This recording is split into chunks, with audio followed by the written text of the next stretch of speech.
and it infected the... This I is don't pretty think I wanna call this straightforwardly right now. plagiarism. The angry video game nerd had just stolen a film professor's review of a movie. In true AVGN fashion, shit hit the fucking ceiling. What was going on? Initially, Justin Silverman, the lead Screenwave guy, claimed this was a result of a new person who was helping, accidentally mixing some notes into a script, and this would be fixed soon and all the other episodes were fine. The new person thing isn't true. The guy who did it had worked with Justin for like a decade, but I can understand trying to protect someone's identity if you believe they had just made a small mistake. Justin updated the page the video was posted on to say it was being corrected to remove some accidental plagiarism, whatever that means. So whoever did it, they successfully convinced Justin this was an accident. But it wasn't. There's the telltale red flag of the awful writing you get when someone who can't write tries to rewrite something they copied. The movie starts with the usual tropes. Mankind's experiments go haywire, resulting in destructive results. There's another way you can prove it wasn't accidental. You know, the other excuse we've heard before, how it just happened once and the rest of the videos were fine? They weren't fine. Reddit user Retired Fool went on the website the videos were being hosted on and found the second episode uploaded early. Most of it was from a review on ScreenAgeWasteland.com. The movie opens with a shadowy figure with multiple hand attachments who calls in the boys, 4 men from a government agency trying to deal with an alien invasion in a small New Zealand town. Peter Jackson plays dual roles of Derek and Robert, who interact through the use of creative camera work and editing. So Jackson handled acting, writing, directing, cinematography, editing, and special effects for the film. Derek is perhaps the best character in the film. He's bloodthirsty, clumsy, funny, and a little too full of himself. He spends a good portion of the film on his own, but Jackson manages it. He's got a good sense of physical comedy that comes in handy when Derek is dealing with a flap of his own skull that keeps allowing pieces of his brain to fall out. Bad Taste is a gloriously gory entry in the splat stick genre and a true cult classic. Watching it today, you can kind of see inklings of the kind of films Peter Jackson would prove capable of later on through the pacing, camera work, and sheer inventive energy. So Day 2's video was also plagiarized. The Return of Monster Madness isn't going so well. We know James didn't write this, so who could it have been? Was it perhaps the man who was just bragging about writing most of them himself? Yes, it was. The rest of the Screenwave guys looked at the scripts, and many more examples were discovered. Justin confirmed several more were plagiarized, and Kieran, a video editor who later quit, claimed in a live stream that all of them were. We went through all the scripts, plagiarized them all. They had multiple. Like, every single thing was plagiarized. They fucking plagiarized every single thing. This is a tremendous amount of blatant theft, if true, but soon it became clear almost everything Newt did and said was copied. While I was looking for other stuff Newt made, I saw he was one of the speakers at the Roast of the Angry Video Game Nerd in 2013, and he was proud enough of this he uploaded his bits separately to a channel he was involved with. And just watching it without doing any serious checking, several of the jokes from this jumped out at me immediately.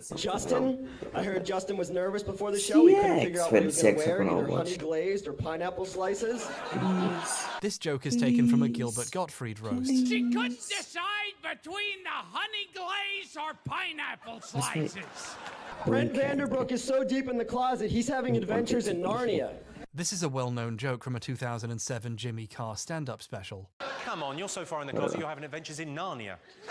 People have been ripping this off for years. Here it is posted in 2009 with many of the comments remarking that it's old and stolen even then, and this was almost half a decade before Newt stole it. Here's an in-character Tyrion Lannister Twitter account reusing it a few months before the roast in 2013. I haven't seen the show or read the books, so I'm just going to assume they read Narnia there too. Don't correct me. While I was researching this topic, I found a Reddit post collecting all the places he stole from for this roast. Obviously, there were a bunch. When I found this, I was worried people would think I just got this from here. I assure you I do my own research and don't just read Reddit posts. As proof, they haven't found the source for the Narnia one, so don't I feel special? Unless Jimmy Carr got it from somewhere else too. He's already stealing from the British taxpayer, so I wouldn't be surprised. Newt had just been very sloppily taking shit for over a decade. The guy was fired, and from the sounds of things, everyone's bitter about it, especially the guys who had to make new Monster Madness videos to an insanely short deadline. And then we have to rewrite 20-something scripts and re-edit them in a week. Even James Rolfe himself got involved. He quite famously avoids talking about controversial stuff, like 9/11, but there was enough confusion he saw fit to descend from his throne of gold and put up an unlisted video explaining what happened. One of our writers had somehow added a portion that was taken from a pre-existing article. That's unacceptable, I and don't know all if of that us here helps. I hope it apologize does. I don't for think it letting that does. sneak in. He went with the story Justin did. Some new guy pasted something wrong and confused his notes into the script. The short story is somebody fucked up. I also just Somebody can't. knew. I'm not sure if this I was have a recorded roommate before this now, turned out to be a and lie, it's or if they just decided they didn't 10:40 need to on a explain it to the Thursday. public Like, I in don't know detail, tomorrow, and that's but he understandable. does But either way, it wasn't is somebody getting new. ready and It playing, was like, somebody Newt. That's your joke for this video. Deathmatch. Doing research, I found an interview with Newt about a low-budget horror film he wrote. However, the picture they used was Philip Mewson. I have no idea how this happened, but it's very funny. For the creative people I'm watching, not talking there's very a kind loudly. of positive lesson here. You might be mystified But yeah, why didn't someone really would think copy about stuff for the a fact that review. the video is going to be Why is loud it as so fuck. hard to just write your opinions on something? But it turns out writing a good review is really difficult. For example, I use the phrase "it turns out" more than once every video by accident because I'm bad at it. I'm not even joking. I've written "it turns out" in the next section without realizing it. That's how fucking bad I am. Being able to write a good review is a unique and difficult skill. Creative people often have trouble recognizing their skills as skills because eventually they feel like second nature, and they don't feel real and practical like building a house or doming. But it turns in that this stuff actually is valuable. If it wasn't, people wouldn't be stealing it. Creativity doesn't feel super special or unique until you realize people have to plagiarize it. Ugh, I accidentally bought this in size twink instead of bear. Oh, would you like some talcum powder with that, sir? No, it's fine. Oh. I could wring the sweat out from that and probably sell it. It's worth noting that even when the plagiarism was cleared up, the new videos are still weird.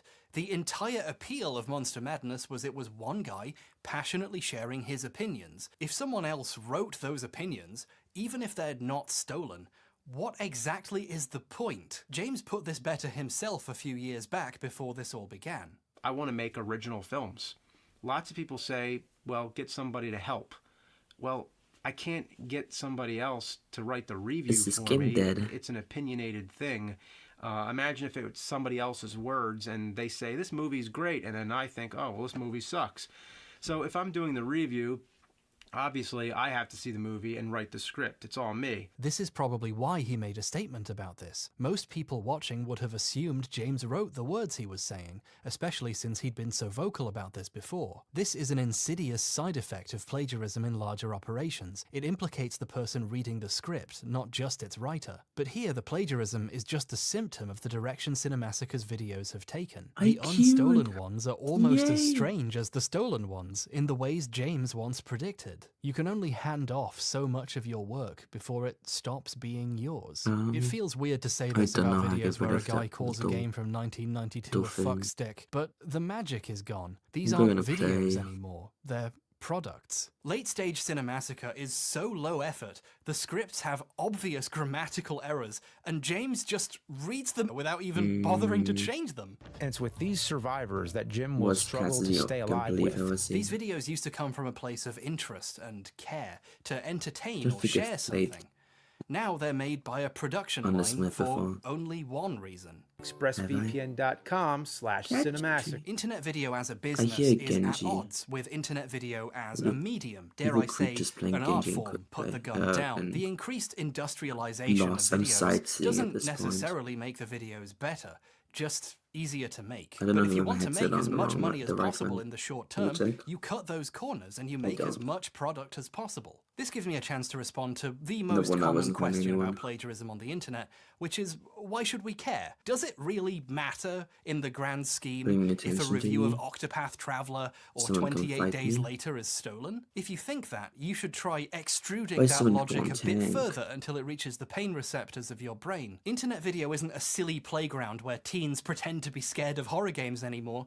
It's a business. There is real money to be made in this space, or so the emails from the World of Tanks guys keep telling me. So it's definitely worth interrogating the fact people's work is being exploited in these money-making endeavors. This issue will become relevant later, and by later, I mean now. If you want to maximize your profits by making a video every other day, how do you write that much material? You don't! Part Illuminati. It's a pun. I don't need to impress you. In 2021, getting when I was fat working on the body. vaccines and No. autism video, I needed something to listen to in the background while I built an Argos bookshelf. So out of curiosity, I Evil put and on other despicable videos on person the topic. plays One of them was by a channel called Illuminati, Genji and whose real name is Bday Zon. He's I so hadn't heard of her low. before. She seems to do Plays videos covering Genji and multi-level marketing freaking- schemes, pyramid schemes, and failed businesses, stuff like that. And she seems to make a lot of them really quickly. I wonder how. The video was fine. My phone was several meters away and I couldn't be bothered to reach out and get it and change the playlist, so it just kept I don't going want to talk through her about it. anti-vax videos. And at one point, I did a double take. There was a joint inventor on Why these me, bro? products, a man named Hugh Fudenberg, a former immunologist who has been long controversial. In 1989, he was caught up in a bizarre lawsuit with the Food and Drug Administration, which told Yeah, him he don't- had to stop injecting his autistic patients with blood products. I remember pausing, budget B&Q hammer in hand, and thinking, haven't I heard this exact sentence before? Hit a shot.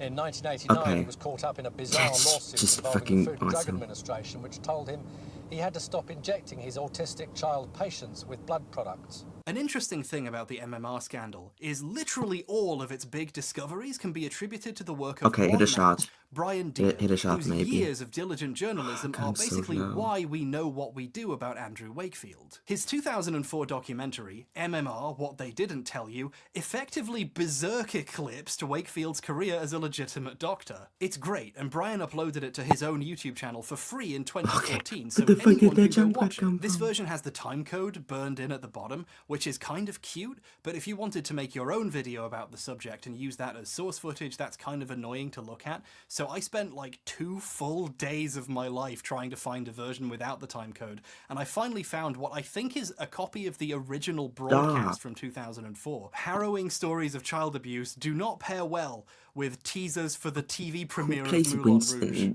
fucking deathmatch.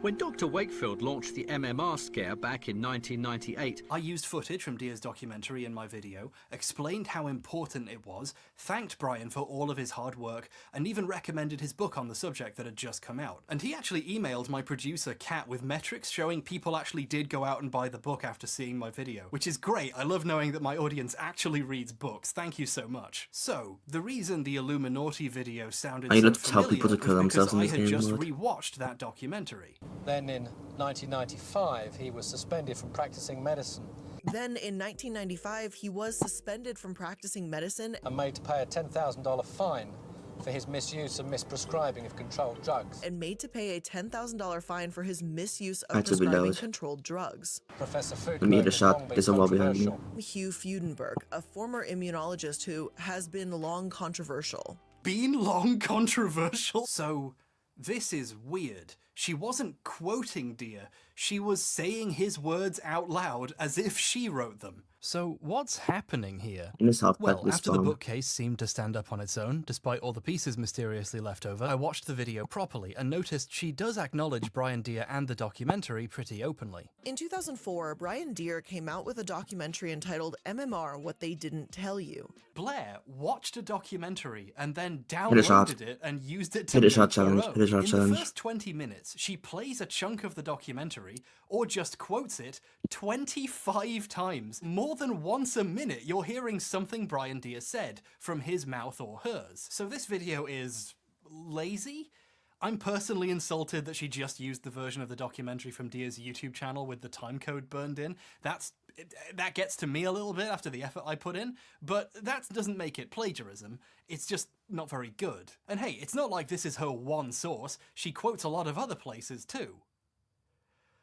Or does? Here's some of the times she quotes someone else in the video. Wow, look at all this research she must have done. One thing though, what's the source for these quotes? Okay, we need to talk about how to cite a source for a second. If you watch any non-Illuminati video essay, you'll see these pretentious little commies put some text in the corner telling you where their quote comes from. This is so you know what they're quoting, so you can check it or go find it and learn more if you want, and to give proper credit to the people whose ideas or knowledge they're borrowing. If you're using someone This else's is another words fucking in a video Roadhog you skin I'm intend to cutting make myself. money off, it's very important to give proper credit and attribution. Listing where the quote is from is important, not just so it's it's easy It's for a people to fucking find and Mercy verify it, but it's skin. useful context which I'm helps people killing interpret what they're myself. seeing. If someone showed you a quote that made a person look bad, you might feel a bit cheated if they didn't mention its source is a blog by someone you've never heard of that doesn't exist anymore. I have a little rule for quoting that other creators seem to use as well. If someone saw a clip of your video out of context, would it be possible for them to tell you're quoting someone and where it's from? Blair, for some reason, doesn't cite her sources. Here's a part where she quotes Andrew Wakefield. Wakefield also stated mumps, measles, and rubella together might be too much for the immune system of some children to handle. I love there's a tiny Andy there for some reason, but not saying where he said this is pretty bad citation. But this isn't a mistake. Blair is hiding the source on purpose for a reason. You see, this quote is from the same documentary again. Brian Deere plays a clip of Wakefield saying it at a conference. Measles, mumps and rubella given together may be too much for the immune system of some children to handle. Why didn't she just play the clip? Classic. I wasn't here She for had this. it I have downloaded. no nostalgia. Well, because she's already played so many clips from this documentary, it looks ridiculous. So she started quoting it and just not telling you she's quoting the one thing she watched. I wonder where all the other quotes come from. And more still, nurses were leaving, saying they don't like what's being done. Nurses were leaving and saying they didn't like what was being done to these children. It needed 3 people to hold these kids down in some cases just to have blood taken. I feel very sorry for the children who I feel were being abused. This study had in fact begun with a contract from a group of solicitors that were trying to sue MMR manufacturers. Chadwick said he had hoped the ordeal, when it hit the news, would die its own death. It includes injecting mice with measles virus. He injected mice with measles, extracting their white What the blood fuck is cells. this map? extracted their white blood cells, and injected the stuff into pregnant goats. This is amazing. She just quotes people from this one documentary and pretends she did any work. Eventually, What is she this stops map? bothering to even make it look like a quote and just starts saying Brian Deere's words out loud. And that's how the stuff at the beginning happened. She got so lazy she stopped Where do they bothering come to from? pretend she wasn't copying the documentary.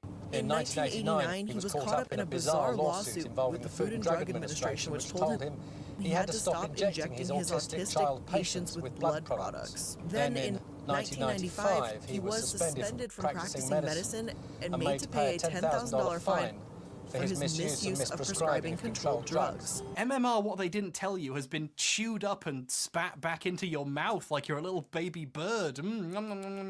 My favorite part is when some of what she's saying appears in quotes for some reason, attributed to lawsuit with FDA. Like, no, Brian Deere said that. He established a scientific system that would satisfy Wakefield and Pounder for testing. And Pounder? Wait a second, who's Pounder? This Pounder guy never comes up again in the video. She brings him up here by mistake because she's paraphrasing another section of the documentary. He established a scientifically valid system that would satisfy Dr. Wakefield and his head of department, Professor Roy Pounder. Roy Pounder is an important character in the story. Blair has cut him out completely to save time, but she accidentally kept this one reference. This makes the copying kind of blatant. She's referencing a guy who exists in the documentary and not her video. Obviously, stealing someone else's words is plagiarism, but on a more zoomed out level, so is copying an entire documentary and trying to hide it. Like, obviously there's something wrong here. Here's a hint. If you're trying to trick people into thinking you're not quoting the thing you're quoting, you're probably doing plagiarism. But here's where it gets interesting. Blair knows people might notice this, so she's come up with a defense mechanism. The video has a link in the description to a list of sources, where stuff she quoted or showed in the video gets linked. This is normal, lots of people do this, although usually they cite them when they use them in the actual video, but still. It's an unlabeled collection of links that's difficult to sort through, but if you keep digging, eventually you find a link to Brian Deere's YouTube upload of the documentary. So now if anyone criticizes the fact she ripped it off, she can say, no, I was using a source, I cited it, check, it's in my list somewhere. And she uses this flimsy excuse to basically steal anything she wants. What is Blair this frequently game that I haven't played plagiarizes before? people, never mentions they exist in the video or cites them anywhere, but she puts a link in a list no one will read. So that makes it okay, right? The video we've been talking about so far is the second in a series of 3 about Andrew Wakefield.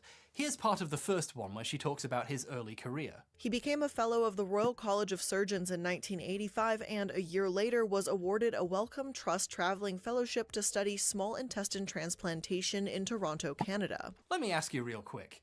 Is she quoting a source right now? I mean, no, it's just stock footage, so clearly she wrote this part, right? No, she's just reading an article from the Telegraph. He became a fellow of the Royal College of Surgeons in 1985 and a year later was awarded a Wellcome Trust traveling fellowship to study small intestine transplantation in Toronto, Canada. Dr. Wakefield returned to the UK in the late 1980s where he began to devote more time to research. Oh no, there's more. Joining the Royal Free Hospital in London, he worked on the liver transplant program and in 1996 began researching bowel disorders, autism, and the MMR vaccine. The average person watching this is being led to believe Blair wrote the words she is saying here. This is called plagiarism. The audience has no way of knowing she's actually reading them the fucking newspaper. But the article she plagiarized is in the list of sources. So we already know there is what so the much excuse going will on. be. It wasn't plagiarism, she was just quoting a source. Without telling you. I'm imagining an alternate universe where Philip and Newt's videos just had a little paste bin link at the bottom, which goes to all the stuff they stole. Like as if that would make it okay? This is just plagiarism, but with a shitty excuse in her back pocket to create plausible deniability. The intent behind this is pretty clear. Illuminati videos are like 90% quotes by volume. The part where she plagiarizes the Telegraph is in a 5-minute sequence mostly consisting of quotes from other places. More research groups with more sophisticated techniques failed to confirm Wakefield's findings. Wakefield was actually born into a family of doctors in 1957. His mother was... This data led us to postulate that there may be a role keeping me alive long enough to nanoblog. At present, this role remains unclear. Medical research council also concluded of Seriously, huge chunks of the video are just reading entire screenfuls of text from the BBC, various papers, Slate, The Telegraph, and Brian Deere. Yeah, she actually quotes Brian Deere in this one. Wow, but this makes the videos boring. She's just reading pages of quotes at you. So to break up the screens of text and make it feel more original, sometimes she doesn't tell you she's reading someone else's words. She's doing plagiarism out of embarrassment to make the videos less boring. When I think a video is being lazy, I do a little test. I check what sources the video used. Thankfully, Blair provided a list. And I compare it with the sources you would get if you went to the Wikipedia page for the topic. All of the quotes in that 5-minute sequence I mentioned, including the Telegraph article she plagiarized, are just linked on Wakefield's Wikipedia page. Oh, I know how this video was researched. This is a really common trick with lazy creators. Go on Wikipedia and quote all of their sources, and then it looks like you did a bunch of research and work. And to make it even better, she pretends she had to look for this stuff. Other studies have suggested there may be a link to Crohn's and measles, just not Wakefield. I was able to find a different study from the National Library of Medicine that's more recent. I was able to find? I mean, I guess I'm glad you were. One of the lights went off, hold on a second. I'm not sure everyone is fully convinced that quoting a documentary for 30 minutes while pretending you're quoting someone else counts as plagiarism. I mean, it's a bit weird, but she cited it as a source, so technically it's fine. I see you little pedant. You think you're so fucking clever, don't you? But the fact she's trying to pass off other documentaries' work as her own is obvious when you realize if you didn't know the source material, you would have no idea she was doing this. To test this theory, I decided to watch a video of hers on a subject I knew next to nothing about, the Fire Festival, which I've really not looked into before. It was no isolated island, but an underdeveloped lot just north of a sandals resort. At first glance, the video is surprisingly well researched, with plenty of backstory and explanations. According to Marianne Roll, a local that owns an Exuma Point restaurant, they had every living soul on the island of Exuma who could lift a towel working. Lots of it is just quotes, of course. She's still just quoting people mostly, but the fact there's so many quotes makes it feel well-researched and credible. One of these people was Keith Vanderland, a pilot in charge of flying Billy around the Bahamas. According to Keith, Billy's team really wanted to do and, once or twice, Blair brings up one of the documentaries about the Fire Festival and mentions something that happens in them. Later, in a documentary around the event, Billy himself claims that they had rented 250 houses. She makes it very clear what her source for that section is. This all seems very above board. And at the end, Blair says those 2 documentaries were some of the sources she used for her video. I used both the Hulu and Netflix documentaries as sources for this episode, as well as various articles. I think it's fair to say an average person would think they were watching an original work with lots of research and sources, which tastefully brings up 2 documentaries when necessary. And that's what I thought too, and I thought that was fine. It was a pretty well put together video. But then I watched Fire, the Netflix documentary about the Fire Festival. And what I realized I was don't know. that they had Don't ask rented an me. area north of Sandals I couldn't Resort. have my It team. was Like, no isolated I island, couldn't carry but my an team too hard, underdeveloped so I had to lot die just there. north of a sandals resort. And then effectively photoshopped out the bottom portion of the map to make it look like they were on a deserted Oh, island. They fucking were hell. photoshopping out the rest of the island to make it appear as if Fire K was a deserted island dedicated to the event. According to Marianne Roll, a local that owns an Exuma Point restaurant, they had every living soul on the island of Exuma who could lift a towel working. They had every living soul on the island of Exuma who could lift a towel working. According to Keith, Billy's team really wanted to do tents, so what I did is I Why did my shift go off? We tried to sleep in a tent for one night, and it was so terrible. Her Fire Festival video is mostly her reading words from the Fire Festival documentary on Netflix, set to footage she got from the Fire Festival documentary on Netflix, with supplemental footage taken from the Fire Festival documentary that's on Hulu. But don't worry, her first source in her list is the Netflix documentary, so that makes it okay, right? And then further down in the list is the Hulu one. Although fucking hilariously, she doesn't link it on Hulu, she links it on 123films.cc, the piracy website she watched it on. Now this is journalism! Yeehaw! Calvin claims he then went to the Bahamas for himself to see what was going on and discovered that the luxury festival tents were nothing more than leftover emergency relief tents from Hurricane Matthew. Apparently this part is from Calvin Wells. No, it's from the same documentary she got everything else from. One of the things that really struck out to me was that they were erecting these dome tents that were pitched as luxury villas that I realized were leftover hurricane tents from Hurricane Matthew. The footage playing while she is saying this is the same footage the documentary is showing as Calvin says it. She's just replaced the documentary's voiceover with herself quoting the documentary. It's ridiculous. Quoting documentaries you pirated for 30 minutes while pretending you're just quoting specific individuals is plagiarism. To give an example of how to do these quotes correctly, here's a New Republic article that quotes one of the things Blair did. As one caterer puts it in Netflix's Fire, it's clear and to the point. The article isn't trying to look like it found this quote. Blair could have said, in the Netflix documentary, this person says this, but she'd have to say that 50 fucking times, and it would make it obvious she's just remembering Netflix at you, so she deliberately obscures the actual source of her quotes. This is to convince a casual audience she found these herself by doing actual research and reading articles and interviews with these people, which she didn't. This is passing off the work that went into making the documentary as her own. When she brings up the other documentaries as if she's only just talking about them, this is a lie to make you think she hasn't been doing it the whole time. According to Mark Weinstein, a festival consultant, a metric shit ton, actually slightly more, an imperial shit ton of this video is just footage from the Netflix documentary. Seriously, you can't even fucking take your own screenshot of these articles? What the fuck? This isn't even plagiarism, this is genuinely just copyright infringement. Like, the copyright holder could get this video taken down easily, and maybe even take her to court for the ad revenue she got from their footage. You know YouTube's copyright system, where if you use 5 seconds of the wrong TV show, your video is demonetized? You're probably wondering why that didn't happen here. This is what the Content ID system actually exists to stop, after all. Well, this is why the video has all these ugly filters. What Blair is doing is so obviously stealing that YouTube would notice, so she had to put bisexual lighting over all the footage she got from the documentary. Whoever's making these videos is fully aware what they're doing is unacceptable and is purposefully working around the systems designed to stop them doing it. Blair doesn't just reuse other people's footage without credit though, the video has also been edited to hide the credit that was there. The Fire documentary itself used videos posted on Instagram and Twitter by people who attended the event, and guess what? It credits them. Their social media's in the corner. Blair's video steals this footage from the documentary too and puts a filter over it, but also blurs out the social media. She uses a few clips from a Vice video as well, and the Vice logo gets blurred out so you can't tell where it's from. Since Blair's making a documentary out of other people's documentaries without permission for money, she's trying to hide the evidence of whose footage she's using so they don't notice and serve her a fucking cease and desist. Incidentally, when the Vice video uses footage from the documentary,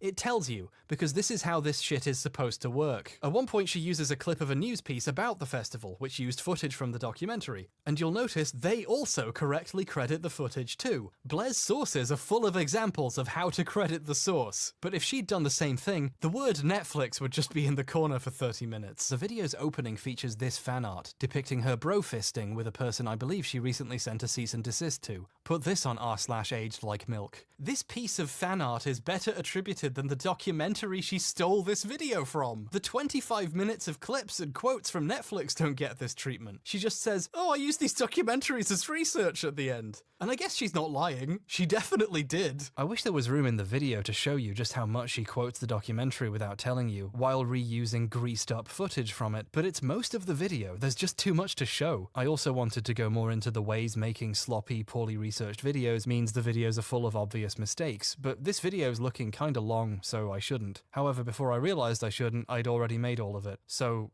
check out the new video on my hot new second channel. I have a second channel now. It's not a live stream channel I hastily rebranded. Check it out if you want to see me complain about Blair getting the Stanford prison experiment wrong, and also Silent Hill lore. Why would you want to watch that? I don't know. This is a horrible pitch. As a creator, my question is, why make 3 bad videos a week when you could make 1 half-decent video every 2 weeks? Or 1 pretty good video every year? Videos like this aren't made for the reasons normal people make videos, like to inform or entertain or for the joy of making something. They're made for the purpose of putting out more content.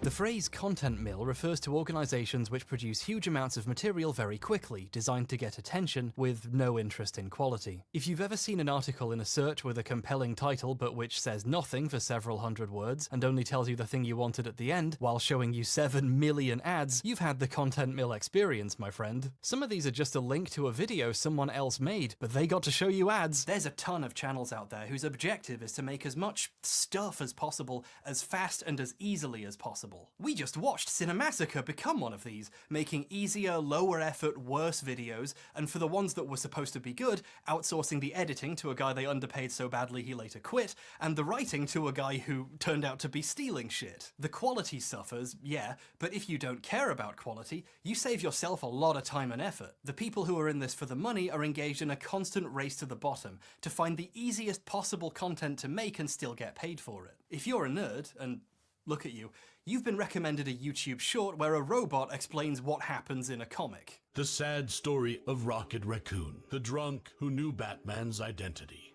after Homelander lost his mind. These float to the top because there's catchy names and there's hundreds of them, so they get recommended to everyone even though nobody likes them. My favorite insane content farm stuff is when an AI explains the plot of a movie to you, but the title is "A Woman Wakes Up Covered in Bees" or something. Welcome back to Movie Recaps. Today I will show you a drama, fantasy film from 2018, titled Be With You.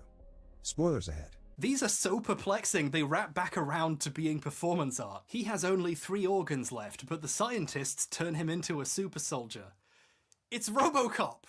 An AI voice explains the plot of RoboCop to you. Incredible! But if something becomes successful, even if it's something this weird, people are going to try and do the same thing, especially if it's easy to crank out, like an AI recapping a film. The opening scene features a guy who finds himself confined within a large cube. The opening sequence introduces a prologue. After this, the chaos caused by the Egyptians is depicted. Today, I'm going to explain a film based on the real-life story of the youngest warrior of World War II called Soldier Boy. Today I'm going to explain the horror zombie film, titled Warm Bodies. And walked over to the man. When the man saw it, he was still cursing at his wife. The Dog King has gathered hundreds of stray dogs. He is leading his entire army to attack the city. Hi, Jake Recaps here. Today I am going to explain a movie called Allerlero. So you can see how content mill shit dovetails very nicely with ripping people off, if not outright plagiarism. And right in the middle of this ecosystem are reaction videos, where people just upload themselves reacting to other people's videos.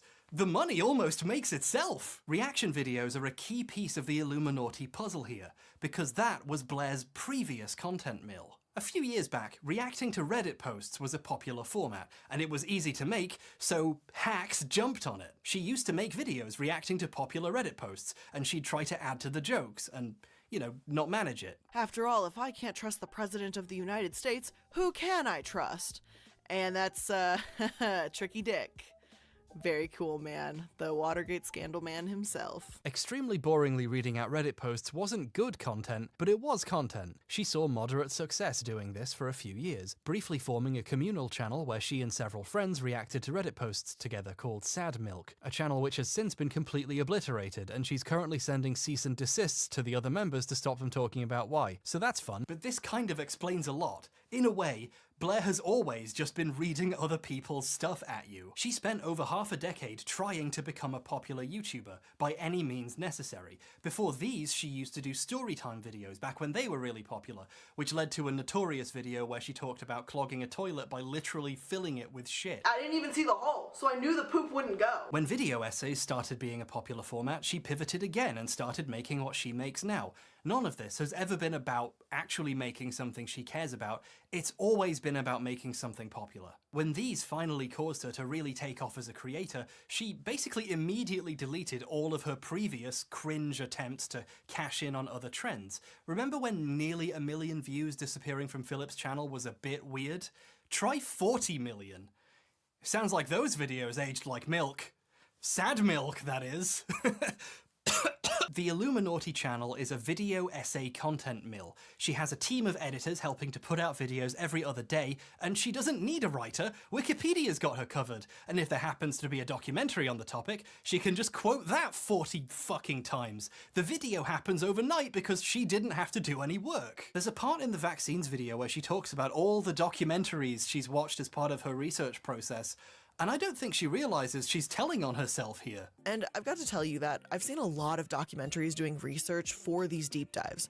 The Netflix Betting on Zero for Herbalife, The Dark Side of Chocolate for Nestle, documentary series on the Hikikomori, and all the Goop episodes on Netflix, Blackfish for SeaWorld, there's a lot. This is just a confession. Referencing the big documentaries on a topic you're covering is fine. Quoting them or using some footage from them makes a lot of sense, I think. But at a certain point, you're just repackaging other people's work and selling it off as your own. And speaking of selling, why would someone do this? Well, when I sat down to watch the Fire Festival video, I got served 2 advertisements before I could hit play, and then immediately got hit by a commercial for Blair's plushie. Make sure to snag one before it's gone because these are not coming back once this runs out. Then 11 minutes in, I got a message from today's sponsor, Mint Mobile, where I could get Squixteen Dingles off my Bext burger. And we will begin to unravel what happened at the Fire Festival right after this ad break. Make sure you go to mintmobile.com/MLM. That's mintmobile.com/MLM. And then within seconds of that sponsorship ending,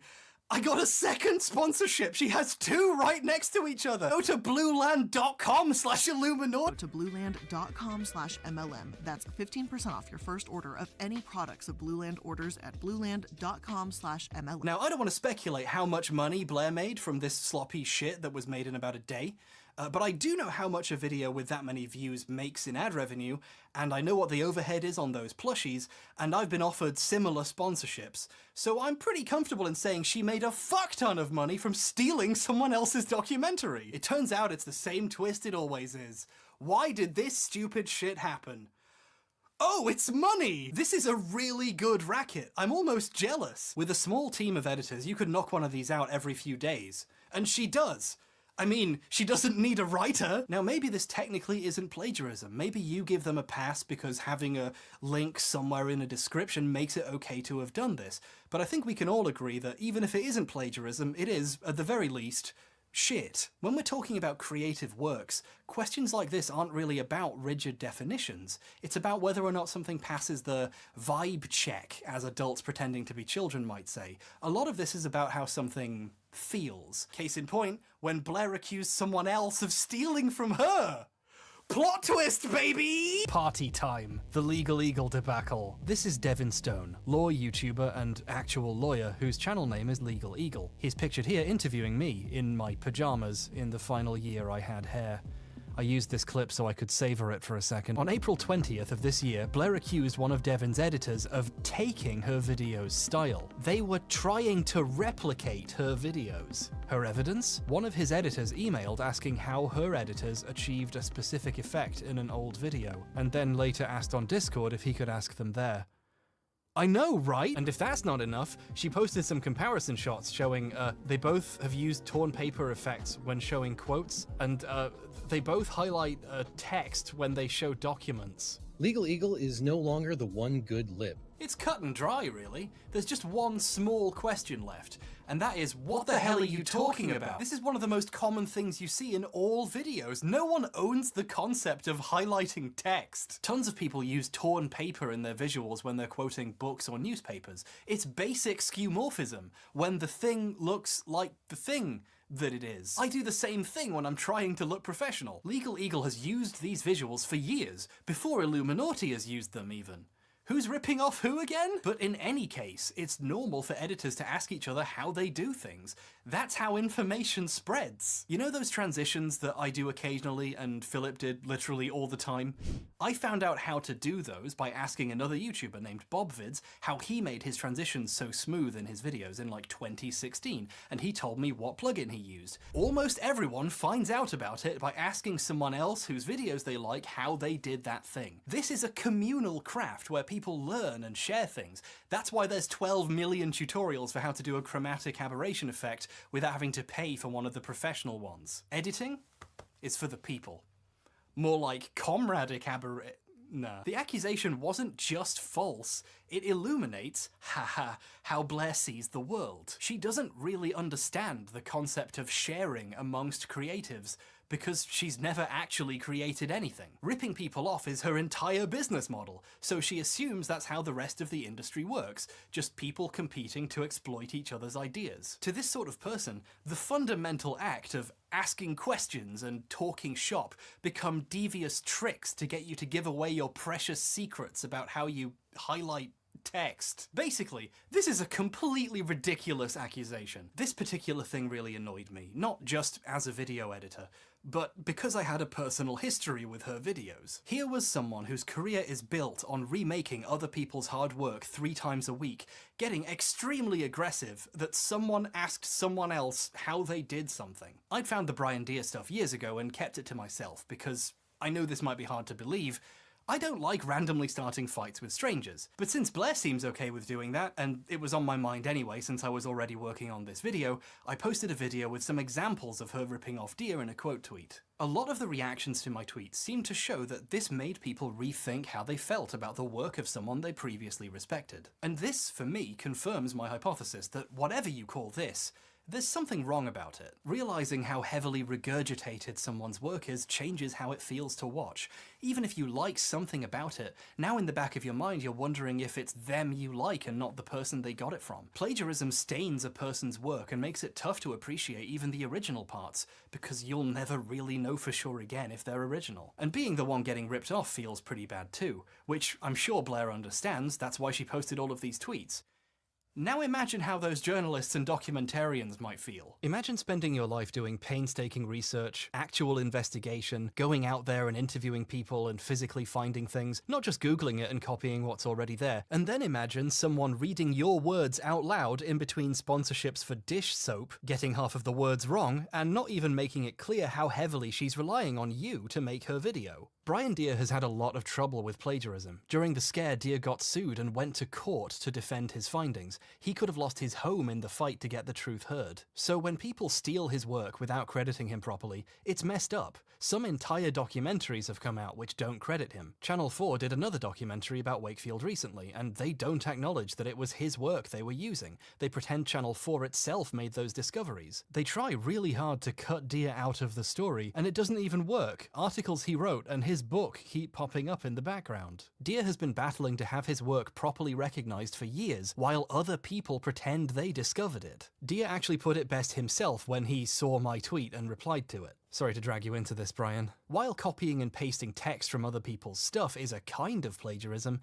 it's not the only kind, and focusing on that as the only way would be a mistake that falls short of understanding the problem.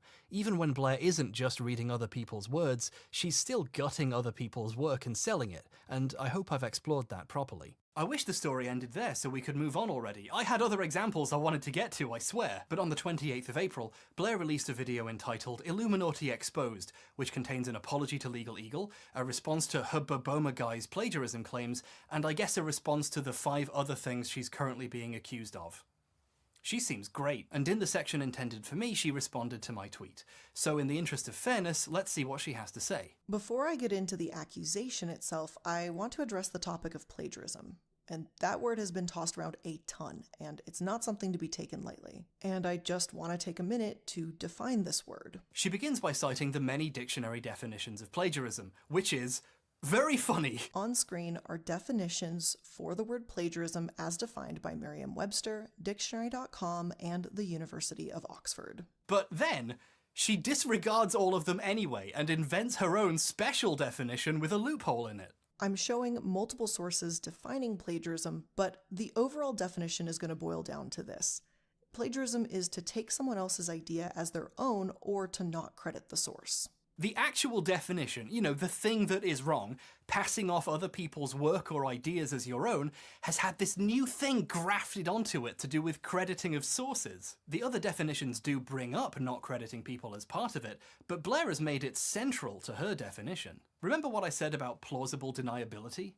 This is Blair trying to cash that in. She objectively has passed off the work of Brian Deere, the Fire Festival documentarians, and countless others as her own, up to and including reading out entire paragraphs from articles without even telling you she was quoting anything. But in this new definition, as long as you hide a link in a document no one will read or mention once you used it as a source, it magically becomes not plagiarism anymore. She then gives the defense that she did cite Deere in that paste bin of hers, but her video demonstrating this actually shows why this is a cheap trick. When you go to my sourcing page for this particular episode, you can also see that the documentary is listed as a source. Illuminati's paste bin full of disorganized links is embarrassing to watch her scroll through. I assume she was trying to show how easy it is to find the documentary in her list, but then she couldn't find it. She cited it as a contextless YouTube link, so she has to have text appear on the screen saying which of these sources was the documentary. What really surprises me about the response is how deliberately manipulative it is. She makes a big show of how thorough she's being in her response. With that definition being clearly identified, let's go ahead and take a look at what Harris brought to the Twitter table. She shows my tweets about the situation, obviously, and she reads them all out, which makes sense. She's used to reading people's words for a long time. But she doesn't show the video she's actually responding to. Harris posted this video saying, and I quote, "Personally, at Illuminati, I would define plagiarism as something a bit more specific. For example, copying someone else's documentary directly into your script." End quote. After slowly and painfully reading out the entire surrounding context, why doesn't she show any of the video? Well, because it would make her look really fucking bad. If she showed the video directly comparing her with Deere, she wouldn't be able to defend herself at all. It's obvious what she did was wrong. Instead, she shows this one screenshot, which just happens to be the part where she's technically quoting something on the screen. And then she gives the defense that, look, you can see I was quoting it. However, in his own video, he shows where I'm audibly quoting a direct line from the documentary, and even visually you can see it on the screen with the quotation marks. A direct line from the documentary? The video says it's from a lawsuit with the FDA. I have to admit, this is some pretty clever sleight of hand. She's showing specifically the one section where she technically is quoting something. At the time of recording, it was really obvious to me that it was a citation of the documentary. You know she's pretending to quote a lawsuit while actually reading someone else's words, but the audience watching doesn't. Her official response on YouTube has way more views than the Twitter video she's responding to here. More people have seen a manipulatively framed single image from the video than the video itself. I got some replies from people who had clearly just seen her video and not seen mine, trying to defend her on the basis that she did put it in quotes, she just didn't cite the source correctly, and you can find it in the description. Some poor Illuminati fans out there think I'm mad at her for quoting some words slightly wrong,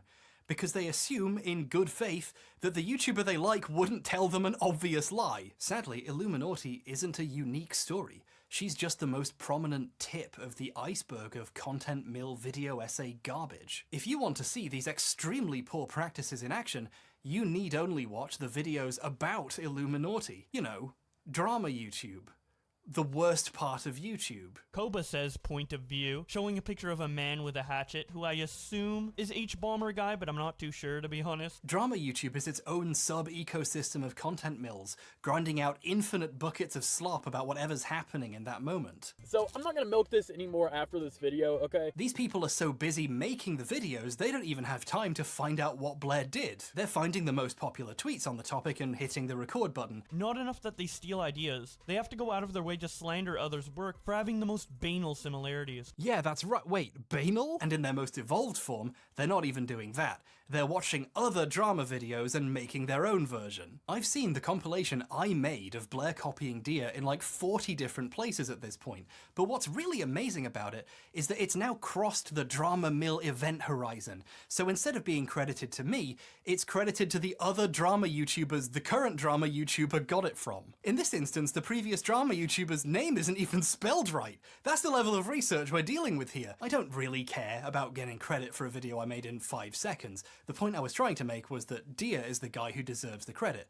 But there's still an irony to it. I was trying to make a point about the importance of crediting people correctly, and now my Twitter video has human centipeded its way out of the anals of drama YouTubers into the mouths of second-order drama YouTubers who don't even know where it's from, but are ready to reheat and serve it. This is the lowest effort shit you can imagine. They can't even spell plagiarist right. Information itself deteriorates in the process of producing industrial quantities of content. The mask has fallen and the gears of the mill spin naked before us as they wheel and crunch all meaning to dust and Raid Shadow Legends sponsorships. Go to audible.com/repent Harlequin to enter a coma and escape this madness. Anyway, thank you for taking the time to reply, Blair. I disagree. I don't think your new special definition of plagiarism with a loophole in it is plagiarism. I think plagiarism is plagiarism and you are a plagiarist. But thank you for taking the time to respond. And good luck with all that other stuff. We should probably move on. Let's talk about some good videos. Remember my video about the Roblox oof? That one did pretty well, didn't it? There's a bunch of stuff I needed to do for a follow-up video, but then I got distracted by this. But I'll do that eventually. But I'm really happy with the reaction to it. A lot of people I deeply respect seem to enjoy it, and it was even Jack's Film's third favourite video of 2022, which for me is an incredibly high honour, far higher than all the real awards I didn't win. His second favourite video was Man in Cave by someone called Internet Historian, and that thing got like 10 million views, so I'm not surprised. Personally, I'm not a big Internet Historian fan. Years ago I saw a video of his about DashCon, a failed Tumblr convention, and it was really just a bunch of jokes about SJWs and how bad Tumblr is, and it was really disappointing. You know, he had the opportunity to talk about a really interesting moment in history, and he just used it to post cringe. But that video was eons ago, and I don't like to judge people by super old stuff they made, and a lot of people I really respect seem to like him, so I'm sure he's way better now. Anyway, let's finally watch Man in Cave and see what the hype is all about. No, I mean it. Pull up your phone, open up Man in Cave, and let's watch it together. No, just type Man in Cave. It's the top one. It's got 10 million views. Oh, you can't find it? It's not there? As of present recording, Man in Cave mysteriously disappeared months ago and has yet to reappear. What happened to Man in Cave?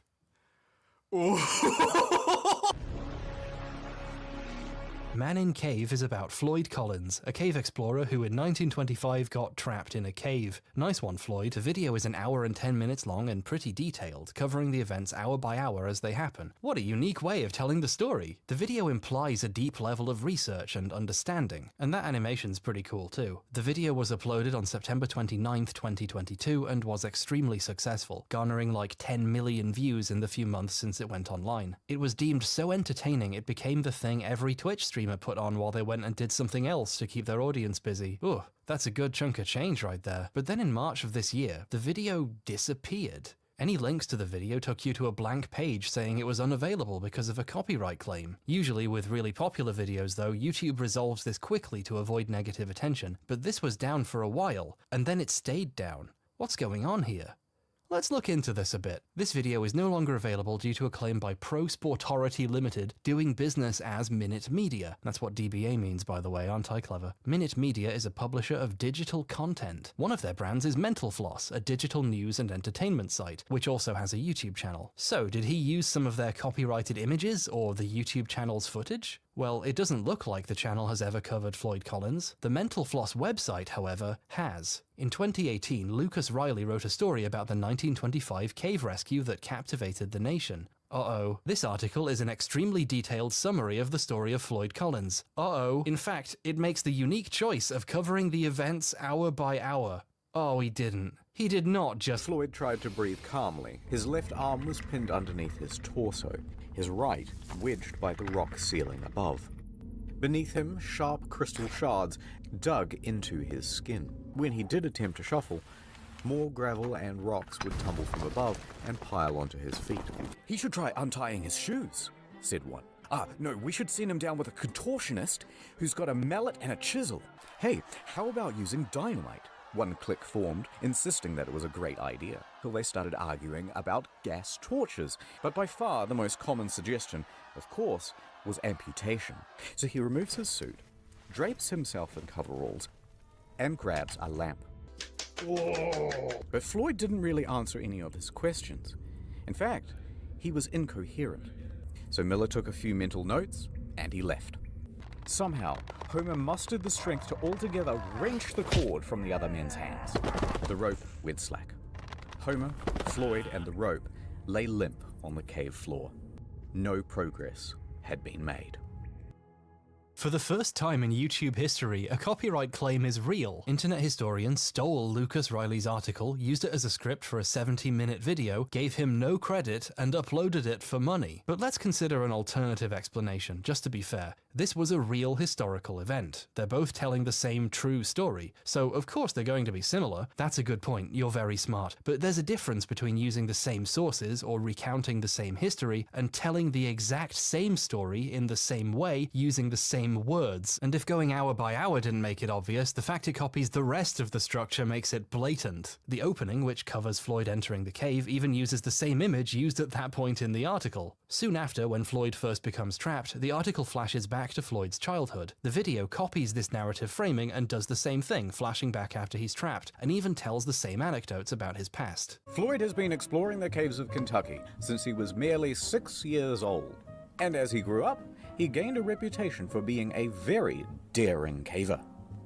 He would dive into some hole on one side of town and emerge miles away on someone else's property. This one's interesting because the words are quite a bit different. Instead, it's copying the article visually by having him literally pop his head out like a gopher. You know how in the previous segments I've been showing all the really obvious examples to get the point across? Man in Cave is over an hour long. If I showed the funniest examples, we'd be here all day. Gerald knew more about cave rescues than most. In fact, just that summer prior, he had helped untangle Floyd from a different snag. Everybody was shaken by the experience.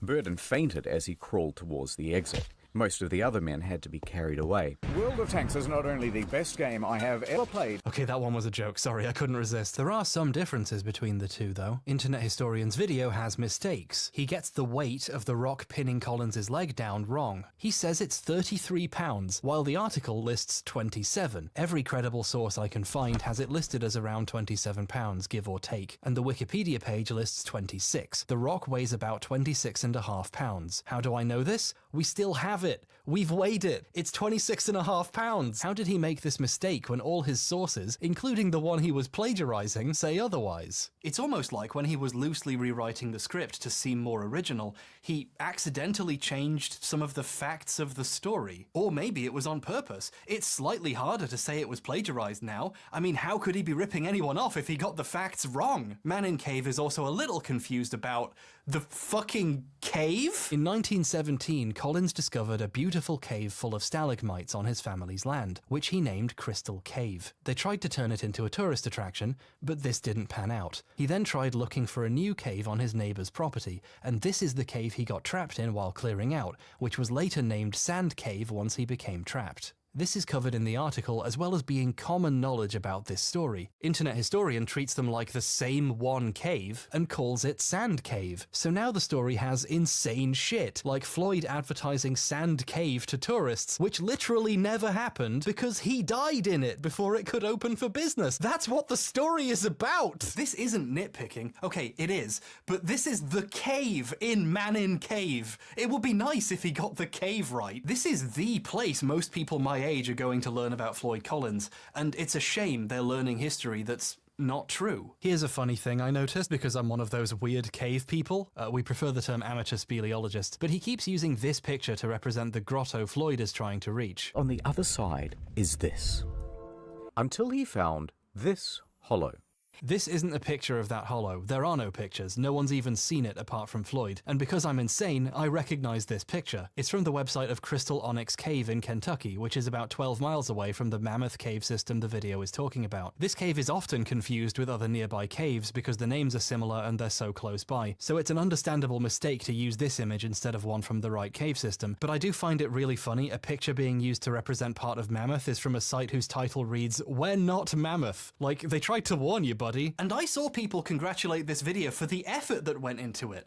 I assume they're talking about the animation, which is pretty decent. Internet Historian's team did a good job with this, especially considering its length, a compliment I've received myself many times. That's one reason why this is all so disappointing. This could have been good and not been stolen. We can do both. Riley is a really talented writer and researcher. He was the articles editor for Mental Floss back when it had a physical magazine, with folks who worked on it calling him its beating heart. Riley is a very well-regarded, award-winning writer with a skill for telling gripping stories. And I can tell Internet Historian agrees with me, so it's a shame he gave him no credit for his work, even as it contributed to what must have been a huge amount of income for him. Doubtless more than Riley ever made for writing it in the first place. Internet Historian sometimes cites his sources when they come up. He'll have text saying where it's from, and that's a good practice. But this makes his choice to never cite or mention Riley obvious. He's trying to hide it. Sometimes the way he tries to look like he's done research and wrote this video himself is very funny. There's a bit where he's reading the article out loud, as usual,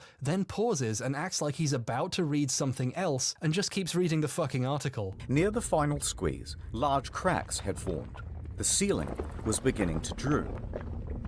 Alright, so the following is a recounting of events from one of Carmichael's men, Casey Jones. Casey and another worker spent about an hour in the cave, but he heard Collins moaning ahead, so he pushed himself on. He managed to make it through the squeeze and he arrived at the 10-foot pit. Seeing Floyd trapped, he tried to ignore the pebbles that were tumbling behind him.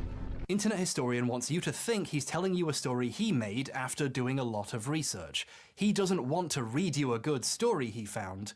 He wants to pretend he wrote it. But this, the obvious fact it's plagiarism and it's wrong, that's the easy stuff. What's interesting is what happened next.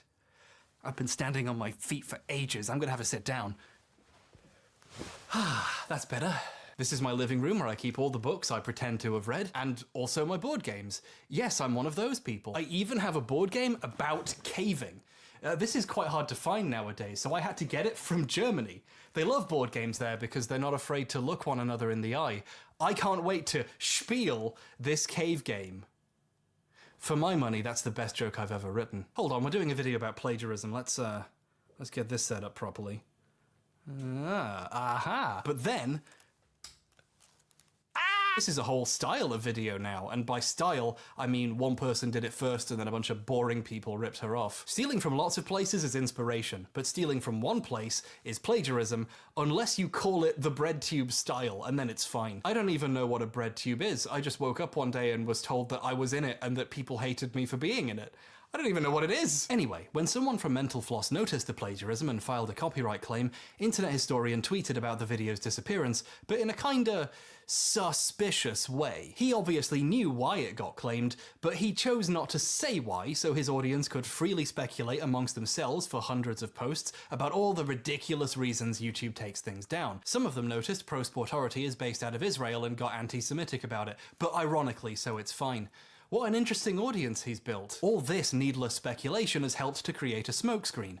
People assume the video was taken down for a bullshit reason and there is no clear explanation, when there is one and he didn't give it to them on purpose. Internet Historian has taken videos down before. A lot of them, in fact. Like dozens. None of these seem to be because of plagiarism. He says he just doesn't think they're very good anymore. I think he got a bit of what we in the business call troll's remorse. Like, oh, maybe this video was inappropriate and normal people would judge me for it. And he got rid of that video that's just a bunch of Tucker Carlson clips and reading a hentai in an extremely racist racist Japanese man impression. That's not advertiser friendly, and we want those World of Tanks bucks, don't we? But since his fans are, you know, normal cool people, they saved all those old videos, and there are several channels dedicated purely to re-uploading all his old inconvenient stuff. And some of them tried to re-upload Man in Cave and instantly got hit with a copyright claim as well because the video is in YouTube's system now. Here's a screenshot that was posted of one of these claims. The infringing video blatantly and unlawfully plagiarized verbatim text from our article, and the placement, pacing, and presentation of content is almost identical to the article. Speaking from experience, normally claims aren't anywhere near this detailed. The article's owners are not messing around. This is how we found out about the plagiarism. Kat was browsing her drama Reddits, as she does a lot, and she saw a post with this smoking gun in it. It's amazing how easy it is for a story like this to not get spread to a wider audience, even when it's for a video this popular. The furthest the story has got so far is a thread proving it, just sitting in a random subreddit with like 90 upvotes. If Kat hadn't seen this, I wouldn't be talking about it, and you wouldn't know it happened either.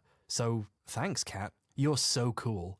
I love you. Most YouTubers in this situation would fight a copyright claim publicly, arguing their case where everyone could see it, which would force YouTube to take notice and do something about it. People at YouTube on Twitter all the time and get responses and see things fixed. I once tweeted randomly about an old test video I deleted getting copyright claimed somehow. I didn't even at YouTube about it, and they still found it and asked me for more information. They're pretty diligent about responding to people messaging them on social media with problems. Internet Historian can't start a public case about this because he is in the wrong. He stole an article for money, and bringing attention to it would just broadcast to his audience he did 70 minutes of plagiarism. Right now, not many people know about this, although some of his viewers have noticed how strange it is he's avoiding talking about it. Why isn't he telling his audience who to get mad at and go after? Why isn't he giving his completely normal fans marching orders?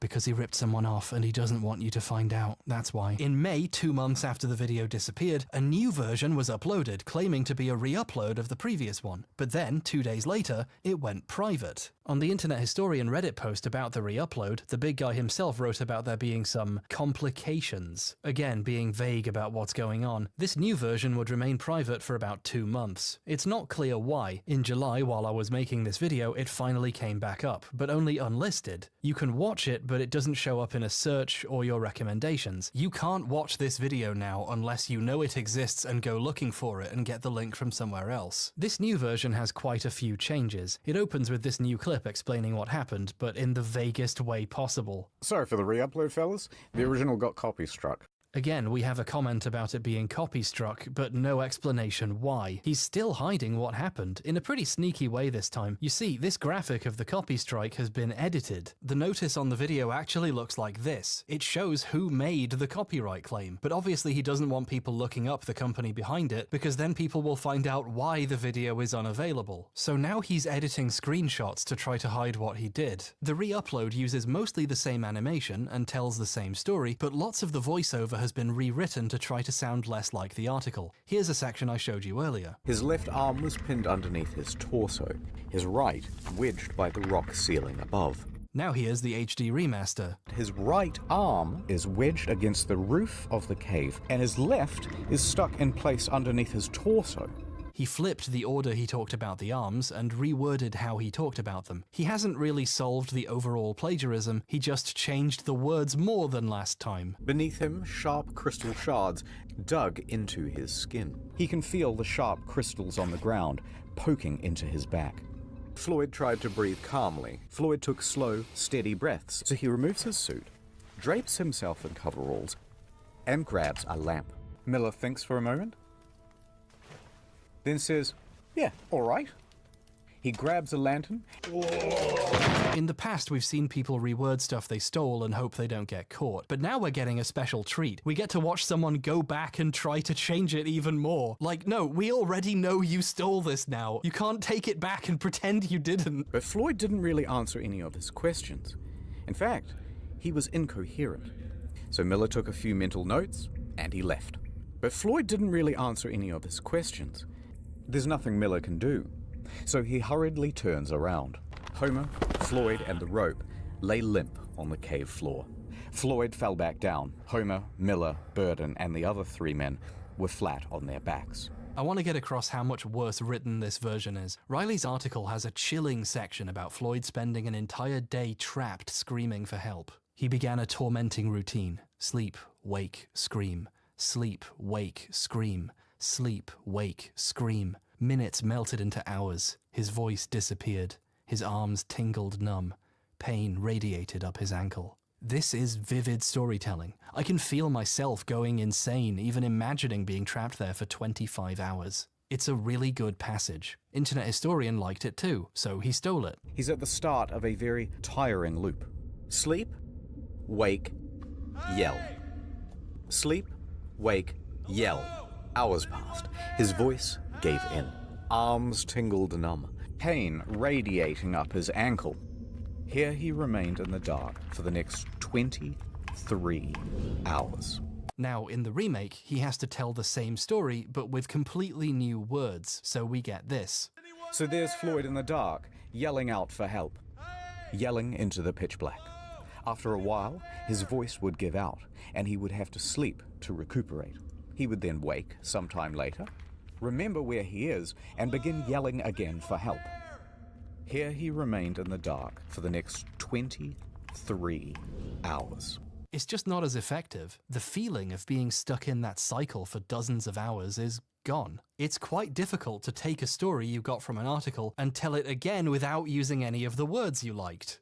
Floyd has been exploring the caves of Kentucky since he was merely 6 years old. Oh, I guess I can't mention Kentucky now. That makes it obvious. Better re-record. Floyd started his caving career at the tender age of 6. Some of the changes give away how uncreative he was, just how much he relied on Riley's work even with the most basic shit. He used his words about someone's hands being bruised and purple. Parts were harder to navigate than before, especially now with their bruised and purple hands. So in the new version, this had to be changed. Parts were harder to navigate than before, doubly so with their bruised and rock-shredded hands. Why would you not just write a new description of some hands in the first place? This is so lazy. What is wrong with this guy? And despite all these changes, the factual errors about the cave and the rock are still the same.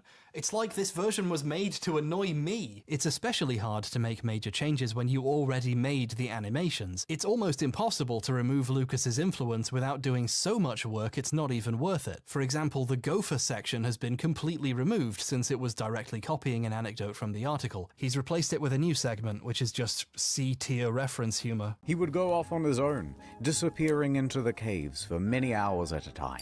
Have you seen that movie, The Descent? It was a lot like that.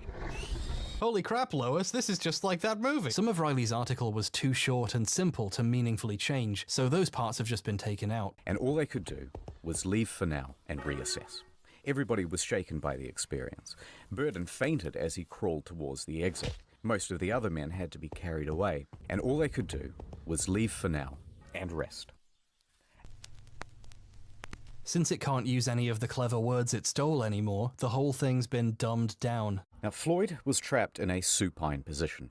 So Floyd is trapped laying down like this. Imagine sitting down to watch your favorite show and the streaming service has replaced it with a different cut where all the characters talk like idiots now. You made me look bad, and that's not good. I feel bad for the people who enjoyed the original. People in the comments and on the Reddit page are asking why he changed it and why all their favorite lines are missing. They don't know why because he didn't tell them. Why is the new version of the video unlisted and not public? Well, it could be because it's a lot worse, but mainly, by being so much worse, it kind of gives away what he did. This video's fans obviously want it back up, but if it goes back up and it's obviously much worse written now, the 10+ million people who saw it the first time, potentially even more than once, will wonder why it's different and look into why and maybe find out. But if it stays down, people will wonder why it's down and look into why and find out. It's like he's trying to delay the inevitable wider discovery of what he did by letting the video exist, but as quietly as possible, so no one wonders where the video went, but not too many people see it and notice the differences. It's a precarious situation, and I don't envy him. But he does deserve it. Right now, he looks like a plagiarist and a liar, and a coward who's willing to ruin his own video and let it gather dust unlisted in the corner to try and hide what he did. To be fair, the new version now actually cites Riley's article. Whenever a section was too difficult to change, but too significant to remove, he keeps it in and cites the article at the bottom. In the original, there were several places where he quoted the same sources Riley quoted, and in this version, just to be safe, he also cites the article to make it clear that's where he got it. The description of this version also acknowledges the talented Mr. Riley and links to his work. This would have been cool if he'd done all this the first time and not tried to hide it, but this is like if Philip re-uploaded a very slightly changed version of the plagiarized videos and just put "thanks to Boomstick Gaming" in the description. It's too late to hide what he's done, though that hasn't stopped him from trying. Oh, late breaking update. A couple weeks ago, the Man in Cave re-upload became public again. I wondered how he would stop people noticing its weird changes. Then, days later, he uploaded this year's new video, so people's attention is onto the next thing now. The only people who really noticed the video coming back are the, hardcore fans. This was a real clever boy move. If I wanted to sneak my weirdly changed re-upload back out without too many people noticing, this is how I'd do it, and all I'd have to do next was hope no one ever makes the video I'm making right now. Oops. Right, my eyes have gone fuzzy, so it's time to get back up. My knees really hurt too. Okay, I threw out an IKEA Poang to make room for this beanbag chair, and it's rubbish. I love sacks full of balls, but not this much. Don't get a beanbag chair. Oh God! Jesus! Hey, the mic's still out of frame. That's nice, that never happens. I don't know, a proper apology would be nice, and maybe an explanation for why it happened. As far as I can tell, this is the only video where he's just ripped something off like this. I hope. You know, why did he do it for this one? Really, I just want to know where he got £33. I'm a simple man with simple needs, Yorkshire puddings with a little bit of gravy on top, and explanations for discrepancies in numbers. My parents never took me to see a psychologist, so I assume that's normal. In the meantime, I'm very happy to accept the award for Jack's Film's second best video of 2022. The version from 2022 is gone. Get it off the list, Jack. Bump me up. Now, what's the first place one? And how do I destroy it? Oh, it's the steamed hams one where an animator did like 1,000,000 different styles. That one's really good. And it even tells you which styles it's doing and when in the description. This cartoon cites its sources better than half the stuff I covered in this video. Well, I guess I'll settle for second place. This time. So, there we have it. A bunch of examples of plagiarism, why it happens, why it's wrong, and all the ways it can result in destructive results. With these 4 examples, I think I'm ready to reach some kind of conclusion. Just don't touch the screen or move the mouse. There's no way you haven't seen the runtime. You've probably guessed what's coming. Where's the part where he turns out to be on a green screen and the video's about someone else? Congratulations, you figured it out. You know all my tricks. The student becomes the master. Master of shit? It was real the whole time! Ah! Last time I wanted to research one thing and tripped and learned too much. This time I had the breakdown and worked backwards. We understand why this shit is wrong now and the damage it can do. The piles of money people make from stealing other people's words and ideas and work. But there's one group more important than historians or journalists or anyone else with a real job, and that's gay people. You know what's worse than stealing from established journalists who in the end are doing okay? Stealing from small queer writers or creators from marginalized groups who weren't even paid for their work in the first place. Stealing from the writings of dead people who passed away doing the activism you pretend to do. Stealing from the very people who fund your videos, the people you claim to be defending. This video is about James Somerton.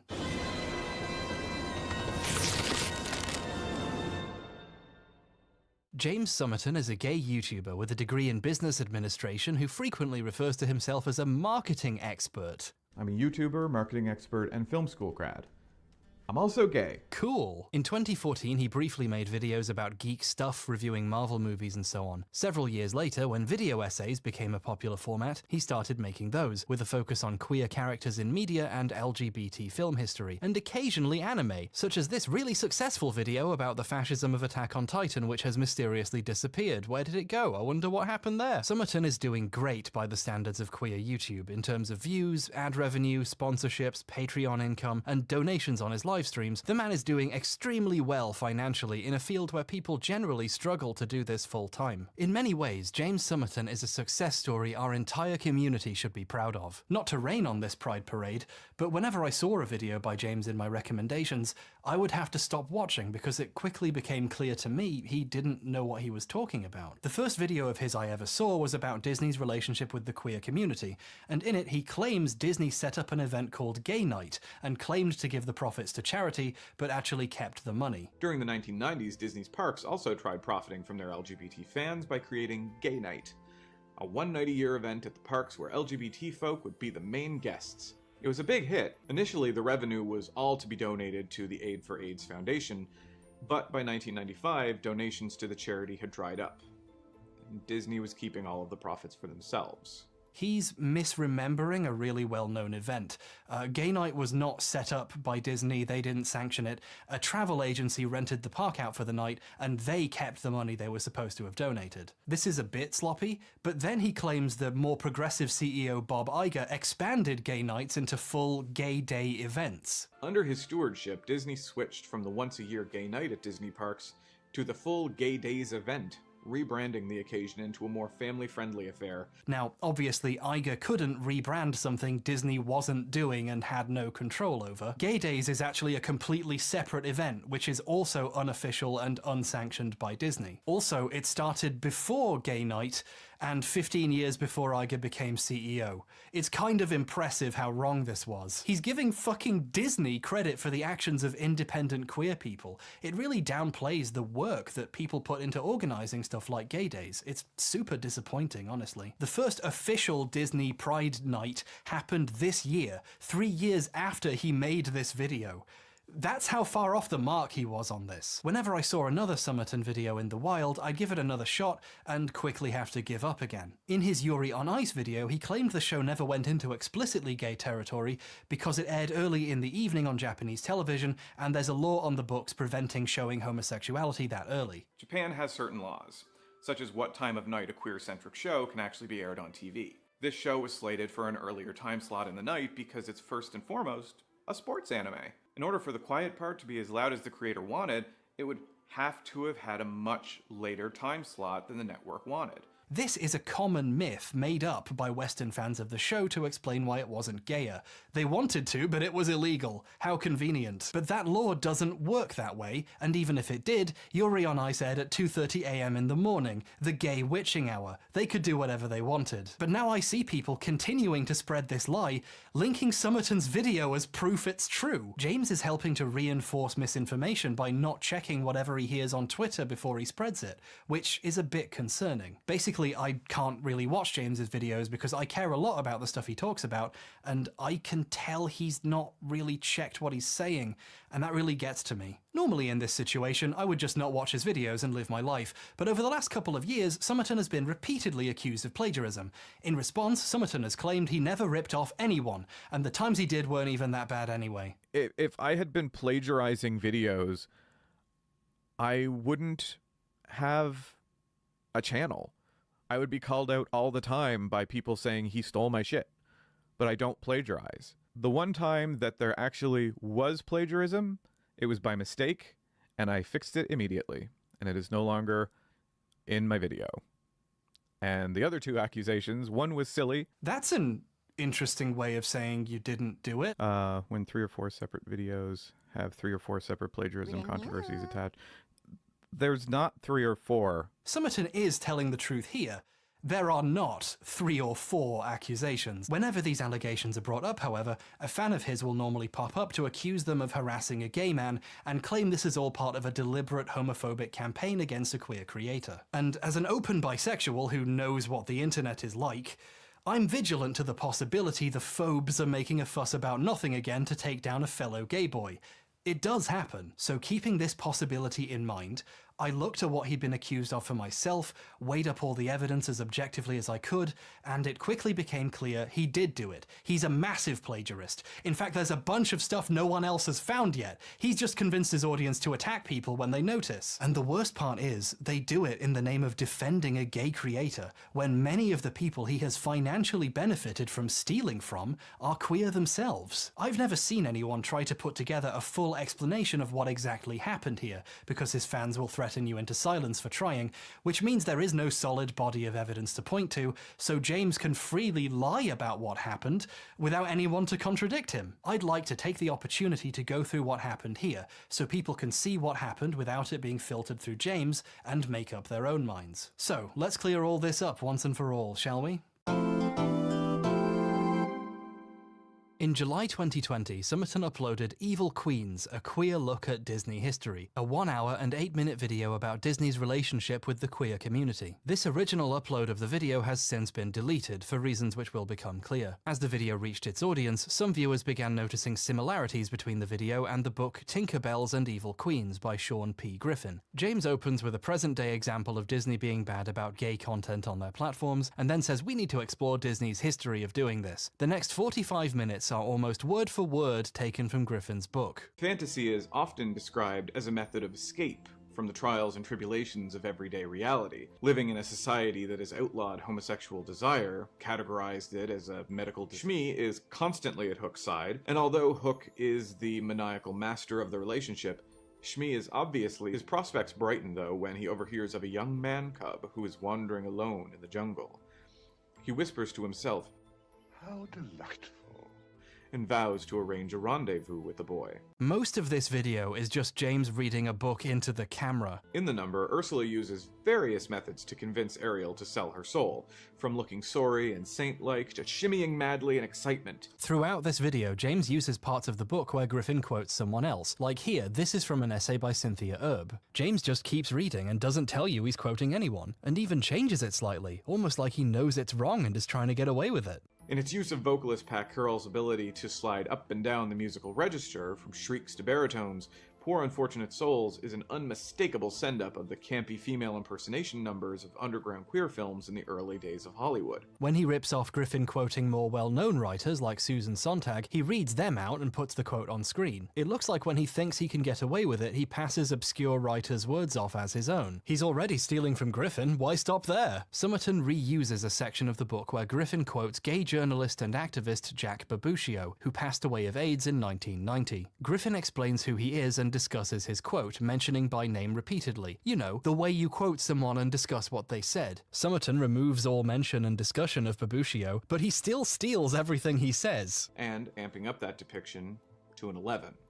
Camp, by focusing on the outward appearance of a role, implies that roles, and in particular gender roles, are superficial. A matter of style. He then skips a few paragraphs, since the book discusses what Babuccio meant by this, and that would give away James didn't write it. I didn't even think it was possible, but somehow James managed to steal 2 queer authors' words at once. He copied a book word for word, and even removed mention of the people being quoted so it sounded like he was saying their words too. That's not something you do by mistake, that's something you do when you want to take the credit, which he does. In future videos, James talks about Evil Queens as if it was all his ideas. But other movies require a bit more digging. In Evil Queens, I talked about the queerness of the 90s Renaissance Disney movies, especially Aladdin and The Lion King. When I first mentioned this to people, they thought I was crazy. Then I explained it to them, and they came around to seeing it my way. And everyone clapped. James claims this video is his work and a weird, bold new approach to media, when it's word for word from a 20-year-old book.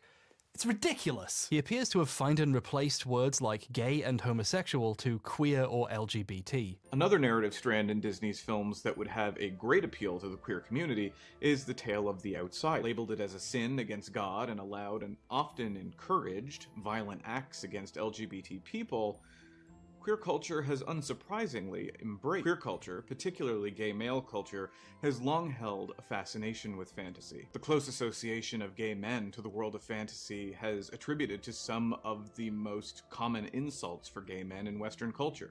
Summerton never mentioned the book or its author anywhere. There was nothing in the credits, the description, no citations, no mention of his name.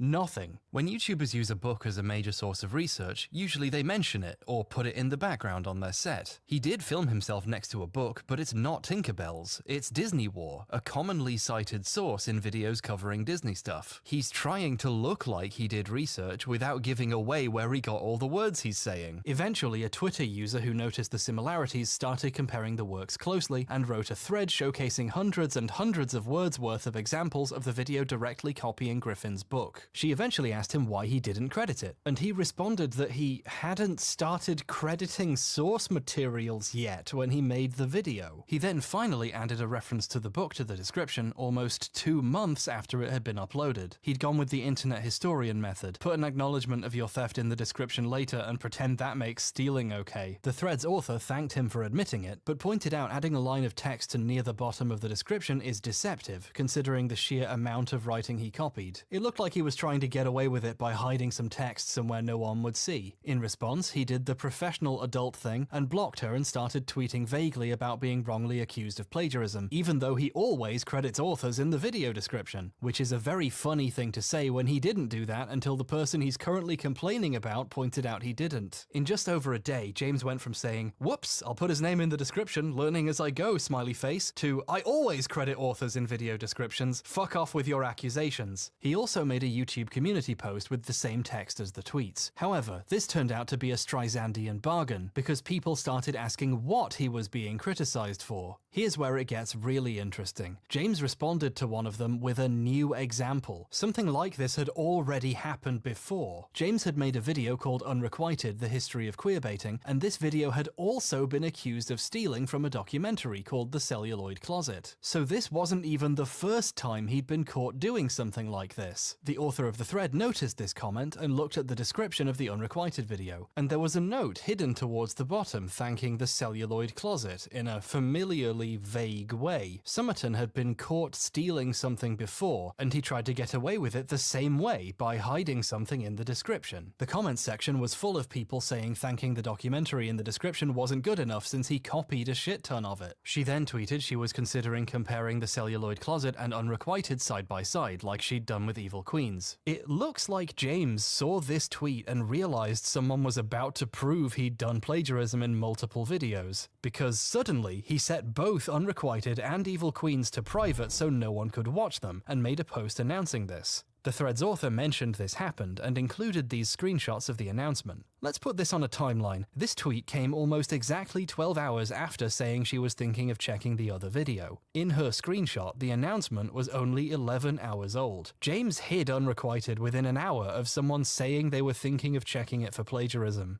That's not suspect at all. In his post, he explained he was the victim of a targeted harassment campaign, had received death threats, and he hid these videos because he didn't want people who want him dead seeing them. In the comments section, he also claimed the thread's author had been harassing and attacking him for the last 48 hours on Twitter, and her followers had been hunting down his home and work addresses. Any harassment or threats Somerton may have received are unconscionable and wrong. I want to clarify right now that if anyone harasses Somerton on my behalf, they are worse than him and will not see the light of heaven. I must underscore, however, the original author was not unnecessarily rude in her criticisms, was straightforward and polite when speaking to James directly, and when he talked about harassment, she was very clear where she stood on that as well. Somerton accused her of personally stalking him anyway, and starting a harassment campaign against him, threatening his life and trying to track down his address, with her obscure thread of tweets. The author's account was very small at the time, with less than 150 followers, and barely anyone had seen the thread until Somerton accused it of trying to kill him. Instead of addressing his mistake head-on and holding himself accountable, Somerton span a narrative about how the most polite critic he could have possibly gotten was the head of a targeted campaign against him, while trying to hide the evidence. On the other hand, the author of this thread has received a lot of harassment from Somerton's fans over the years, to the point they eventually changed their username and locked their account. You literally can't see these tweets anymore. When I managed to contact her with questions, she asked me to reference her as little as possible because she's afraid of it starting again. Somerton's fans believed they were defending him from someone threatening his life, remember? So they were pretty fucking vicious about it. And that is what he was telling them. When he made a video addressing the plagiarism, he titled it, "About Those Death Threats." Somebody watched my Evil Queens video, my video about Disney, and realized that there are quotes in the video that are directly taken from the book Tinkerbells and Evil Queens. They went ahead and started accusing me of plagiarism. Somebody read their thread and decided to message me some death threats, as you do on the internet. I think she has something like 154 Twitter followers, something like that, and some of the people of that 154 decided, hey, let's threaten to kill him. But yeah, that's the situation. That's why someone doxed me and threatened to kill me.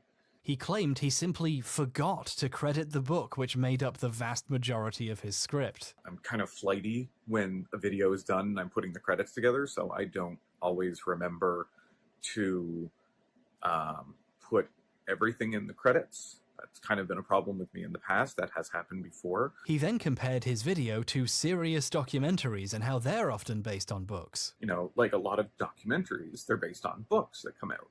And so, yes, going forward, I just want you to know my videos may well be based off of books. Normally you get permission to adapt people's books into documentaries before you make them and release them to the public for money. It's really hard not to see this for what it is. A guy making up a series of bad excuses after being caught plagiarizing. Let's just think about this for a second. If James was honestly adapting a book, why would he film himself on his set for an hour sitting next to a different book and not even think to mention the book he's adapting even exists? Somerton went out of his way not to mention his primary source, so people wouldn't read it and realize he copied it. So yeah, I guess what I'm just trying to say is that yes, there are quotes in the video and sections of the video that are taken from the book. It's not entirely based off of it. There's, you know, most of what's in the video is my own original content. How does he explain what he did to the quote from Babushio? He doesn't even try. And if you don't want to support me anymore because not everything is entirely my original thoughts, then that's fine.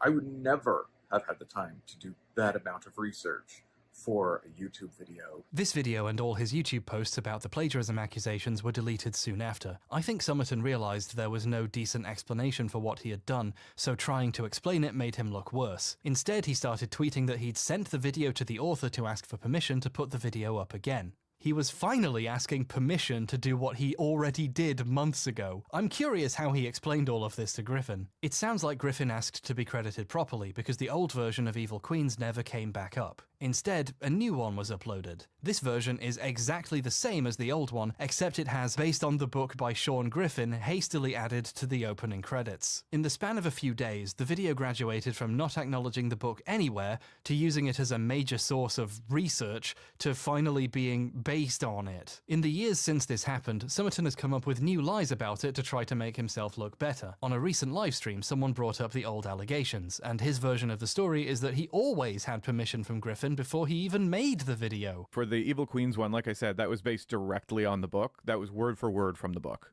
And that's why before doing the video, I got permission from the author to do it. But I did have full permission from him before making the video. The tweet about how he literally had to take the video down and ask permission afterwards is still up. Anyone can fact check this. I want to observe that if this was an honest mistake, James had the opportunity to be honest about it and chose to lie. Looks a bit like a dishonest mistake to me. He also pretends he credited Griffin in the description in the first place, and the person who criticized him simply didn't notice. In the original version of Evil Queens, the citation was in the description of the video and not in the video itself. And that was the issue. They didn't read the description. And so I took down the video and I put it back up, and somebody didn't acknowledge the based on the book by in the comments, so I took the video down and put it back up with the author in the opening titles. Again, his reply to her where he acknowledged he hadn't and was going to is still up. For reasons that I don't understand, James likes to tell obvious lies that make him look worse. This is why I felt it was important to make this video documenting the evidence. Currently, the only version of events people are likely to hear is his. Even if it's easily disproven, who's disproving it? The person who noticed the plagiarism in the first place was threatened into non-existence by his fans, leaving his lies as the last story standing. There's also another reason why I'm not buying the "it was based on a book" excuse. And then there was a video I made about Disney that was based directly on a book that I got the permission from the author to make the video. Let's take that at face value. Okay, so this video is based on this book. Based on it, word for word. That was word for word from the book. This is a lie, of course. He changed quotes, so it sounds like he he's saying them and altered a bunch of other words to try to make it sound different, but let's pretend it was for a second. Is it possible he really was just trying to adapt the book? James insists this is the case, but at this point, I'm not sure I can trust him when he says things. The author of the thread was just comparing the video to the one book she noticed, and mentions around the 53-minute mark he moves on to stuff not covered widely by the book, like Mulan. Disney's Mulan is, however unintentionally, a queer narrative. First of all, it's a little bit weird that his video, word for word adapting the book, stops adapting it and starts winging it partway through. But let me ask you this. Wouldn't it be really fucking bad for him if it turned out he also stole the new stuff from somewhere else? Yeah, it is bad, because he did! Disney's Mulan is, however unintentionally, a queer narrative that explores both gender identity and sexual orientation. It is not, as it is often simplistically described, a story about a disempowered woman who becomes empowered by masculinity. It's almost impressive how hard he leaned into something he knew was a lie people could check. James, what were you thinking? What was your plan here? The section on Mulan is taken from an article at Shondaland by Asian American trans person Jez Tom about how the film speaks to their experience with gender. This section is almost word for word stolen from this article. Mulan as Ping progressively works their way toward achieving manhood, which is defined by catching fish, carrying heavy things, and of course, wielding a big stick. He makes a few changes. Since this article is one specific queer trans person writing about how they related to the film, Somerton removes their personal experiences and moves on to the next sentence. First, in Honor to Us All, the village women attempt to sculpt Mulan into an ideal woman. More specifically, an ideal wife. Mulan fails the test of womanhood when her meeting with the matchmaker goes horribly awry. Sometimes, though, he keeps the stories in and makes a slight change. Mulan's gender journey over the course of the movie feels very familiar to many trans and non-binary people. Jesus! Is he really doing this instead of just crediting the person he got all this from? Well, yeah, he does this repeatedly. Many trans men in particular feel a kinship with Mulan as the character prepares to convince everyone they're a man, practicing their swagger, affecting their voice to a lower register, and scrambling to settle on a boy name. Somerton doesn't just steal another article when he's done stealing from a book, he deliberately changes it to avoid acknowledging the original author and their experiences so he can pretend he wrote it. Just for the record, I found an article on another website that quotes this article by Tom. Here's how quoting works, James. It's clear who wrote this, and even links to it as well for the reader's convenience. Meanwhile, James just pasted these words into his script and read it out loud like he came up with it. As Mulan acknowledges this failure in reflection, she poses a question that most trans people know intimately. When will my reflection show who I am inside? It goes without saying you shouldn't just take stuff and reuse it without crediting them. Write your own videos, man! Well, maybe he shouldn't do that either, because if you've been paying attention, which you have, you notice this is the video where James said gay night was Lord Disney's brilliant idea because he loves gays so much. Is this part stolen? Well, kind of, yeah. Griffin's book correctly explains the gay nights situation. The part where James talks about this is in a brief section that appears to be written by him, connecting the parts written by Griffin and Jez Tom. We're graced with a whole minute and 30 seconds actually written by James, how nice of him. It seems like when writing his own new section to connect the two writers he stole, he wrote a half-remembered story about gay nights he got from the same book. So the part of the video that was technically his was full of obvious mistakes. This is, well, it's not a good sign. There's a bit of a theme developing. These guys don't know their history. They're copying it without really learning it. So when they try to be unique, they have nothing to say, and none of what they say is accurate. Around the time he re-uploaded Evil Queens, acknowledging one of the people he plagiarized, Somerton also unprivated the queerbaiting video, with what seemed to be no changes, except an acknowledgement at the top saying the stolen portion is based on the celluloid closet and its documentary counterpart. Before the video went down, the description didn't look like this. It just had a special thanks hidden at the bottom. So while it was down, he'd changed it. Looks like he settled on using based on as an excuse for stealing things when he's caught. I guess we should take a look at exactly how based on it is.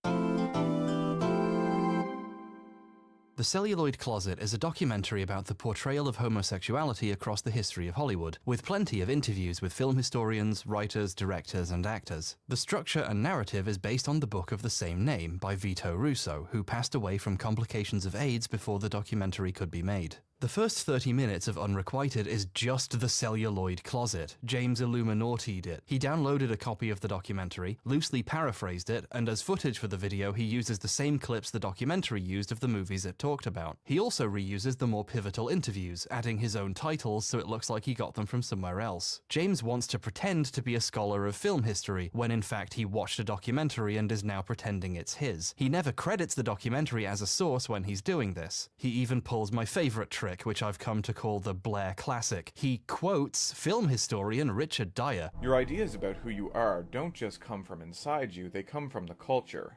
And in this culture, they come especially from the movies. So we learn from the movies what it means to be a man or a woman, what it means to have sexuality. Richard Dyer, film historian. It's actually Richard Dyer. Would you like to know how I know that? Your ideas about who you are don't just come from inside you, they come from the culture. And in this culture, they come especially from the movies. He has his own special spin on this trick, too. The lesbian experience isn't really expressed in the film at all, and even Shirley MacLaine has gone on record in 1996 saying William Wyler, the director, never even spoke to her about the lesbian elements. What he's neglecting to mention is the place MacLaine went on record in 1996 is the celluloid closet. At the time that we made the picture, there were not real discussions about homosexuality. None of us were really aware. James is dimly aware what he's doing is shit, so he's taking baby steps to avoid it. Without solving the actual problem, he's remaking a documentary using their ideas and footage. Gore Vidal, screenwriter of the film, said this in 1996. Let's say that these two guys, when they were 15, 16, when they last saw each other, they had been lovers, and now they're meeting again, and the Roman wants to start it up. He's flipped the footage and added weird filters to try to avoid triggering the YouTube bots, which correctly would flag this video as just large chunks of a copyrighted documentary. I doubt he's even seen many of the films he's talking about here. He's just showing clips from the documentary, quoting the documentary, or straight up repeating what it said himself. Homosexuality is a thing. It does exist, but it's not something good moral people should talk about.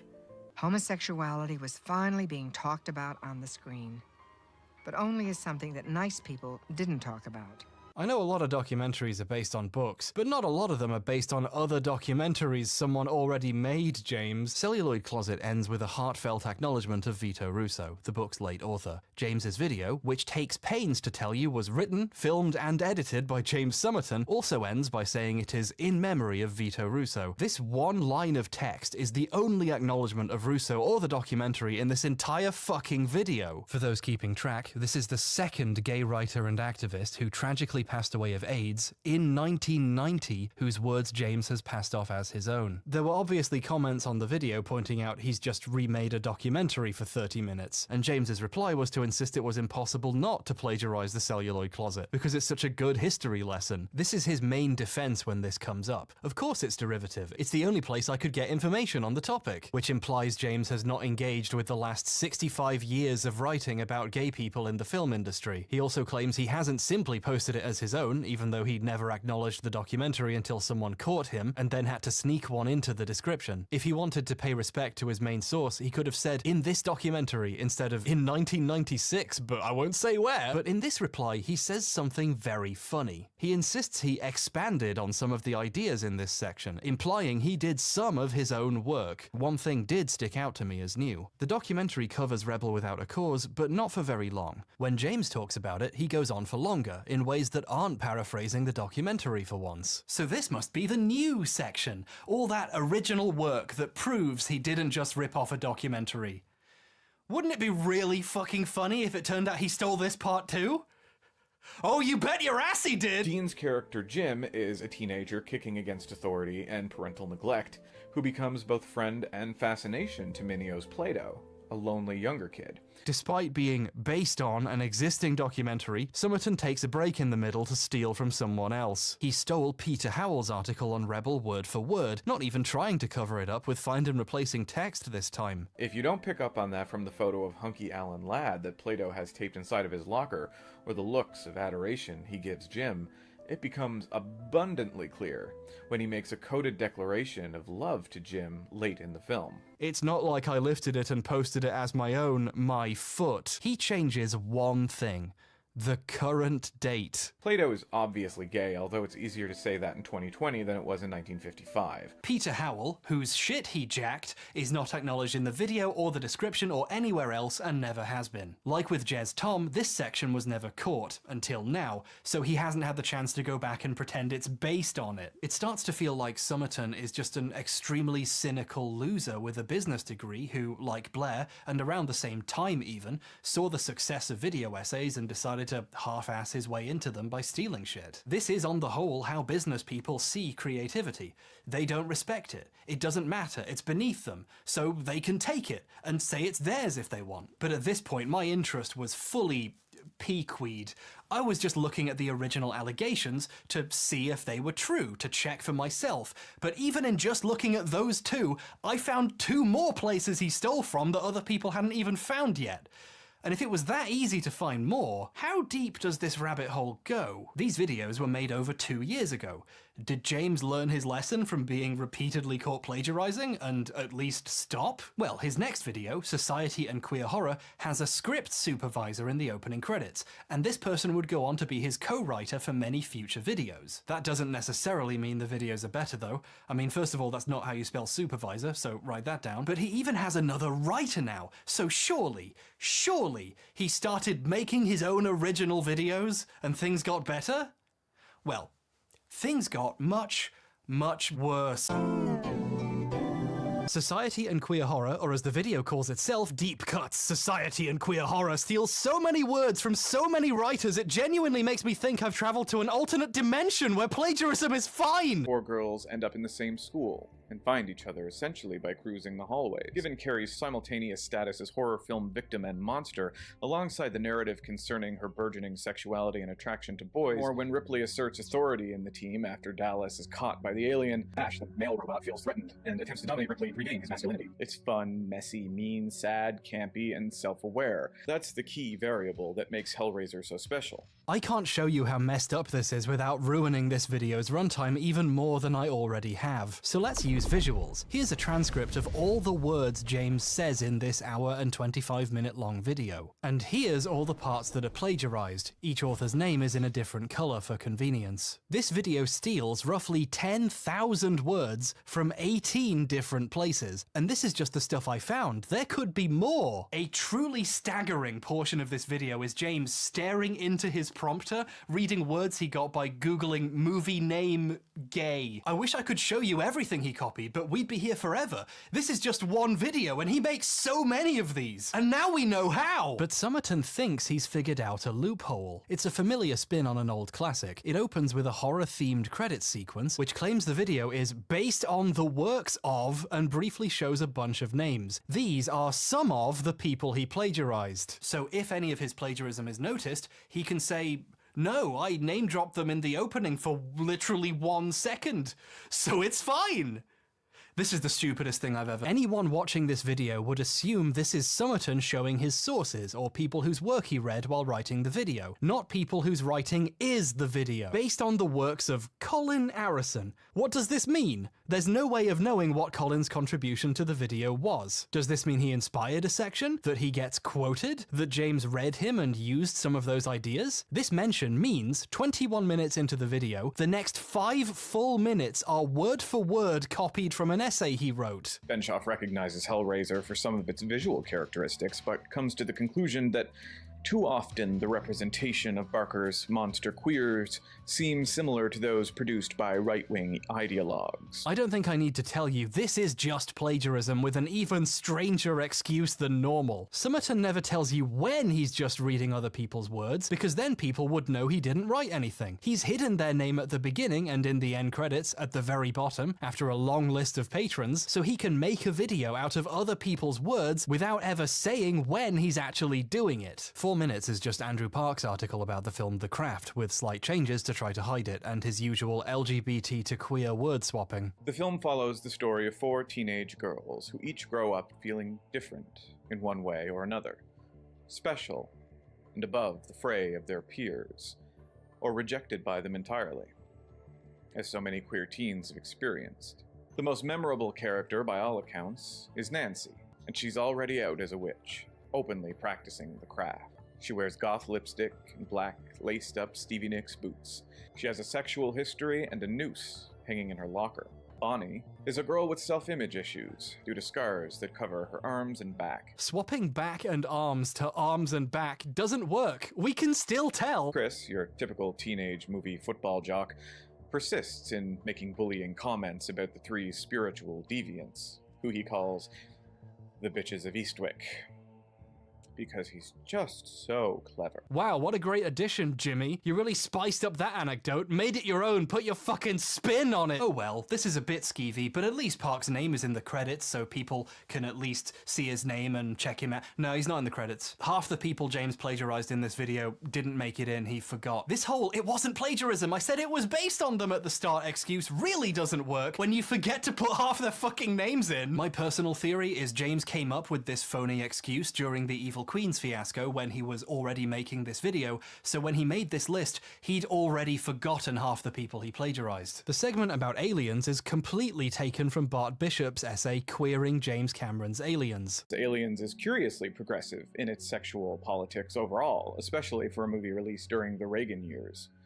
Take, for instance, the exchange between Hudson and Frost. This isn't just queer behavior being portrayed in a positive manner, but one of the many ways that the movie obfuscates gender and supports a pansexual ethos. My favorite part is when he reuses an extremely long quote from author David Grevin, along with Bishop's exact commentary on it, with a very slight change. David Grevin, in Demeter and Persephone in Space, observes, Bishop, the cyborg,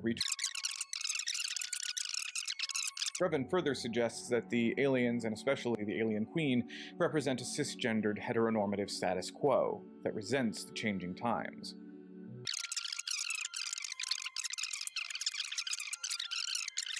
So while Grevin suggests that the conservative alien queen has contempt for the queer family dynamic, the metaphor could go even further. Cameron creates a future where gender norms have all but disappeared. He changed "I'd go even further" to "the metaphor could go even further," suggesting he is at least uncomfortable using someone else's words in first person. The copying of Bishop's Aliens essay was eventually pointed out on his website. Bishop responded calling this very strange. Bishop also made a Facebook post about being plagiarized, which is disheartening to read. This situation demonstrates perfectly the way respect and social status factor into stealing. James fundamentally doesn't respect the people he's copying. He knows to quote people when they're well known, but when he thinks he can get away with it, he doesn't. A lot of queer analysis is sadly unrecognized, and James exploited this obscurity for clout and hid a little excuse where people will miss it, but only for about half of them. As with several previous authors, Bishop was not credited. However, the video's credits do contain David Grevin, one of the authors Bishop quoted. At first I thought Grevin was in the credits because he quotes him by name in this section, but no, he's in here because he also stole from Grevin. In terms as resonant as they were phobic, Scream was a cry of despair over an apparent amorality in the millennial or late Gen X youth, especially in the male population.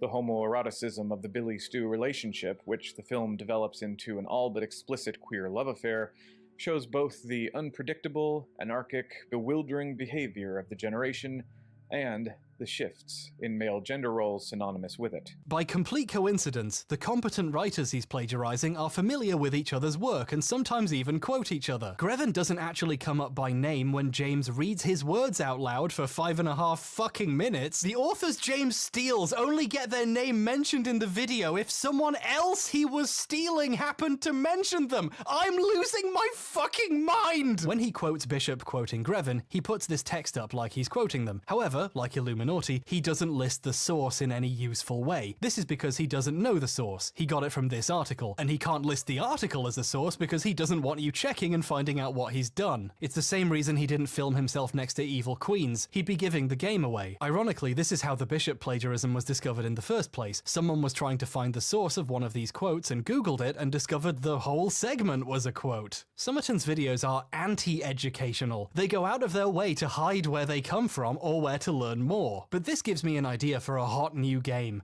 Go to a random section of Somerton's video and just Google the words he's saying. Okay, I'm gonna literally click on a random part of the video right now. I'm gonna hold my mouse up to the microphone so you can hear it. Dedicates an entire subplot to the romance between Richie and Eddie. Okay. And here we go.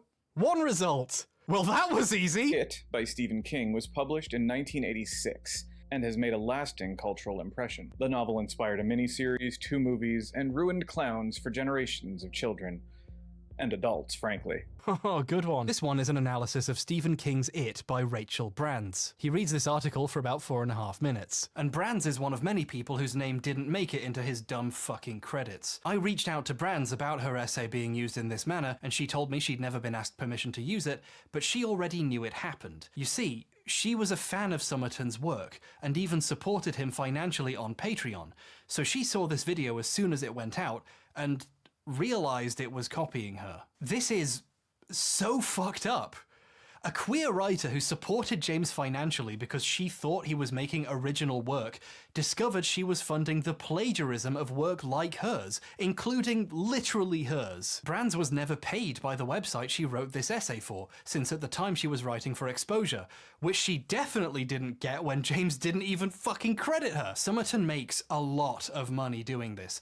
Tens of thousands of dollars in Patreon income, ad revenue, his many sponsorships, and another massive payday we haven't even gotten to yet. Brands has never been compensated for her contribution to James's financial success, and she's not the only person James plagiarized in the section on Stephen King's It alone. After reading Brands without crediting her for almost 5 minutes, suddenly he starts saying new words. Childhood trauma looms under the skin of the Losers Club well into adulthood. Wow, did James write part of his video all by himself? Nope! It's from The Hollywood Reporter. We've seen this song and dance before, it goes on for ages. I'm just gonna highlight one of the parts he changed because it's so funny. Like every person on the planet, the losers remain trapped in their trauma. They've just found new ways to cope. Richie ended up telling jokes and becoming rich and successful, but always alone. Somerton specifically removed mention of a character finding success using other people's material. That probably hit a bit too close to home, huh? The plagiarism thing, it's not a thing. After several minutes of stealing Joelle Monique's article, the video still has a bunch of runtime left to talk about it. It is the hate that's unnatural. The hate that is evil. Oh, for fuck! When we get into the head of Don Haggerty, Adrian's boyfriend, and the author lets the reader know him, he's sympathetic, he's smart and loving. He also sees the town for what it is, sees its evil clearly and wants to leave it. The entire 12-minute long It section is copied from 3 different articles, back to back to back, and only one of the 3 authors is even in these shitty credits. Somerton didn't thank Brands or Monique for the articles about Stephen King's It he stole for money. He did, however, take the opportunity to thank Stephen King! I love it when small indie writers finally get the acknowledgement they deserve. It boggles my tiny mind just how much every tiny thing is stolen in this video. He really briefly, like for 30 seconds, discusses the appeal of witchcraft to queer people, and he steals an article for that too! Witchcraft, on the other hand, offered a spiritual space where queer people could step into their personal power and explore otherness without shame, guilt, or fear. Furthermore, the idea of a coven creates a space for community. Based on the works of whoever wrote this sentence. Of the 18 authors I found him stealing from, only 9 of them make it into the opening or closing based on credits. So at least half the people he copied didn't even get a bullshit credit. And that's just what I found. I'm pretty sure I missed some. Maybe he reworded some parts better than others, so it's harder to check. But after seeing how much shit he stole for this video, I have no doubt the blank spaces are just someone else I missed. After this video came out, I think he decided he'd gotten away with it, so he stopped using the based on the works of excuse and just went right back to stealing shit. Here's one of his next videos, Code Breakers, Queer Film Theory and Why It Matters. This video's opening credits are just James, and the description thanks no one, but it's still full of plagiarism. Replacing the queer agenda with a straight agenda does not mean there is not an agenda. Zinc Hero of YouTube loved this line by Somerton so much. What am I willing to bet he stole this line too? Place your bets! Directly into my pocket, because yeah, obviously, you fucking piece of shit! It also bears mentioning that if a filmmaker doesn't choose to queer history, that doesn't mean they're telling history like it was. It just means they're straighting history. Replacing the gay agenda with a straight agenda does not mean that there's no agenda. Somerton's fans praise him for the quality of his writing, unaware it's not his. Since the true authors' names have been erased from the story, they are prevented from learning who they actually enjoyed and being able to go read more. I find this genuinely sad. James, how do you manage to churn out so many high-quality videos so frequently? I know how! At one point, he starts explaining basic film theory. Not basic by nerd standards. I mean, it's like he's just reading Wikipedia. Actually, not like. Today, there are many different schools of film theory. So let's talk about them. The structuralist film theory emphasizes how films convey meaning through the use of codes and conventions, not dissimilar to the way languages are used to construct meaning in communication. An example of this is understanding how the simple combination of shots can create an additional idea. The blank expression on a person's face, an appetizing meal, and then back to the person's face. While nothing in this sequence literally expresses hunger or desire, the juxtaposition of the images convey that meaning to the audience. Marxist film theory is one of the oldest forms of film theory. Sergei Eisenstein and many other Soviet filmmakers in the 1920s expressed ideas of Marxism through film. In fact, the Hegelian dialectic was considered best displayed in film editing through the development of the montage, a Russian invention. Eisenstein's solution was to shun narrative structure by eliminating the individual protagonist in favor of telling stories where the action is moved by a group, and the story is told through a clash of one image against the next, whether in composition, motion, or idea. Formalist film theory is a theory of film study that is focused on the formal or technical elements of a film, i.e. the lighting, scoring, sound, set design, use of color, shot composition, and editing. It's a major theory of film study today. Formalism, at its most general, considers the synthesis or lack of synthesis of the multiple elements of film production, and the effects, emotional and intellectual, of that synthesis and of the individual elements. For example, let's take the single element of editing. A formalist might study how standard Hollywood continuity editing creates a more comforting effect, and non-continuity or jump cut editing might become more disconcerting or volatile. Cringe. There's no other word for it. This makes me cringe. It's embarrassing. It speaks volumes what James thinks of video essays as a format. To him, reading Wikipedia is equivalent to what everyone else is doing. I don't know why you would make videos like this unless you were just in it for the money. Where's the joy of doing your own research, your own learning, and getting to share it in your own way? These videos are a cash grab with absolutely zero original thought or soul. I didn't think YouTube videos could have souls, but now I've experienced ones that don't. The end credits don't thank any of the people or wikis who wrote this video, just James and his co-writer Nick. Oh, and he thanks all his patrons who give him thousands of dollars to read Wikipedia to them without telling them. And this puts us onto a related problem with his videos. This might be obvious, but James is a little bit lazy. In Codebreakers, in between the rest of the stealing, he brings up the potential gay overtones in Legend of Korra between Prince Wu and Mako. Mako's Will They Won't They with Prince Wu. But I thought the clips from Avatar looked a bit blurry for a video from 2020 when much higher quality sources were available. Did he just Google an old AMV shipping these two characters and download it and slap it in here? No, that would be ridiculous. Yes, of course he did. It was this one. It took 2 minutes to find. He just added black bars to the top and bottom because he's trying to pretend his shit is cinema. This is probably the laziest moment in video essay history. He's downloading other people's videos to use as backing for a voiceover he probably didn't write about characters whose names he can't pronounce. It's like staring into a low bitrate abyss, but it doesn't stare back. James stares back. The phrase, by James Somerton, is doing so much heavy lifting, he probably stole that from fucking Atlas. There's a section where he just reads the Stanford Encyclopedia of Philosophy's explanation of what homosexuality is. As has been frequently noted, the ancient Greeks did not have terms or concepts that correspond to the contemporary dichotomy of heterosexual and homosexual. Probably the most frequent assumption of sexual orientation, at least by ancient Greek authors, is that people who respond biologically to beauty and years. Furthermore, the issue of what biological sex one is attracted to is the character in Plutarch's argues that in Rome had many parallels to ancient Greece's understanding of same-sex attraction, and sexual issues more general. He looked up homosexuality in an encyclopedia and pasted it into his fucking script. Oh my god! The lack of effort is a running theme. James doesn't really care what he's saying and is just googling movie name gay, so the quality of some of the places he's copying are not very good. His coverage of Alien 3 in Society and Queer Horror, yeah, there's more people I didn't show you yet, is taken from, the Cracked article, 5 Terrible Movies with Awesome Hidden Meanings. People sometimes compliment James for his fancy opening titles with 3D movement and graphics, but he just bought these. Anyone can. Look, here's the place he got Society and Queer Horror's opening. I bought bought it. Now it's mine. Whee! The opening of Evil Queens, the highest production value part of the whole affair, is just more stuff he bought. I'm not criticizing him here, this is normal and fine, but it's a little surprising to realize James never did any work of any kind during the video making process. He buys the fancy looking bits and gets the rest from an AMV. Presumably he hired a co-writer so he could stop pretending he does any. But that makes the fact they're still full of plagiarism even more shocking. Kat looked at his video about Jeffrey Dahmer and found about 5 places he plagiarized without even checking too hard. Thus, the term homosexual overkill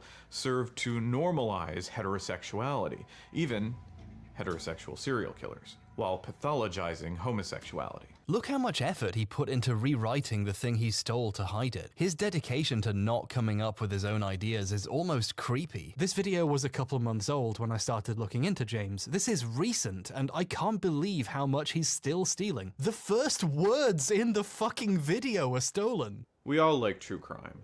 It's very suddenly become one of the most engaging forms of contemporary entertainment. He's really extruding the original words here. He's put so much work into changing it, it might have been easier to write something from scratch. But this is James we're talking about. He stops putting in the effort after the first few sentences. Again, both Bundy and Dahmer were serial killers who tortured and murdered dozens of people, whose families are still alive and can see these tweets and posts on TikTok. He actually copies the previous section of the article right before, but Kat asked me before I play this part to ask you to pay specific attention to the change he makes here. There is a thirst for Dahmer made apparent on TikTok and Twitter, with hordes of white women droning over how attractive he is. This change is part of a running theme throughout Summerton's work. Misogyny? In the parts of James's videos that he actually writes himself, or rewrites after stealing, he really doesn't like women. I didn't want to open this can of worms, but the thesis of the stuff he stole for this video gets completely fucked up by his rants about women being attracted to serial killers. He argues women are only attracted to Dahmer because he killed gay men and not women, which makes it easier for them to ignore the brutality of his crimes, and if he'd killed women, they wouldn't be so thirsty. Despite his cannibalism, despite the decades-long erasure of his victims, these women, and mostly teenage girls, are swooning over him. And why not? To our knowledge, Dahmer never killed any teenage girls, or any women at all, so there's a level of disconnection. Women are attracted to the wrong serial killer, how terrible. But he couldn't stop himself from also complaining about women being into Ted Bundy, who did murder women. He goes off script from the article he's stealing for that section to complain about it even more. Navigating the ethics of true crime content is tricky. Critics have begun to question the need for entertainment mediums which fetishize or even sexualize serial killers. In the last 3 years alone, we've seen multiple films about Ted Bundy, with 2 of them coming from Netflix, one of them starring Zac Efron.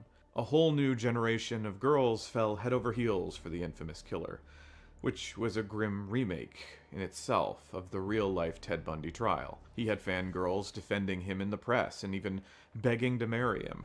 Netflix's social media team actually begged viewers to stop stanning Bundy. He added a whole new bit fantasizing about millennial girls' attraction to a serial killer when, like, no, they were attracted to Zac Efron, the famously attractive celebrity actor. This was a stupid tangent to begin with, but now his own video contains examples of women fancying a serial killer who killed women. So his rant about women loving Dahmer because he didn't kill women makes no sense. Really, he just wanted an excuse to complain women see their gay friends as disposable. Because unfortunately, to this day, many women still see gay men as nothing more than a fancy accessory. Especially teenage girls who lust for the perfect gay best friend. A boy whose sex life is secret, so you never have to hear about it. But he's always there to tell you if your boyfriend's being a jerk. Gay men and boys as a purse or a fancy iPhone case. Something to show off, but ultimately something disposable.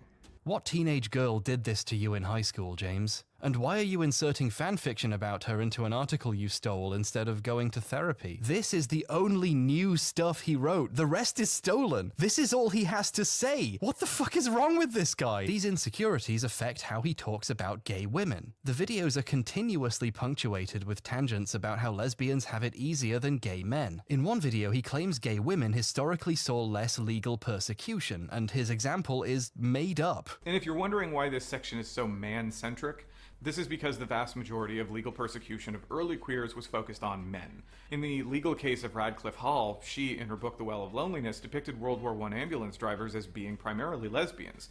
English courts were really not pleased with this depiction, but women who love women was such an uncomfortable topic for them that they threw her case out of the courts and just let her carry on in her happy life. Over here in reality, Radcliffe Hall was found guilty of obscenity and all copies of her book were ordered destroyed. He's rewriting history to pretend women had it better. This approach to female queers reaches a territory where he doesn't even accept other people's identities if he has a bone to pick. In one video, while trying to argue queer women have it better than men in Hollywood, he misgenders two showrunners. So why don't gay men get to represent themselves in media? At least media that's widely accepted by the mainstream. Queer women get to represent themselves, at least sometimes.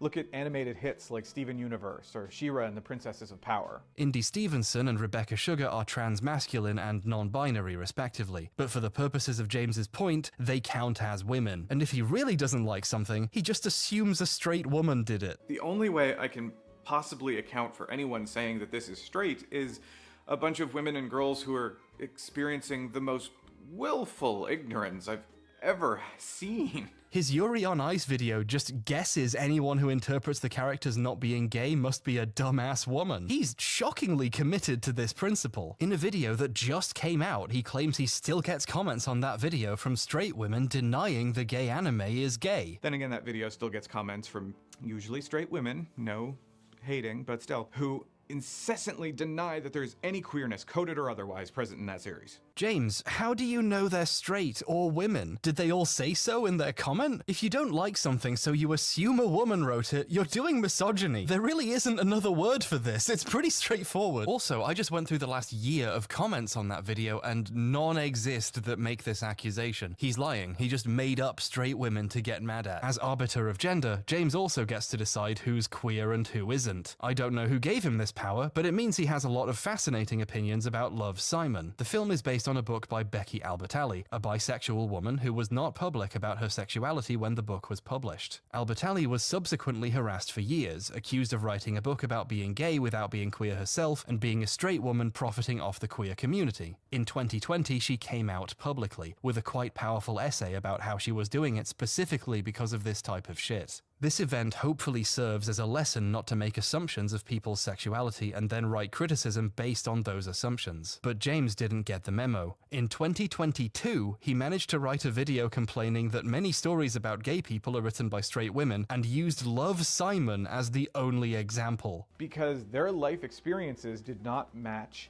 the experiences about gayness set by straight women with a kawaii idea of two gay people.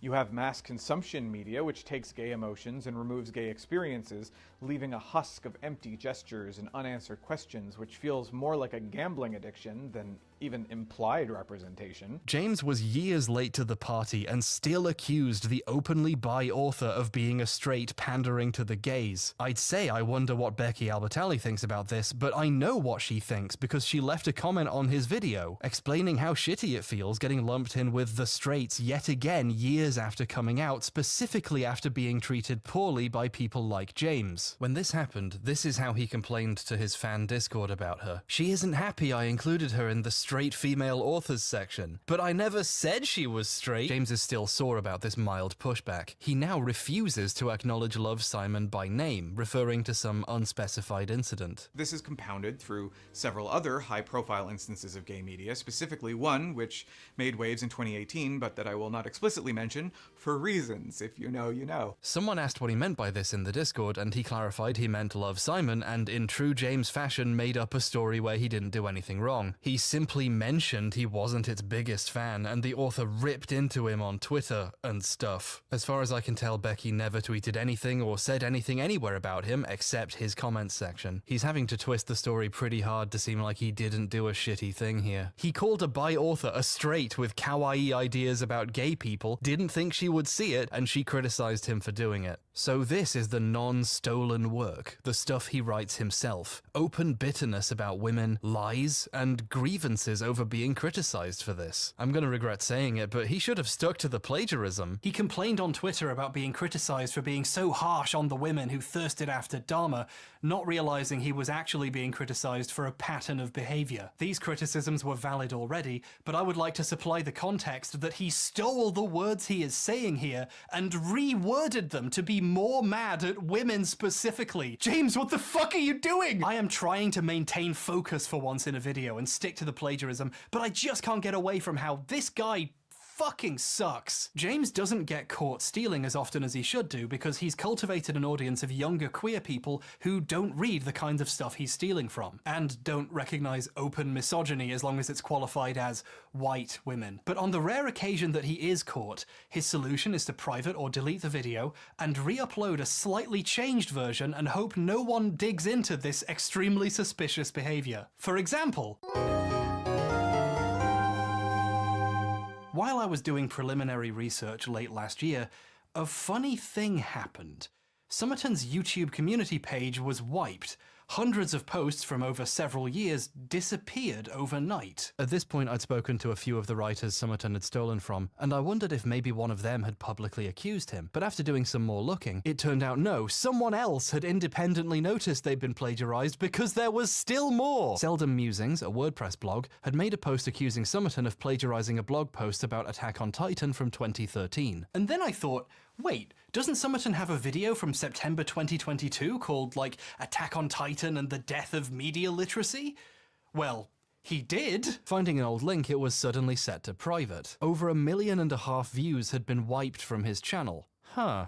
I already had a copy downloaded because, well, Summerton has deleted inconvenient videos before, and I figured something like this would happen again. I've been going through his videos chronologically, so I hadn't got to that one yet, but what's kind of funny is I know I would have noticed this plagiarism myself if I had. That blog post has gone viral multiple times. It's one of the main sources for Western awareness of Attack on Titan's author's right-wing views. If you're deep on anime fascism discourse, this is a classic post. I've seen it linked and referenced dozens of times over the years. It would make sense to point to this post if you were discussing the political implications of Attack on Titan, or you could even quote it and cite it as a source. Well, wouldn't you know it, Summerton doesn't link the post or quote it anywhere, or acknowledge its existence, he just copies it. This outrage should come as no surprise knowing the history between Japan and Korea, but that is exactly what most people may not be aware of. Korea was occupied by Japan from 1910 to 1945, only one of many East Asian nations colonized by Japan as part of its growing imperial presence at the time, during which the Japanese army enforced changing Korean names to Japanese style, destroyed and stole Korean cultural artifacts and locations, murdered the Korean empress, forced Korean men into hazardous war efforts, forced Korean women into sexual slavery for Japanese soldiers, and tortured and massacred and experimented upon Koreans en masse. However, history books and classes in Japan have glossed over it, if not outright ignored these events. James doesn't acknowledge the writing he's stealing at all, though he does find the time to make a long opening sequence, James Summerton Presents, directed and edited by James Summerton, written by Nick Hergott and James Summerton. This site was active briefly in 2013, with a post in 2016 clarifying the blog was done.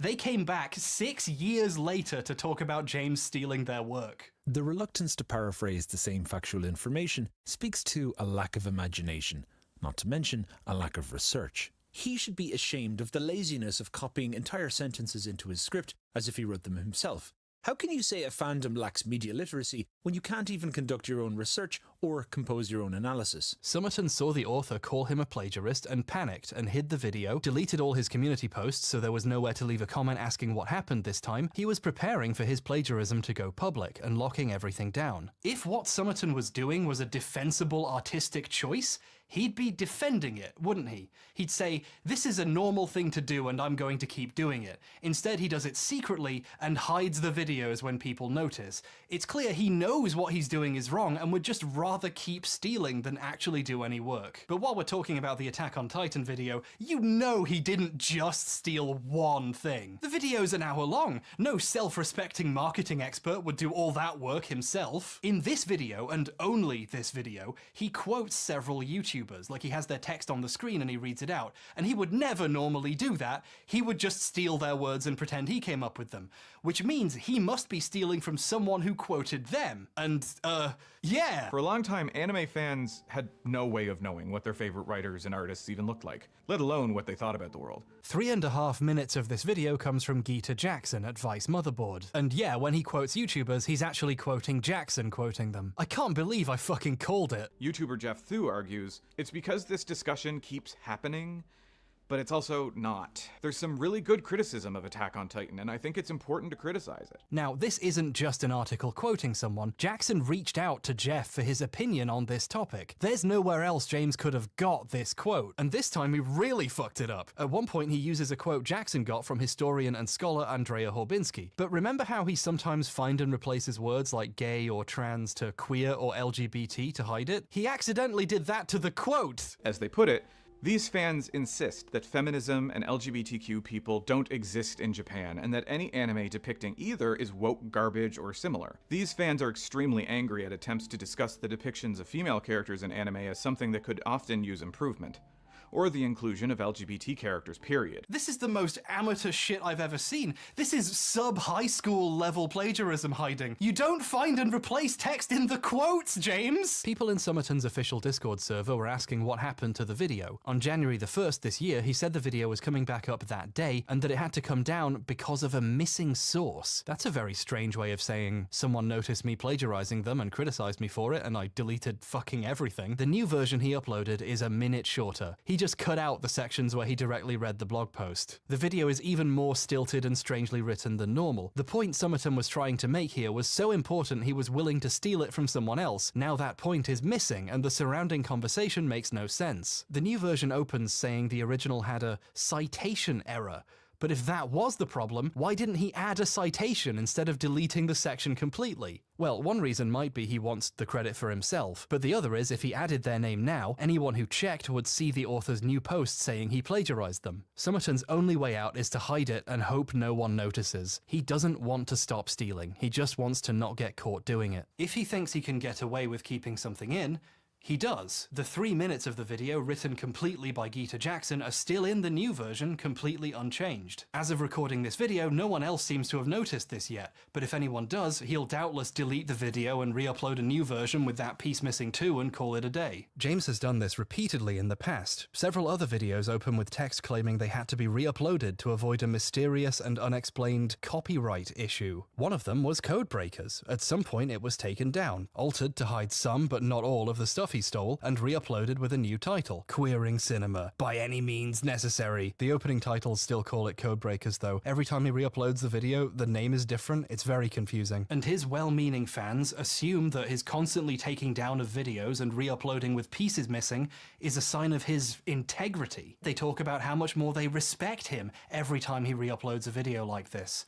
Every time, because he has to do it a lot. The reality is Summerton has had years worth of chances to be the man of integrity his audience wants him to be, and despite this being his full-time job, which he makes thousands and thousands of dollars doing, he would rather keep stealing. By the way, that re-upload of Codebreakers, Queering Cinema, around the time of the Attack on Titan drama, it disappeared again. As far as I can tell, it's still gone nearly a year later. Maybe some authors noticed what he did and said something. Maybe so many pieces had to be taken out there was nothing left. The frequency with which he's had to hide videos to cover this up is staggering. Scrolling up his Discord's video announcement page, you can see right away a shocking amount of stuff that mysteriously went missing without any explanation given. For some reason, Nick wrote a joke on this page about how to tell who wrote what part of each video. It's cute, but I'm going to take it as confirmation that if a section doesn't contain these words, neither of them wrote it. While I was browsing his public fan Discord, I found myself wondering about Nick, his co-writer.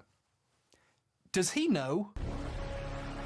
Nick Hergott, also known as NT Hergott, is a writer, mostly for James's videos, but he does have a self-published young adult novel, so there we go. He's a better writer than James as far as I can tell, in the sense it doesn't look like he steals things. So, does he know what his boss is doing? I checked the fan Discord to see if they talk about the writing process, and I found Nick has a special section dedicated to previewing part of the scripts for upcoming videos, which is a really nice feature. Or it will be, if they wrote them. Nick showcases parts he's written, and as far as I can tell, they're actually his. And they're pretty decent too. And sometimes he shows things James wrote. This is part of the script for a video called How Disney Tore Down the Owl House. And it actually made it into the video. Let me play it to you. Chapek, though, is in a unique position as far as CEOs of multi-billion-dollar corporations go. Disney is first and foremost in the business of making money, but unlike almost every other giant corporation, it doesn't want to be seen that way by the general public. Nick literally says, James wrote this. So at the very least, James Somerton wrote this text, right? Right? No! Chapek, though, is in a unique position as far as CEOs of multi-billion-dollar corporations go. Disney is first and foremost in the business of making money. It's an article by Julie Tremaine for the San Francisco Gate. I wonder how she feels about having her work reposted to an audience being told it was written by James Somerton. Holy shit! If it's any consolation, Julie, James Somerton's Discord thinks your writing is harsh but true. I love any time y'all talk about Disney. Jesus Christ, it wasn't y'all, it was someone else!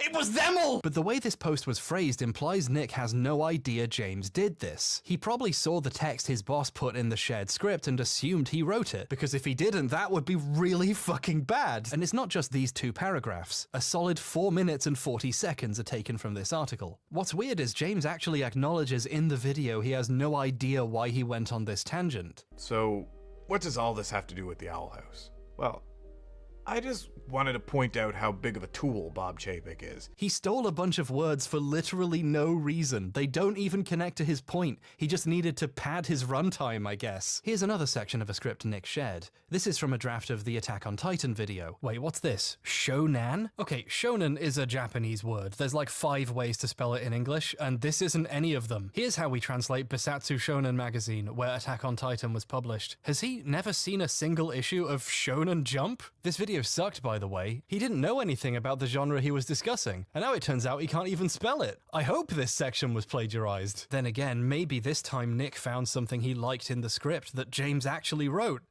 Nope. It's also stolen!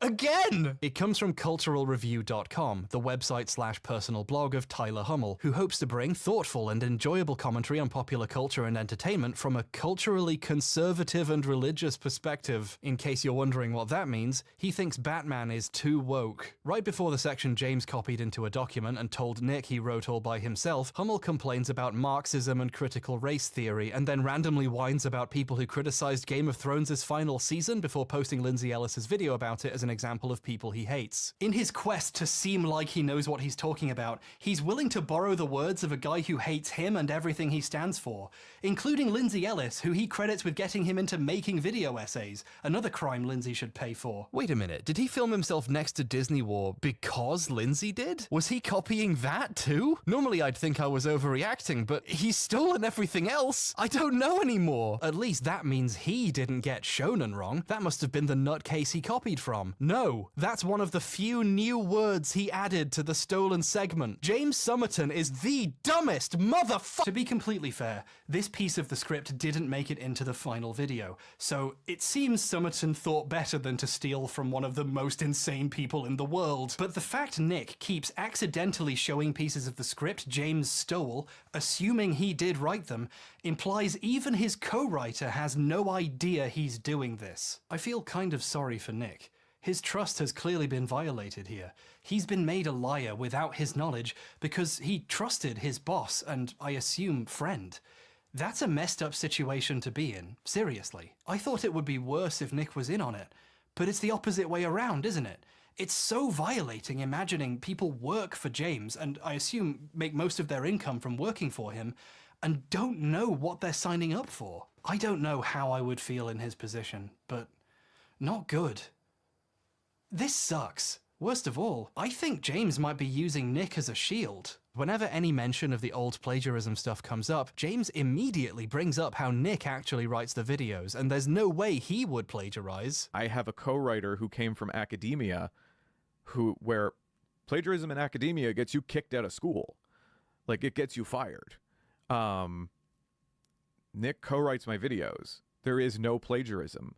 It's like he's trying to redirect possible negative attention onto his unsuspecting co-writer. Whenever plagiarism comes up, James brings up how great Nick is for writing all the videos in a totally not suspicious way. Because if it was like somebody accusing me of plagiarism, especially recently, the videos are so heavily written by Nick that they would be accusing Nick of plagiarism, and I will not fucking tolerate that. Remember, James knows there is plagiarism in his videos because he did it. So when he responds by saying, no, Nick writes the videos and he would never do that, it's like he's setting him up to take the fall. Nick is an angel for tolerating me and writing the videos as well, like with his fantastic talent.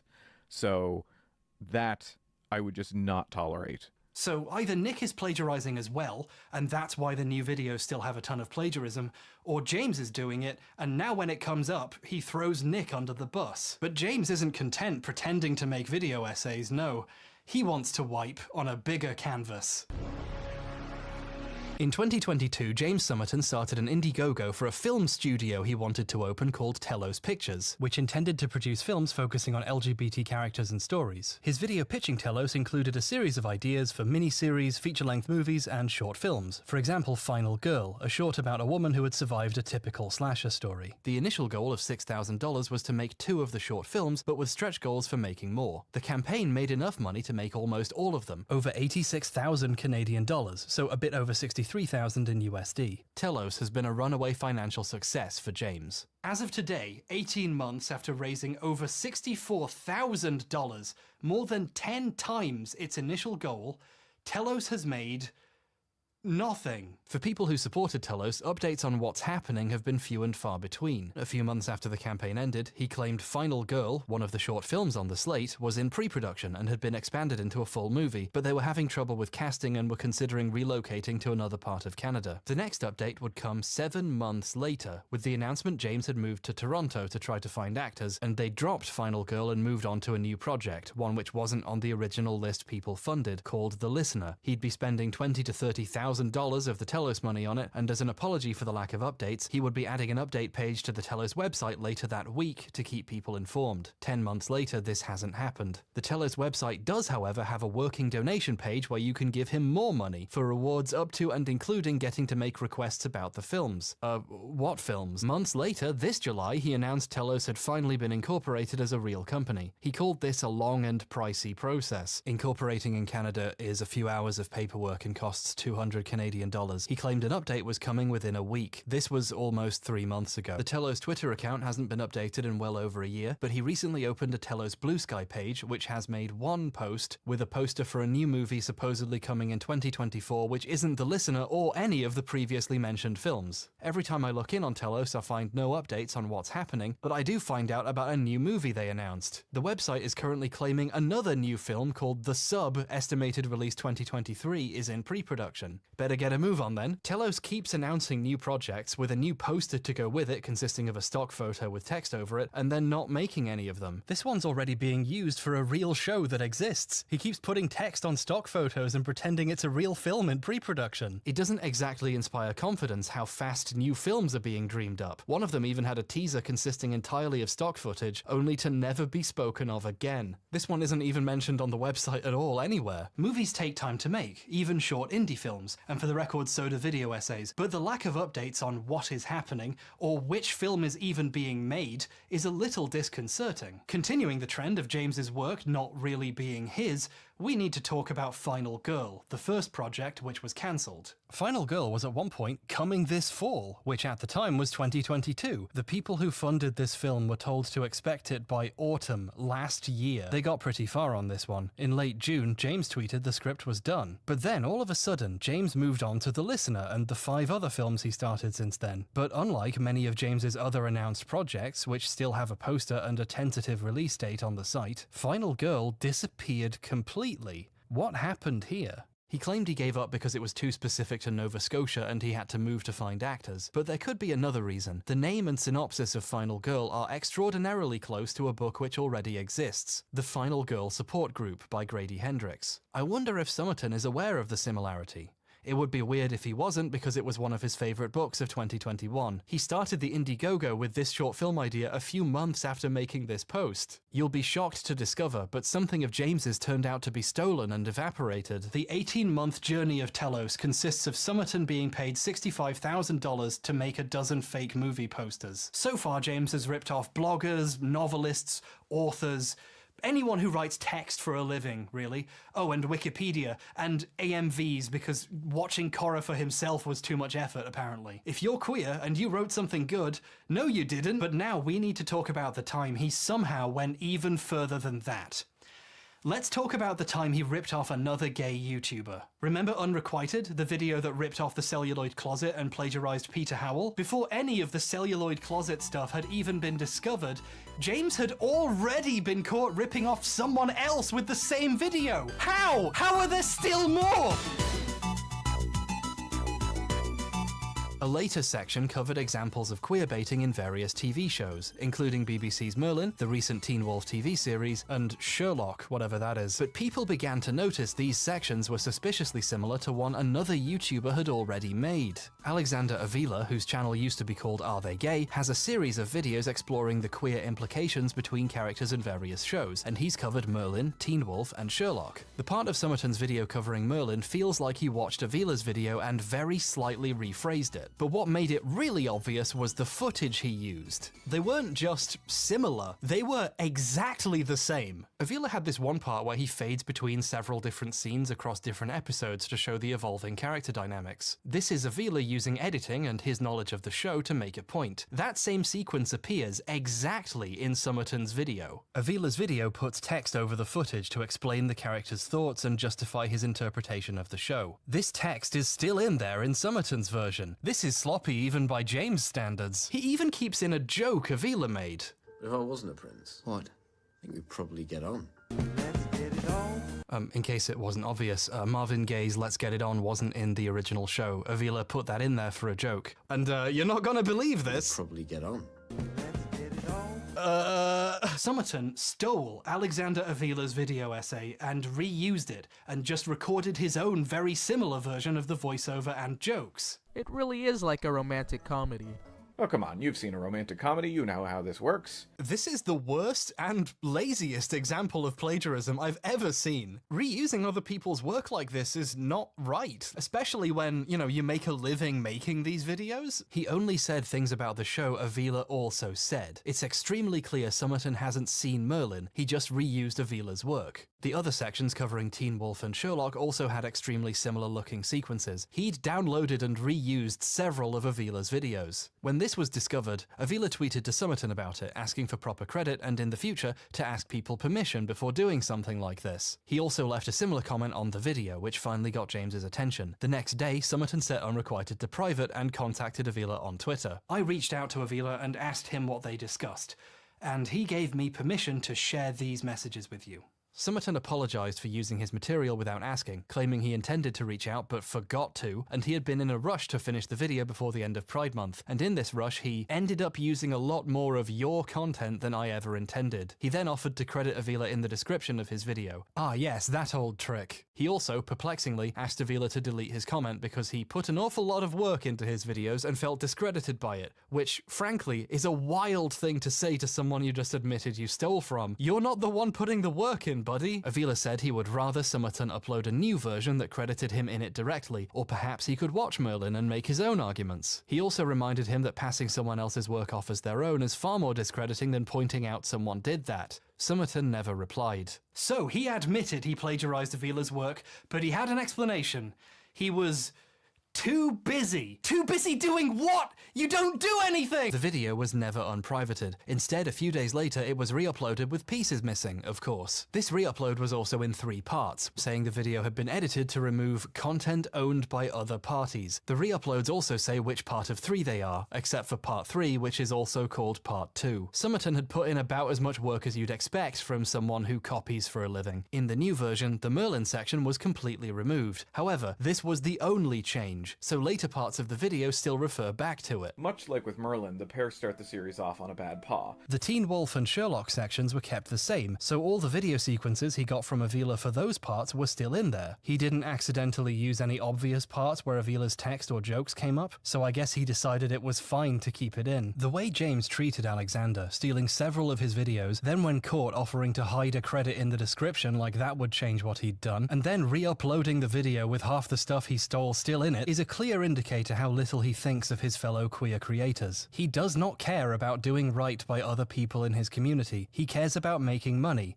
by any means necessary. What makes this even clearer is how publicly he does not admit fault or even pretend he learned anything. To this day, he lies about what happened. When the plagiarism allegations came up on that livestream, he made up a completely new story that contradicts the apology he gave to Alexander. He claims he downloaded a highlight reel of Merlin clips from somewhere else, and that highlight reel stole from Avila's video, so technically he didn't steal from him and it was all just a misunderstanding. In the original History of Queer Coding video, I used a highlight reel from the show Arthur that another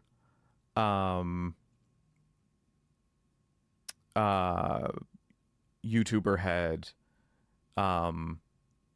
used, and I thought it was just a highlight video, but apparently it actually came from another video from the channel Are They Gay? He repeats and refines this story throughout the stream. And there was one where I took a highlight reel in 2020 from a highlight video that happened to be from a video from a YouTube channel.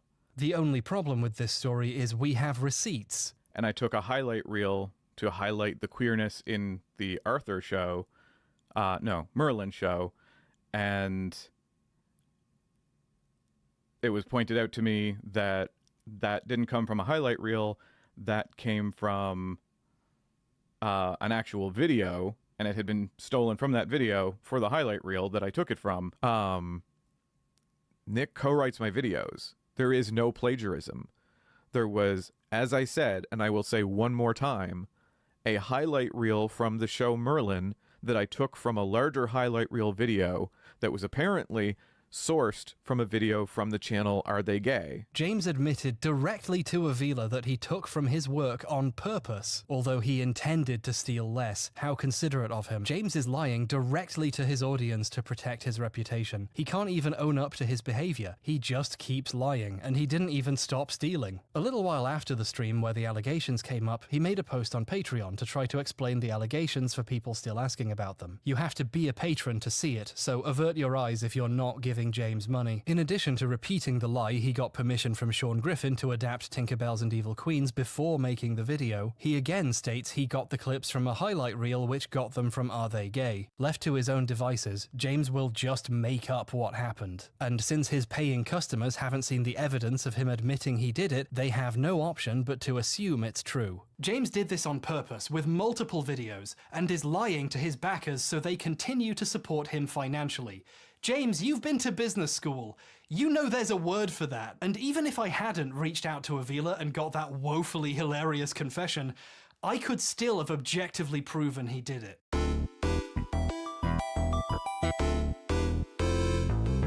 There's one last missing piece of the puzzle here. Ignoring for a second he admitted to Avila he took from more than one video, ever since he's always pretended it was just Merlin. If I could somehow prove he also used Avila's other videos for those sections, that would show the extent of the copying and how much he's lying to cover it up. But like I said, the Teen Wolf and Sherlock sections aren't as obvious. He doesn't steal any jokes, he just very boringly spouts arguments similar to Avila's while playing what looks like the same footage. It's harder to prove he downloaded his video to make this, which is probably why he feels comfortable pretending he didn't. I was thinking of watching both videos closely side by side and contrasting the clips to show they're all the same, wasting even more of my precious life watching Sherlock than I already have, but then I was reading James's tweets from when he was making this, and I saw that he posted a picture of him editing this video, with his timeline visible. Forgive me, but the opportunity to do something like this comes once in a lifetime.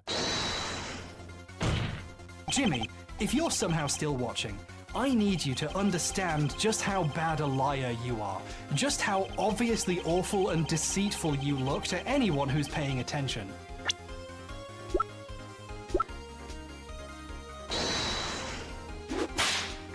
Before you'd even uploaded the video, you posted a picture of the Sherlock section of your timeline, and the source footage is clearly labeled, "Are They Gay?" You had proven you plagiarized Avila before the video was even done.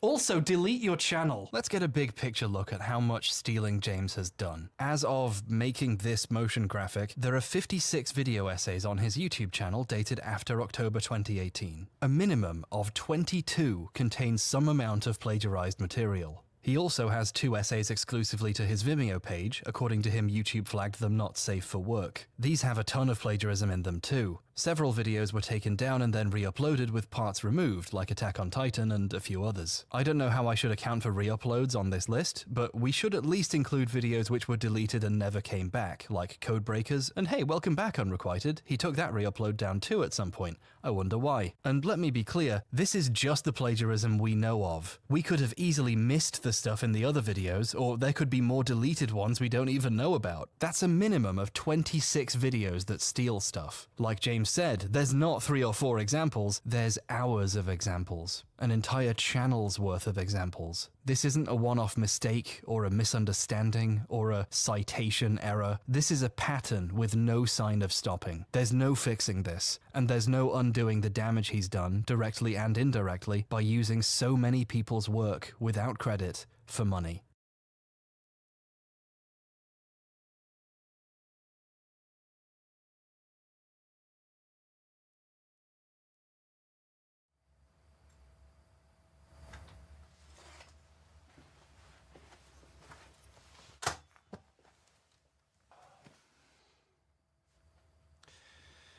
A lot of people have been burned by James, not just in terms of having their writing or videos stolen, one even giving him money to find out he was stealing from them, but on a basic level, liking someone's work and funding them only to realize you're funding plagiarism is humiliating. James has become one of the biggest LGBT YouTubers in the room, essentially absorbing all the support and attention that would have otherwise gone to people who actually do work. Other gay video essayists have to come up with their own opinions and actually write them. They can't compete on volume with a guy who's willing to rip off dozens and dozens of other people. Many of the people he's copied were paid very little, and in some cases not at all, for their original material when they wrote it. They were hoping their writing would be recognized and result in future work and more of a career. And in a way, their good work was recognized, but only by James. How much recognition do you think they got when James read their words without crediting them? And on the other hand, how much money has James made from them? How much money has he made in fundraising to start a film studio on the back of this career he got from them,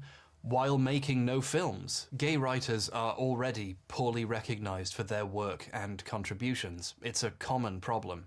James should know about this. In Codebreakers or Queering Cinema or whatever it'll be called next time, James has a surprisingly eloquent section about how gay people keep going missing from history and being forgotten. This part was stolen too. So as we start out on our lifelong personal journeys, how do we discover our queer identity if we don't know much about those who came before us? Stephen Spinks's column is extremely moving to read and genuinely important. And no one watching James's video had the chance to learn his name. James made a lot of money repeatedly re-uploading a video about the erasure of queer people, and he did it by erasing queer people. I guess when he renamed it Queering Cinema by any means necessary, he meant it. Every re-upload, the credits get longer. The list of people he's conned grows. The works he's stealing from aren't doing quite so well. This column was written in 2019 for Midlands Zone magazine, the UK's biggest regional gay publication. Due to the impact of the pandemic, Midlands Zone ceased production in 2020. This year, their official site went down, along with its archive of articles like this one. Googling the words James stole now gets you no results. I only found this plagiarism because I noticed it before the website fell off the internet. Good writing about queer living is hard to find and easy to lose. And in obscurity, it becomes even easier to pretend it was yours. None of the money he makes will go to the people who wrote the great lines his viewers enjoyed. They get to rot in the very obscurity he pretends to criticize, while James takes all the oxygen for himself to promote only himself and position himself as a crusader for real representation, while giving a speech he stole about how gay people keep going missing from the story. I wonder how that happened. It provokes a deep and meaningful question, I think. What is the real, tangible impact of gay erasure? There is something a little bit soul-crushing about watching a man be paid thousands and thousands of dollars to literally plagiarize the phrase, "What is the real, tangible impact of gay erasure?" This is the impact. I don't know what I'm supposed to do about this. I don't even know if I should be making this video. I was just trying to double-check 2 or 3 old plagiarism accusations, and I ended up finding a whole bunch more, and I have functionally made a drama video about some guy. And worse, if this video goes up and is monetized and gets views, I have been paid, financially rewarded for making this. I don't find that acceptable. Especially not when the story is really about people who were never compensated for their work being stolen. So to make sure I have no financial incentive to make a video like this again, I'm going to be dividing any of the ad revenue this video makes among the creators James stole from. I'll be conducting a thorough examination of every video James has posted, including the many he has deleted I can find archives of, and contact everyone I can. At least the stuff he got from that weird right-wing guy isn't in the video, so he technically wasn't stolen from and doesn't need to be paid. You dodged a bullet for me there, James. It also occurs to me now that I will have to make a substantial donation to Wikipedia. Something that really got to me researching this video was watching James pitch himself as the queer creator to support. Making YouTube queerer entails giving him and his movie studio your money, and not the other talented people who have a fraction of his support. He extremely rarely recommends or speaks positively of any other creators, as if to him fellow members of his community are competitors. He acts like no one else is talking about these issues, and no one else sees things his way, even though he stole those observations, so obviously people do. The trickle-down effect of this behavior is a little upsetting. From the look of his comment sections, his devout fans believe him when he says there's no one else doing what he does. It's a manipulative strategy. Some young queer people feel underrepresented because the main guy they watch says they are, and that sucks to see happen. So I want to recommend some of my favorite queer creators in case James fans who made it this far need to know someone else they could watch and support. Matt Baum is a brilliant creator who, to put it bluntly, is the platonic ideal of what if James Somerton was good? His videos are entertaining but also well researched. He doesn't need to steal from books to discuss the evil queens of the Disney canon. He writes his own books because he actually does his own work. His video about Disney villains is a favorite of mine and a palate cleanser after watching someone reconstitute other people's observations into smug hamburger. Khadija Mbawe's ability to be energetic and funny when handling sensitive topics is incredibly refreshing, and instantly makes the conversation at hand so much more useful. Their video about the politics of coming out, the evolution of the concept, and whether maybe we fixate a little too much on what it's come to mean in modern culture is great. Give it a shot. Lady Emily's videos are all made for me, but the one about Harley Quinn and Poison Ivy explores the history of 2 of DC canon's most important characters, and why they make such an engaging couple in stories. I recommend it, especially if you've not seen any of the good stuff coming out of DC lately, which does exist, like Teen Titans Go, or the Snyder Cut. Shanspia covers a broad range of issues from AI to Lolita, but their video about true crime is a great tour of our species' long-term morbid fascination with gruesome stories. Shanspia asks, why are we fascinated with true crime, with real curiosity rather than judgment? They don't even make up any white women to get mad at. Amazing! Ricky Hirsch has made a ton of videos about media and gender over the years. Kat only found her by searching queer horror on YouTube and scrolling down for several minutes to see what was buried under the huge pile of James Somerton and X and Y being gay for Z minutes straight. I recommend her recent one about body horror, which explored gender's role in it in a way that made me say out loud, "Oh right, yeah!" It's good. Give it a shot. I just found out about Verity Ritchie and their channel Verily Bitchy, good one, but their videos with the help of co-writer Ada are really entertaining. I should recommend the video about the lesbian gays just to offset all the baggage I had to experience making this, but the one about Doctor Who and women is great and also deals with gayness, so it counts. And after all this, I'd be amiss not to recommend Alexander Avila, whose latest videos have been real bangers. The type of content he makes has evolved in the last year or so from funny, queer-oriented media analysis to funny queer-oriented life analysis. TikTok gave me autism is really good, and I'd plagiarize it if I could get away with it at this point. There's a ton more queer creators out there covering the topics James pretends to, and they manage to do it with their own words, even without his massive budget. Linked in the description is a playlist with these and more video essays on queer media, or history, or politics, or philosophy, or queer anything really, from creators you should consider giving a look if you haven't. It's been reassuring putting this part of the video together and getting to fully realize there's plenty of us out there, and most of them are very cool. James was the exception to a group of entertaining, thoughtful, and kind human beings. I'm proud of us. Yeah, I guess that's the word, isn't it? Anyway, let's try to pull a rabbit out of this bloody mess of a hat. I'm gonna put my wall back up and try to come to a wider conclusion about plagiarism real quick. One sec.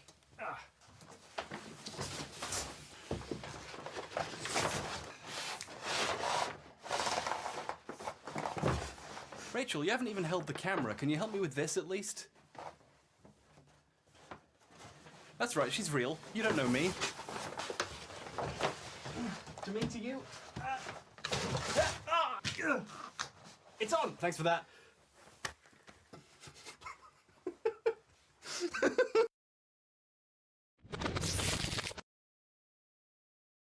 We've talked a lot today about what plagiarism is, but we should also talk a little bit about what it isn't. It's completely fine to be inspired by someone or build on ideas you got from somewhere else, especially if you're open about it. Famous big boy YouTuber Ludwig has a thing he calls the yoink and twist, where he gets ideas from existing videos and openly broadcasts he's doing his own spin on it. In his video about that one guy copying the Capsule Hotel video, he happily says where he got the stuff he drew on for his own work. This is me trying silly chess ideas, and look at all the tweets beside me with your ideas suck. Genius thumbnail.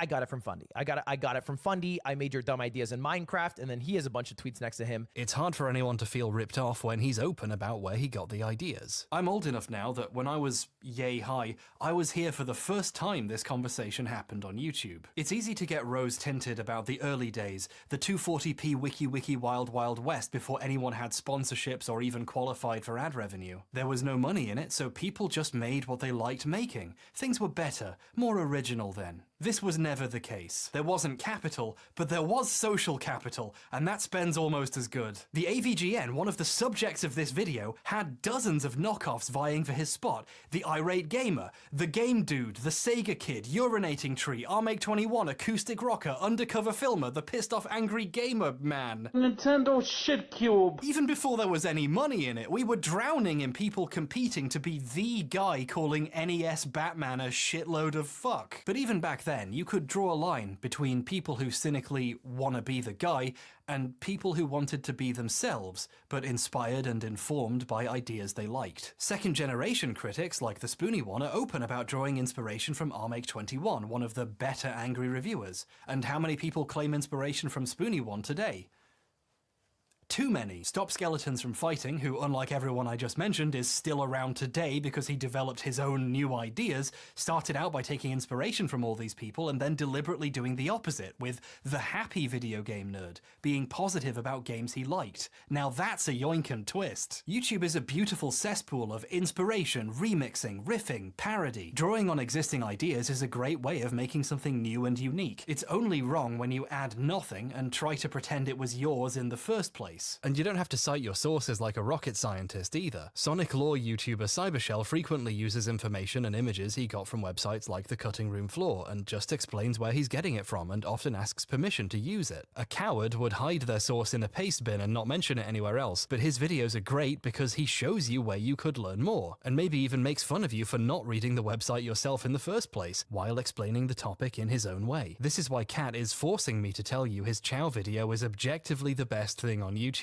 Thanks a lot, Kat. Fittingly, when Cybershell inspires someone, they're equally open about it. When one of his videos led Alan Pan to invent a device to steal soda from Universal Studios, he tells you right at the start he found out about the original from Cybershell's video. This is the community spirit I love to see on this website. It's kind of beautiful watching a wider story unfold. One generation of Baja Blast thieves passing on their designs to the next. If you're honest about it, there's not even anything wrong with adapting a book or telling people what you found on Wikipedia. Different people like like getting information in different ways. Wikipedia lets people record and upload readings of pages so you can learn about Bhutanese passports through audio, and they do it for a reason. Bhutanese passport! Some people might even prefer a video version. It would practically be an accessibility feature. Making video adaptations of interesting books or mental floss articles is an idea with potential. It's a way of spreading writing and ideas to a new audience, and all you have to do is be honest about it. That also forces you to be accountable. You'd have to ask permission and get the approval of the people who wrote what you're adapting, which clears up any potential criticisms or infringement on the existing work. Speaking of adaptation, what about different languages? This is another way of sneaking plagiarism under the radar. You might be wondering why I am subtitled in Portuguese. A few years back, Jeff Thu, the guy James quoted someone quoting, covered how a Brazilian YouTuber had been stealing dozens of videos from him and other English-speaking creators, but in Portuguese, so us cadelas would never notice. This sucks, but it also points to one of the core barriers to accessibility for creators. Most videos are trapped in their mother tongue, making them hard to watch in other languages, and therefore easier to steal. This is why some clever creators very smartly let their producer trick him into paying people to do proper captions for the vaccines video in Portuguese, Spanish, and French so more people could engage with the facts of the story, and Pathologic into Russian because I know who watches that video. Translation is a big part of video discovery, in more ways than one. For Spoonie fans, a lot of his old videos used to be missing, as non-YouTube video hosts died and their content didn't make the jump. Many of his videos weren't viewable on YouTube, were it not for the Spoonie Russ. A Russian fan of Spoonie re-uploaded his videos with Russian subtitles, and some of these were the only versions of those videos that existed on the net, at least for a while. Subtitling his videos didn't just make him accessible to a new language, but to the original language too. That's pretty cool. But you can go deeper than sub. You can dub. Времени хуже. Это Вашу мать! Counter-Strike tuber 3Clicks Philip dubbed two of a Russian creator's videos about mods they made into English, with permission of course. It's very cool that a video about game development got to cross the language barrier for us tsukas to enjoy. There might actually be a market in adapting videos like this. I'm sure some of my videos would do very well if someone translated them into English. I think a lot of people are inclined to protect creators they like on the grounds that plagiarism is a very academic-sounding problem, like something that happens in research papers or journalism, not something that you can do in a silly video made for entertainment purposes. Why are we holding YouTubers to standards? That would be like expecting accurate history from someone whose name has historian in it. Because YouTubers often project a sense of being scrappy, do-it-yourself amateurs, it feels almost wrong to expect them to be professional. But a lot of them are professionals, regardless how authentic their persona might be. YouTubers are now among the most recognizable faces on the planet and have become immensely wealthy doing this. Some are so influential, we literally call them influencers. Maybe it's a good idea to have some standards for not stealing. Maybe. In current discourse, YouTubers simultaneously present as the forefront of a new medium, creative voices that need to be taken seriously as part of the next generation of media, and also uwu small beans little babies who shouldn't be taken seriously when they rip someone off and make tens of thousands of dollars doing it. But on the opposite end, YouTubers who act like serious documentarians gain a shroud of professionalism which then masks the deeply unprofessional things they do. We just saw that with James. I think he's partially got away with what he's doing for so long because he acts so professional about it, so people assume there's no way he could just be stealing shit, so they don't check. And on top of that, a lot of James's videos contain obvious mistakes and made-up facts, which we haven't even had the time to get into in this video. But because they're often presented next to well-researched stuff he stole, no one questions it. I've seen James repeat a lie in his videos, and then other people claim it's true and link his video as the proof. He has helped to solidify misinformation by seeming like he's doing his diligence. To quote the great philosopher Danil Dankovsky, "Truth does not do as much good in the world as the appearance of truth does evil." Just kidding, he actually stole that from Francois de la Rochefoucauld. Cite your sources, bachelor! This becomes extremely glaring once you've seen how the other side lives. At the last VidCon I went to, like 4 years ago, I was taking an Uber and a bunch of people came in it with me because we were all going to the same place. A bunch of big YouTubers who I don't know super well, including really massive one, like way more important than me, you know? And we were all just making small talk, and I made a joke that was actually quite funny about the topic we were talking about. And this big YouTuber, she laughed and took out her phone and tweeted it. She heard my joke and just casually went, "Oh, I'll have that." and it became her joke, and she just took it. People really liked the joke too, which felt kind of good, but not really. And what are you gonna do, complain? And start a massive public fight with someone extremely famous and get smashed into dust by thousands of fans? No thanks. And that was my Uber too. I paid money to have one of my jokes stolen by a multi-millionaire. When people hit a certain level of celebrity, they start to think the world actually revolves around them, and they can just take something if they want and say it's theirs. I don't have a clever analysis here. Some people are just fucking weird. I'm not smart enough to know what we're supposed to do about plagiarism. I think trying to fix it in any systemic way could risk making it worse. Let's imagine YouTube introduced some kind of plagiarism claim system. We'd be expecting someone at YouTube to be able to decide whether something is plagiarism or not. And I don't like the idea of YouTube having any more power than they already have. If there was a system for handling plagiarism, the Illuminatis of the world wouldn't stop. They'd find ways around it. We've seen in this very video how easy it is to get away with copyright infringement. Just blur the logos and slap a filter over it. These systems are so untrustworthy, when Internet Historian correctly got copyright claimed for stealing an entire article, people automatically assumed it was some kind of mistake, because YouTube is quite fairly viewed as bad at handling this. Just as likely to shut down perfectly fair use work as it is actual infringement of copyright. A system like this would also allow bad actors to falsely accuse people, which would create a lot of problems for their targets. People falsely copyright claim videos they don't like all the time already. It's happened to me. I almost had to give a Nazi my home address so that a video would go back up. I'm half expecting some of the people this video was about to try it with this one. Maybe let's not give YouTube any more easily exploitable features. I want my joke back, but I can live without it if it means not giving the bad guys another toy. Simply being able to talk about plagiarism and bring attention to it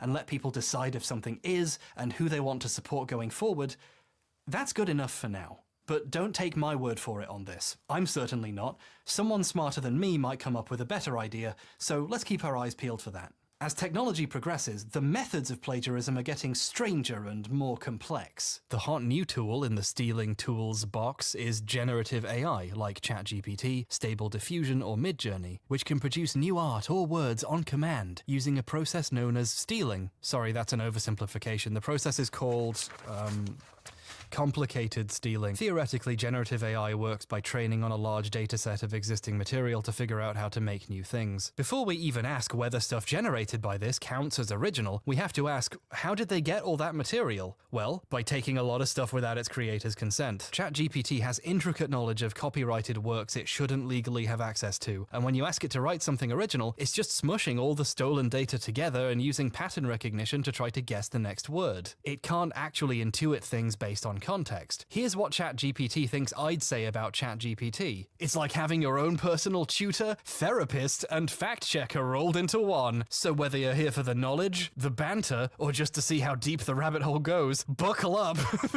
It knows I say buckle up. I'll give you that. None of the people whose stuff was stolen to create this were asked permission or compensated. I certainly wasn't, but you bet they're charging you a monthly subscription for the privilege of using Theft Machine 4.0. When you look into what a large language model actually does, it boils down to a slightly more advanced version of mashing the predictive text button on your phone, which makes it especially dangerous when it comes to writing reliable information. AI frequently hallucinates imaginary people, books, and historical events, because it doesn't actually know any facts, just what facts look like. It's like asking James who came up with Disney Gay Days. You can't trust it. They had to put "Don't trust me" at the bottom so they don't get in trouble for inventing a machine that makes up lies. But because it has copied a lot of text and can guess a lot of new ways of saying it, the power this tool brings specifically to thieves is tremendous. ChatGPT's one truly impressive feature is how well it enables plagiarism. You could just paste a bunch of stolen stuff you got from Wikipedia or someone else's video in there and tell it to rewrite it so it sounds different. I wouldn't be surprised if James's videos suddenly stop having easily detectable plagiarism in them right around the time computers become able to launder this type of theft. Now it's a machine accidentally changing the quotes. Some creators have found people copying their work using this exact method, feeding their videos' transcripts into a GPT, asking for a different sounding version and using it as the basis for a new video. While it's scary to consider a world where machines crank out videos copying your work and replace you, the plagiarism is extremely obvious. It's just someone's script reworded badly. The thumbnails are just a thesaurus version of the originals that doesn't even make sense, and the videos themselves actively demonstrate they're using footage from the original video. It's sloppy. The videos are unwatchably bad, so no one watched them. When someone finally did, they were caught immediately. Not to downplay the chance for these to be successful, or the possibility of a more sophisticated version in the future, but it's heartening to recognize that these aren't even really AI. A person had to make these videos. It's still just people doing the stealing here. Pointing out AI was involved is almost a misdirection. A human being stole a video and made his own. All the AI did was speed up the process of making a shitty, obviously stolen video by doing the bad rewriting for them. People have been ripping each other off long before AI happened, and for now, it's still people. So, why do people plagiarize? We've talked a lot of superficials in this video, wanting money or prestige or clout or to get one over on your enemies by jacking their stuff, but these are small things. There's other ways of getting those. The reason humans copy like this, I think, goes a bit deeper. We don't exactly live in a world built for humans, do we? There's no guidebook for happiness or success or a sense of place in the world. And the people claiming to have one for you are really just trying to sell you something. We spend most of our little lives struggling to make these feelings fade away, or find something to placate them. It's either ennui, or being ennuied. I know it's a little pretentious, but we're all searching for a sense of meaning and purpose in our lives, and those things are hard to come by. There's a little bit of nothing in all of us, and we'd like to fill it with something. Opening your web browser and seeing someone who seems to have it figured out, making you feel better and entertaining you, and seeming to attract an audience on this roulette wheel of a planet, that's powerful. There's someone who seems to understand what they're supposed to be doing, and it's working. That's all anyone really wants. Sure, in retrospect, a bunch of people wanting to be exactly like the AVGN sounds silly, but he knew who he was. He was the angriest gamer you've ever heard. We can laugh, in fact, you're supposed to, but that's a human being with purpose. There's someone who's not anxious about their place in the world anymore. It's very difficult not to want that completeness for yourself, not to just be like someone, but to be them, to attain that sense of knowing. In real life, James Rolfe is a human being with all sorts of problems and fears, but that doesn't stop people from wanting to be like the person he seems, someone who knows their place in the world. I know this is getting a bit pretentious and heavy for a video about plagiarism, but I do worry there are people out there who will never get the chance to become who they are, because they're too busy trying to be like someone else who, at best, has it figured out for themselves just a little bit. I feel like I know who I am and how to live my life, and that makes me feel happy and somewhat complete. And I don't think I'd have ever found myself if I was trying to chase someone else's sense of completeness. Basically, no one knows how to live your life, and you might not either, but the only person who's going to figure it out is you. And you won't find that by trying to be the next that person. You can only be the first of whoever it is that you are. Other people help in small ways, though. They give you pointers to who you could be. And I think what makes me happiest in the world is feeling like I might have helped some people with that. People take inspiration from my work sometimes, and that is very cool. It's the ultimate flattery, and let's be honest, the closest I'll ever come to having children. If you find any happiness or success making something creatively, and you think I helped, thank you. Feeling like I can do that for someone makes me happy in a way I can't describe. And if you find a lot of success doing it, give me all of your money.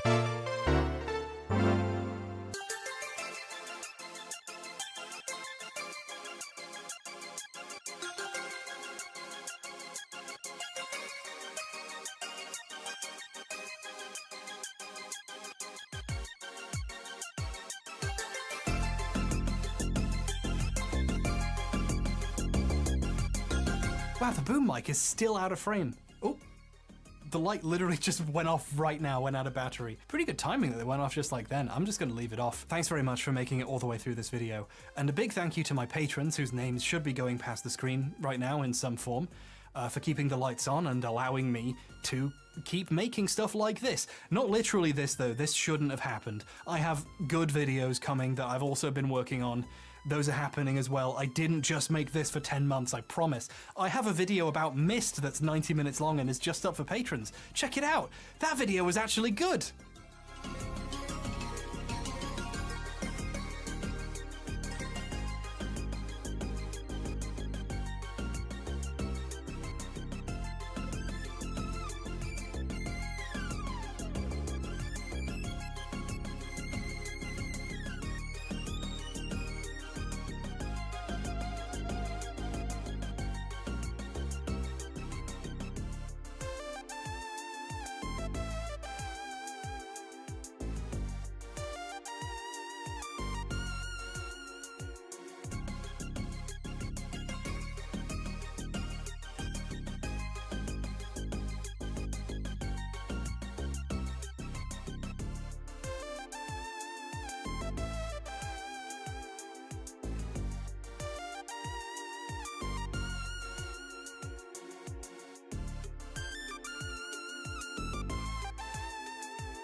You know the review in Film Comment of 28 Days Later that was ripped off in the Cinemassacre section? I knocked it over. The Film Comment website claims that that was printed in the physical magazine. Film Comment has an actual magazine edition.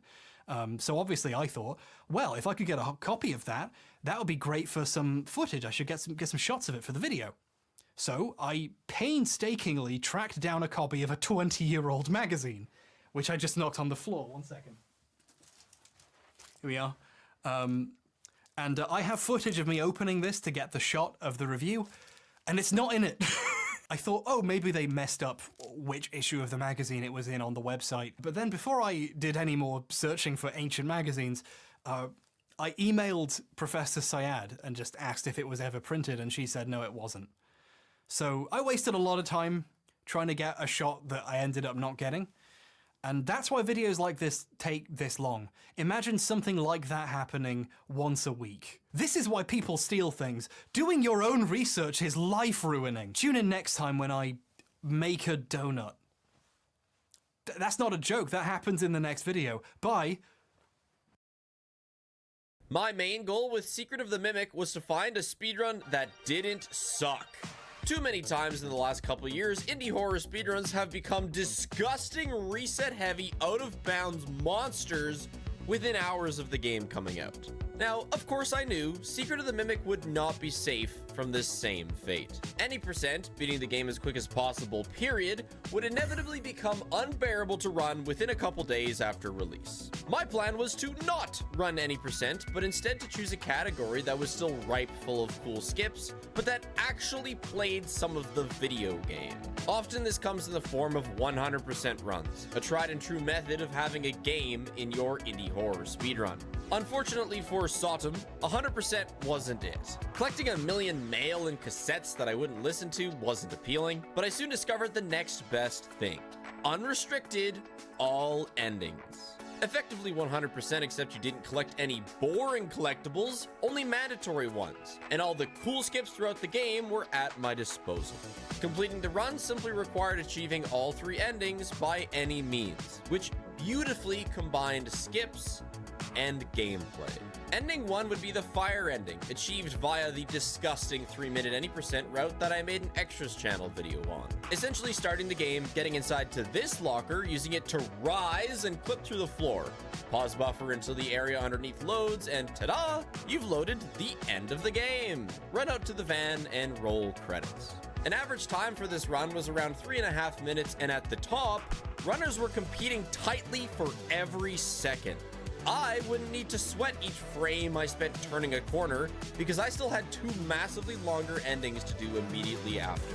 The fire ending unlocked New Game Plus on the save file, which gave me access to a new collectible, and now I needed to play most of the game in order to get the 2 other endings in one run. I needed all 5 data driver upgrades to complete the Just Leave ending, and I needed the 17 mandatory collectibles in order to complete the 20-minute long Moon.exe minigame and unlock the final ending, which I could do by just reloading my save after the Just Leave ending and choose the different option.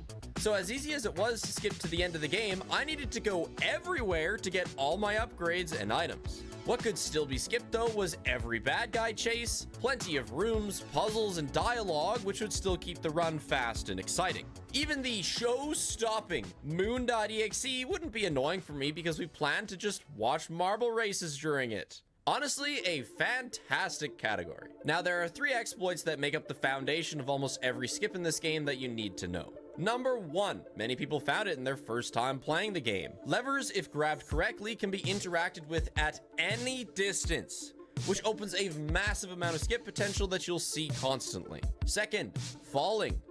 It unloads the game. See, Steelwool finally learned from their security breach issues and solved them by removing jumping for Sotum, without fixing the falling unload issue that I think is common for Unreal Engine. If you can get up on something, dropping from it will reload the world around you, which is what enables the any percent skip and others that I'll use in all endings. The speed at which the world reloads around you depends on your frames per second, which brings me to the final big exploit.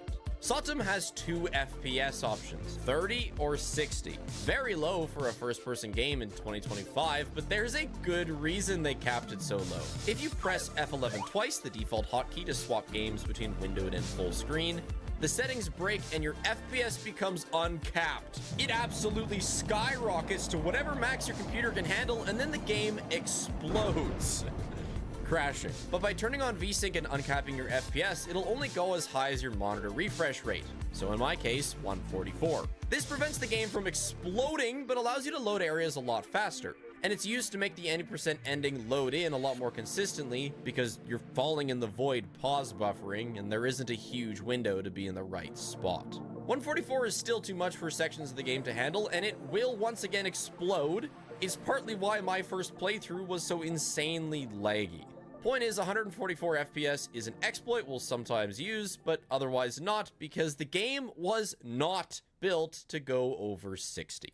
Finally, this is normally when I'd go into my first run and show you the route. But my first run was 4 hours into a stream of failing no running. I'm tired. The route is sloppy. So we're gonna speed through it and I can show you where each of the 17 mandatory collectibles are, without the silent expanses of me failing skips.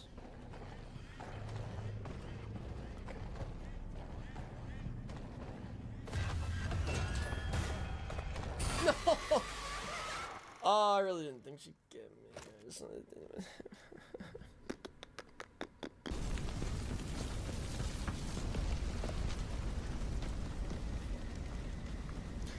That's my best any percent run. We got the tiger that unlocks with New Game Plus, and this ugly dog thing that you grab immediately after. Hedgehog mask right before Jackie vanishes for the rest of the game, and a soup cup you find right after the first elevator repair. Honey through the Jackie box you can return to before Big Top, and a Foxy plush plus Patrick Star in the reading room past Big Top through the clown teeth. With Big Top upgrade, you can now grab the pocket knife and sewing kit near the main office. Above the theater, there's the Fall Fest notepad and a squeaky hammer beside this dead guy. Above the Chica warehouse sits David, and in the puzzle from hell, there's a nurse kit. Now with the roof access, there's a net for minnows in the catwalk, and with the ball gun, you can play hit the targets for the red boot. Fistfight Chica over Carl makes 16, and the final one is below, guarded by Rotund Moon. Let's go! At long last! Split! A cool 2-hour, 1-minute split. Now we do the best part of the game. 20 minutes of Moon.exe.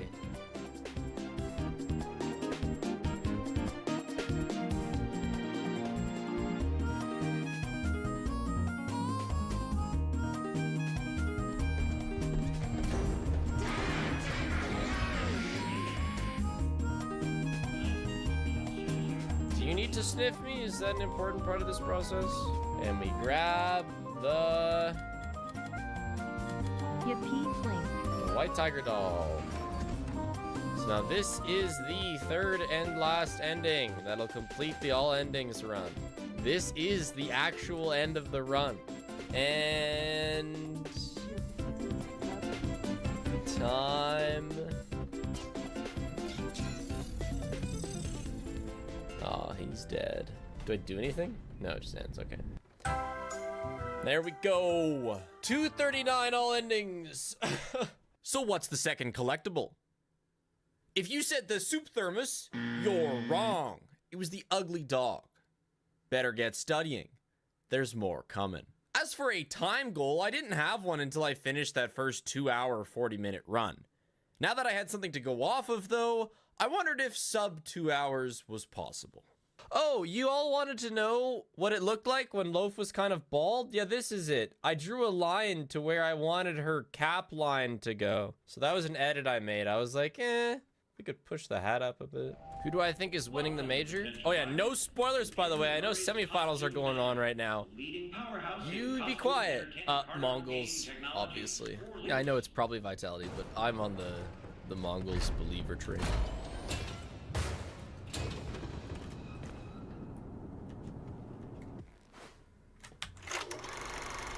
Come on.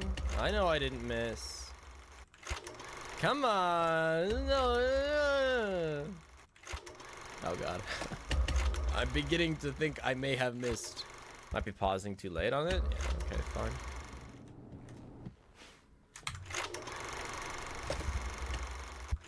There we go.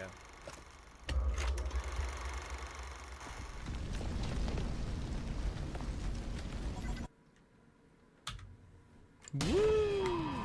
Play Cuphead during Win.exe. Don't even... Oh, I never want to... The amount of programs I had to run to play Postshift and Cuphead at the same time. God. It's like 3 external programs to just let them work at the same time. It's awful. It was awful. No thanks. Do I think David is a reference to me or just a coincidence? No, definitely. Scott definitely made the entire story of FNAF knowing me. It's like, oh, that guy. I'm gonna make the story about him. It's not that uncommon of a name. What? Oh no, I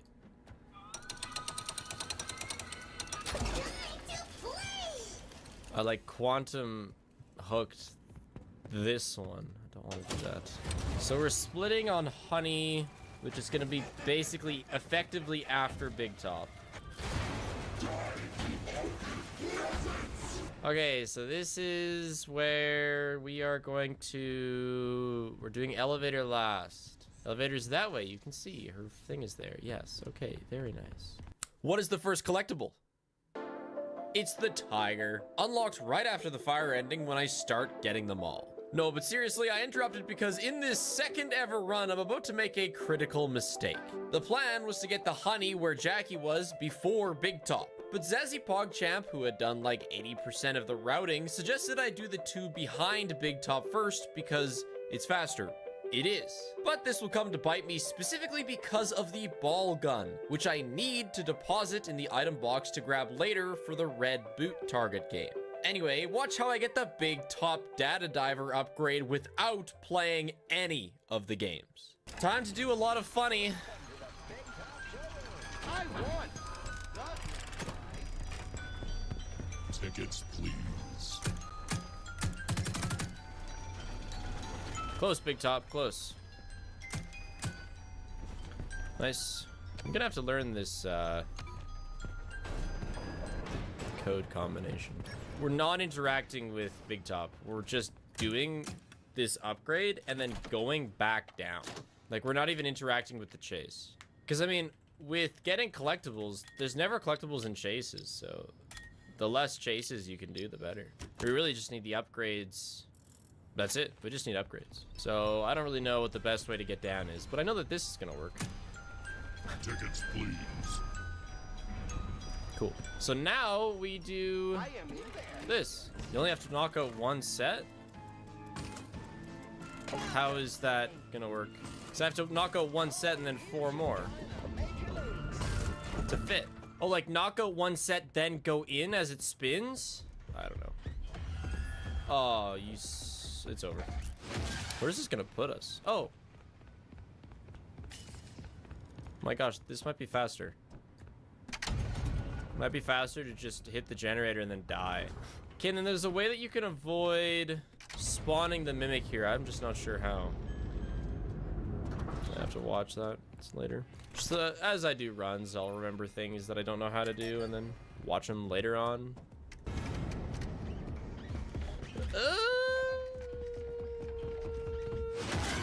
Oh my gosh, he's fast. What if I did...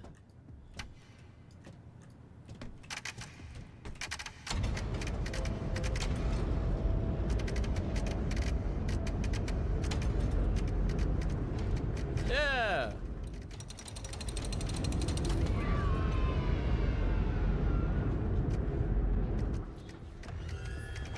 Oh, it's over. I shouldn't have even gone for that. Just don't forget a gun before you go to the elevator. Like, I have to put a gun away. Yeah, that's true. Oh my gosh, nothing was saved. Okay. Yeah, so doing it this way means that I get to deposit both collectibles. It's also definitely going to be safer.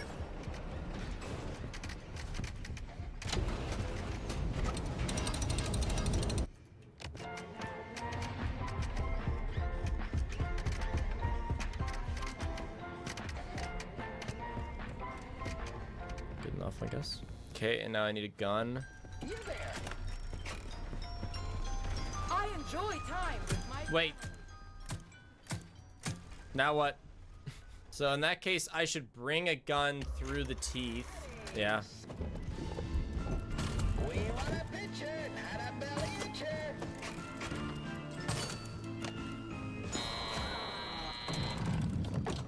Let's go. Yep, that's pretty slow. Fix that next time. We're so back though. Yes, of course, of course. And then we can put this gun away and get the honey, and that's the first split.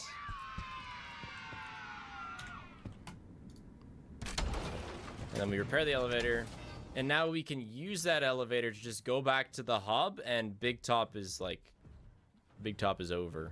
So army knife now, which is through the door with a really big, really long code. Yep. So yeah, I think we will still be playing around with splits because we're about to split army knife. I got the split, like, whatever. I got it quite wrong. And then we are into workshop for build a suit, which will eventually be skipped as well. I just really don't want to do the skip right now.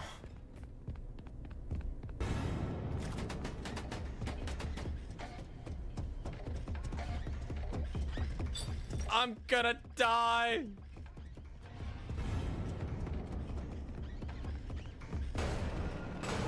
Despawn him. The effective strat just killed me. I don't really remember this one very well.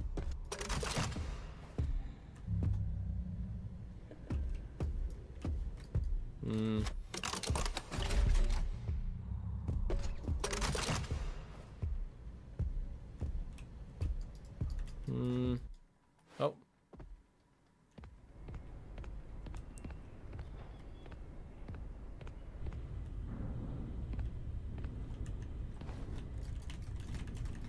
Okay, I do remember it now. However, I soft locked. Let me back in, please.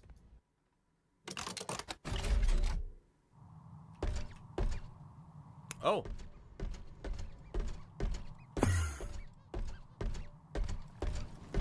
Seems legit.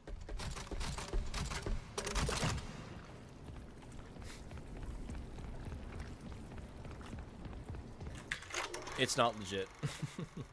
Okay, so I have to let it load. And then I gotta get in here. And I'm in the lava. Okay, too much gotten in there. Oh my gosh.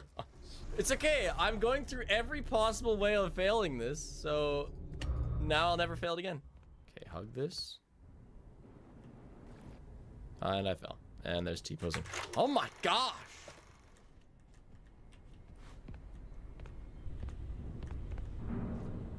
Oh my gosh, we've done it.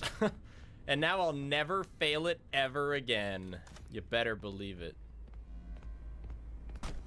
What am I doing with this trash? I don't need trash. All I need is a copious amount of rats. Yeah, these splits are terrible. Who came up with these? Son of a bitch, my rat collection! You're gonna ruin it!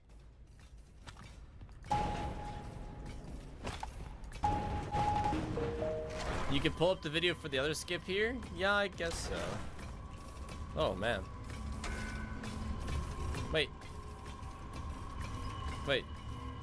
Wait, what the fuck is this? I missed the trash.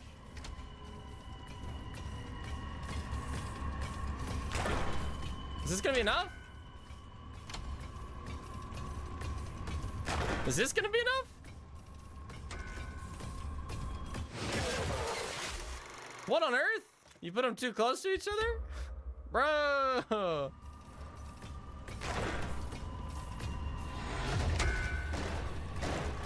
Bye.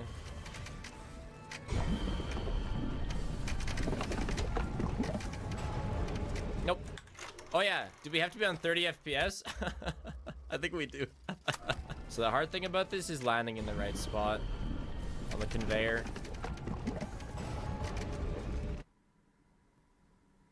No, we did not.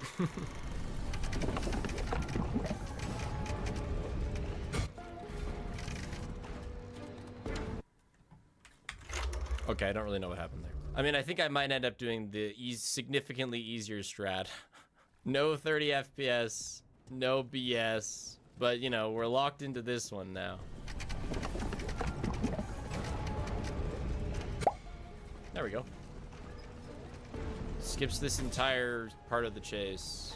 Right, but then there's still this that I... This way? Oh, did it wrong anyway. Okay.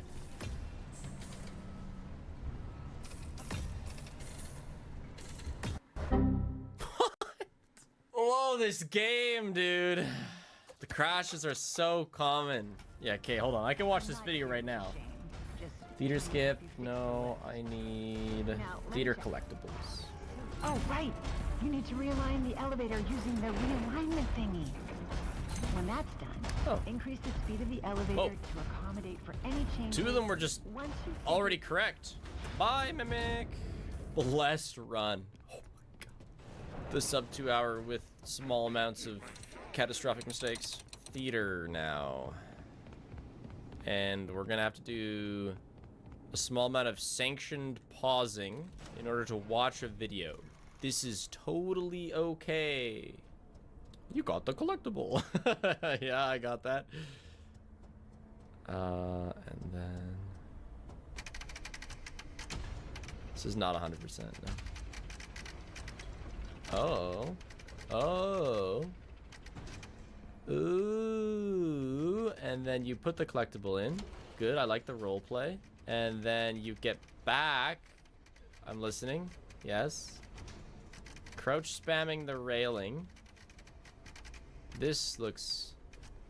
Okay. Okay. Yeah. And then where are we going to put it away? Oh my gosh. Okay, I get it. Cracked route. I don't know how you can watch and instantly understand. Well, it helps that I've probably played the game more than you. I do probably just recognize things better. So I need 3 of the pieces. Okay, already two are already there by default. Now it comes down to execution. Thankfully, this autosaves.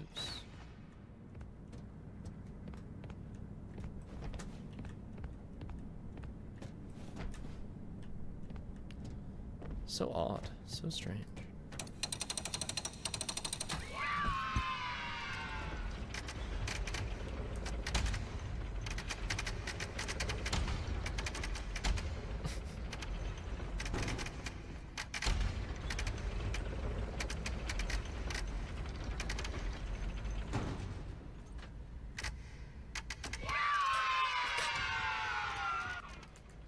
Scary. Okay, now we do this.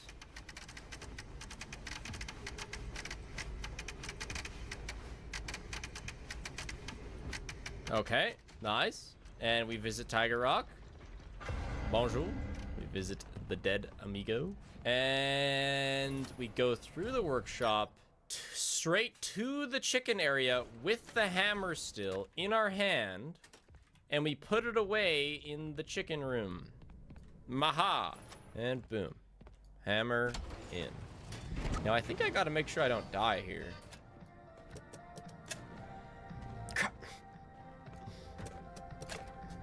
Dude. What's the route? What's the route? This puzzle's great. This is the one that I have to start the other way. Yes. Yes. I remember this from the first playthrough. Okay, so that's done, right? Get your juicing going. We can press button and go get David's ball. Getting a phone call that I should probably answer. Ring ring. Hello. What are the 2 collectibles named after me? They are David's blocks above this Chica area and David's ball in the moon depths. I gotta go. I thought I had to do something yesterday. It is actually today. I think I'm just gonna leave the stream on. No, you know what? No. I'm gonna end stream, but I'll be back in like half an hour and just continue the run. All right, I'm back. I had to drive my niece from one job to the other across the city. And yeah, we had some pretty bad light RNG. But she made me a drink. Anyway, back to the run because my dad's picking me up to do something else. This run will never see the light of day. Yeah, I know. How long till it picks you up?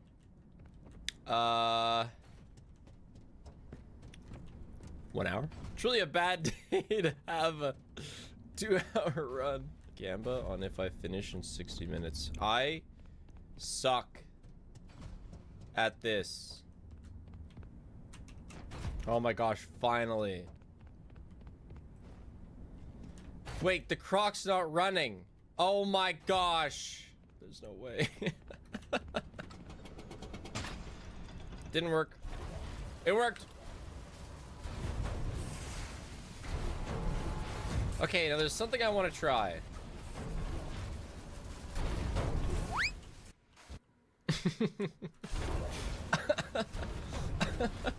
One more try and then I'll just set it up.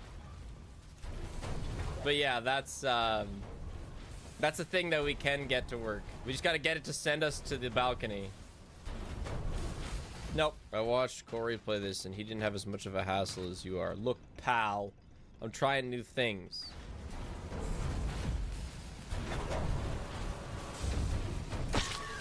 Oh my god. The foot. No, I'm actually not too keen on continuing this next stream. If this run dies, it's we should just kill it now. Oh my god.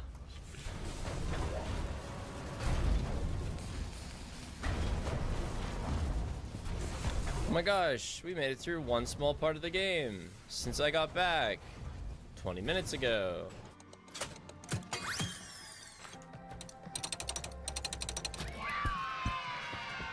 And that's a split.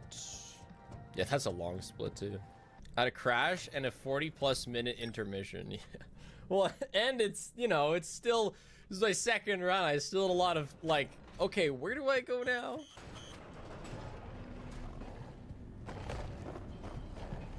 Right. Right, I'm remembering now, Chica. I should die. I'm learning it so that I can get good. I plan on spending a fair amount of time on this run.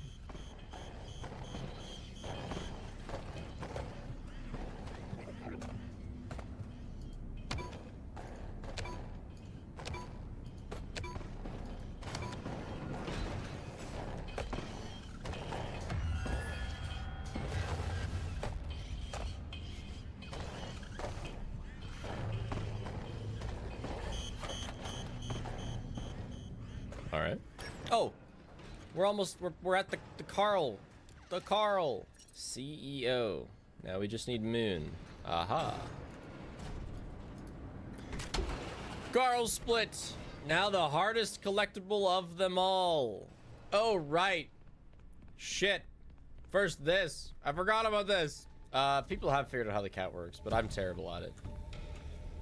This is another section that needs practice. Because I know for this section, you can just kind of like grab, you can just look at him and go a certain direction. There's the lever. You just walk backwards until you get to the lever. I do know a skip for this that I'm going to do my best.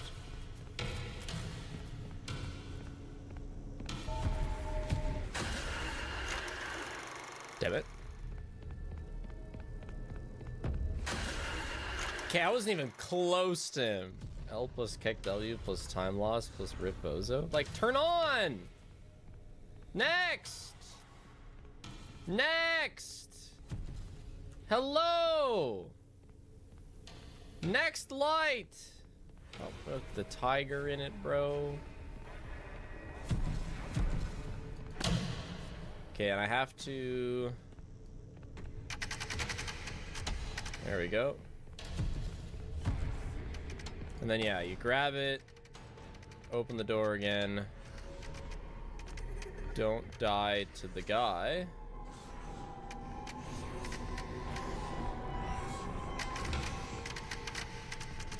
And put it in here and you're done. Okay, good. Glad I got to do that. Nope, that's the hat. Moon time. Moon time. Uh-oh.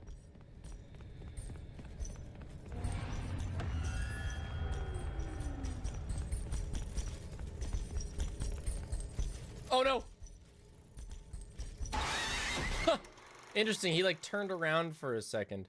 You can't get into lockers with the moon, with the thingy. Perfect. Ball! Oh, I still need Patrick. I forgot Patrick!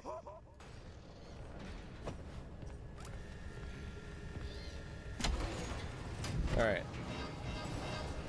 That's ball split, but I don't want to press it till I'm actually out of here. Which way is the elevator? Here it is, okay. Split, there we go. David Ball done. Let's see how we compare on the escape ending. So, despite how painful this run has been, it is still... Done, Arnie. What are you doing, Arnold? It's locked. I'm going to have to keep it locked until good work. I'm gonna have to keep it locked. Hey, good job! Boom!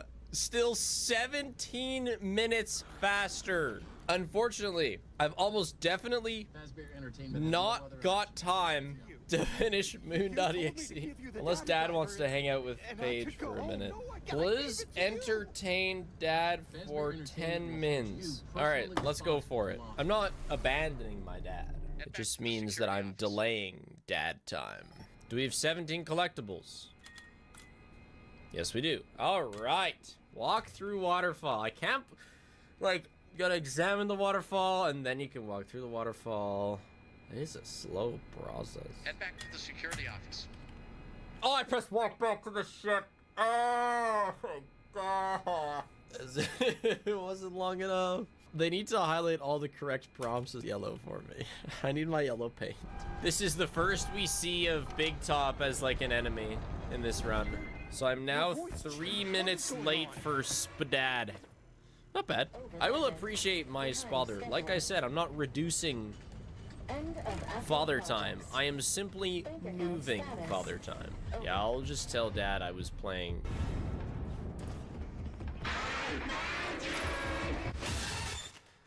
Shit. Dad, I was playing Moon.exe. Be like, oh, yes, son. I love Moon.exe. Genuinely, what's the boat sucker line? We figured it out. It's like some sort of pirate slang that does actually mean boat sucker. Yeah, it's like bilge sucker, which is just a part of a boat. Bit more of a precise way of saying boat sucker.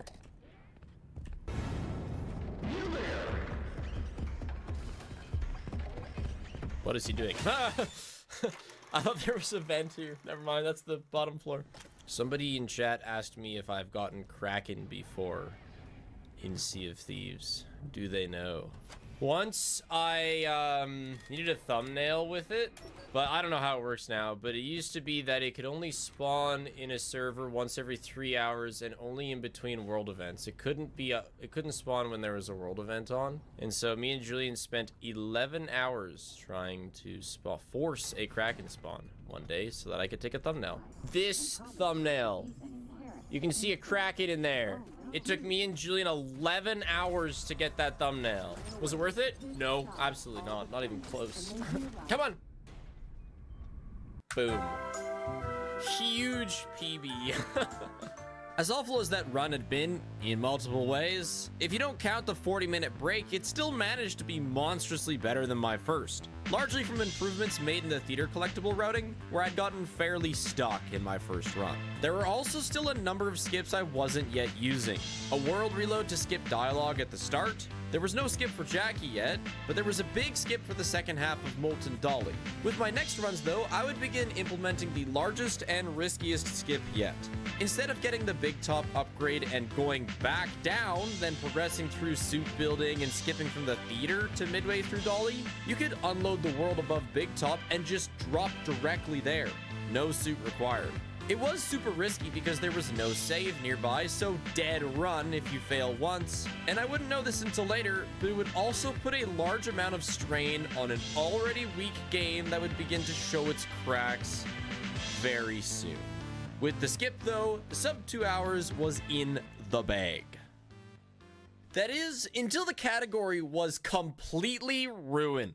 You know how I mentioned there was no Jackie skip yet? Well, the day before I continued my runs with this big new plan, that skip was found. By quantum levering the Jackie box and opening it while using a door, you could gain 0 gravity powers, being able to walk out of bounds and hit a loading trigger back at the office, where you could then reload and move from there, skipping the chase. While exciting at first, it turned out you could go literally anywhere in this state, including loading zones right before all 3 endings. With this one skip, my wonderful, unrestricted all endings category was gutted. From a well thought out combination of crazy skips and careful gameplay, to an any % route, then going to Jackie twice to walk in the void until each ending. Originally, my outrage got the skip banned, but that was quickly walked back on because there wasn't an actual reason to ban it beyond me not liking it. My options were to do this terrible, new, unfun route, or just screw the leaderboard, make my own category. Which brings us to the main character of this story. My own creation, all endings, fun %. Literally everything was allowed and you had to beat Moon.exe. Not only that, but you had to absolutely pet one robot. Me and the few other all endings runners were going rogue now. Though I was in talks with the SRC moderators about potentially being able to have somewhere to submit our runs after all. I changed the splits a bit. You can see that a lot of them don't have time on them, and that's because they're new splits. I switched them up because they were not that well paced. Mimic is loud and clear, it's brighter, and it's heavier. It should be okay then. Anyway, I don't think the update's gonna bother our run. It doesn't look like they tried to fix much, which is pleasant. Oh my gosh, sub 4. Hey, my first sub 4. Is the pig with the lasso crucial to the lore? I don't think so, no. You ever tried using one of these things? My father-in-law got me to try them. Was not very good. I was failing to lasso a non-moving target like 6 feet in front of me. So you can run past this guy? Kind of scary. How's the wedding planning going? Whoa, I think you're a little bit behind. I've been married for 9 months. Okay, so there's 2 weddings I got invited to now. One I never got any proper info on, so we're just not going. And one was someone who's fairly regularly in chat invited me. We actually couldn't make it to theirs. But don't tell them if you're in chat. But I asked for their registry and I bought them a blender. Oh my god, I accidentally did the thing. Shit. Why now? It's over. We have to reload. That's hilarious. Trolling for views? It's really hard to do. There's 2 heights you can get on that skip and you got the bad one? Shit. Oh my gosh, I gotta do this. Oh my gosh. That's actually terrible. My contribution to the wedding registry was I think I asked for Japanese Kit Kats. Something fun. I didn't get any. Only Paige got her stuff. Yeah, Japan has really cool Kit Kat flavors. But I mean Paige and I were already living together when we got married. So we had forks and spoons, you know. We had tongs. We had spatulas. That's a split. I'm gonna be the ring bearer at my sister's wedding, which is funny because normally that is done by a younger member of the family, but I was the ring bearer at our way older siblings' weddings back when I was 7, and so I guess she just wants to carry on the tradition. Can I pet the bot here? There's a different bot I had in mind to pet.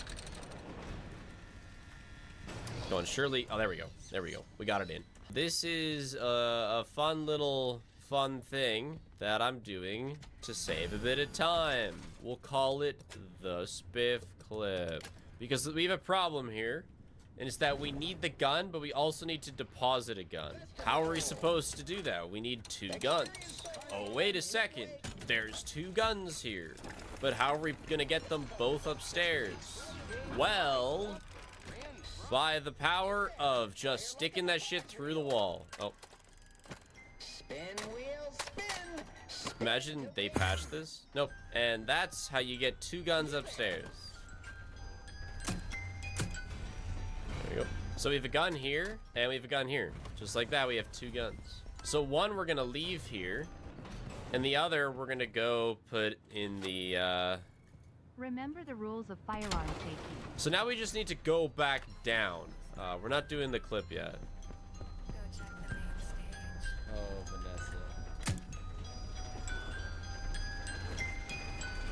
Vanessa. And we're just going through the Jeep. Now we need the 2 collectibles that are back here. And I'm gonna have intentional death. Now come here! Come here, buddy! Come here! I have simply decided that this is a quicker way of going at it. Instead of, you know, fiddle-farting around with the guy. Because you get a checkpoint right here, and he doesn't spawn anymore.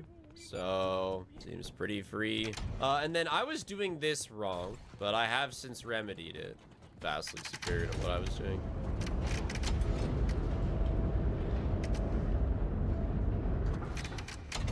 Oh yeah, you just go.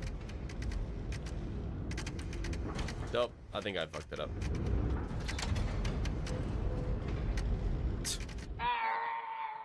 Shit.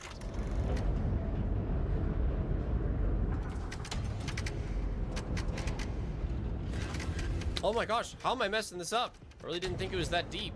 I did it like 3 times in a row.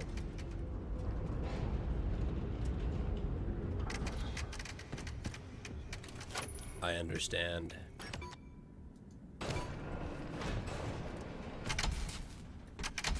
Still green. Technically.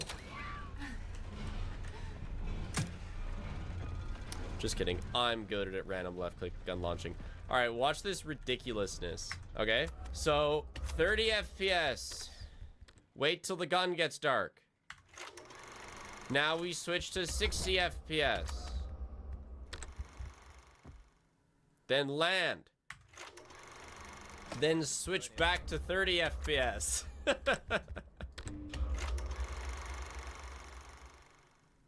Wait for it to load. Go. And boom. No hard lock. Back to 60 FPS. This skip isn't that crazy in theory because it's just 2 areas. Like it's just that this area is right below Big Top. This upgrade is also super quiet for some reason. And yeah, that's a new split I added. Can you deposit the gun? Oh my gosh, you can. Rat bin. And then I'm going for this easier skip. I mean, I had a real hard time with the harder one. It's also, this easier one is probably faster. Any percent has gotten down to 1.55 meters. How much lower could it even go? Lower. It can go under 1. Probably will go under 1. The current 2-minute route skips the show, but it skips the show through this. I don't get it. Crazy out of bounds clip that just like unloads the area. Blah blah blah. But sub 1 would work if you could just clip into the building. Oh, well, that's unfortunate. I got this skip now. Let me cook.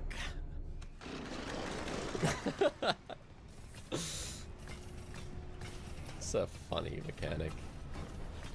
Ah, I really want to get this. Ah, I hit the checkpoint is over. That's okay. Look at her lava toes.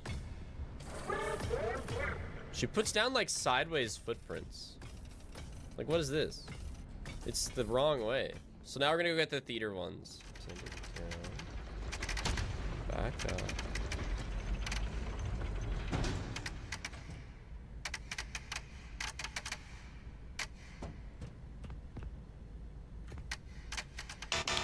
I finally started watching Ant Canada and I can't stop. Fuck it, dude. Ah, but like I want to use the elevator railing because it is higher.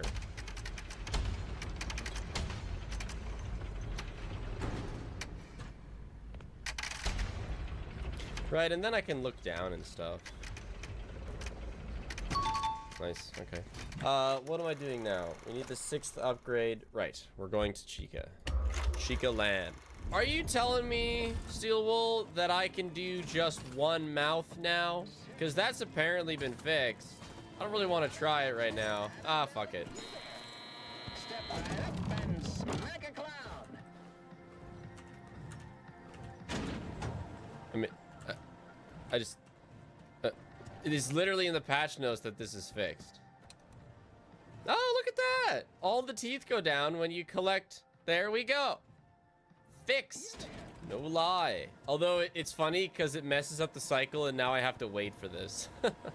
Doesn't really change anything. Okay, this is where we might lose some time. Oh yeah, also I forgot to split David's block. There's this really funny launch and I really want to do it, but I was really struggling with it yesterday. But I found that uncapping my FPS really helped. It also might lag the stream. I'm gonna just go into this to save. And yeah, now we're just gonna see what happens.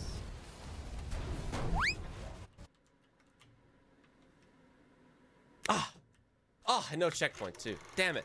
That was so promising. So the theory behind 140 FPS for that launch is that it just loads the balcony quicker. So you can be higher up and still have the balcony load. I don't think I went far enough for this. Not bad, not bad, not bad.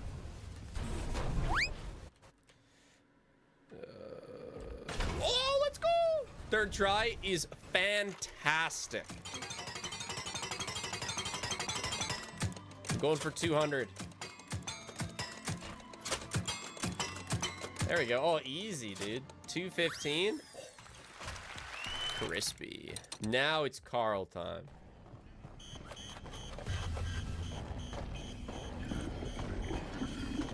Carl does look tired. Oh my gosh. Carl looks like he's been through a 36-hour shit. I made some saucisses yesterday. Saucisson. Saucisson. What's that funny French sentence? Because French has a lot of saucisson, CCC words. And so you can, if you like put all of them together, it's like a whole French sentence and it goes like saucisson. Because without is sang, blood is sang, sausage is saucisse. So like a sausage without blood would be like a saucisson or something. So just funny things you can do with that. There's also the green worm goes towards the green grass, which is like the veil. Yeah. Oh, I totally forgot to do the skip. I was too entranced by the green worm. I didn't even try. Okay, there we go. We're up. Not awesome, but still way better. But yeah, a split here would make a lot of sense because it's like a 15-minute ordeal to do this. Why didn't the guy in the suit already do the puzzle? You'd think, you know, if you're here bored that long. Well done on me. A job well done. Head on out. And escape ending. Huge. How far back? Solar flares. These are all new teams to me. What was the time there? It was a 13. I know Momo though. Wow, Momo putting themselves in. Momo, they go up to 6th, but Solar Flares well done to move into 2nd place. And so the Green Wow, Ducks what win perfect the half timing. fight. 20 second. Let's go, Mellow Yellow. Holy crap, we're done, chat. We're not actually 40 minutes ahead. Well, maybe we are. I'm hoping for sub 2. I mean, if not, it's gonna be close. So another worker bee, perhaps a busy bee. In many ways, tonight has been a comedy of errors. Perhaps a jester would suit you well. Oh yeah, I wanted to try something in the last section. Because if it works, it'll save time. I am flat out refusing to ever name a child. Hell no. I mean, and if I had to name someone else's kid, it would be like a max 2-syllable, easy to spell name. Like I'd name your kid Josh. Because nobody's spelling that shit wrong. Josh is gonna live a regular life. Paige the other day, oh my gosh, dude. I really don't want to name our future kids something that's like not obvious to spell because they're gonna spend their entire life telling people how to spell their name. And what was the one that Paige brought up yesterday? It was something like, what about Jay? And I'm like, yeah, Jay's fine. She's like, J-A-E. No, fuck, no, no. It wasn't that exactly, but it was something like that, where you take a easy to spell name and you are just randomly making it hard, artificially complicating things. I think she just does it to mess with me at this point.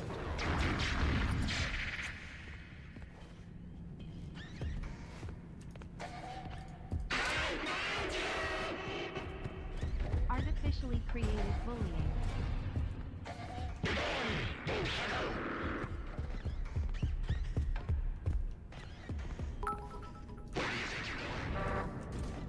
Oh no! No! I didn't realize he was upstairs. Oh, my beautiful plan. Damn it. But like, this is the idea behind it. Right, I only have to open the door once. So in theory, it's amazing. Like, it could work out really well. But in practice, I may have yeeted one of my tapes to the, you know, another realm. Didn't forget the collectible this time. I don't know when time ends, actually. Like, it might end here. This might actually be the end. If that's end, then yes. Or if it's when it fades to black, then we'll just be shy. Time ends upon pressing the correct final button. Okay, well, it's not even the last input. I don't know about that. That might have to be looked at, but I think for sure then it is sub 2. A 1:59:08. Yeah, okay. With my original goal of sub 2 hours cleared, now I really just wanted to push it to a time I was satisfied with. Sub 1 hour 30 minutes definitely seemed out of the question, considering I hadn't made that many mistakes, but things would evolve, especially now that other people were starting to run the category as well. As uncompetitive as it sounds, I really just wanted to get a time that I was proud of and create a run worth playing in the slop pit of this game's speedruns. Harder quiz now. Which collectible requires the longest code to access? Tied with David's ball. Through this long door, it's the sewing kit. Getting serious now. So you don't happen to be here to try and get some food out of me, are you? You're here for just cuddles, right, Loaf? I don't know, Roloaf. That's a suspicious amount of rubbing. Over and out. Stop it. Stop it. Not bad. Loaf, we did the math. I guess she just turned 9. She would have turned 9 somewhere in June. Middle-aged gato. Yeah, that's like 50. It's like, yeah, it's middle-aged cat year. Loaf is cat breed. Like, I never met Loaf's parents. It's not like I got her from a breeder. You know, I picked her up off a farm. Sorry, Loaf. Loaf's gonna feel it whenever I got a Jorka generator. She's alarmed.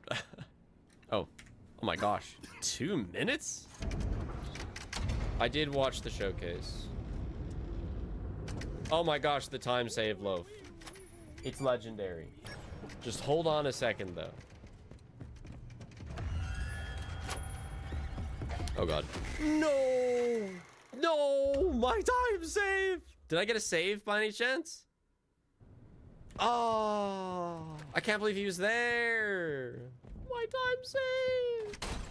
It's okay, we did take like 6 tries on this, but that should have been first try. If you had to participate in a 1-game tournament, what game would it be and what kind of tournament would it be? I mean, in terms of games that I know I'm gonna be better than like your average pleb on the street, it'd be like West North or Sea of Thieves or like any speedrun, or probably better than your average Counter-Strike pleb off the street, as long as they're like bad, really bad. Probably better than your average League player.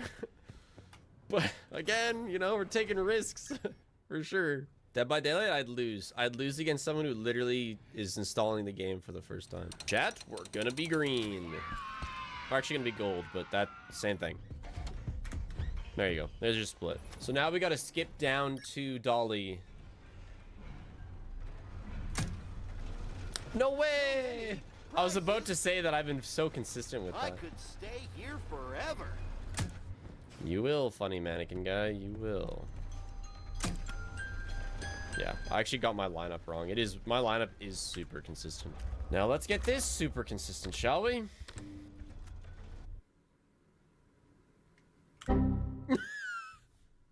That's so awful. Oh, do I reset? Let's see where we are.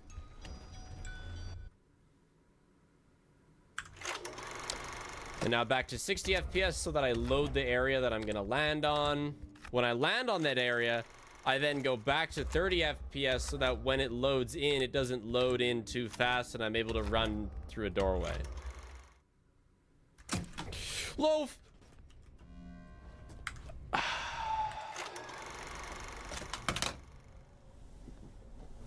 Loaf might have killed the run, but there is a backup I want to show. So normally this is a total hard lock. You are big done. Like it's actually over, but we worked out a fix. So activate her. So if I go to the button that you need to press, I soft lock. Like no, not even I hard lock. Like she's just gonna jump scare me out of nowhere. It's pretty cracked, but there's a fix to it. If I activate a different door, it undoes it. So we gotta go do like another section.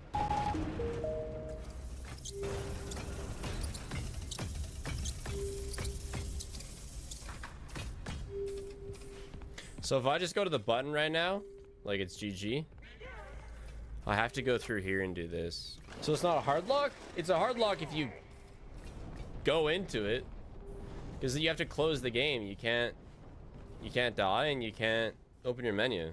So yeah, that's the fix. Not great though. So soft lock is like, oh my gosh, I can't move, I gotta reload. Hard lock is like the game is destroyed and like it has to be task managered. I'm kind of like in a state of if anything else goes wrong, it's over, but I might as well continue this because it's still okay. There's still a lot of parts I gotta practice, and just doing a run will be good for practice.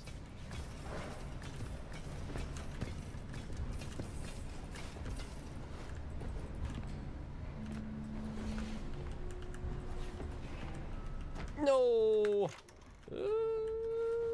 Okay. No. One more try. If I don't get it, I am gonna practice it and then reset.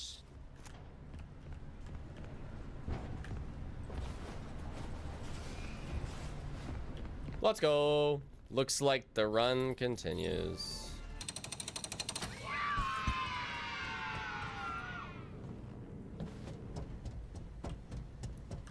And quantum levers.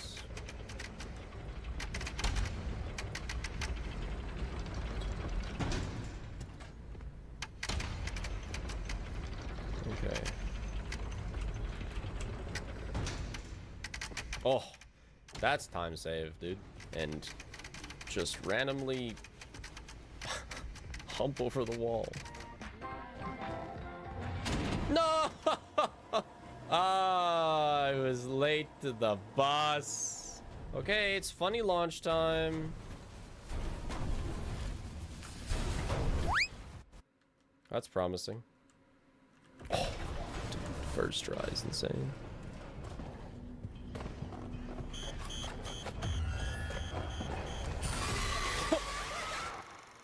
Fat ass hitbox. She wasn't even going for me.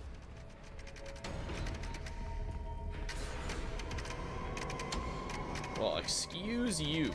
Loaf, we can't. Loaf. Why did you come back down here? Come back when you've eaten. I'm going to have to keep it locked until you hand over that good work. Uh-oh. A job well Hopefully I didn't fuck up. Oh, I might have really fucked up. Oh, I might have like really badly fucked up. So that's the ending, but we don't have the ball collectible.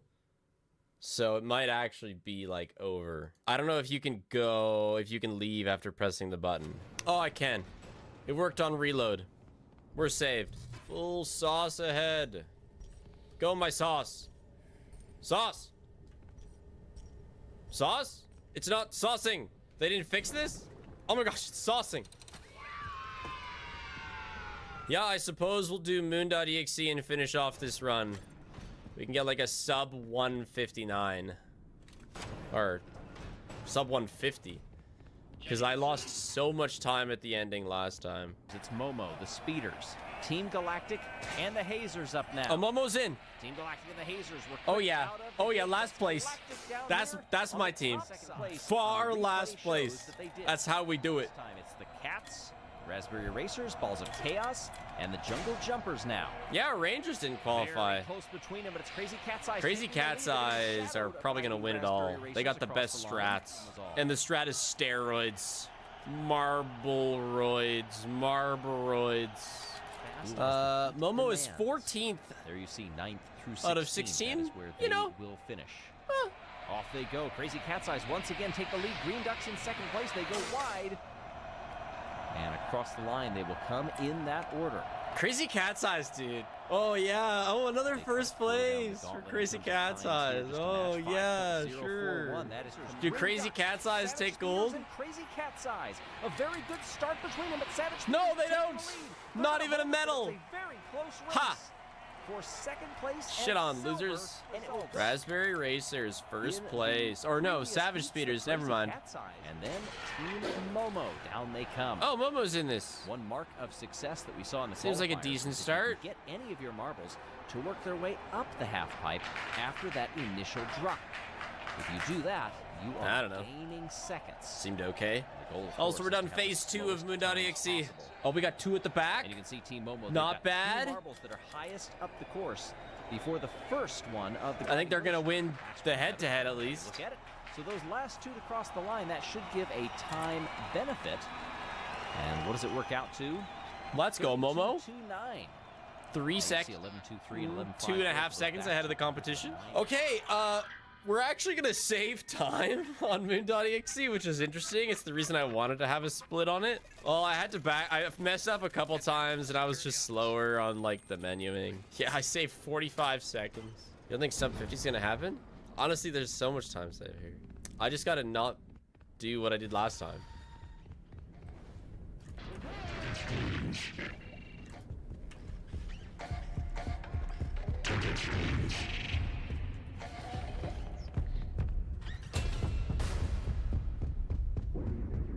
What am I even doing? Chat, this section could use some refinement in the spiff department here.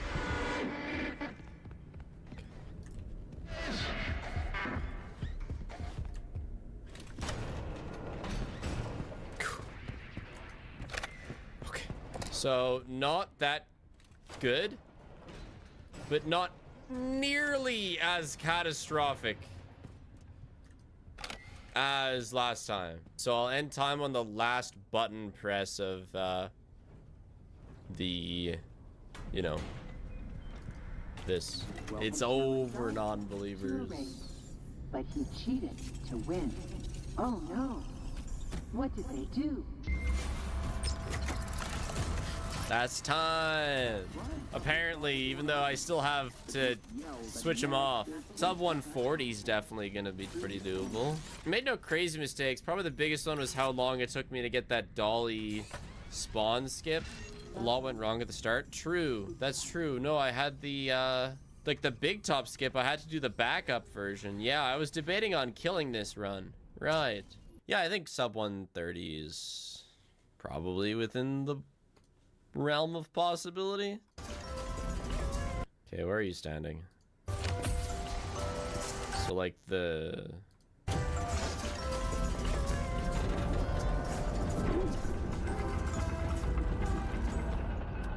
Oh! That's pretty sick. That's pretty sick. A 147 was really nice. So nice that improvements would start getting a lot harder. We had a couple more skips we could implement for a free minute or two, but consistent execution was gonna make or break each run. And there was the invisible looming danger in the background that every new skip added to. There was only so much the game could take. Paige just like has dreams about things that her and I disagree on in order to reinforce her side of the argument. It seems like a real like wife type of thing. So recently, you know, we've disagreed on whether or not we should have a lock on the backyard gate. I say no, the door's locked. First of all, nobody goes in our backyard. And like if somebody really wanted to and there was a lock, they would just go over the fence. So I'm team no, whatever. No one's ever gone in our backyard, and if they really wanted to, we can't stop them. Last night, she had a dream that a bunch of rowdy kids tried to play like hide and go seek in our backyard while she was there, and they wouldn't listen to her when she told them to leave. And then when she did like get really mad at the one kid, the kid came back with his dad. He was like, yeah, this is the woman that was mean to me. She's like, and that's why I'm getting a lock for the back gate. Because I made up a scenario in my head while I was streaming in which I'm right. I don't want to have to undo a lock every time I leave my backyard. We have a lock on the garage. We have a lock on the shed. It came to me in a dream argument. Literally, yes, you have to take my side. Which is the only collectible I get that has a human on it? In the cursed puzzle, the medkit has a woman on it. Wait a second. I don't want you, Patrick. You are a liability. Please go right. Please.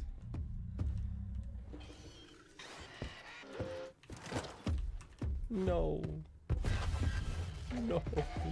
I should have had a second rat, but I couldn't bring a second rat because I forgot to drop off the starfish.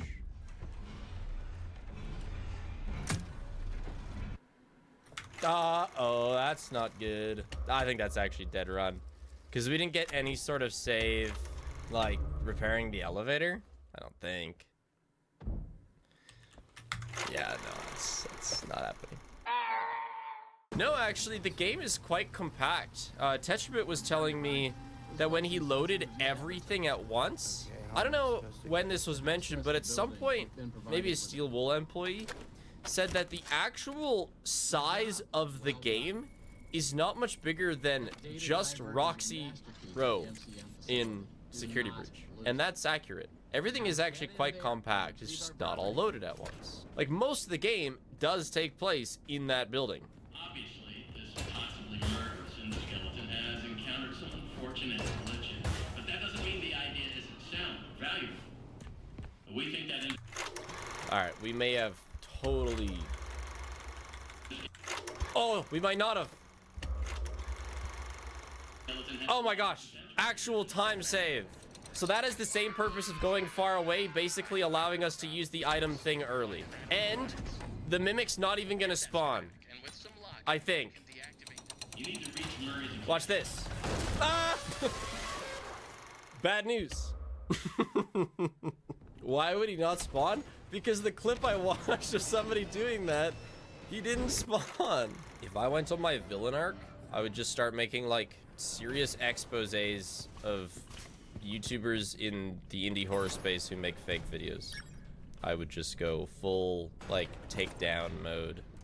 Everybody would know who exactly is faking and what. I saw a Minecraft video like a month ago that was definitely trying to be legit, and I knew that shit was fake. And nobody was calling it out in the comments either. I just, I wasn't feeling like a villain.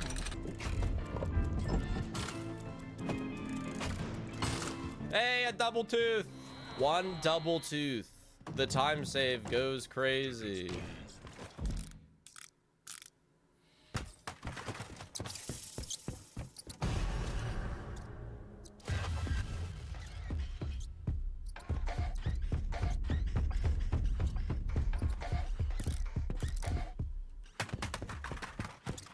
So if I did that right, he should then go to the other rat, and I should be home clear here.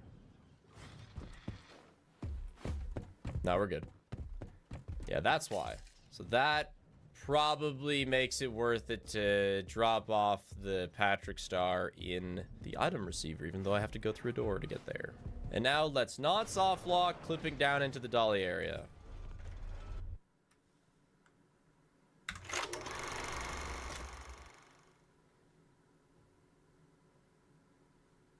What? No! My perfect method! Was it too late? Well, I need to see this again, obviously.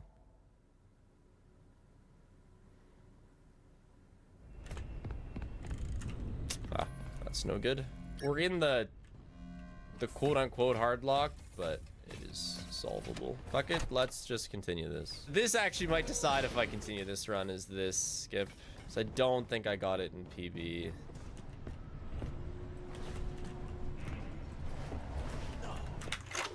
Alright, probably one second try.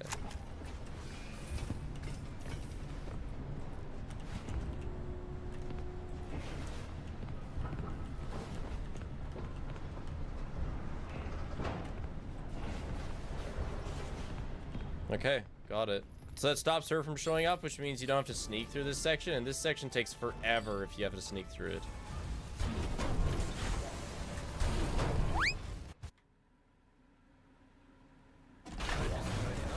Fucking mint. What's the deal with the tiger? I don't know. Too much Faz gas.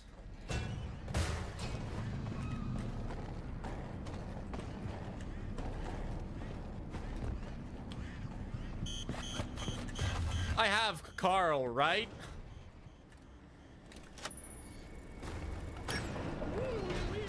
Okay, good.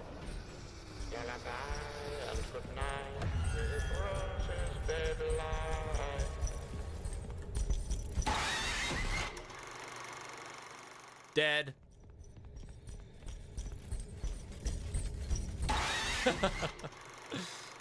Yeah, I'm not finishing because it's dead. I'm not going to do 20 minutes of moon.exe because it is dead. But yeah, when I worked at the old folks home, for some reason the old people got a shipment of urn brew. So I snuck one. It's alright. I also had a couple while in Scotland. But the first one was hidden away in the supply closet of the old folks home. Spiff stealing from old people? I just prevented things from being thrown out. In the case of the urn brew, I guess I truly was stealing from old people, yeah. Spoof eliminates an old person every day. No. Although it's very interesting how death is treated at an old folks home. Because, like, you know, it's part of life. They are, for the most part, living there until they die. So it is just a thing that happens. And, like, whenever someone would pass away, we'd have their picture on the piano for a couple weeks. You know, in memory of Irene. It wasn't me killing them, though. I got a 155 yesterday. Had a nightmare on the big top to dolly and wipeout skip. You got a 155 in this? In the fun category? Hell yeah, Mitchie. But yeah, fair enough. Those are probably the most annoying parts of the run.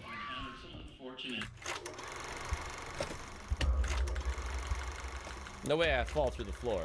Probably means dead run. Pretty much all content creators, full-time, myself included, have a company. Like, I have a business, whatever. I hardly even know what to call it. But that's just because the amount of money that we make is super inconsistent between years. And so by having all the money go to a company before you pay yourself, you can consistently pay yourself the same amount every year, and it's just a healthier way of managing taxes. But I don't know much about it.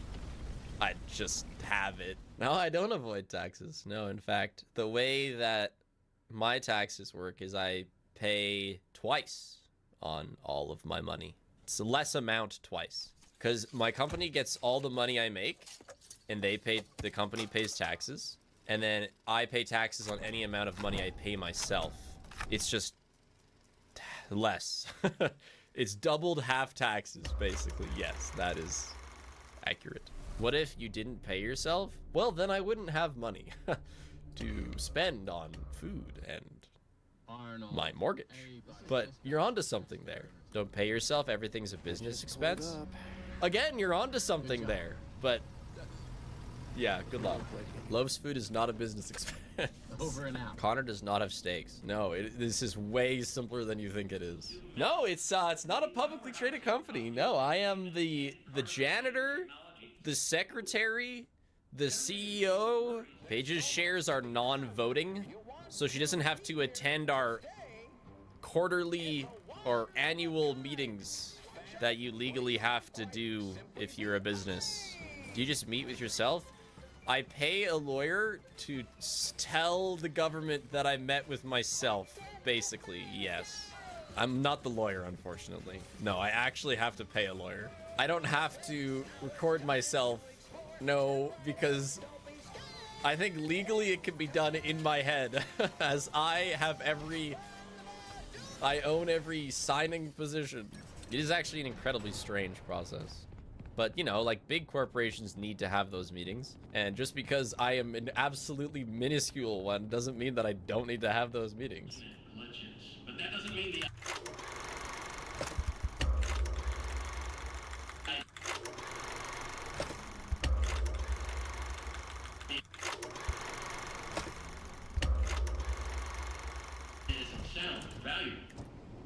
We think that endoskeleton has a lot of potential. All right. As much as I hated this, it's not that bad. Oh, yeah. Huh? I told you he doesn't spawn, but I don't know why he did the last time.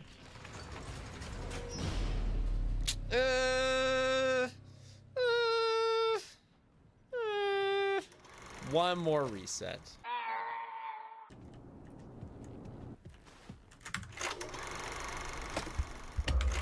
Okay, hopefully this goes well. Oh, that looks a lot like the floor. But are we gonna go through it? No. Yes. What on earth?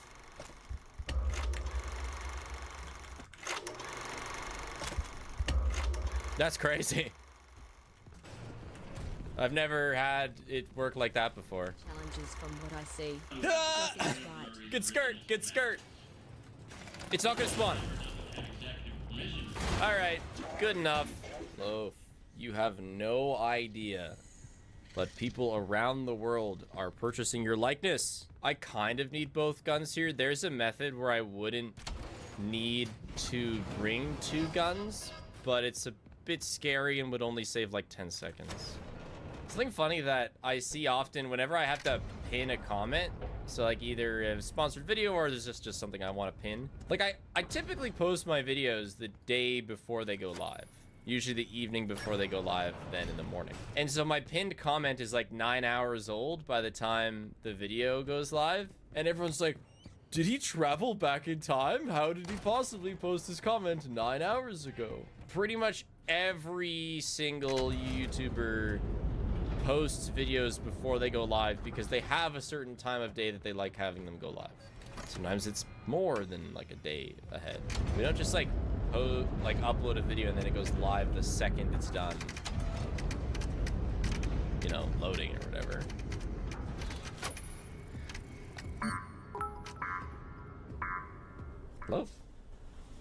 Loaf, we forgot to do the upgrade when we got on top of Big Top.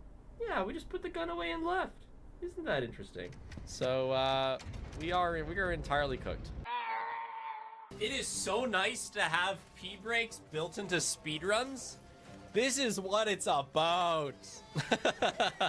This is all a ploy to use the washroom again. No, I'm a real committed speedrunner. If I was on a god run that I had to pee, you know what I'd do. How do you feel about a gamba of will something go horribly wrong? You've been provided with a I don't like that because what does that mean?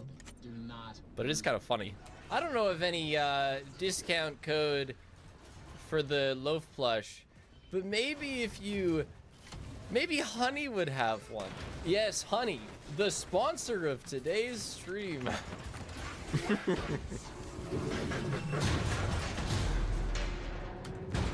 Oh my gosh, finally a good fucking split there. Even before the whole Honey fiasco, they never helped in the slightest to find discount codes. I definitely didn't save a decent sum of money on my engagement ring to Paige. No. Yeah, I mean, I never got anything good with Honey. Like, sorry, I never got many discounts with Honey. But the one time I got a discount did happen to be like the single largest online transaction I've ever made. We can figure out how much Spiff sent on the ring by doing the math from all his subs and bits to find the salary and multiply that. Well, you'd have to go back to 2023, and also I did not do that. I would not recommend anybody do the like. I've heard of that before. It's like a ring should be a couple months' salary or something. I wouldn't. That seems pretty expensive. I'd rather take her on a nice honeymoon than, and she would rather that as well.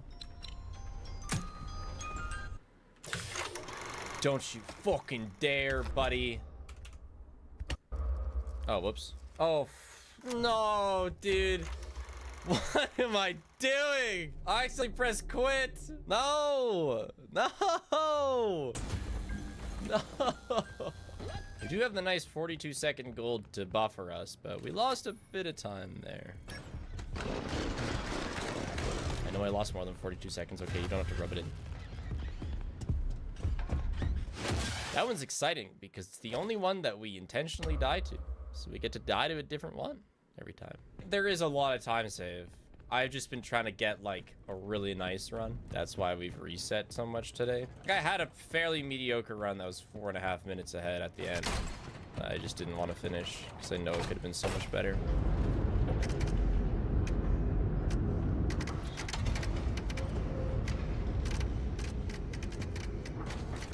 Okay, look, we have the upgrade this time.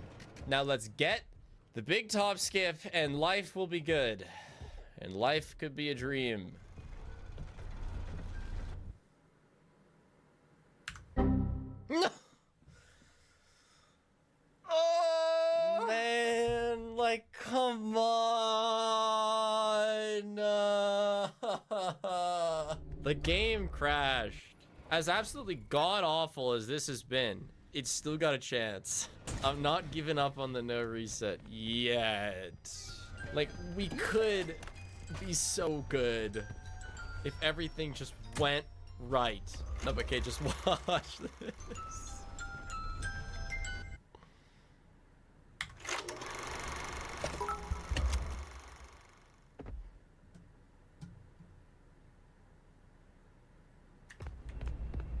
No!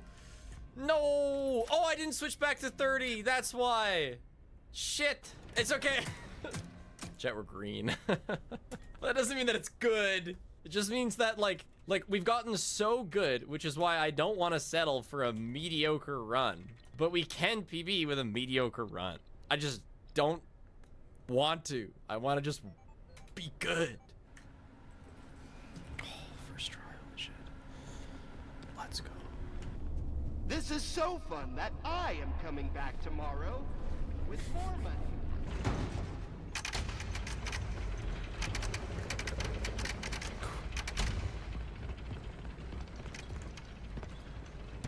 My kids love me now.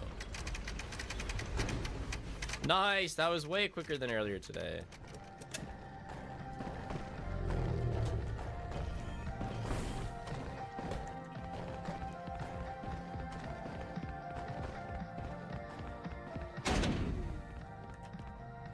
That was pretty good.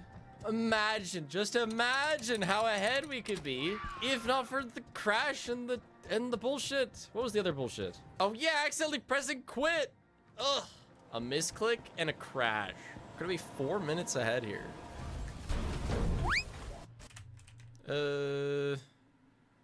Damn it.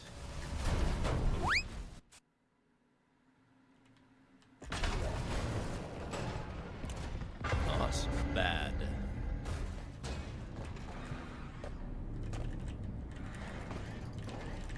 What? Can you not get out of that?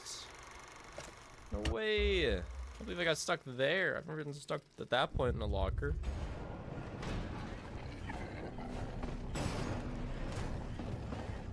The hell is she doing like over there? Odd. Well, at least we didn't have to do the locker clip. Not a phenomenal Carl split, I know. You got this big, ignore the 2 next to my name. I just make it a thing to Gamba on the underdog side. Which is pretty much always non-believer, because believers are way too ambitious. All we have really left for skips is now, like, the Tiger Rock section. We have to do that skip. I have to not forget to quantum that one lever.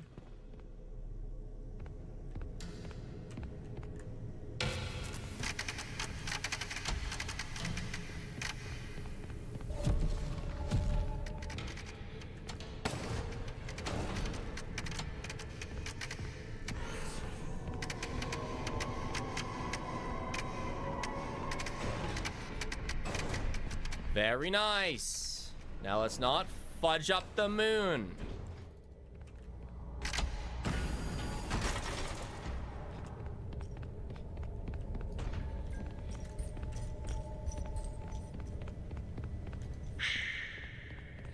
What am I doing? This has been interesting so far. Not the end of the world, but not fantastic. My route here is pretty imperfect.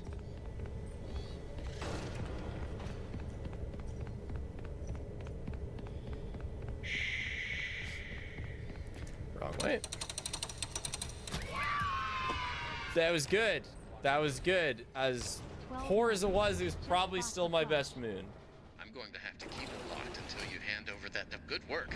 Escape ending down. I'm gonna quickly use the washroom one last time. And then it's the mimic. The mimic. All right, Crazy Cat's Eyes. We're hoping for these guys to lose.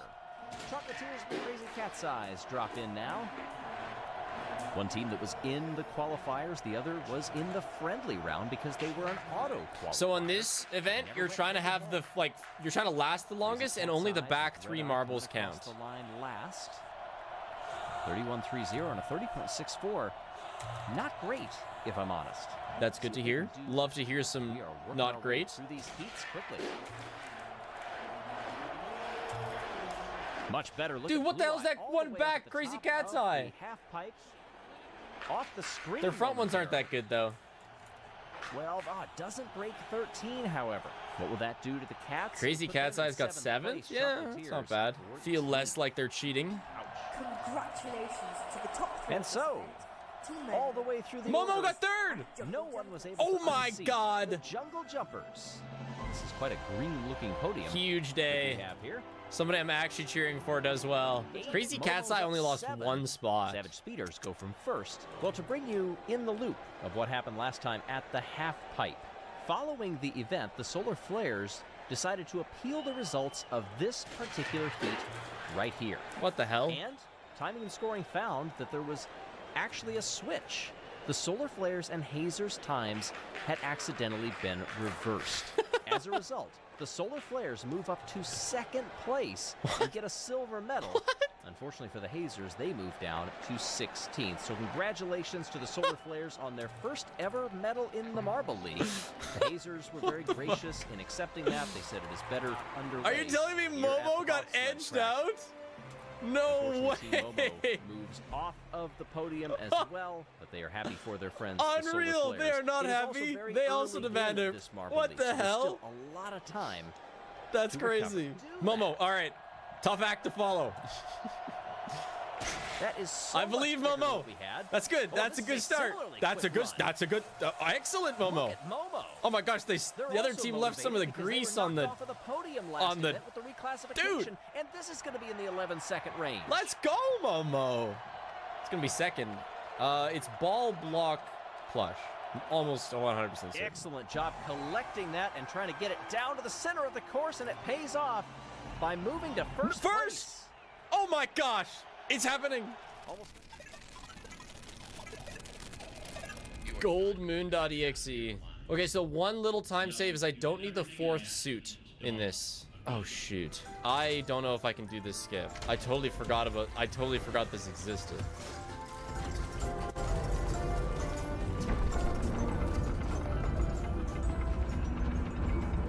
Oh, I messed it up anyway. Well, that's actually not that upsetting. I can practice it off stream.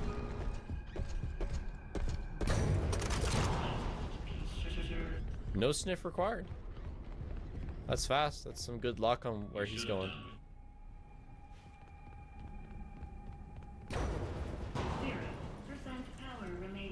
I have no idea which ending is canon. I don't think there's any way of knowing unless we see what happens next with the Mimic. Like, he gets schematics. I don't even know what that means.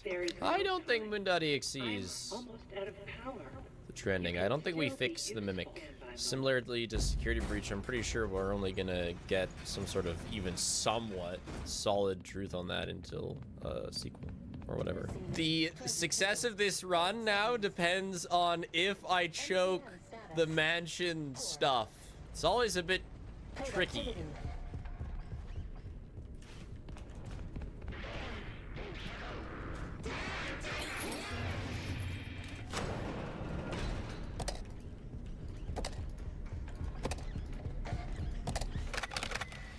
Okay, chat, question of the day. Has he kicked the tape?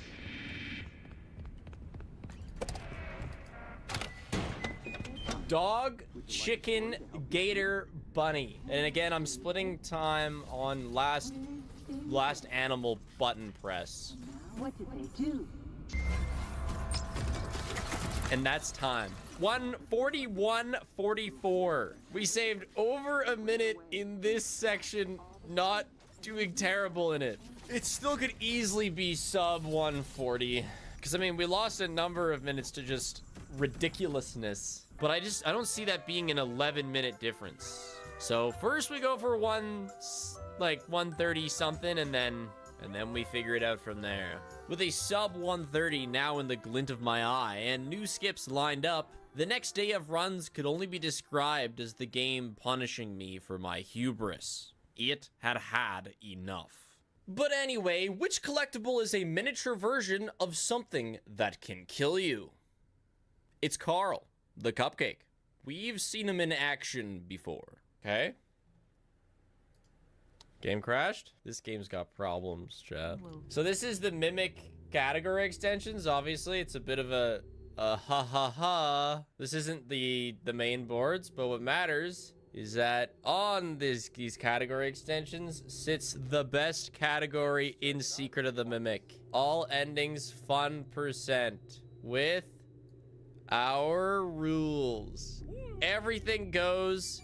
You gotta beat Moon.exe, get all endings, and pet a robot. Yeah. There were way more women at MSI than I expected there to be. It was like 60-40. Yeah, remarkable. So Paige did not stand out amongst a sea of sweaty nerds. Skadoosh. Want to know a fun editing tale? I have like, how many hours do you think I have in editing? Probably about 11,000 hours editing. And the majority of yesterday, let's say about 9 hours of editing yesterday. So the majority of my day was spent on the first 7 minutes of the Dead by Daylight video. After my 9-hour editing day, I had 7 minutes to show for it. And I've done worse, but it's a good 7 minutes. There's just a lot of explaining I had to do, a lot of storytelling, I guess. What did you do during those 9 hours? Step 1 is scripting. I don't know how long this script is. Let's say probably 2,000 words. So I gotta, write it, edit it, finalize it, yada yada. I forgot to reset FPS to 60. Chat, we gotta remember to go back to 60 FPS. No, the stream just crashed because this game can't run at... There's a reason this game is capped at 60 FPS. As I was saying, like, I gotta do all the scripting, gotta edit it, finalize it, then I gotta record it, get that all right. And then it's just a really long process of picking music, collecting relevant clips, making edits, putting everything together. You just have about a 9-hour process for 7 minutes. Mine is usually an hour editing equals 1 minute for a video. Yeah, people talk about that a lot. That's a big thing that comes up in the editing world. I have had hours for minutes, But I gotta be doing something pretty crazy. Like at the very start of the GTFO 5 video, I take a video in-game, turn it into a panoramic, and then create a timeline of events that I would then scroll through in the video. That was probably a couple hours for the 1 minute. Oh yeah, it's you. I want to pet you. Yeah. So we're switching things up. We're playing a bit of a riskier route on this, where I'm not putting the gun away at this section, which just means that if I fail the big top skip at all, like, the run is mega dead. But that's okay. We're kind of at the point where mistakes mean the run is mega dead anyway. Oh, that's not good, but, well, it's not good though. That is not good. Why? Like, I don't, it's concerning. Well, why don't we take a peek at the new playground skip thing? Easier welcome show skip.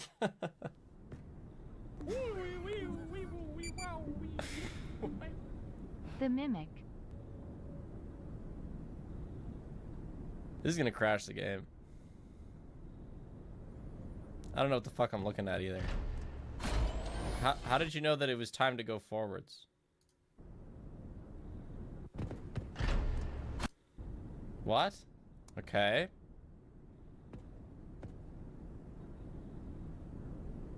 Box. Go to the border of that box. Oh, you are slowly moving forwards, aren't you? Dear God. Oh my God. Okay. We'll see how my computer reacts to this. As a general rule, my computer is fast. When you tab in and out, the game allows you to move forward without hitting triggers, I guess, in this case. So you skip the trigger that closes the door behind you, and then you're able to go back through it after starting the show, and go back in with the show in the quasi-completed state.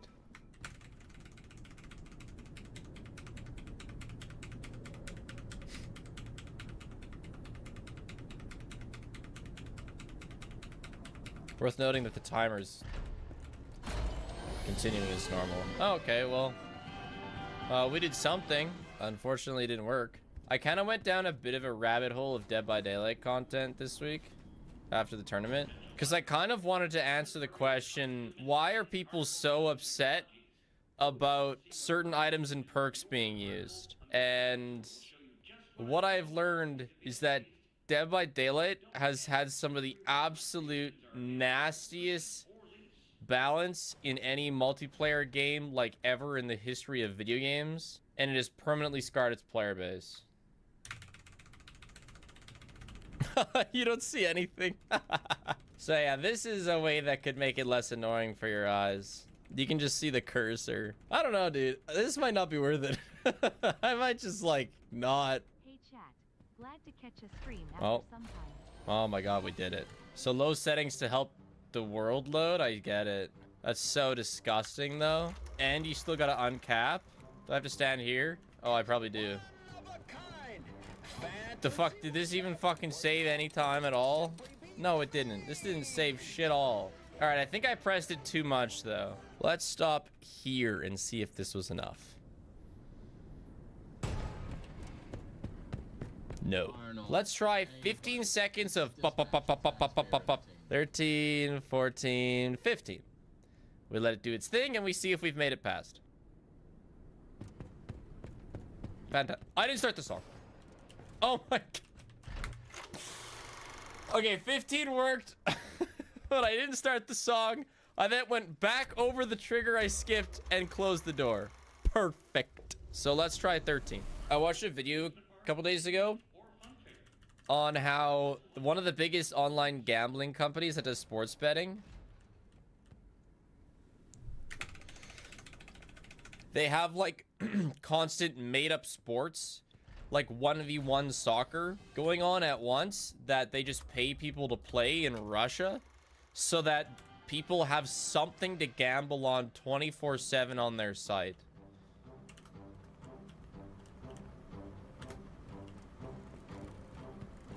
And then that kind of... Oh, kind of works them into more ludicrous gambling opportunities, like their slot games and whatnot. It's insane. And there's some comments, it's like, yeah, I'm from Russia. Some of my friends play in these games. They don't mind it because they get to make money playing sports, and they're not good enough to go pro. It's crazy. But some of the sports are like, I mean, sports slop is the only way I could refer to them. It's like two dudes sitting on their butts with a little net behind them, playing like floor soccer with one other person, against one other person. And people can gamble on their little footsie thing. Oh my gosh, it's morning. Jeez. Hey, look at that. Big PB. So worth it. Am I gonna do that skip every time? Unfortunately, yes. We're about to do it right now. Oh my god, these quality settings. That's insane. I've never seen the game looking this bad. We are gonna have to switch it to max, but just take it in. Take it in. 15 seconds of spamming F11.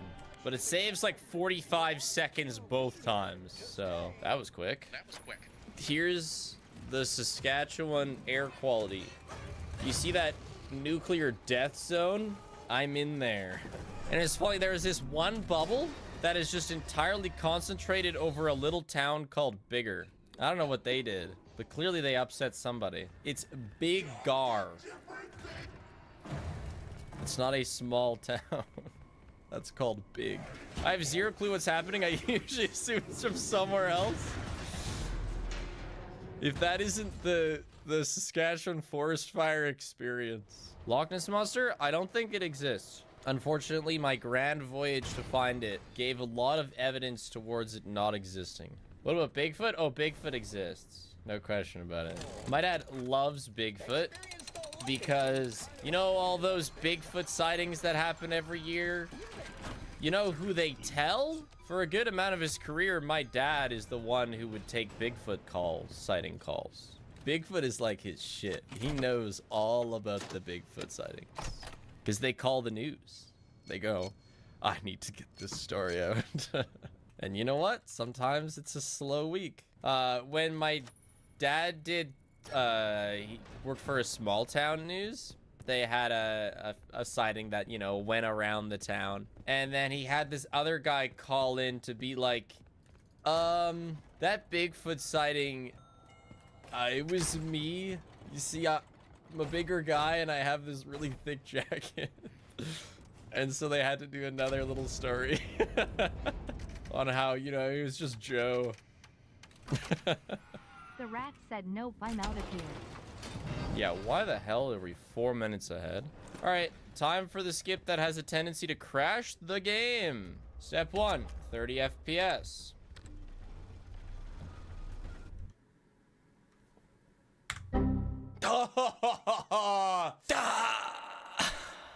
But like, do I restart the game when I first get here in order to, like, you know, give it a sec?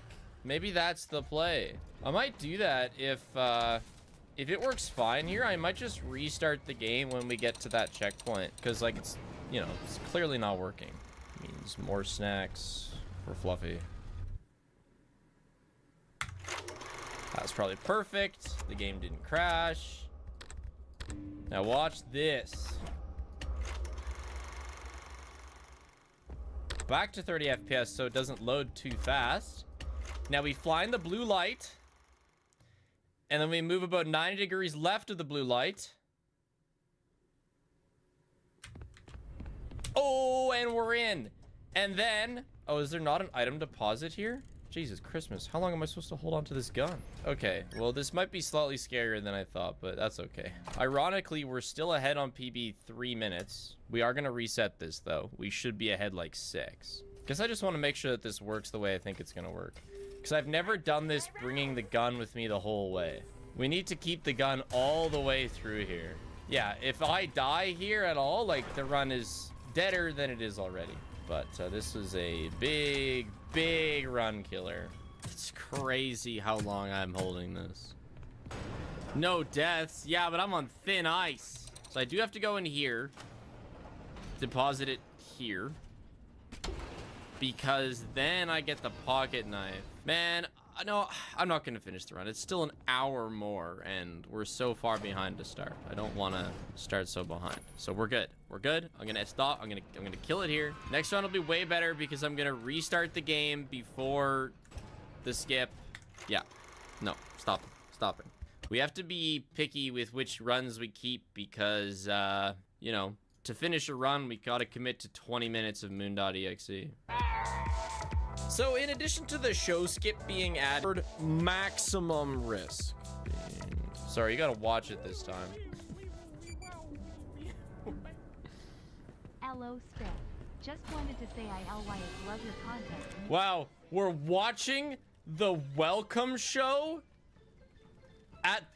in the fire ending. That's crazy. Yeah, Helpy's burning alive and still manages to deliver the banger. Yo, we could get a sub 3 with this. Oh my gosh. Crazy. Nutty. We didn't restart the game. Awesome. And it's too late to do it. So we just gotta hope it doesn't crash. I was gonna restart the game right there. I'm being nice, game. You gotta be nice too, though. We gotta work together on this.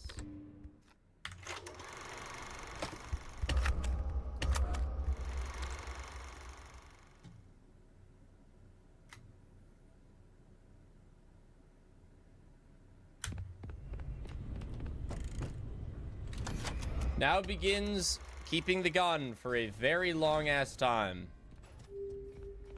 Oh, I forgot to split. We should be like 5.5 minutes ahead here. It might be smart for me to try and restart the game at some point here when I get a good moment. Just because I do not think it can last a full run with all the abuse it takes. Oh, humongous. Fuck, I fucked it up. No, right at the end. I went too far left there. You kind of got to hug that. Ugh, I can't believe it. Dude, it is a major time loss. Not even sure when I can start walking. It crashed. Oh my gosh. Ah. Loaf. It can't handle this. We really gotta restart it. Perfect timing, which is the collectible that we sometimes have to get multiple times because the game keeps crashing and I have to redo that section. It's the honey, which I collect after the checkpoint that the crash takes me back to. He's got like a VTuber. Holy crap, there's something wrong, dude. It crashed again. Sub 3-minute crash. Is the prediction green, not green, or game's gonna crash? Fair enough. Oh, sub 3! Nice! By a long shot too, hell yeah. How could the game be crashing? We're not putting it through any sort of abuse at all. I can't believe it's like this. Terrible game. Oh, reset game soon. I think there's a checkpoint as soon as I get into that room, and that's when we're gonna do it. Perfect. Perfect. Reset the game.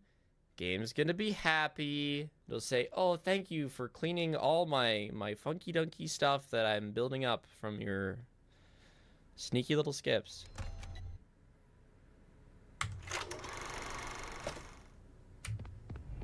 Mint, okay.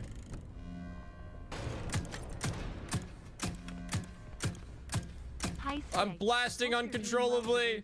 All right. Keep the gun. Keep the gun. 6-minute green is nice. Let's maintain it. Let's not crash.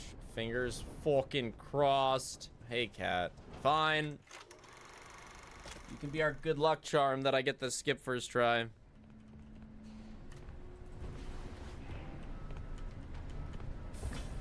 Fucking... Oh my god. Time loss? It's dead, run. I need that gun. We're just gonna deposit the gun the way that I have with the double gunning because, oh my gosh, we had a good thing going and we blew it. Just for quick context, I went to MSI, it's a League of Legends tournament in Vancouver. There was one character that kept getting picked and kept losing. And she ended up losing 10 games, all 10 games. So she was 0-10. And I like a character that never gets picked because he's ass cheeks. And so I made this sign for the semifinals. Singed, with my little singed drawing. Greater than Callista, 0% win rate. And I believe that this did reach the broadcast at some point because Noah was holding it. I'm gonna try and find where I was in the broadcast. Okay. So we're behind these big ass BLG signs. Yes, I think this right here is me. But hold on. You can, there's my Callista. There it is. And then, yeah, here's Noah, Colton. And then here's Paige, and I'm right here. But again, you can't see me. I'm locked behind Colton's arm. And there's my sign again. Carnival, amusement park, midway, or fun fair. This client. That's me, right there. Paige, there I am. We are not 8 minutes ahead. Low, press the split button. I'm playing 2 games here. Playing Secret of the Mimic and One Night at Loaf's. When the Loaf starts looking towards the mouse cord, I have to distract her. She's looking intently. Ah! That's what I thought. Yes, now we're putting the gun in the box. That's a good point. Thanks for the reminder. So we will lose like 30 seconds, but it'll prevent us from suffering. So we're gonna get this gun and put it through. And there we go. A gun is in safekeeping. Loses some time. Saves some headache. Come to Papa Penguin.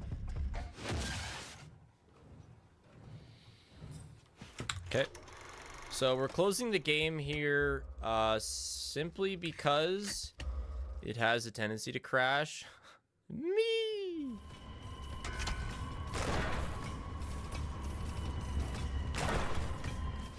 No way! I was waiting for that. I mean, I knew that was gonna happen eventually. I can't believe finally did. Where does that put me? Surely I got a decent checkpoint. Yeah. I knew that was gonna happen eventually because I keep pushing that.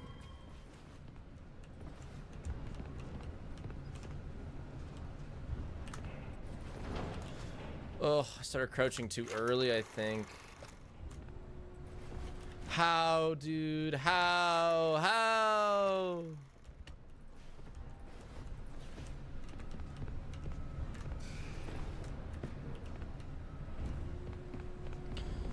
Clean. First try. Oh, that's bad.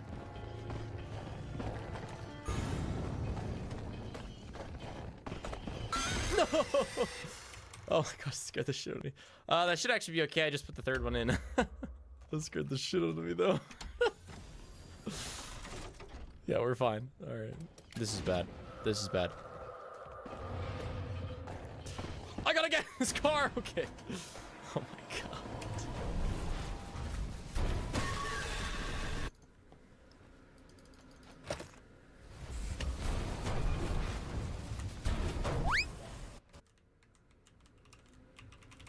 No way! That was perfect! How long can we get stuck here? After first and second trying it earlier today.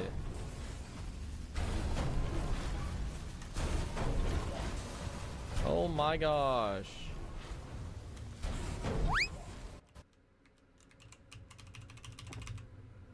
Okay, we got it. It might not look like it, but we got the autosave. Yes. 5.5 minutes until Carl needs to be submitted. Good thing we're right there. About to submit Carl. I'm submitting Carl right now. Yeah, we shockingly didn't lose nearly as much time as I thought again. Imagine how much time we'd save if we'd done that first try. And then here he can teleport in front of you.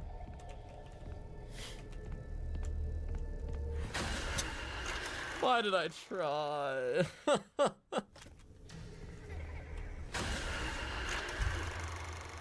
Oh, this might actually be dead now.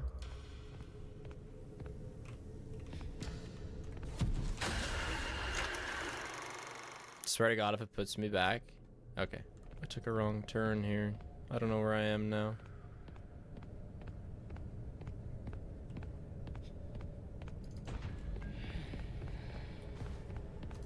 Oh shit, I skipped one.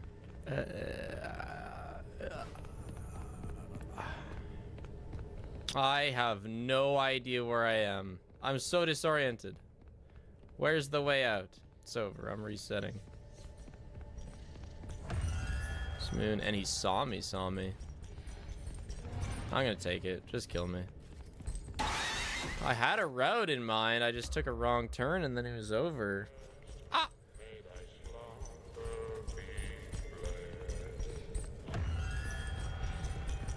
Loaf. Loaf. Not the time. Loaf. Okay. Ron's dead. I'm gonna practice this section. Angriest I've ever been on camera. I don't really get very angry as a person. Actually, I think I know. It would have been Marathon 2 or 3. Not sure which.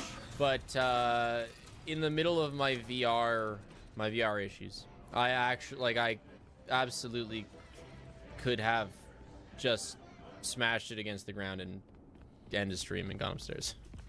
I was pissed.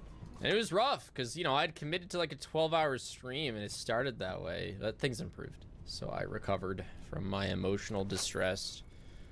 I don't remember being angry at all in the Tallbird challenge. I mean, yeah, when it died, but I was just angry that I failed. I wasn't like pissed off.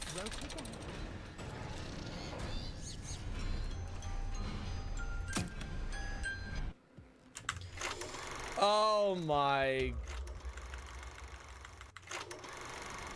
I think it's pretty over because my reload's gonna take me.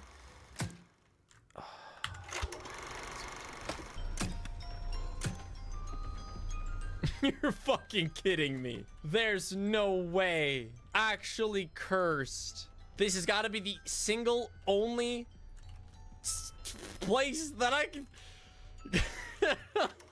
This run is on thin ice. I'm only continuing it because it's the last run of the stream.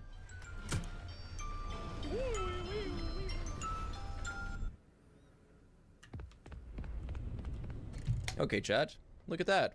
We only lost over 2 minutes to getting soft locked and also doing a poor launch. And now we just don't make any mistakes on any of these skips. Everything goes smoothly and we get back to good time save.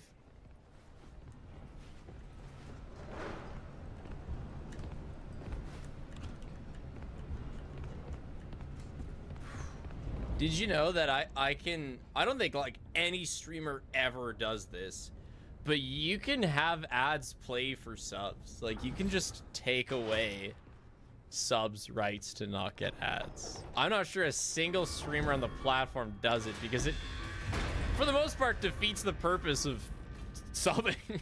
And it's funny, a lot of people list the benefits of subbing as an ad-free stream because that's just a given, but it's not a given. Actually, I can just play ads to subs. What if tier 3? They get the most ads. Yeah, I can decide when ads play. I have a button that should play an ad. Maybe that was the time we tested. I've never tried it before. It worked? You are now. 2, 3 ads. Constant ads for the rest of stream. 7 ads. I don't even believe you. You're subbed. Fun fact, the ad played on my PS5. I don't know, I only clicked it once. Maybe I held it too long. I suggest a good diet and exercise. Does playing an ad invalidate the speedrun? Only you saw it. I did not see the ad. Yeah, valid question. But the recording will have no ad in it. I should be able to give ads to specific viewers. Man, instead of banning people, we could just send we could just send them to advertisement hell. You've been bad. 600 seconds of ads. That might, I don't know where TOS stands on stuff like that. Like, I don't think you're allowed to unban someone because they pay you. You know, even though you can, there's definitely some technicalities there. Same with you're not allowed to mod someone because they pay you. I mean, most small streams just mod their most active people, and those active people, anyway, you could probably get away with it is what I'm saying. Officially? No. No, Twitch, it was just a coincidence that I modded the person who gave me $100. Actually, just a really good friend of mine. And they had a good month of selling necklaces or whatever. PC chat, it was just a coincidence that I got modded after donating a bunch of gift subs on different streams. When, I don't even remember modding you, Incensal. In my eyes, you've literally been a mod forever. I have no... I even vaguely remember modding Pepsi, who I think was modded before you. Don't kill me. Oh my gosh. Ah! She's still new.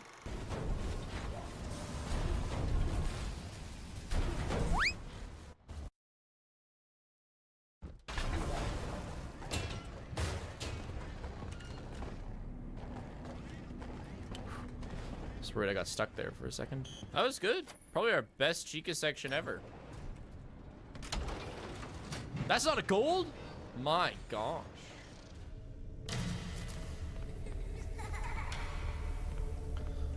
Okay, cat. Here we go. Here we go again.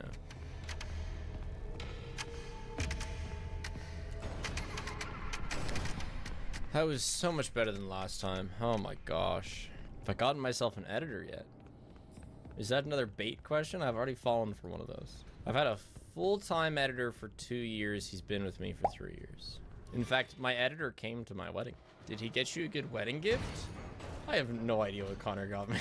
Okay, let me focus.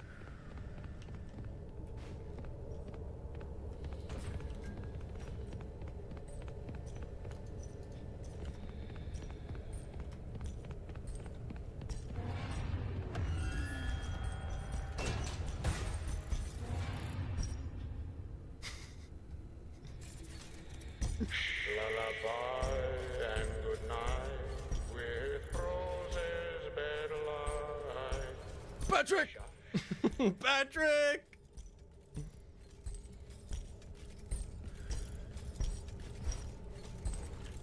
Oh my gosh.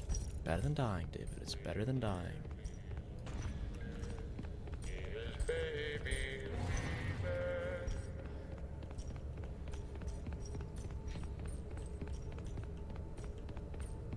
No.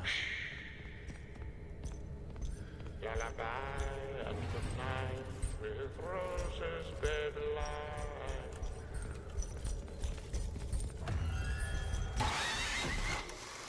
Oh my gosh. Fuck. Alright, well, we know where our time save is. Looks like we're doing one moon.exe today. I'm going to have to keep it locked until you hand up good work. I've opened the garage for you. You can just hop in your van. So to get us started in the actual competition, oh, we have Momo's our in. hosts and Team Momo. Down they come, and they almost run nose to tail for 3 marbles. One of the gliding glaciers goes Not up a good to the near look. side. And that is part of the strategy. Do you ride in the pathways that the other marbles have plowed ahead of you, or do you go your own way? Definitely ride the pathways. Crazy cat's eyes, please lose. In a similar boat with the medals. They are all side by side. Nah, mid. And this should be a head-to-head win, possibly for the Crazy Cat's eyes. Will it get him onto the podium? Third. Yes, it will. 180.85 is the provisional third place for the podium.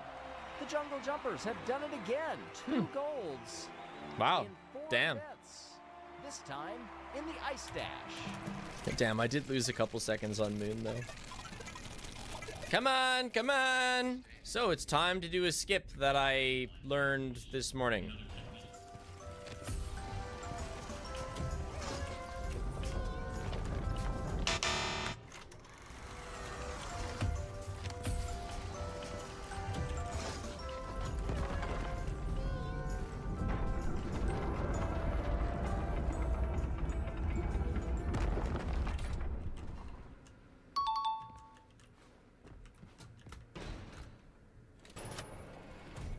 It's gonna be tight. If I mess up at all, okay, what's my plan when I get there? Right, I had a theoretical plan. I could throw that there, go get that. Or no, let it go past, then throw that. We're gonna risk it for the biscuit. Active projects. Loan payments are past due. DVD video. Legal status. Paste video. You have received 22 This video. court summons. Story of Spiff video. NCO Failed status. challenges video. Status. Count. Behind 0. schedule.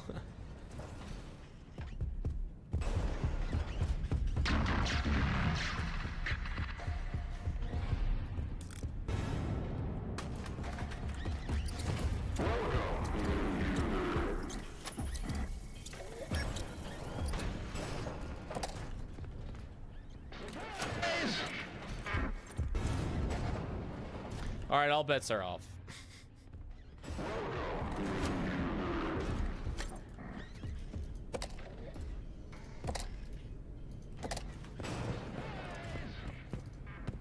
So we have 5 of 6 right now. My plan was to obviously get 6 of 6 upstairs quickly, but all bets were off when he saw me immediately. And then, thank God, got distracted by the rat at the last second.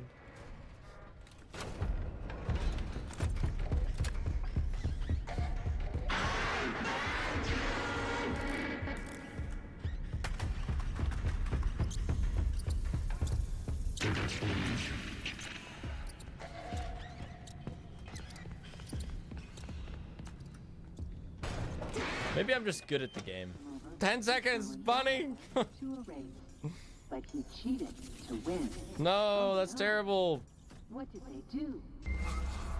Let's go!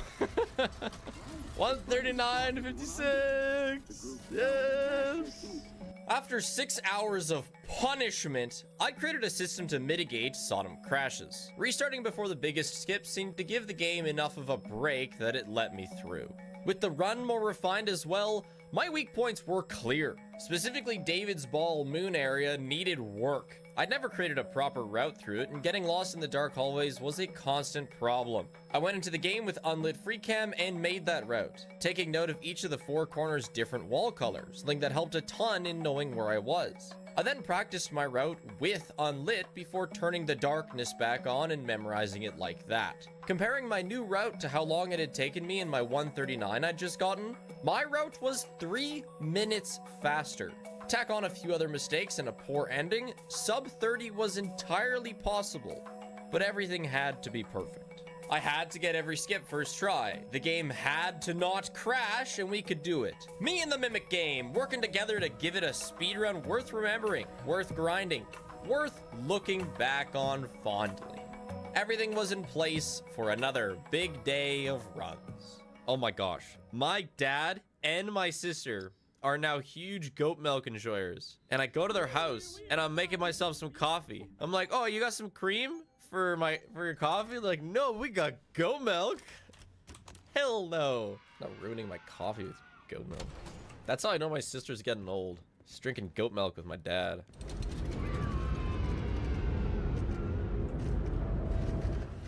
No.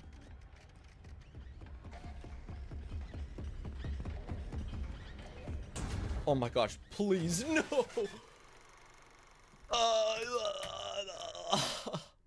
I can't believe he saw me so well. What a sneaky guy. Where does this put me? Probably dead run.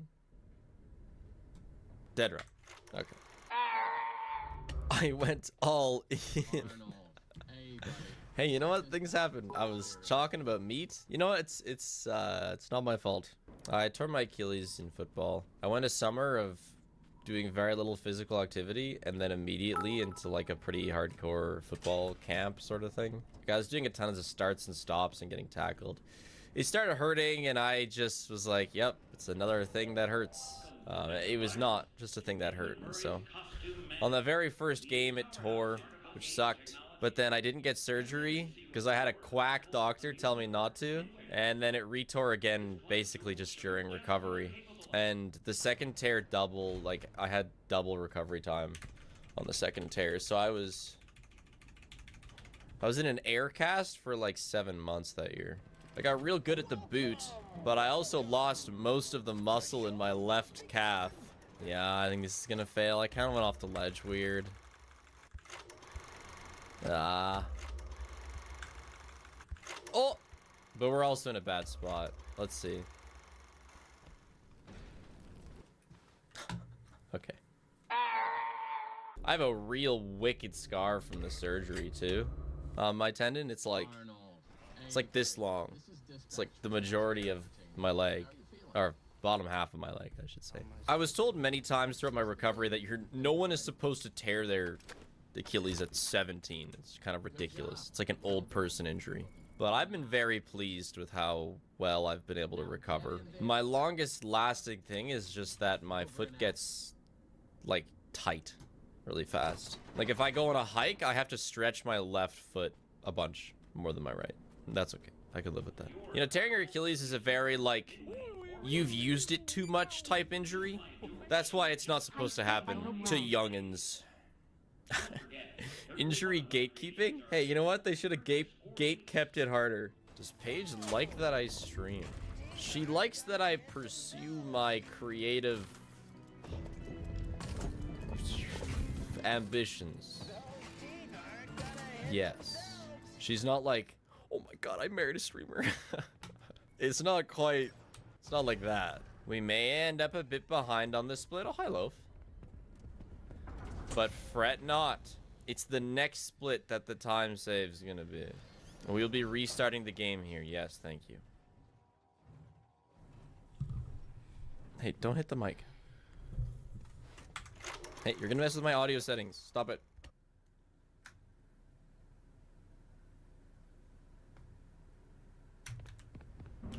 Okay. Eat that. I love people's reaction to that every time. What? The rats work? I can't believe you could just do that. Since the game came out. There's also been no meaningful patches to the game, which is a great sign. It doesn't really need them. So just so you know, that is base game. Less crashes would be fun. Yeah, that's why we restart the game. 20 minutes into the run. I think the game's only really fundamental issue is the 60 FPS thing. Somewhere along the development process, they realized that they'd made a game that if ran at any more than 60 FPS, would just begin to implode on itself. So I don't know how fixable that is, but it is the game's probably greatest problem.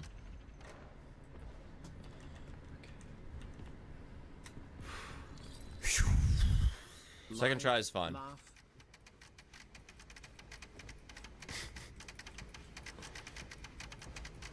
Thanks. That might be like the single only trick in the speedrun that, like, I don't really understand what makes it work or not. It just does eventually. Hopefully get more than one full run today. We lost like 3 hours of runs to crashes yesterday. So since we have our new and improved anti-crash system, I should be able to finish runs. There's this horse rider instructor who was working with Paige's little sister, and then she just talked to Paige, and Paige is like, oh yeah, I'm married. And she's like, oh, what does your husband do for a living? And she's like, oh, he's like a streamer, YouTuber. And she was like, oh, like a gamer? And Paige was like, yeah, I guess so. And she'd seen me, and she was like, he's a gamer? He looks just like a regular guy. And then she came up and talked to me, and she was like, the other day I took my kids to the Minecraft movie. And you know that one character played by Jason Momoa? She was like, when I saw him, I was like, yeah, that's what gamers look like. But then I saw you, and you just look so normal. I would have never guessed. Just a guy.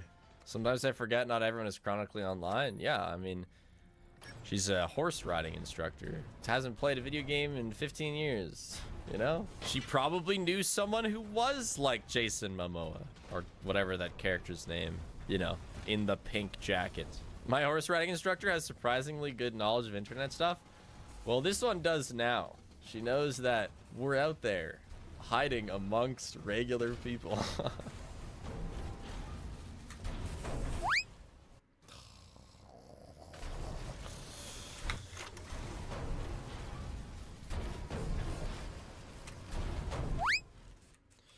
Pull back! Pull back! Too far. That was insane.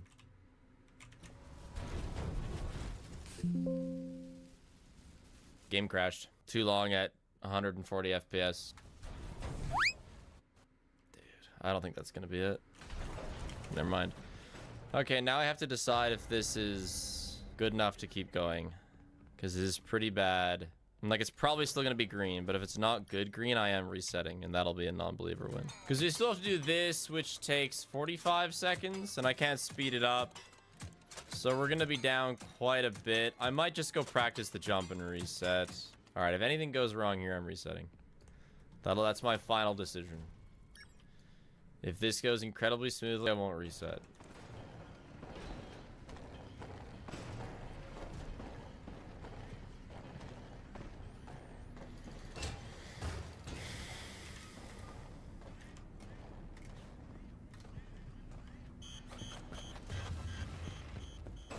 Fine.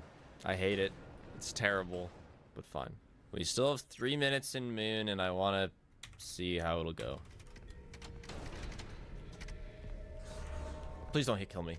Oh my gosh, that was so close. Bro's got a massive hitbox. I was so worried there.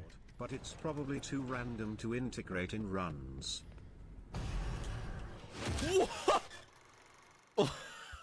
That's insane! Oh my god! I've never had him spawn there. Well, there's some RNG. Can't even be mad about that. That's just unreal.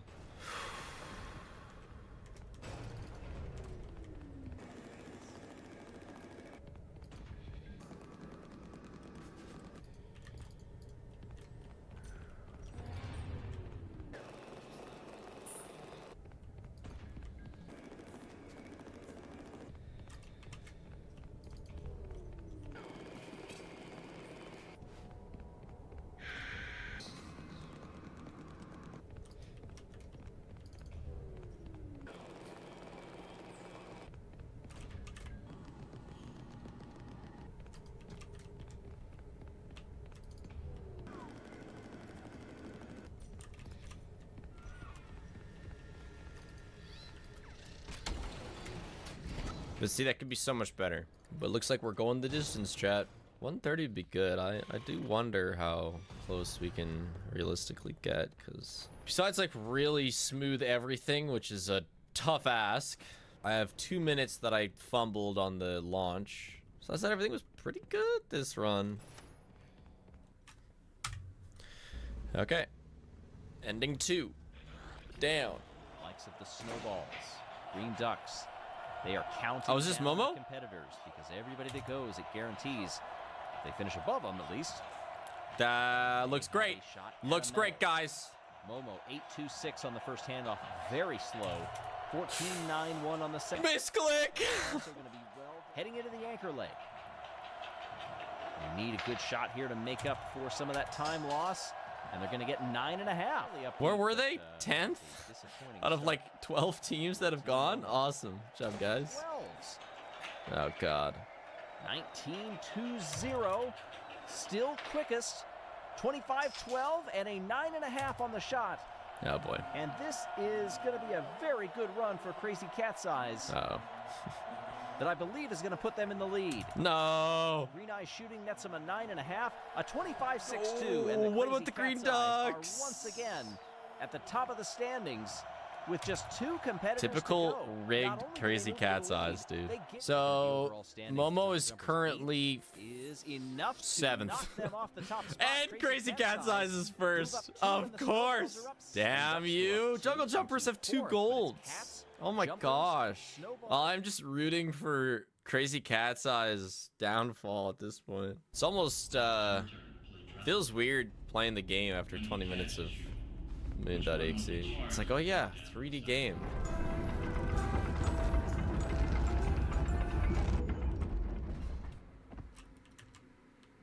Oh my gosh, I thought I missed.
So chat, we don't have record right now. I don't know, some of you would have seen it. Icy took it back like today. 135.30, is that what record is right now? So we might retake it this run.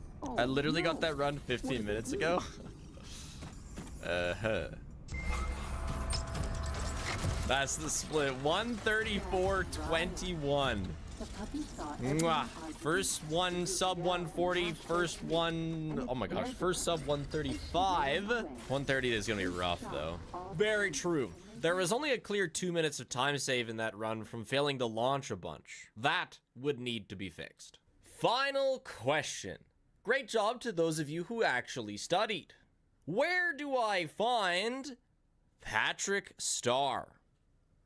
Tough one. I didn't explain it in very much detail. He's in a little reading fort in the reading room behind Big Top.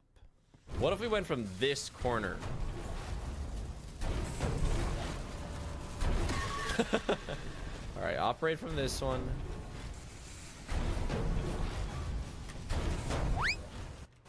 Oh, that's so nice.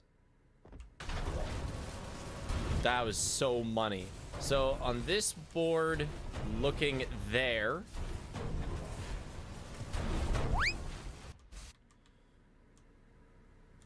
Oh my goodness. I think we found the lineup. Just had to make the hammer go further, physically further from our objective. It will still be a question of timing. This might not be it. Oh, but it was. Wow. Okay. Yeah, good enough. It will still probably be a question of timing. Like, that could have not been it, but that's pretty good. That's all I can really ask for. Easy sub 130. No, just kidding. Everything would have to go, like, perfectly for sub 130. And yeah, this weekend I'm going to a wedding, and, like, we're leaving when I finish stream, pretty much. Welcome, potential Probably have to do a bit of packing. So there is a... I can't just keep streaming today. I will have to end. 13, 14, 15.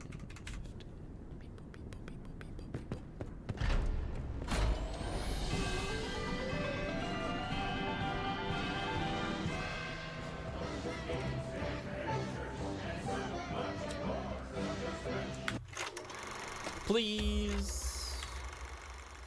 Yeah, I knew it. I knew that was a goated lineup. Red. Reset. Fun fact about my Dragon City account. The last sponsor I did for them, I asked for a boosted account just to record stuff for the sponsor, and they gave me a boosted account. They gave me 1 million, like, gems or whatever, premium currency, which equates to spending 40,000 Canadian dollars on in-game currency, which is fucking unreal. And you know what's insane about that? I still can't do like half the things in the game because half of them aren't redeemable with gems. They are individual purchases. You should have sold the account. I still have it. So I don't know what the market looks like for selling Dragon City accounts, but could potentially get more for the account than the entire sponsor. I didn't want to say anything for the first few months because I did think they were going to take it away, but they haven't, so I'm just like sitting. And I did go, like, I was playing it for a bit. I did go super hard. I spent 100,000 gems, so I only have 900,000 left. But then I got sick of the monetization. But it's funny because, first of all, nobody gives a shit about Dragon City, I don't think, anymore with the monetization. So I seriously doubt there's buyers. But then also, there is so much that my account doesn't have because I've never done any, like, individual purchases, which is so funny. Like, sure, they gave me a shitload of in-game currency, but it's not actually worth anything.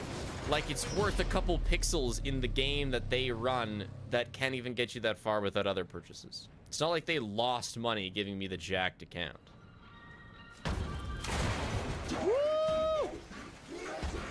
Gold. Man, Unique Geese, like Mason, his channel used to be significantly based on My Singing Monsters. Like, I remember watching a stream of his where he was going through his My Singing Monsters world. It was the weirdest thing. What did I just join in on? Walking. Intentional death.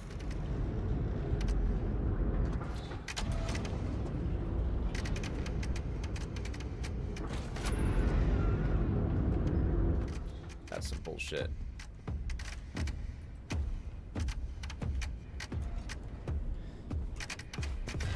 Dude, that ladybug's got insane hearing. For some reason, this is like the most cracked mimic in the game. Every other one is like deaf. I forgot to restart. No. Surely the game's in a good state. You're feeling okay, right, Secret of the Mimic? You're okay. You're okay.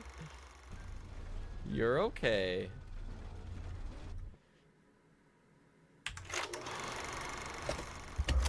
You're okay, little guy. Yeah. You're alright, aren't you?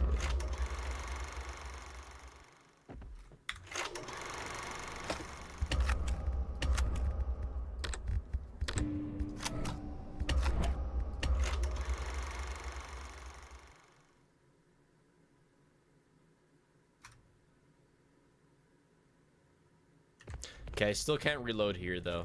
The game has to survive a while longer, but we're not putting it through anything strenuous in a bit. For a bit. So it should be okay until I can reload it. Right now, I've avoided the hard lock, but it unavoids the hard lock if I reload here. Salvage.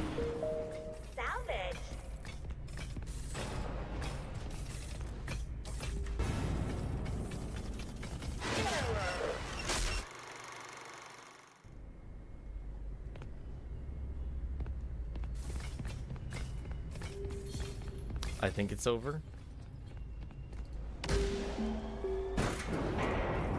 think it's okay, actually. But I thought that would break avoiding the hard lock, and it didn't. So I think we're just actually okay. I should probably restart the game here. This is happening in now and not 2 weeks ago because we do more skips and it puts more strain on the game. The F11 at the start is rough on it. It doesn't like being... beep, boop, beep, boop, beep, boop, beep, boop, beep, boop, beep, boop, beep, boop.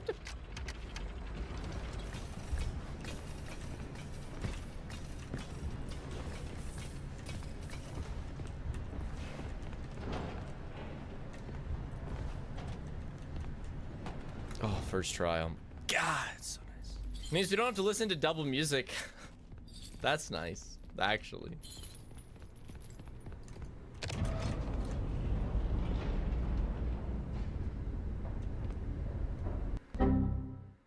Fuck sakes. I just restarted it. And then I played normally for 10 minutes. Where is this gonna put us? Please, the elevator? Oh! Okay. Okay, that's fine. Yeah, only a slight time loss, yeah.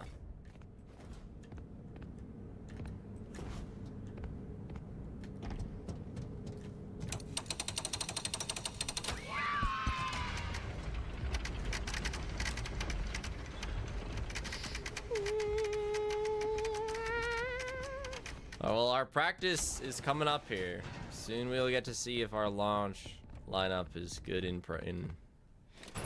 you know, in an actual run. Put it in, put it in, put it in. Let's go. Okay, so that was a terrible idea, but you know what? No biggie, no biggie. My mouse has like these permanent circles, or my mouse pad has like these permanent circles built into it now. I got double. I got a tooth double. There's a very, very small chance of potentially making the cycle. Hold on. I'm coming, Buzz. Wait for me. Oh, we're not gonna hit the cycle, and we're just gonna be so sad. No. Yeah, we're still like 3 seconds off. Is it possible? Yeah, if you hit like 3 doubles.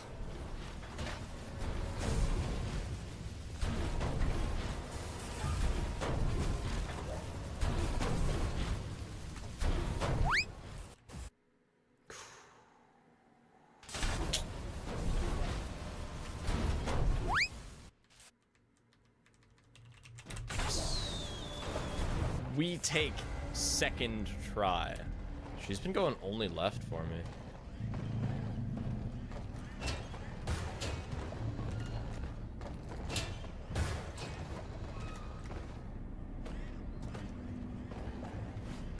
Holy Carl split. Somehow, well, sub 130 is in the cards, yeah. But I gotta do everything really right. There's some stressful parts coming up. And like Tiger Rock went so well last run for luck reasons. You know what? Why don't we just stop the run right here and splice the end of the last run on? Easy sub 130.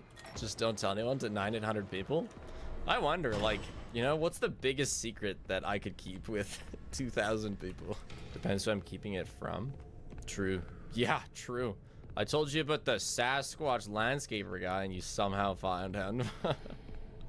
Although I didn't say to not find him. I just didn't even consider that it was a possibility that he would be found. Sweet. We've already gotten a bit unlucky now. Spig loaf shake, spig loaf shake, spig loaf shake, spig loaf shake. Not bad.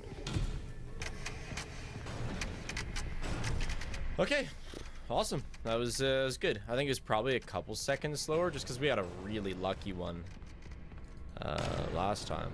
But Loaf's here and it's within an hour of feeding time. This is the most risky time to have Loaf. You're on thin ice, buddy, just so you know.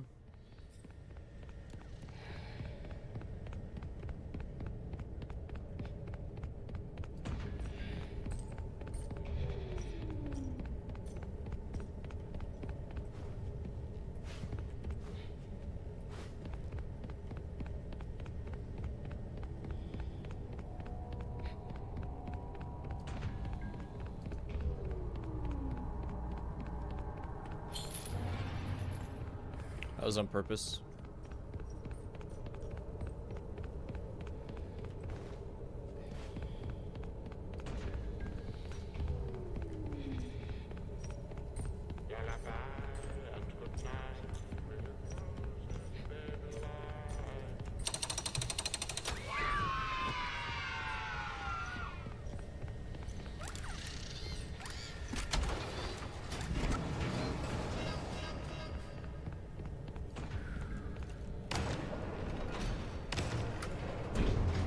This is gonna be tight, Cat. I'm a bit even more than 433 because I split a bit late on the ball. I split like 5 seconds late on the ball. Yeah, see. Wow. Almost sub-hour 2 endings. All right, one more. Number 1 Crazy Cat's Eye hater. Let's go. Take the L. Oh my gosh, they're cutting inside so good. Close battle up front. Crazy Cat's Eyes closing in on them. You can see that gap is narrowing. No. Coming up on 5 seconds left. Hunting that inside line. Oh, difficulty there. Perhaps troubled by snowballs. Crazy Cat's Eyes take the lead at the wire. Loaf. They have notched 10 laps along with the Wolfpack. Oh my God. And they've done it in 29.49. I hate these guys. Momo, Hazers, Speeders, Come on, and Momo. the Jumpers now. Come on, Momo. Hazers were first to the line coming around, but now they've been beat by the Savage Speeders. That position switches, and now Hazers have notched last 3. place currently. Coming up on 4, and they are building the lead. Running that very tight line. Yeah, look at the Momo player's name is Timo. What does that do? Everybody's on 6 right now, but the Hazers have a few lengths in the lead. The Savage Speeders are spinning. They have lost all momentum, and they've been lapped. Oh, Hazers get bumped by Jungle Jumpers, but no it's records after here. Time expired. Weak heat. Oh boy, chat. Crazy Cat's Eyes beginning to run away with this tournament. Semi-final. Fast start, and it all comes undone for the Crazy Cat's Eyes. Thank God. They were first out of the gate, but they hit that opposite wall, and now they're having to rebuild all of their momentum. Hit the center cone, rigged script for you, momentum. Busta. Can they get another one before time expires? Oh, just short. Yeah, that's what I thought. For second place, all 3 teams on 8. Who got there first? Yes, they're eliminated. The Chocolatiers and the Jumpers. As time expires, the Chocolatiers have won gold in the short track. Nice. Good job, guys. I like the Chocolatiers because when he's talking about them, you can hear the SpongeBob chocolate Get in the background. silver, And it's funny. And Jungle Jumpers get the bronze. Those are some respectable teams. I don't hate any of them. Jumpers They're are still now first. Are you Marble shitting League. me? He won. And Momo's Crazy down Cat's to Eyes in 10. second. How about Wolfpack Oh wait, up no, it 7? switched, didn't it? The They're second. 2024 Okay, Winter okay. Marble League Back into the game. Head back to the security office. Oh, shut up, buddy. What are you doing? Oh my gosh, we golded marble or Moon.exe. I really did have better routing there.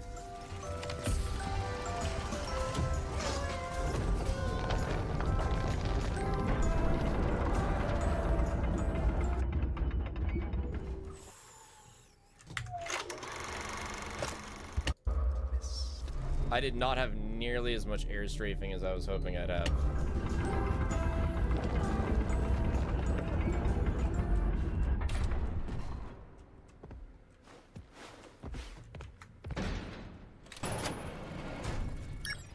I don't know how much loss that was.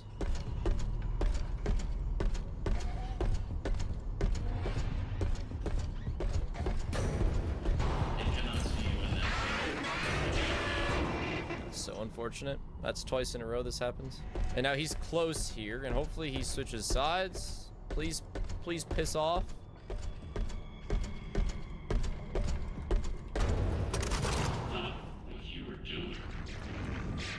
Why has he got to camp out here so long?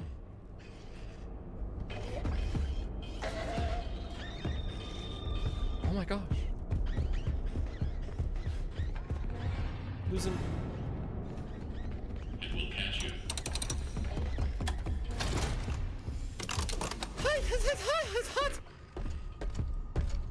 Well, he's already sniffed me, so that's nice.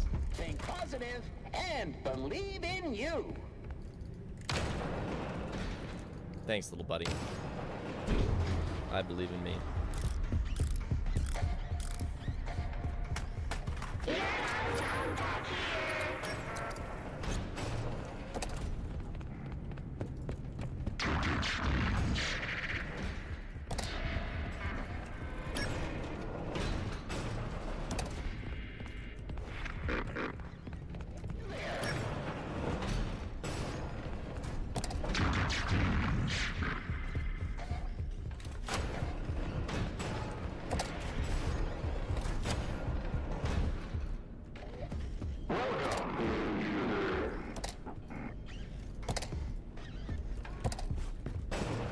Chat, that was really nice.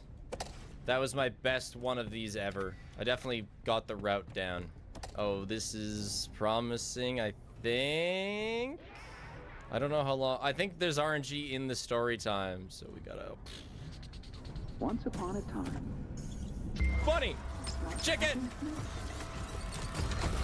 Fox! Fox!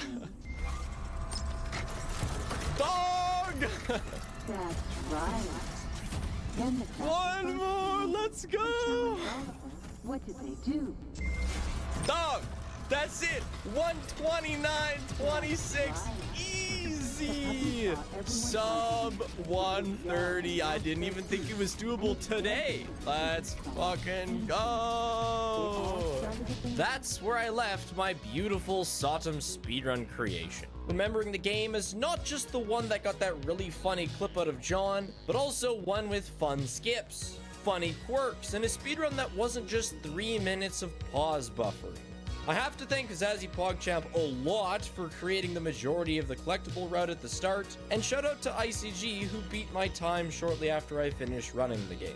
It's also worth mentioning that the day I'm finishing this video, Steel Wool released an update to Sotum that fixed a ton, and added more FPS options in the settings. I don't know if they're just now enabling you to explode your game more easily, or if it's a lot more stable now, but it's cool to see them polishing things regardless.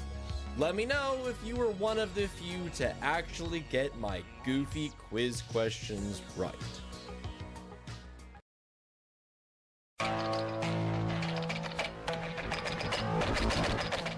When it was first announced, Ruibi seemed like it was going to be great. It was produced by a darling of independent web content, and created by a legendary animation genius and some of his most trusted colleagues, and written by two... But even with all this stuff in place, RWBY's pretty bad. The basic concept, a 3D anime about monster hunters, is great, and when it tries to flesh this out, there's some really interesting ideas at times, and in brief moments, it's got scenes or segments that suddenly really work. But overall, it's confusing and frustrating, it isn't fun to watch, and no matter how much attention you give it, your attention is only rewarded with more writing or animation problems. It's not like the worst show ever made, but RWBY's failures matter because it really could have been something, and that makes the parts that were good even sadder, because you can always see what it could have been, and maybe almost was. I want to just call this garbage and move on with my life, but it's just not that simple, which is a shame for me. It means I can't use the most popular video title I use when I criticize media. Is this it? Is this gonna be on my fucking gravestone? 8 long years into production, with a massive crew by web video standards, and its 8th season on the way. Sorry, volume. They call them volume? The show has garnered a pretty large following and a super devout fanbase, and it's easy to see why. The show frequently threatens to suddenly become good. People saw what it promised and believed it would deliver. The pieces are all still there, and sometimes just often enough for people to keep watching, it looks like they're going to fall into place. But they never have, and it's starting to become clear that they probably never will.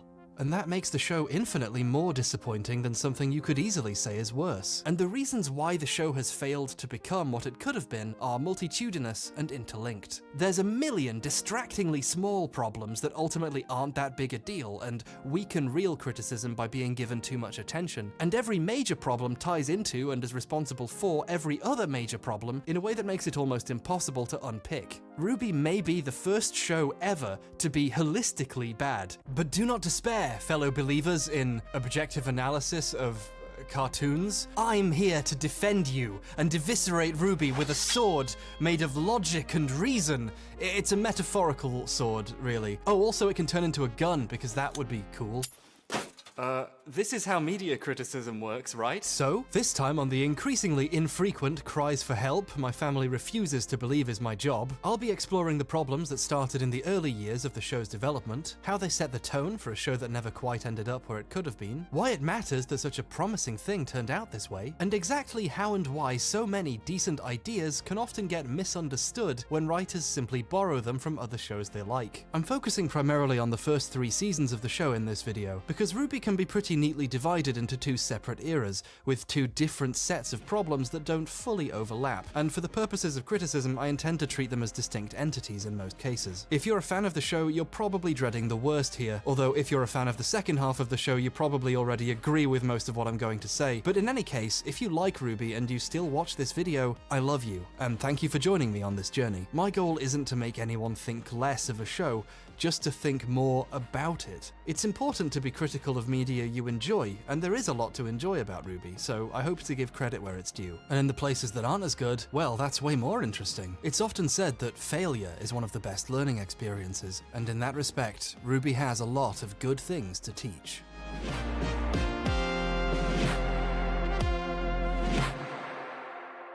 Oh, do we not have a cool animated intro for this video? It's about an anime, it would have been kinda cool.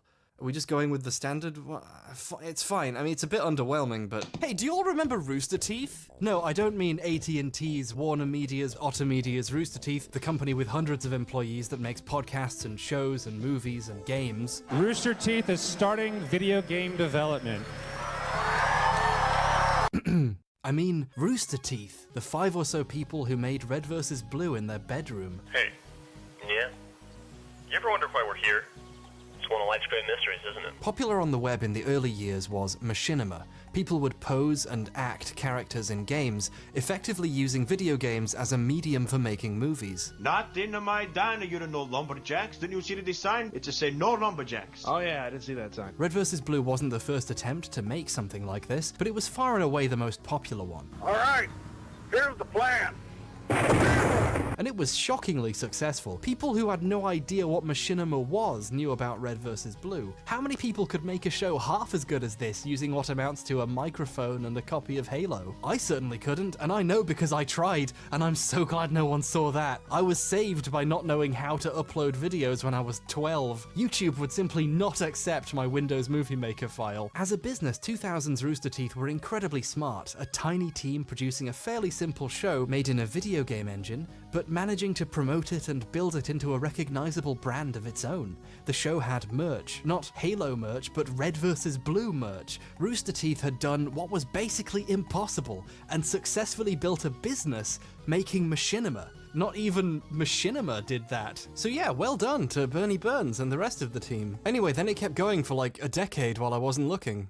No, really, they're still making Red vs. Blue over at Rooster Teeth. Did you know that? Can you conceive of the idea that a show you had fun with in your bedroom when you were in high school is 17 seasons deep? I found that out while I was working on this video, and a friend told me that they're on season 17. It's still hitting me. Why haven't they stopped? Well, it's not because the creators of Red vs. Blue had 17 years of ideas in them. Rooster Teeth isn't a small company whose people can do what they want creatively anymore. They've been bought. They're part of a large conglomerate now, and their work isn't just a show they like making for fun because they had a nice idea. It's an intellectual property with a capital I and P, and they're gonna keep making it for as long as it theoretically makes money, no matter how little anyone wants to make it. As Bernie has always said, as long as people like it, we will keep making it. Yep, so shut the fuck up. And even once you hate it, even once you're totally fed up with it, and you're like, just stop, we'll still be there. I'm gonna milk the shit out of it for every penny it's worth. Meanwhile, in another corner of the internet, another form of early web hashtag content was being produced. A guy named Monty Ohm was putting 3D animations of some incredibly cool fights on the internet, on places like early YouTube and DeviantArt and game trailers. God, remember game trailers? Oh, I feel so old now. His most long-running work was the Dead Fantasy series, short fights featuring the female characters from Dead or Alive and Final Fantasy. These animations are still really cool. They're basically just characters you know from stuff fighting, but that's all they have to be. The fights feel desperate, violent, impactful, cool, fast, and incredibly technical. There's nothing quite as good as these at the things these are doing. But perhaps the most well-known Monty animation was released in 2007. It was called Haloid. Haloid is utterly fantastic. Halo Man beats up hundreds of Halo aliens, but then Metroid Man turns up and they fight. But then it turns out Metroid Man is a girl, and then they fight each other again, and also more aliens in a big sequence so epic, only music taken directly from The Matrix Reloaded's Burly Brawl scene could possibly do it justice. And they even pay homage to some scenes from that fight while they're at it. They blow all the aliens up and escape, reenacting another cool scene from The Matrix Reloaded in the process. But then it turns out that Halo Man was also a girl. Oh my god! And then they watched the sunset. Ah, that's nice. Maybe I'm being overly sentimental about some animated fights, but the late great Monty Ohm was basically a genius at what he did. The guy passed away really tragically and suddenly in 2015, but the body of work he left behind is genuinely fantastic and inspirational. It's fascinating to me that stuff Monty made for fun, for free in a couple of weeks, is infinitely more dynamic and fun and engaging than stuff real big budget animation productions have put together. I can barely think of a handful of things that even remotely compare. For a time, Rooster Teeth and Monty Ohm were just their own things off in their own corners of the internet. But then, 2010, PAX. Rooster Teeth premiere a new episode of Red vs. Blue. It's standard fare for the show, really. Familiar characters, familiar engine limitations, cute meta jokes about how nerfed the pistol was in the new Halo game. You know, these things aren't quite as effective as they used to be. Drop it. Now. But then... Do you want to hear,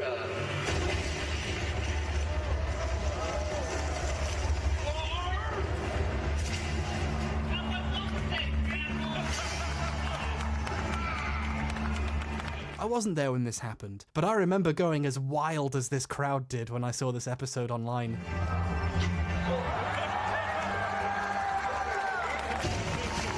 The limitations of the Halo games had been broken. Who could be behind it? Who am I kidding? You know who's behind it. You've guessed this bit. We saw a short film called Haloid by a gentleman by the name of Monty Ohm. And we were extremely impressed by what we saw. This is, if you haven't seen it before, it's a piece where Master Chief fights Metroid. Wow, Bernie. Video game knowledge check fail. It's Sergeant Metroid. Have some respect for the troops. Monty had been hired in secret by Rooster Teeth to work on animation for the new season of Red vs. Blue. For almost 10 years now, I've been so in love with how they introduce him.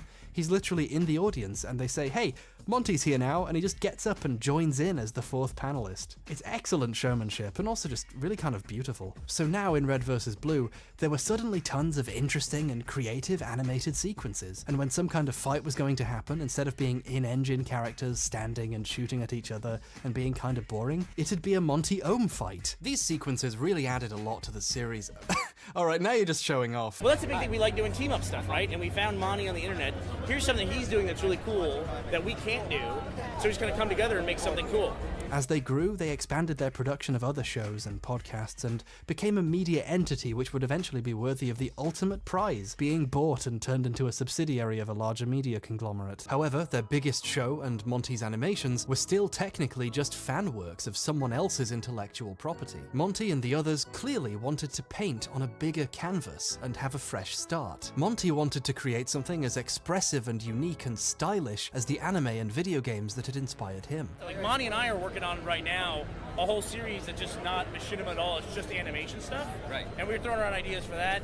This show would turn out to be called RWBY, and the first of 4 trailers for the series was released with the conclusion of Red vs. Blue Season 10. But Ruby, which we finally showed a trailer for at the conclusion of Red vs. Blue Season 10 last night. Yeah. We're fucking excited. It's awesome. Now, obviously, I'm kind of biased against this show. I'm making a whole video about why I didn't like it. Keep this in mind when I say that Ruby's Red trailer fucking owns. It's an extravaganza of violence, visual style, speed, timing, and this is one of the most fantastic things ever. Everyone who saw this flipped the fuck out. Holy shit, it's a scythe that turns into a gun. Oh! The Red trailer has 15 million views on YouTube. That's more than any episode of Ruby. That's more than any episode of Red vs. Blue. The first episode has 14 million views, and just for the record, the second episode has 6.8. The only things on Rooster Teeth's channel with more views are the really cool Monty fight from Red vs. Blue Season 8, which I already showed, which they uploaded on its own separately from the show because they knew it was amazing. A joke Angry Birds movie trailer that went viral twice, once when it came out, and then again when actual trailers for the actual real Angry Birds movie started coming out, and Minecraft Let's Play, because of course. The trailer is very simple. This red character visits a grave, then gets accosted by werewolves before fighting and killing dozens of them. But it's so much more than that. It's so cool looking, so good feeling to watch, and just so alive with motion that it sells the show right away. You immediately want to see more of it and know what's going on in this world. Welcome back, by the way. I'm saying that because half the people watching this video remembered the Red trailer while I was talking about it and paused to go watch it again. Another thing I want to bring up while we're here is that this is the best piece of music Jeff Williams has ever composed. Jeff had been doing music for Rooster Teeth since early in the Red vs. Blue days, and while he was clearly talented, there wasn't much room in Red vs. Blue most of the time for his music to shine, and this trailer really gives him the chance to do that, and he clearly latched onto it like a limpet. The song in this trailer introduces a really powerful motif. It's this bit here.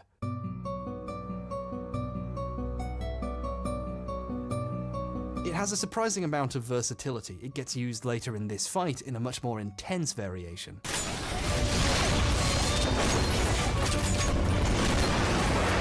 This sound will basically be Ruby's, both the show and the characters, central theme for the rest of the series. They knew they had something great with this, and they just went with it. The White trailer introduces us to a character called Weiss, who appears to be a singer, and intercuts her singing with a sequence where she fights a giant knight with a rapier with a revolver in the handle. She has more of a magic-oriented fight style, and the fight's pretty good. I really like how expressive the visuals are in these first 2 trailers. The world is stark colors and the lighting is harsh. The backgrounds here are blacks and whites. It's hard to tell if the events of the trailer are literal or if this is a liminal space and the knight represents something. I like the red on the inside of her dress and boots too. It really really pops out and makes the whole visual design work. They've really committed to making the character one color, but giving them just enough of other stuff that it stands out even more. Weiss's singing is done by Casey Lee Williams, Jeff Williams' daughter, who was 15 at the time. Casey's clearly pretty talented, so it works. Weiss wins and it fades back to her singing for the audience, but the wound she got in the fight fades to a scar. Did she get it in this fight, or from something else? Ooh, mysterious. The Black trailer introduces us to writing and voice acting. Blake, it's time. I'm sorry, what? I'll turn that up for you. Blake, it's time. Oh god, I shouldn't have turned it up. They anime ninja run over to catch a train snaking through this beautifully designed red forest. Inside the train is a cool fight with evil robots! Yeah! The fight's pretty good. Blake's weapon is a sword, whose holster is another bigger sword, and they're connected by a string or something. Also, it can turn into a gun. It looks neat, but I couldn't tell you exactly what it does. I like it though. The music in this trailer has lyrics too, sung again by Casey Lee Williams. The singing is, well, this time she's being pushed to sing aggressive anime fight music.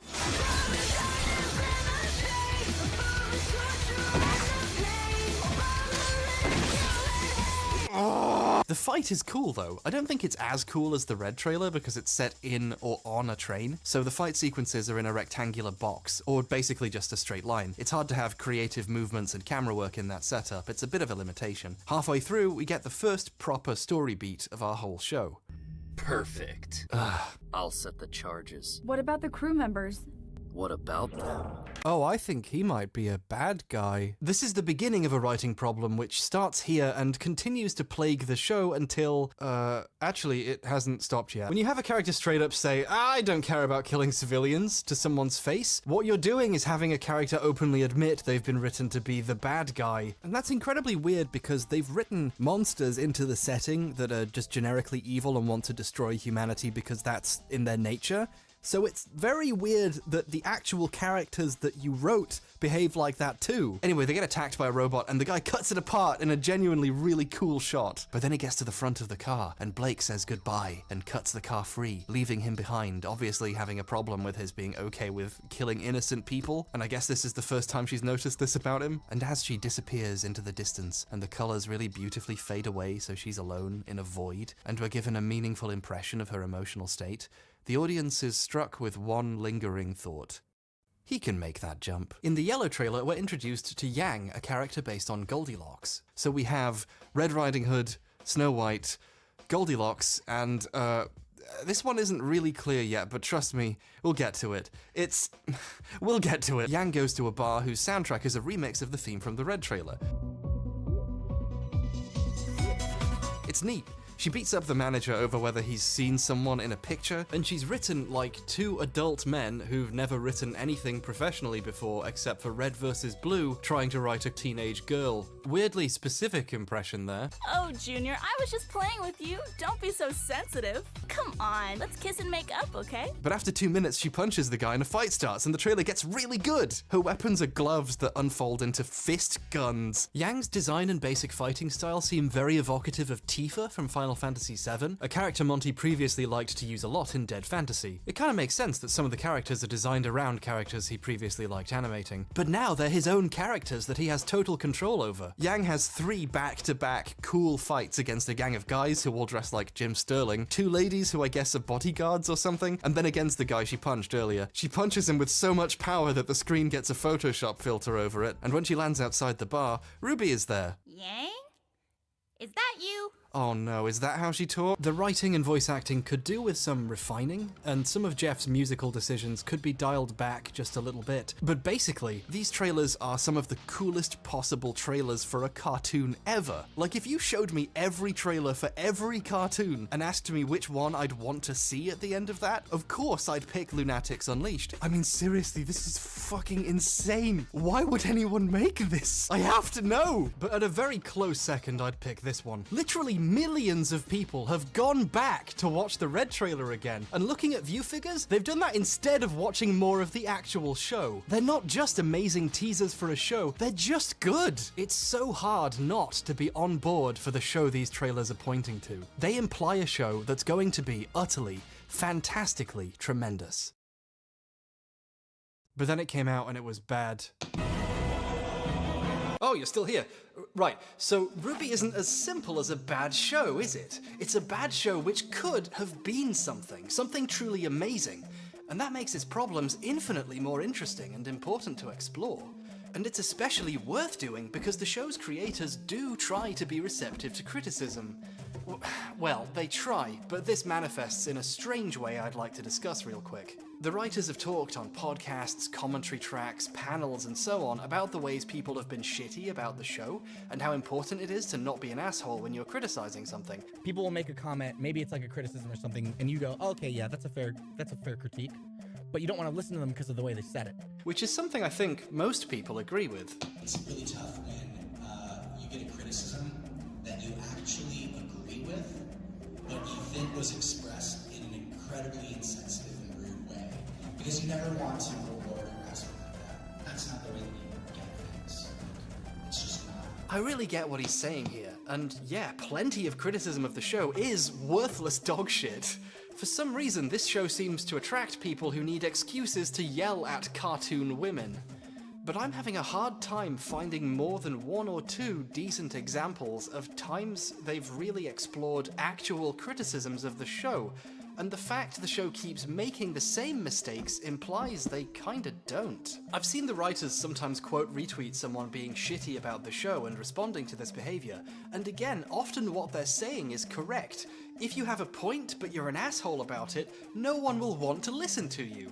I basically agree completely with what Miles is saying here, but he appears to spend a significant amount less time responding to the kinds of criticism he says he wants to see.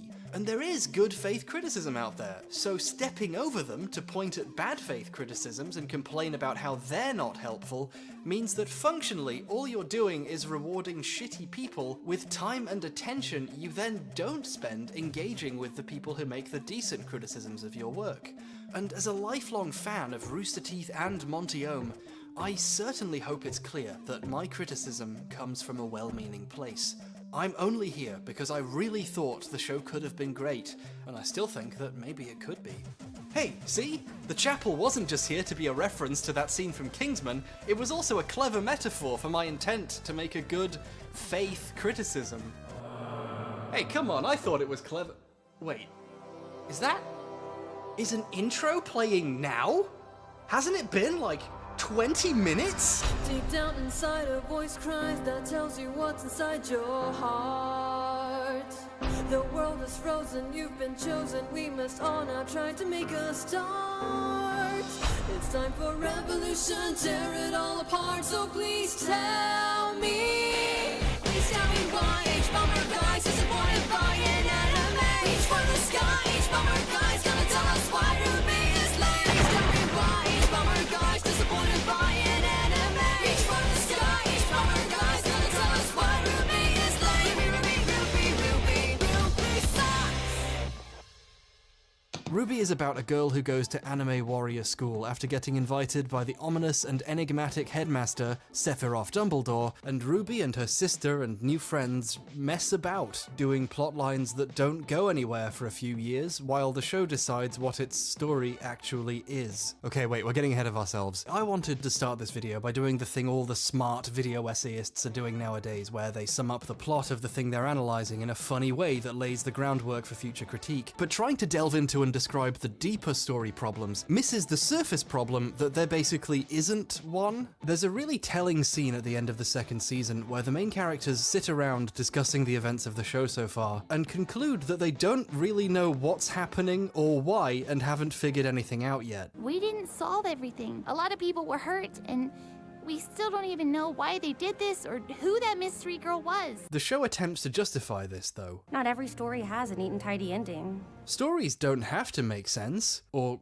go anywhere. Now, to a certain extent, this is an okay point to make. Like, in real life, things don't have arcs or necessarily lead anywhere. But if, 28 episodes into your story, you're ending a season on a character giving what amounts to a justification for the story not mattering, maybe the plot could have done with some more work. The dog mimicking Yang is really cute, though, so at least there's that. Time for bed? Oh, please. Absolutely. Yes. This is the season 2 finale. We don't know what the story is Nap time. Almost all of our main characters don't find out what the actual story that's going on actually is until about halfway through season 4, where someone tells them while sitting around a campfire. Ruby's story is one of those stories that I like to call theoretically interesting, where like if you read it on Wikipedia, it would sound really cool. And in the show, there are plenty of times where the characters sit you down and tell you what the story was, and you go, oh, that's actually really interesting. I wish I'd seen some of that. But in the actual episodes of the show you get to see, not much happens at all. So to hone in on why the story ended up like this, we're gonna have to explore how the show was made. Monty Ohm was the main creator of RWBY, but it seems like he didn't do much of the writing himself. In interviews, Monty and the rest of Rooster Teeth have been upfront that Monty's not that interested in the writing part of making a show. And we do stuff like writing characters and storylines and stuff that he doesn't really, I don't know if he's just not interested in it, but he doesn't do it. He likes all the animation. Yeah. Monty was more of a visual storyteller and seemed to prefer to have writers do the writing part, which means the show has some other important creators, Miles Luna and Kerry Shawcross. RWBY it's directed by Monty Ohm, and then Monty, Kerry, and myself are the lead writers for the show. Kerry had done some editing and compositing work on Red vs. Blue, and Miles had done machinimating, like the head bobbing to the recorded dialogue, on season 9. He then wrote 13 minutes worth of miniseries and helped co-write season 10. Fighting on RWBY was a lot of fun. It was a lot of fun to make. It was really scary because it was essentially the first time that either of us had ever written anything. Oh, I appear to have accidentally paused that clip. Written anything on original, this, or on this scale, on this especially scale, for too. sure, yeah. There's a fourth really important team member who often goes unmentioned, even though he's in the credits of RWBY from even the first trailer, Shane Newville. He was a close friend of Monty's, and the two collaborated quite a lot on stuff. He'd worked with him on the animated parts of Red vs. Blue. Monty or Shane will choreograph fights or whatever sequences. And he's made some great stuff on his own. Monty first came up with some of the basic concepts for RWBY while eating in an IHOP with Shane. He doesn't get credited very often for his role in the making of the series, but some of the best animated moments were made by him. So Monty came up with the basic ideas for RWBY's world and characters and story, and then brought on Kerry and Miles as writers and Shane as another animator. The kind of thing we want to deliberate on and put more thought into is like the plot and character. And that's the stuff that Miles and Kerry's been helping me with. So like, Monty, Kerry, and Miles appear to have worked together to come up with a basic outline of the plot and setting, but most importantly for Monty, the action sequences that were going to happen and when in the story they happened, and then Monty, Shane, and maybe a few others went off to start work on the action scenes, in doing so crafting some of the most cool and elaborate action sequences ever made. Meanwhile, the writers and the rest of the animation team put together the rest of the scenes. Eventually the three of us all decided on a few set rules and characters and story ideas that we wanted to stick to. Monty's working on like action and like the design and the look of the show, and he kind of had us go off and start writing the first episode. Yeah. This division of work does seem to make sense on the surface. However, something Miles is being nice and not mentioning is that sometimes Monty would just disappear and then come up with new characters, story elements, and action sequences, which the writers would then suddenly have to make room for in their script. More on that later. But for now, generally speaking, Monty and Shane did the fights, Kerry and Miles wrote the words, and another team of animators put together the non-action scenes. The three of us would have a lot of meetings and collaborate on show to the point where I just started coming up with the broad strokes eventually, and they had pretty much written the bulk of the show. So in Monty's own words, the bulk of the show is written by these writers. To a certain extent, it's a bit like if Dead Fantasy was a full animated series, with writers hired to connect the dots and explain and justify the fights that were happening. So there's a lot of good places to start when analyzing the show's writing process, but the best place is probably the very beginning of the show. I know, right? I'm a genius. The opening of RWBY really doesn't set up the story too well, but it does set up the writing problems we'll go on to see throughout the story in a useful way. RWBY begins with a very simplistic looking introductory animation explaining the basic setting of the world, with the slight problem that it doesn't actually do that at all. All it actually says is there's man, and also dangerous monsters that want to eat them up, called Grimm, as in Grimm's fairy tales, which is kinda cute, and then man discovered dust, a magical substance, well, magical-ish, we'll get to that later, which can be used to defeat them in some vague way. This power was appropriately named Dust. Why is that an appropriate name? Hang on. Man, born from dust, was strong, wise, and resourceful. Okay, so it's called Dust because we, like, came from dust.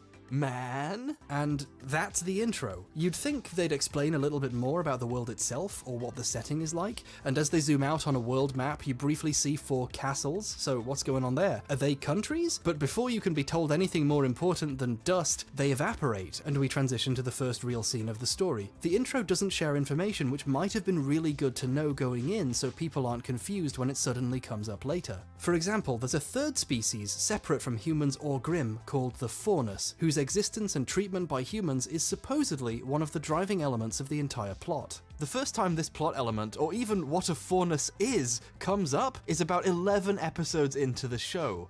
It must be hard to be a faunus. Your first reaction to a core plot point is, to be a what? What's that? The Faunus are mentioned once at the end of episode 1 on TV, when a piece of concept art briefly brings up something called the Faunus protests. This Saturday's Faunus civil rights protest turned dark. But before they can actually tell you what that is, it cuts out, and then they don't come up again until near the end of the season. So it's almost like a surprise when they come back up. For another example, in RWBY's setting, every character has a power called a semblance, an ability completely unique to them. What a semblance is, or the fact they exist at all, or how this universe's version of magic even works, isn't mentioned in the slightest in the opening, where that might have been nice. And the name semblance isn't even said in the show until episode 14, sorry I stuttered. The 4 kingdoms and their relationships with each other and their fragile peace barely comes up until that peace is fractured in season 3, where you suddenly learn, as it's happening, that this peace was incredibly easy to fracture and was hanging by a thread. Our kingdoms are at the brink of war. Wait, what?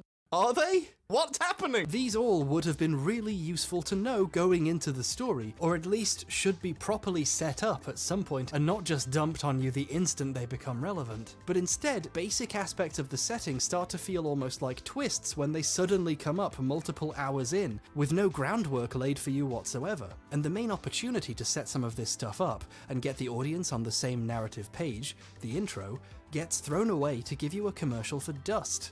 Why? Well, the first scene in the show is the main villain of the first season robbing a dust store and RWBY fighting them. Now, in abstract, this opening scene itself is a fine idea. It's a very common and punchy way to start a story, have a crime happen and the main character stopping it. It's immediately engaging, it draws the viewer in with action and stakes, and it's a strong way of establishing the primary hero and villain of a story. Now, they could be robbing a bank, or a convenience store, or a gas station, or a jewelry store, or an analog for these things that's appropriate to the setting, but the decision was made to have it be a dust store, and this is a decent choice too. It's an important thing within the setting. However, this does pose a problem for your audience, because now you're opening on the attempted theft of a fantasy resource which has no point of easy comparison to anything in real life. You know how everyone knows what the One Ring is, because it's a ring that has evil magical properties, so you kinda get it? Not quite as many people engaged with the Silmarils, did they?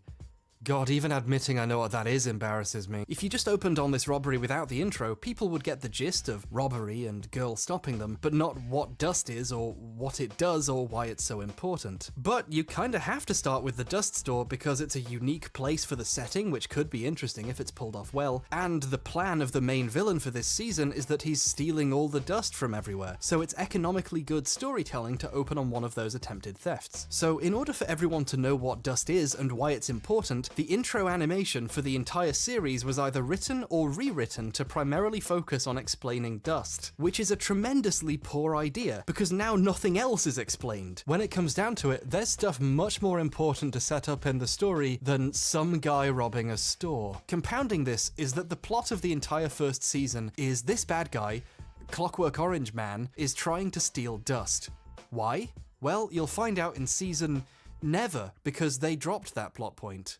I'm not even kidding. They changed their mind about the plot, so none of this matters. So yeah, on top of the obviously quite large problem that the writers didn't know what their story was going to be until after they'd finished writing a season of it, the chance to set up and explain the wider setting so people know a little more is squandered in order to explain why the next scene in the show is supposed to be important, and then it turns out not to be anyway. This is the opposite of economical storytelling. This is expensive storytelling. This jumbled mess of ideas, moments, plot decisions, intro priorities, and later changes makes the intro feel like a first draft that they couldn't change. In the commentary track, they talk a lot about how cool it was that they got the voice actress for Cortana from Halo to do the opening voiceover, and it seems like she might have had a pretty busy schedule, so I have the sinking feeling that they wrote the intro and then recorded it and then realized that maybe it could have done with some more work and it was too late. That's just my speculation there though. But this stuff needs to be the strongest because it's the best chance you have to sell an audience on your setting and story. The only thing really holding up its end here is Monty's fight with the robbers, which is really good, and also the transition to the fight from the scene in the store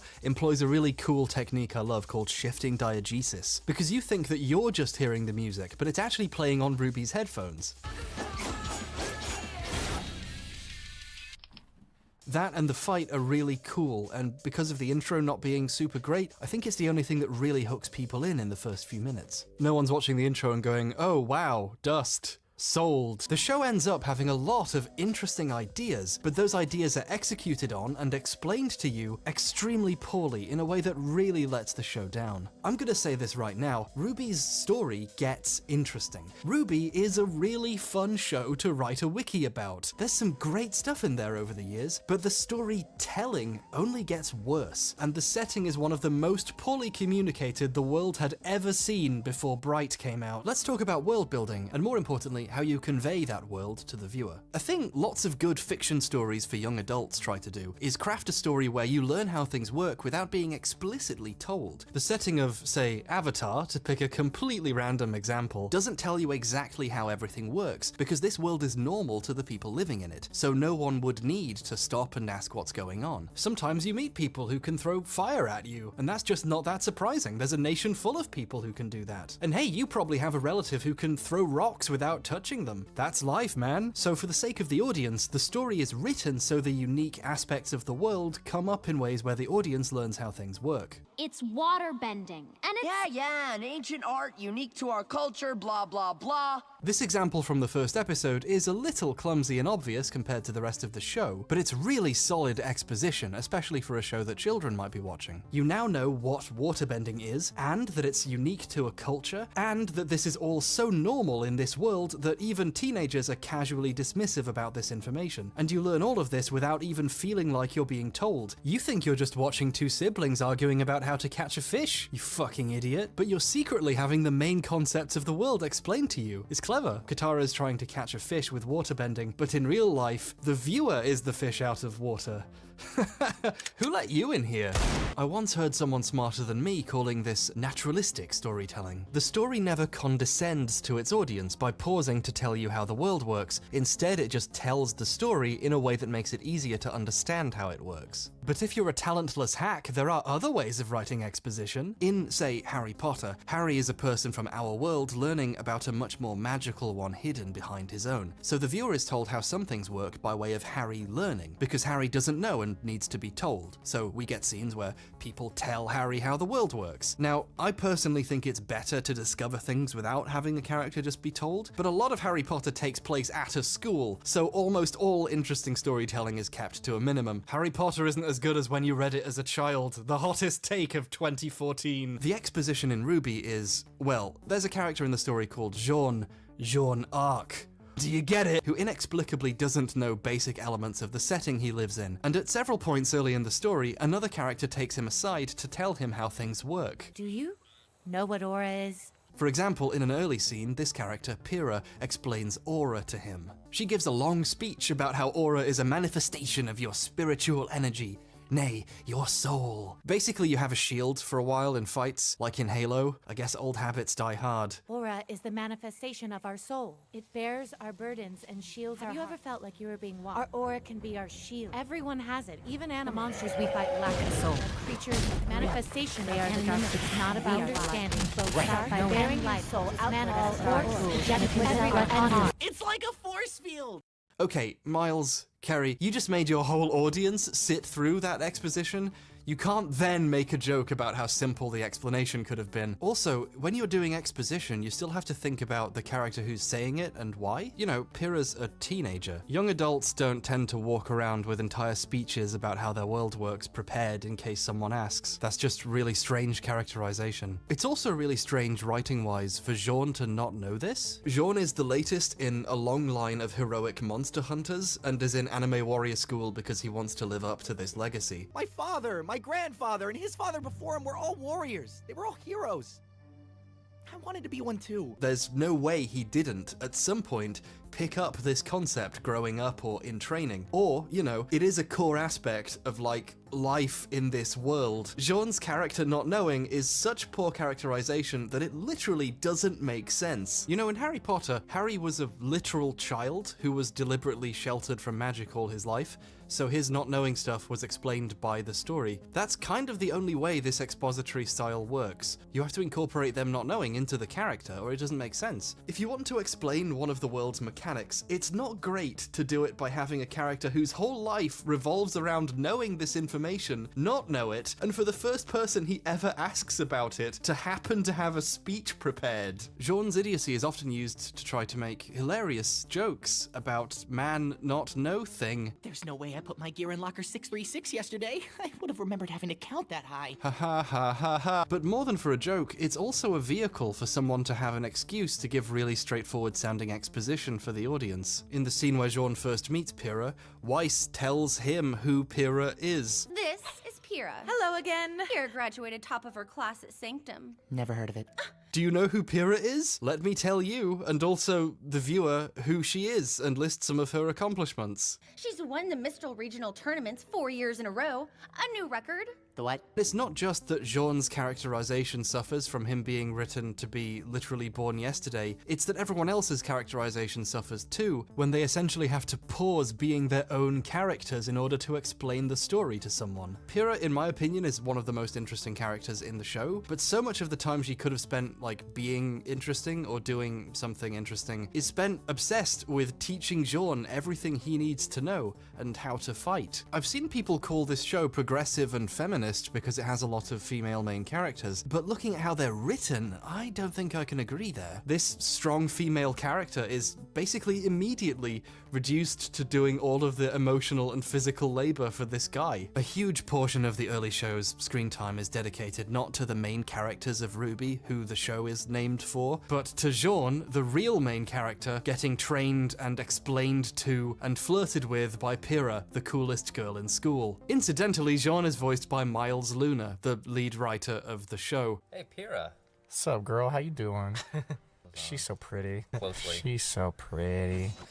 She's so pretty. So even while having a comic relief character who doesn't know things he definitely would, so people can explain it to him, the show is still struggling for good opportunities to explain the setting and plot. Luckily for exposition's sake, but not the viewers, they have, like Harry Potter, set a majority of the early show in a school, so often the viewer is in a literal classroom, being lectured to. And no, it doesn't become fun when the characters in the scene are bored of it too. However, because they're trying to make the exposition naturalistic, you're also expected to immediately grasp multiple abstract concepts that aren't explained at all. Take, for example, semblances. What's a semblance? Okay, well, they're not magic. Something the show is very careful to explain is that they're not magic, because people don't think magic is real in this setting. We have dust, semblances, but I mean, there's no such thing as magic. To them, semblances are normal and magic would be really weird. But just for my own entertainment, 3 of the things I just showed you were semblances, and 1 of them was magic. Good luck figuring out which is which without being explicitly told by the story. Every character in RWBY has one really unique special ability. Blake can leave shadow clones behind and use dust to augment their elemental abilities. Yang can go Super Saiyan and get more powerful when she's angry, but then later they re-explain that it's her getting stronger as she gets hurt more, like she channels the damage. With each hit, she gets stronger, and she uses that energy to fight back. Then later they change it again to how it is her getting angry. Her father calls it basically a temper tantrum. Basically a temper tantrum. Oh, and then they change it back again in Volume 6. His semblance is like yours. He absorbs energy through his sword, stores it up, and then sends it back when he's ready. So if you're confused about how the main character's semblances actually work, it's okay, so were the writers. This isn't just me nitpicking. This lack of internal logic when it comes to something even as simple as one of our 4 main characters' abilities makes the show very confusing to watch. When you're watching Yang fighting, you don't know whether to feel if she's actually in trouble or if she's waiting to unleash her power. And that means it's kind of hard to ever really know what level of danger one of your main characters is in. And that really sucks. Oh, also, another expository problem is in this scene too. A guy who can move this quickly is currently fighting Yang. He's just off screen while this is happening. Did he stop so Blake can tell Yang his semblance? Is he just waiting for the exposition to finish? Listen, guys, I'm not trying to be mean, but like, show one other person your script before you're done. Like, just show it to one person. Ruby's power is she can move really quickly and turns into a weird orb made of cloth and rose petals as she does it. Weiss can make symbols appear that either lock things in place or stick people to things, but also she can summon monsters? But this isn't magic, it's not magic! Glinda Goodwitch, yeah, really clever, well, she can basically do magic, like control things and shoot energy and put broken things back together and instantly kill monsters, but it's not magic! And Pyrrha is basically Magnet Man from the X-Men. So this is a totally cool thing to put in your fantasy setting. It's very shonen anime, it really fits. It's a fine idea. So how is this explained to you by the story? Well, they don't. The intro doesn't mention it, along with most things, and for the vast majority of the first season, it's not mentioned at all. You see some crazy magical looking stuff happening, and you assume based on people's reactions that some people can do magic in this world, and that's fine. But then, 14 episodes into the show, Pyrrha saves Jorn's life by manipulating his shield from afar with her Magnet Man powers, which we didn't know she had until this moment either, by the way, and all the other characters react to this as if it's a crazy unique thing. What? Despite tons of magical shit happening before that, and one of the people in this scene surprised by Pyrrha's power can seemingly also do magic, and they have this conversation about it. How did you... Well, Ruby has her speed, you have your glyphs, my semblance is polarity. This is the first time in the show anyone has mentioned semblances. This just happens. Nobody watching the show knows what that word means yet. So then, bam! Right as you're maybe getting to grips with everything else you've been told, brushed up on your in-show Ruby 101 classes, it turns out fundamental things you thought you knew about the setting, like that there's magic and that's fine, were lies! And actually, every single character in the world has one unique thing they can do with its own special name that is explicitly not the same thing as magic, but just to fuck with you, magic does also exist in addition to all this. The idea's completely fine, but this is not how you convey it to an audience. This scene is supposed to be about Jorn's personal growth as a character, but instead, first-time viewers are gonna be going, hang on, what's a semblance? I thought people could just do magic. Imagine if the first time anyone said bending in Avatar: The Last Airbender was 14 episodes in. But in addition, Pyrrha also specifically is keeping her semblance a secret. We gotta tell them what happened. We could. Or perhaps we could just keep it our little secret. She doesn't broadcast her power, so it puts her opponents at a disadvantage. But then later, when some other characters figure out what her power is, they call it by the same name. Her semblance is polarity. So it's a secret, but everyone knows the specific name of Pyrrha's ability without needing to be told it once they see her do it. What I'm trying to say is, semblances are kind of a semi-complicated concept to just drop on people. They don't have to be. There are tons of shows and anime where every character has a unique ability of some sort. There's this great narrative technique that a lot of anime utilizes nowadays, where they explain what is happening in them. In JoJo's Bizarre Adventure, almost every main character has a power called a stand, but the way they introduce it is they have a character getting confused by these weird powers he has, and then two other characters turn up to explain what a stand is to him, so he gets it, thus helping to ensure that you also know how stands work, so that the audience knows what's happening in the story. So yeah, it's not like every character having a power is a bad story idea, but semblances are specifically made stranger by either the lack of exposition or the presence of incredibly confusing exposition. Like in Volume 5, they explain what semblances are to another character, presumably because they realized the audience had never been actually told what semblances were in the show. for 5 seasons?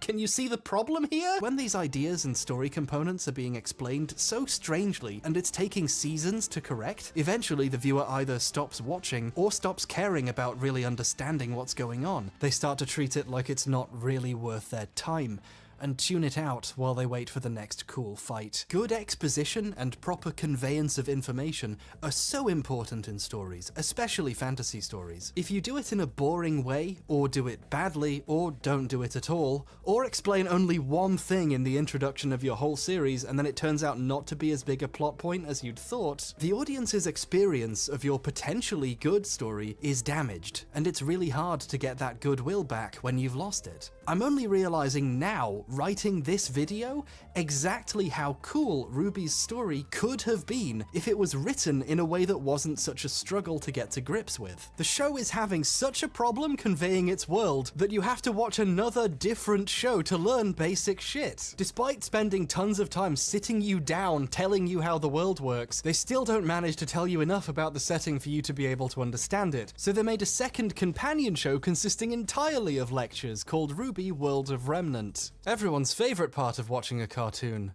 The homework, like what all the countries are, and how they work, how huntsman academies work, and the basic history of the world, along with the major mechanics of the show, like what Grimm actually are, what Faunus are, how aura works, what a semblance is. Oh, and how could we forget the cross-continental transmit system? The creators seem to have realized that this isn't explained very well in the story that they wrote, so they essentially made a private personal Wikipedia to tell you what was happening. In the commentary track for Volume 2, they basically admit that World of Remnant exists to patch up all of these holes. We have the World of Remnant videos to kind of get some exposition across as best we could. As best we could? Guys, no one was forcing you to write the story badly. They're even animated in the same style as the intro, effectively admitting the actual introduction didn't explain anything. If you watch through Ruby on Crunchyroll, which, why? The World of Remnant episodes are scattered between the normal ones. They're genuinely telling you that the best way to experience Ruby is for the show to stop every now and then so that you can be told a few minutes of straight exposition. The world of Remnant is a dangerous place. It especially doesn't help that the explanations in World of Remnant aren't very good either. The World of Remnant episode about Grimm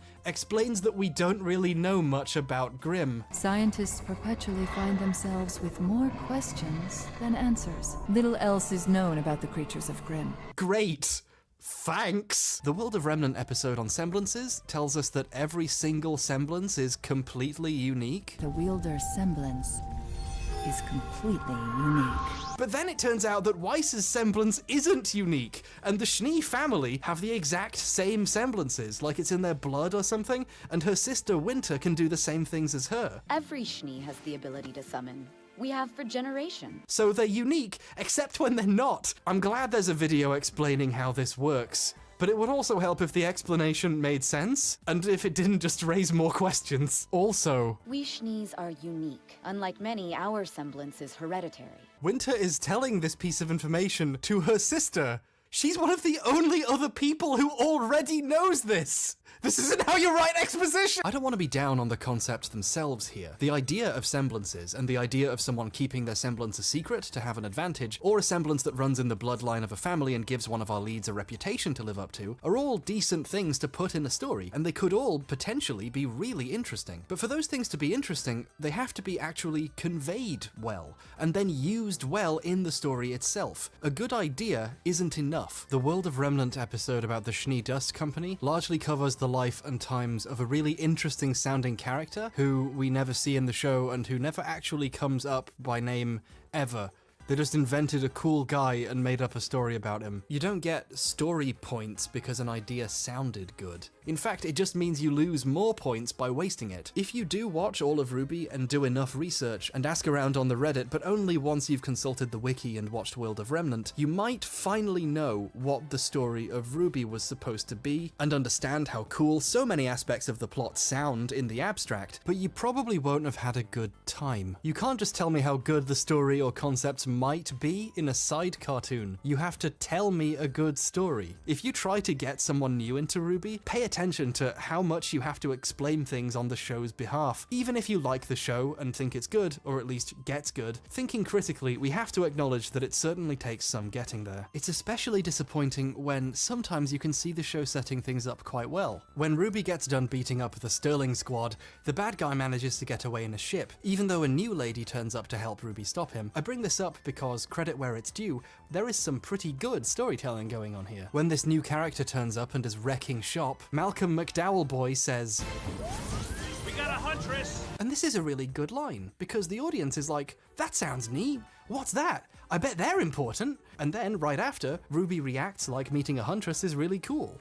You're a huntress? Can I have your autograph?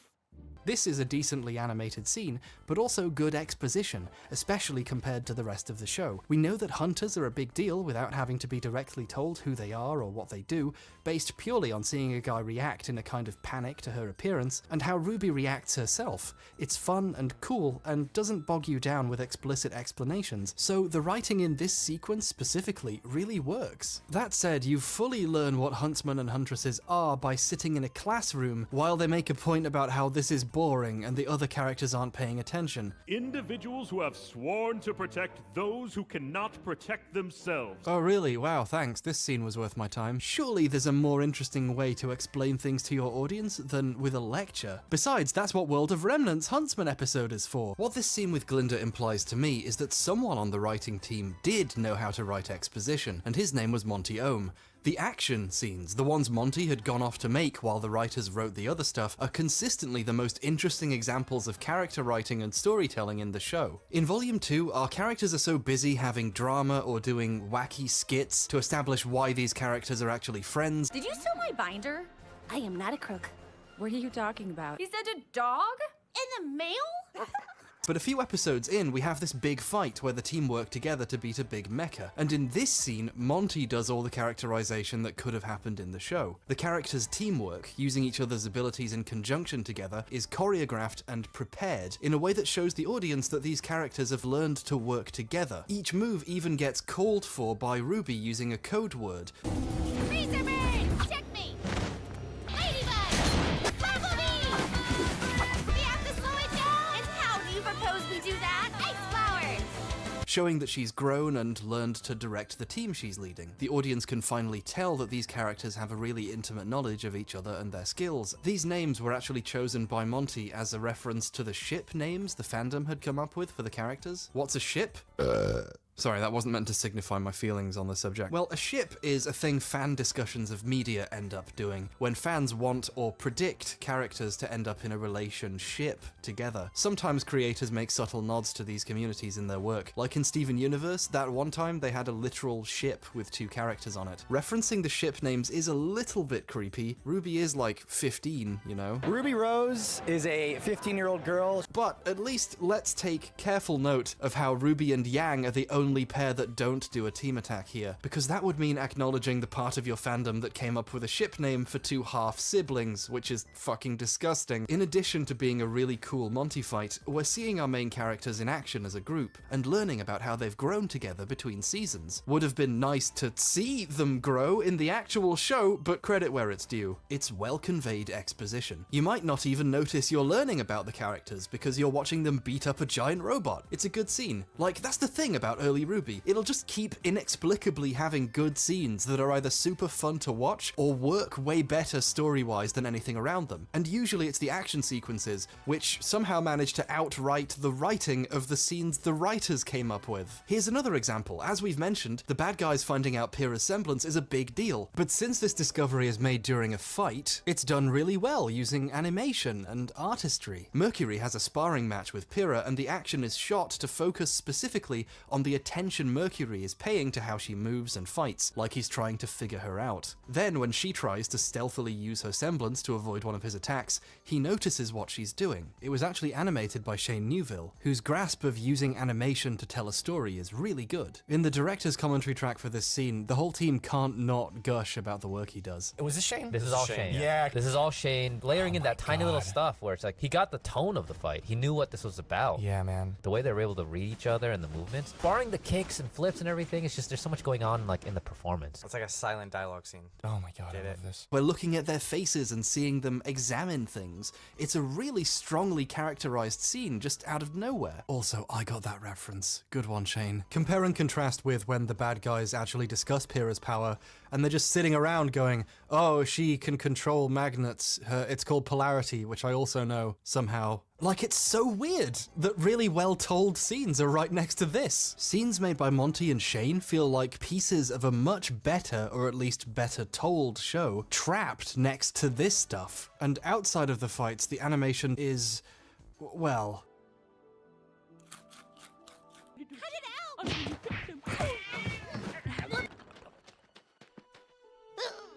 We have big plans for you, Roman.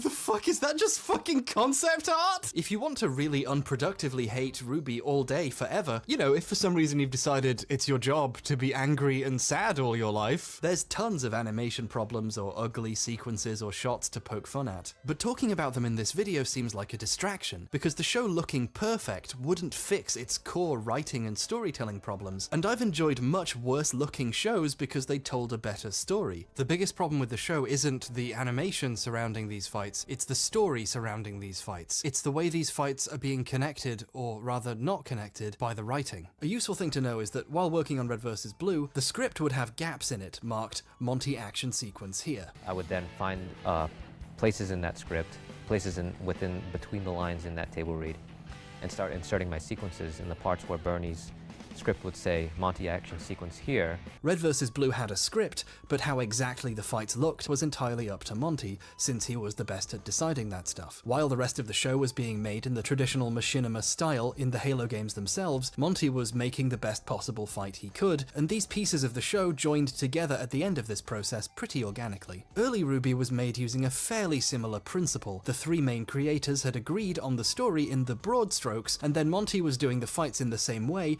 but with the writers actually writing out the plot they'd agreed upon while Monty was making the action sequences. To give an example, the first fight takes place in a street environment, so they wrote the dust store robbery and then as quickly as possible move the events outside to connect with the street fight, and then up to the rooftops to connect to another Monty fight. You can see this in the version of the show on the DVD extras, where they show episode 1 with the storyboards. Everything the main crew were working on had been written and had storyboards, so the animators knew what visuals to go for, and then when Monty's cool fights are happening, the storyboard is just a black card that reads Monty action, and given what his fights were like, 3 exclamation marks is appropriate. The "we got a huntress" part I praised earlier was also a Monty action sequence on the storyboard, so it's likely Monty came up with the idea to have Torchwick say words to this effect, and not the writers, whose best idea for conveying what a huntress is to have a professor tell our huntresses in training in a classroom, as if they've never been told before, even though they're going to a school for huntresses, and then to write a side cartoon telling you again. In another good example, when the characters are being tested in the woods, the characters all get their individual plot lines, and then when it's time for the big Monty fight designed to happen at this point in the story, we get this insert shot of the characters running to the specific location where Monty's fight was done. Now, this is one of the standout action sequences of Monty's career. It's really good. It's one of my favorite animated sequences in basically anything. It's just great. But really disappointingly, due to some strange writing choices, it doesn't actually connect to the story that was just happening, because the gang's plan at this point was to run away from the big monsters attacking them. There's no point in fighting these things. Run and live. That is an idea I can get behind. But as soon as Monty fight mode begins, it's like they were leading them here to have a proper place to fight them. I'm assuming Monty and the writers had decided on this fight in a very broad way, like during the trial the gang fights some giant monsters and it's really cool, and Monty made this fight thinking the writers would come up with an explanation. But the explanation ended up being, let's run away. There's no point in fighting these things. I don't know how to make this clear enough. That is the one thing that you do not write immediately before cutting to a fight against them. And the worst part is, this is probably the most seamless connection between the story and action the show manages to do, because you can at least, like, assume that their means of escape got cut off or they got too close and they had to fight. But when they have several characters agree to run away and they say they're going to run away, having them just kinda stop? It's very strange. Another really strange thing you start to notice when you try and keep track of how the fights are being connected is that character arcs seem to start and then suddenly stop on a whim. When the characters get sorted into teams, Ruby is made the leader of Team Ruby, and this annoys Weiss, who thinks Ruby isn't very smart or good, and who she argued with a lot during the test. But then during the test, Weiss decided to be nicer? I'll be nicer. But she's mad again now because she wanted to be the leader. This seems like it's going to set up interesting character tensions, maybe a developing friendship with emotional speed bumps along the way. But it's resolved instantly when Weiss complains to a professor, and they say, "Stop it." That's preposterous. And Weiss decides to be nice. I am going to be the best teammate you will ever have. I'll be nicer. Problem solved. Writing! Like, all Weiss needed was for a man in a position of authority to give her a good telling off. Your exceptional skill on the battlefield is matched only by your poor attitude. Just so you know, Weiss's main character arc is about her relationship with her abusive and controlling father. So the idea this is what she needed is actually kind of gross. Me personally, I still don't see it as a big deal. I'm just like, I don't see them as like, these are 4 females that are awesome. I'm like, no, these are just 4 cool kids that are fun. Can't really think of any moment really where we sat down and we're like, okay, this is happening, or we want this to happen because they are female. Yeah, no, it's always just been like, it's just like they're 4 people. They're awkward teenagers. Hey, hashtag Ruby fans. Have you heard? Yang Xiaolong is gonna fight Tifa Lockhart. My money's on the hot one. All right, so we've got Yang Xiaolong. She is the bubbly one in the bunch. She's just so happy. She's the party girl. She's, you know, pretty much everything everybody wants in a girl. So they brought back the interesting character conflict of the test, then re-resolved it right away. This is like watching a learner driver stall their car. Like, come on, you almost got a story going. Just keep going at it. Immediately after having a character just give up on what their character arc should have been, the plot suddenly switches gears and focuses on someone else. Wait, gears? And then it was the stall the car thing. Was that a deliberate metaphor? No, that was an accident. I'm sorry. Thus begins the Jean arc. A big portion of Volume 1, 4 of the show's first 16 episodes, is about how Jean actually forged his anime college transcript to get into this school, which makes him the deepest character we've met so far. Wow, who'd have thought? And then he gets bullied by a generic mean guy who threatens to tell people his secret and get him kicked out. But then he stands up to him and saves him from a big Grimm, and now he respects him so he won't share his secret. That's the solution to bullying, kids. Save them from a monster and maybe they'll leave you alone. Out of respect. Jean finally asks Pyrrha for the help she was offering him instead of pointlessly refusing it, and it becomes kinda clear Pyrrha's working really hard on this guy because she's into him for some reason. This multi-episode break from covering any of the main characters of Ruby? You know, it's in the name to focus on one of the lead writer's characters. Certainly seems strange, but what makes the pace even stranger is that once those episodes are done, there are 2 episodes left, and they have to now connect the story to this final fight scene in a shipyard, starring, and I can't stress this enough, 2 characters who have not yet appeared in the show. Oops! So the next episode starts and, oh, here's Sun, he's here now! And then while chasing him, the gang randomly runs into, no, literally runs into Penny, the other character who they forgot to put in earlier. Because there was just nothing you could have cut to establish these characters sooner. This pure gold just has to stay in. So now these characters are here just in time for the climactic fight. Sun's stick that turns into nunchucks that are also guns is so fun to watch. It's just amazing. However, because of the frankly bizarre pacing caused by the show's production, I have barely any idea who most of the characters involved even are, which affects my engagement somewhat. It's a really cool scene, but it feels very disconnected from the rest of the story. Now, exactly how this problem got here isn't something it feels fair to speculate about too hard. I'm sure you could easily conclude that the 3 agreed on a story and then the writers just messed up, making the plot feel like a cohesive whole with the action sequences, and writing-wise, the show feels very idiosyncratic and self-conscious, like it's it's looking for something to spend its time doing before the next fight, and therefore misspending the time that would have added context and character to those fights until it's too late to really do that stuff properly. But at the same time, some behind-the-scenes material and panels and stuff seem to imply that Monty went away and then came back with new characters and action sequences for them, and dropped it on Miles and Kerry with little to no notice. However this disconnect got here, it's not very good, and relates to some serious production problems. Like, if your main creative leads aren't on the same page about what's happening in the story's probably not going to wind up very good. And also, the way a huge swath of the show isn't about Team Ruby, and their plotline evaporates to make way for the adventures of some guy, the writers don't seem to be handling the story they did know they were supposed to do that well either. It certainly doesn't make it look any better that the guy is voiced by one of them. Oh, and then in Volume 2, they correct for this problem by adding a second author insert? So a guy called Neptune turns up. He's a really cool, attractive guy who wears goggles, and they make a point of showing how Weiss is into him, like, right away. Let's not assume that this is, like, author insert, wish fulfillment, or whatever. Like, let's assume they just came up with this character and then Kerry Shawcross decided to voice him. Like, hey, if you're writing a whole show, you should get to voice one of the characters, that's fine. But come on, it was really weird that you picked Neptune, man. This character gets into love triangle stuff with a bunch of young female characters who you write, so it just feels weird. And then this character hangs out a bunch with Yang, you know. Pretty much everything everybody wants in a girl. Whoa. What a woman. She's 17. And yeah, in Volume 2, the plot pauses itself for a shockingly long amount of time to have an arc where our characters prepare for the school prom and figure out who's inviting who. Because Weiss wants to go with Neptune, but Jean wants to go with Weiss. But Pyrrha wants to go with Jean, and she can't bring herself to ask it. So whenever something in the show happens that's really strangely explained and you wish got, like, told to you better, remember that they had time to do it and spent it writing scenes where two characters voiced by them hang out at a prom. Hey guys, you know when you were talking about needing to get exposition across as best you could? Put it here. Put naturalistic exposition in the scenes where this fucking prom would have gone. The prom stuff isn't even necessarily bad either. It's nice seeing the sweet dance animations Monty did for it. He was a big fan of animating dancing along with fights. And it's cool seeing this stuff in RWBY too. And a lot of the character and relationship stuff happening in the prom scenes is, like, fine. The problem with the scene is, even if it's perfect, it's yet another thing that's happening instead of a story. It just becomes aggravating knowing you're watching all of this and basically still waiting for the plot to start again. And you know how it starts again? Well, right at the end of the episode before the final 2 of the season, the ground suddenly opens up under Ruby's feet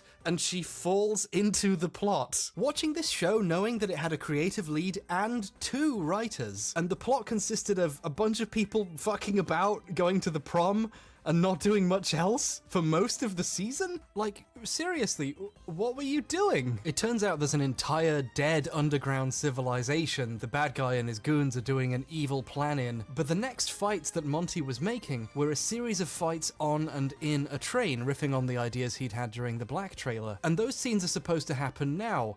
So the dead, destroyed civilization that RWBY just fell into has a working rail network with a train in it. This is another instance of there's no point in fighting these things. Like, instead of the plot leading organically into the fights on the train is just there when it needs to be in the story. I feel like there might have been a slightly easier way of getting the characters onto a train. That's all I'm saying. But once we get there, the actual action sequences on the train are really well done. Monty and Shane and the rest of the team do some really stellar work here.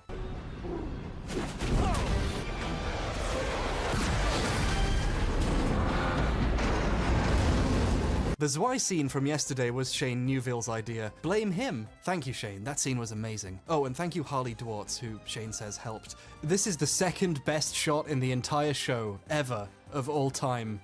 Do you get it? Do you get it? And I wish the writing and story had the kind of energy the animators were capable of manifesting. There is this one really cool fight between Yang and Neo, a character fans love because her deal is she doesn't talk and therefore cannot be ruined by the writers. She actually beats Yang, and then a strange warrior woman we don't know at all turns up to protect her, and Neo is so fuck off scared of whoever this lady is that she's like, nope, peace out, and then the lady leaves. It's really cool and mysterious, but there is one teeny issue with this scene, and that's the really good music that plays during it.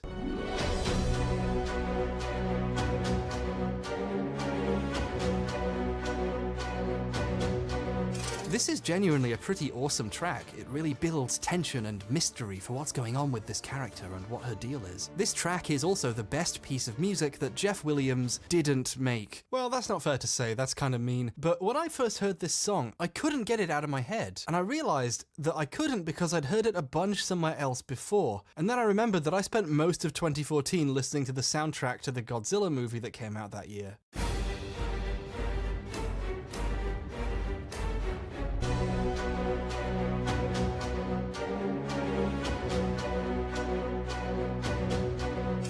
They found the bones of the Godzilla soundtrack, and they rebuilt him into MIDI Godzilla. Now, I'm not saying this is plagiarism or anything. These songs are just incredibly similar because they're both very generic. But I do kinda secretly hope that they got the idea from the Godzilla movie, because I love finding other secret Godzilla fans out there. Oh, Shin Godzilla was so good, wasn't it? The train crashes into the city, so a bunch of Grimm attack people. All our main characters work together to beat up some monsters for a while. Oh look, a reference to Haloid, which was itself a reference to The Matrix. I love it! It's a pretty good end to a volume, you know, defending a city from a bunch of monsters. And then Team Coffee shows up. Team Coffee, 4 characters who've barely been on screen until this exact moment and only get mentioned in passing like once, appear and heroically single-handedly kill almost all the Grimm in a matter of seconds. I absolutely love the music for this fight.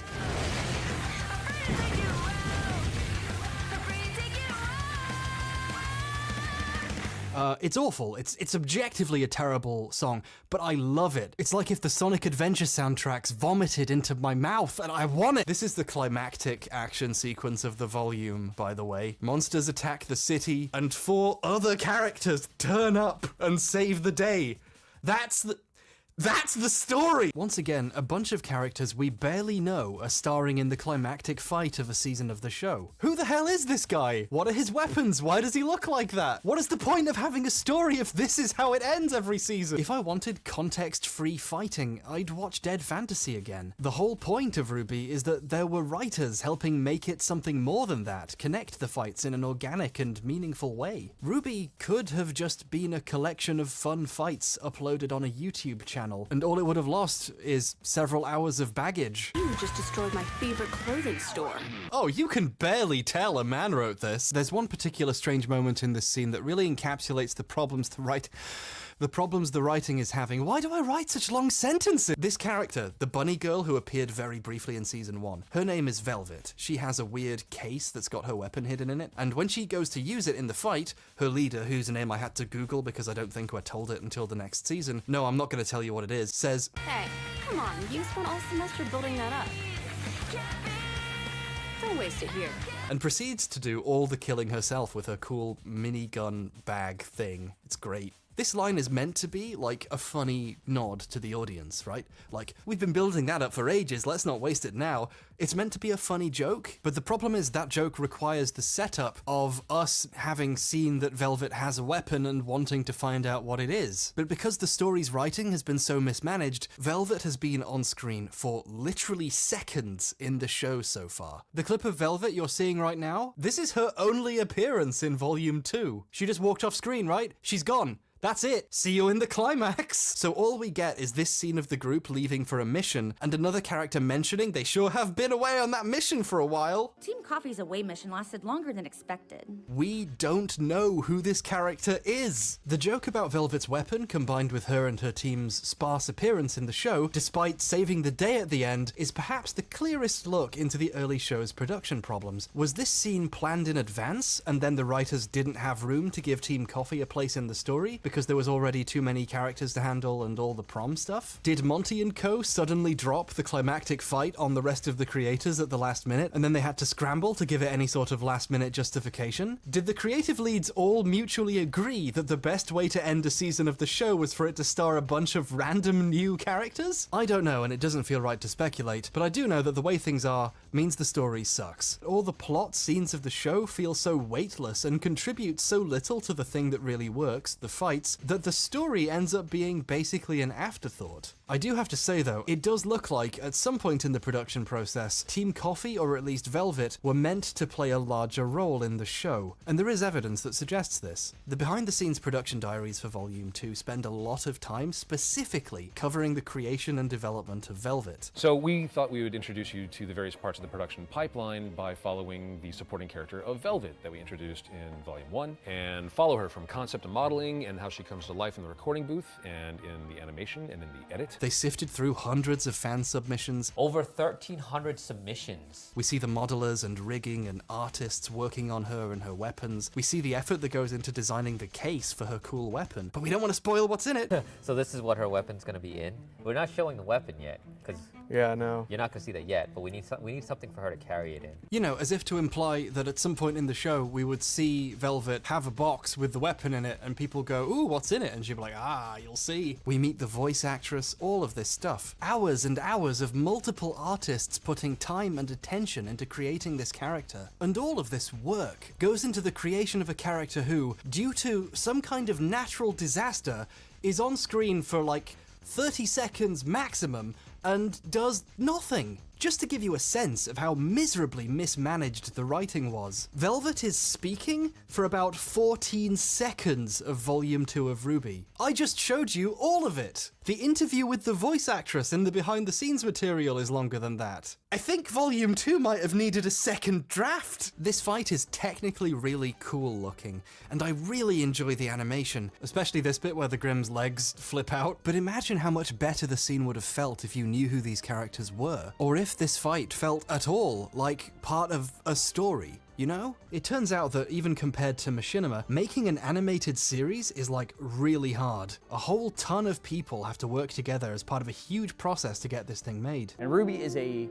higher level of production than any other show we've ever produced. And if the process isn't being managed very well, or the big picture ideas aren't there, then the resulting show suffers massively. There are tons of scenes in the show that are fairly decent, especially the fights. But because of issues with putting the show together, the result is a show that's less than the sum of its parts, and what feels like 2 full seasons of teething problems. You know, there are lots of shows with like fun fights to watch, like JoJo's Bizarre Adventure, which I brought up earlier. But the thing about those shows is, even when I remember the really cool fights, I go back and watch entire episodes or arcs of the show again. I don't just go like, oh, remember that fight? That fight's good, let's just watch that out of context. Like, no, the storytelling is part of what accentuates those scenes. Fights in JoJo's Bizarre Adventure feel meaningful because they've been built up to by the plot. Monty's fights are still some of the coolest fights, but they're never going to have the impact they could have done, because either due to a lack of planning of what the story would be, or very poor writing choices being made in connecting his action sequences, the story these fights should have been a part of is practically non-existent. And honestly, it just seems like such a waste, you know? So far we've mostly talked about the production and execution angle of RWBY, the telling of the story, the conveyance of the world, and how well the writers incorporated the action sequences. But now we need to dig one layer deeper and discuss the story they're trying to tell. Remember that first fight in the dust store? And how I talked about how it is kind of a good idea for an introductory scene? Because introducing your protagonist by having them stop a robbery is a good idea for an opening. In fact, it's a good intro in the movie they got this idea from. Oh, plot twist!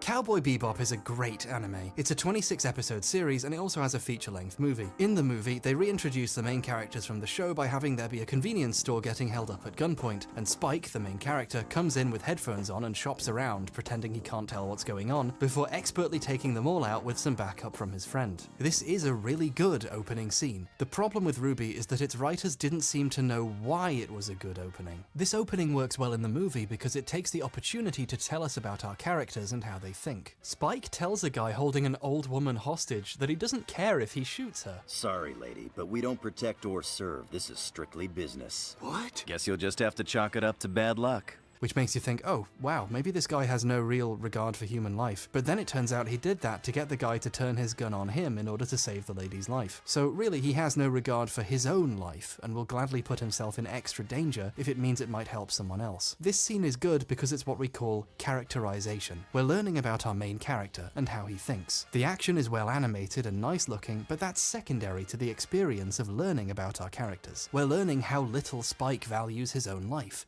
If you keep on pushing it like this, you're really going to get cut down to size for good. Sorry, I'm not exactly the delicate, cautious type. In the show, we have a lot of time to learn in detail that Spike has embraced a very specific philosophy toward his life. Whatever happens, happens. And he doesn't even really see himself as alive, and this enables him to more easily throw himself at life or death situations. How he got this way is part of the story. The movie sets up this part of his character incredibly quickly for people who didn't see the show, or refreshes people who need a reminder by showing how he saves a woman's life by making sure it's him being shot at instead. We're seeing a dimension of his character which the rest of the story is going to go on to explore. What does a man who doesn't value his own life do with his life, other than constantly risk it in ways he didn't have to? Is this a heroic trait, or is it a bit sad to constantly live this way? Welcome to the core themes of Cowboy Bebop. I mean, the movie's literally called Knocking on Heaven's Door. Like, the film's about these ideas. This robbery doesn't really have anything to do with the plot at all. It's an unrelated opening scene. But Cowboy Bebop's scene is better storytelling because it is telling you things, and you are learning something, and your brain is thinking about it. I want to know more about what Spike's deal is. I want to see what he does next. What does Ruby set up about Ruby in this first scene? Well, she's reading Weapon magazine and actually distracted instead of pretending, which I guess shows us that she likes weapons a lot, and she's still a child who doesn't pay much attention to her surroundings. We also see she's a really strong fighter. For example, without taking her weapon out, using her bare hands, she beats the shit out of two guys bigger than her and sends them flying. Remember this part, I'm gonna do a thing. This isn't really much characterization. Events in stories, even in intensive action sequences, are compelling largely because of how meaningful they are to the audience, and this is achieved by developing a connection with the characters. The gang in Bebop choose to get involved in this, and choose how specifically to handle everything that happens, and Spike even deliberately chooses to put himself in way more danger to try to help someone else. What these decisions are, and why they make them, are interesting. The story of this movie is what we call character-driven. In this opening scene, Ruby never actually has to make a choice. She just happens to be there, just happens to be a badass anime warrior who can beat these guys easily, and then just happens to be seen doing it by a professor at Anime Hogwarts who refers her to the headmaster. Ruby gets into this school and is therefore present for the rest of the plot of the show because she happened to be in a store while it was being robbed. This isn't character-driven story writing. This is coincidence-driven story writing. Also, about this scene where Ruby is like being interrogated by Glinda and Gandalf Goku. They're like in this dimly lit chamber, like it's a prison or something. But then it turns out that she was brought here to be invited to a school. Hello. Nice to meet you. You want to come to my school? Why is it shot and lit like an interrogation? Where are they? Is this like a safe house that this guy has? Okay, there actually is an explanation for why this scene is like this, and we're gonna get into it. Don't you worry, it's a doozy. So the issue with the dust store robbery is that Ruby doesn't actually choose to do anything. A fight happens at her, and she wins. To be honest, that's basically the entire plot of the show, except sometimes the fight happens at someone else we barely know. So the issue with this scene is lack of characterization, and this isn't a failure of the writing of the specific scene, but a more general problem with the way the creative leads treat the characters. Ruby hasn't been made a particularly interesting person. She has a cool gun, and is good at fighting, and wants to be a hero, and that's about it. Your book. Does it have a name? It's about a man with two souls. I love books. I love books. Our main character, ladies and gentlemen. Coming up with compelling characters who make interesting decisions is basically the core job of stories. Ruby is effectively a blank slate, so she's just not interesting except when she's physically doing something interesting with her cool gun, like bouncing in the air using its blowback to slow her descent. That's interesting.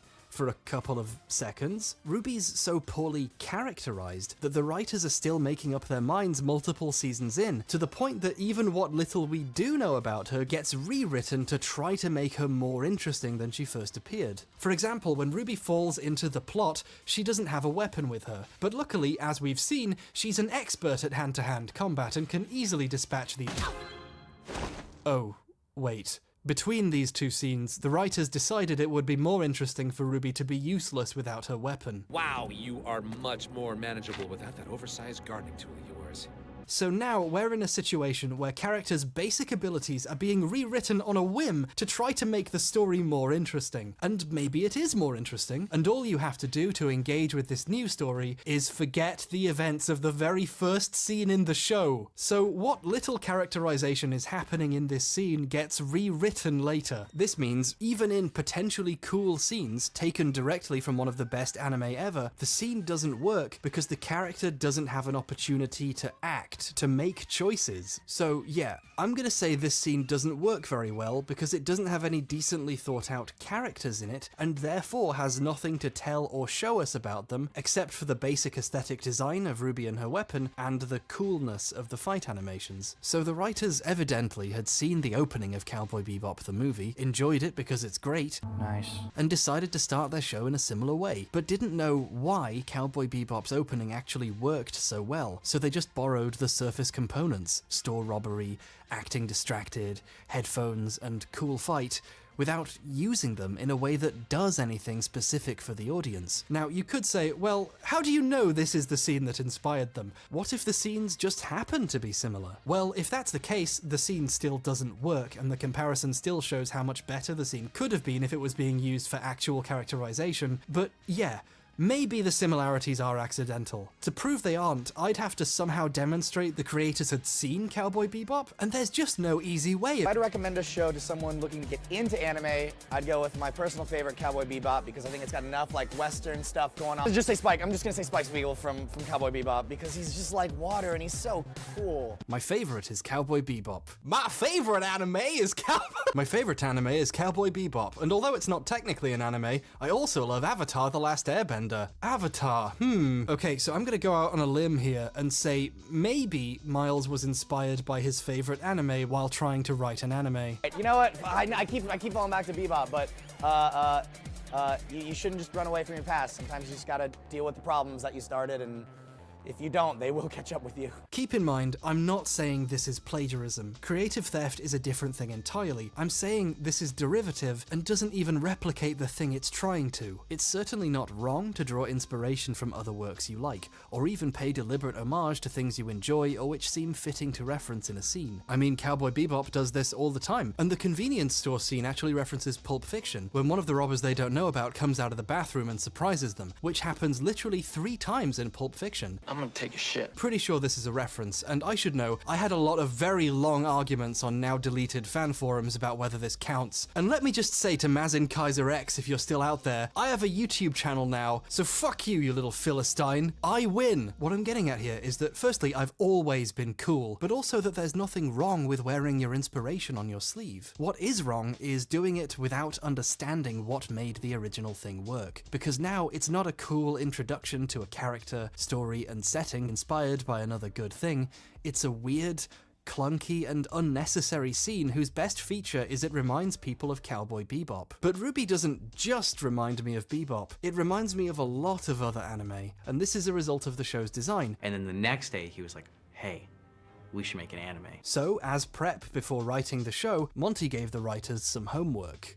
Anime homework. I went to Carrie and I gave him anime homework. If you want to be honest, you should do some anime homework. So I just started giving him shows to watch that we could, work comparatively to. And then Miles was the second person onto this, where I would give him anime homework. Yeah. Watch this show if you want to be part of it. Now, I don't like admitting this, I'm kind of secretive about it, but I've seen a lot of anime in my time, and I know a bit about it. I'd like to think no one's noticed this about me, but we've somehow finally reached a place where proper criticism of a piece of media relies on using that knowledge, a concept which terrifies me. But with the benefit of your trust, we'll come out the other side having learned more and improved our analytical technique. So, in the name of science, let's punch this plate of spaghetti in order to reverse engineer it to its component ingredients and find out what's really going on.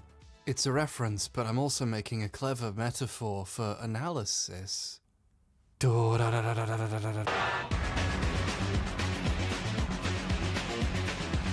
RWBY is inspired by anime, not just in terms of visuals, but more directly by the tropes and idioms and basic story elements of shows the creators liked, or at least were told to watch. The problem is it draws far too much on ideas and concepts that feel like anime without really understanding what made the things it's borrowing actually work in the shows they were in. RWBY is a really strange bunch of shows, and if you're willing to check, you can even find out which ones. In a Reddit thread, Miles Luna said what some of the shows on his anime homework list were. Among them, Gurren Lagann, Soul Eater, Naruto, Bleach, and Black Rock Shooter. Some of these shows have direct parallels with RWBY's story. Naruto, Bleach, and Soul Eater especially have some direct contrasts. All these shows have large casts of characters who all, for their specific story reasons, have their own unique powers. This is really traditional for shonen shows. Everyone kind of has their own deal, and in Bleach, almost every main character has a unique magical sword which grants them a specific ability. And the main character in Soul Eater wields a cool scythe.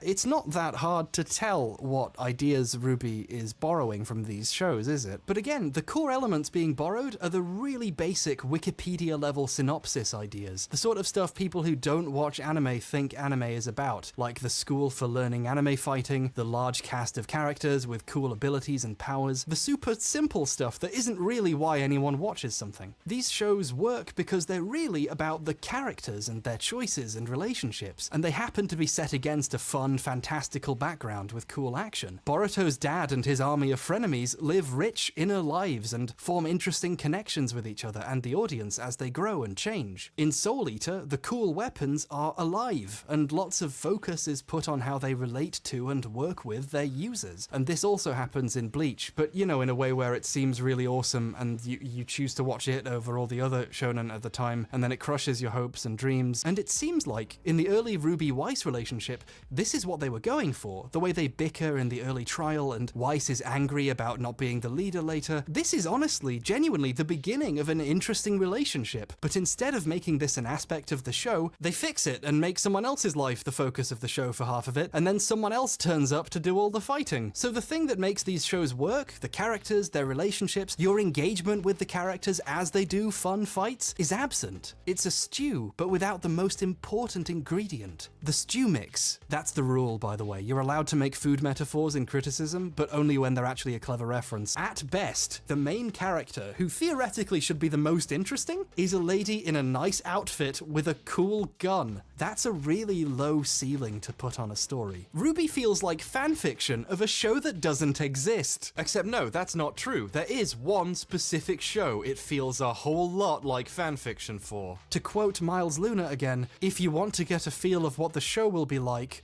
watch Avatar: The Last Airbender. Oh, this explains a lot of things. So if you go watch Avatar, you start to realize where a lot of the show came from. For example, Avatar is set in a world with 4 nations in it. Long ago, the 4 nations lived together in harmony. RWBY has 4 kingdoms, so you see it's different. The 4 kingdoms. They're called kingdoms because, well, they can't call them nations, can they? In Avatar, in times of stress, the Avatar enters a state where his eyes glow and he manifests amazing powers. You'll never guess that 3 seasons into the story, with zero setup that this is a thing, Ruby's eyes suddenly glow, and she's revealed to have the amazing power to instantly turn even the most powerful Grimm to stone. You learn she has this power the instant it happens, and you only learn what this power is in retrospect, because there was no room in the story to set this up, was there? Another cool thing about Avatar is that the Avatar reincarnates into a new form whenever he dies. Completely coincidentally, there's a character in RWBY whose spirit goes on to inhabit a new form whenever he dies. Amazing. You see, it's actually a clever twist, because no one would have expected them to be that obvious.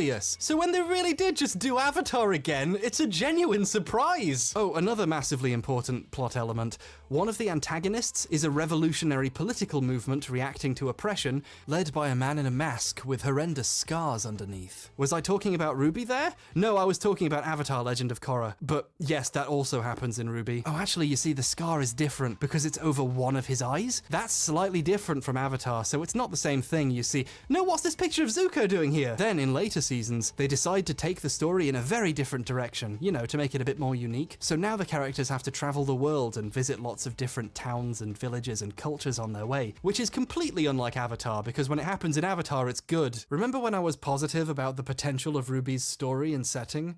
Well, it feels like I'm really just complimenting the material it borrowed. So many of RWBY's choices seem made specifically that way because it was that way in Avatar, even though it's completely unnecessary to borrow those parts. Why is it that every time you play with magic water, I get soaked? It's not magic, it's water bending. Oh my god, is that where the character's powers not being magic came from? Why would you even think to do that? I always thought each season of RWBY being called a volume was a bit weird and unwieldy. And guess what? It turns out it sounds way better when they're called books. Even the intro voiceover sometimes sounds like they right-click thesaurused some aspects of Avatar's intro. My grandmother used to tell me stories about the old days. Legends.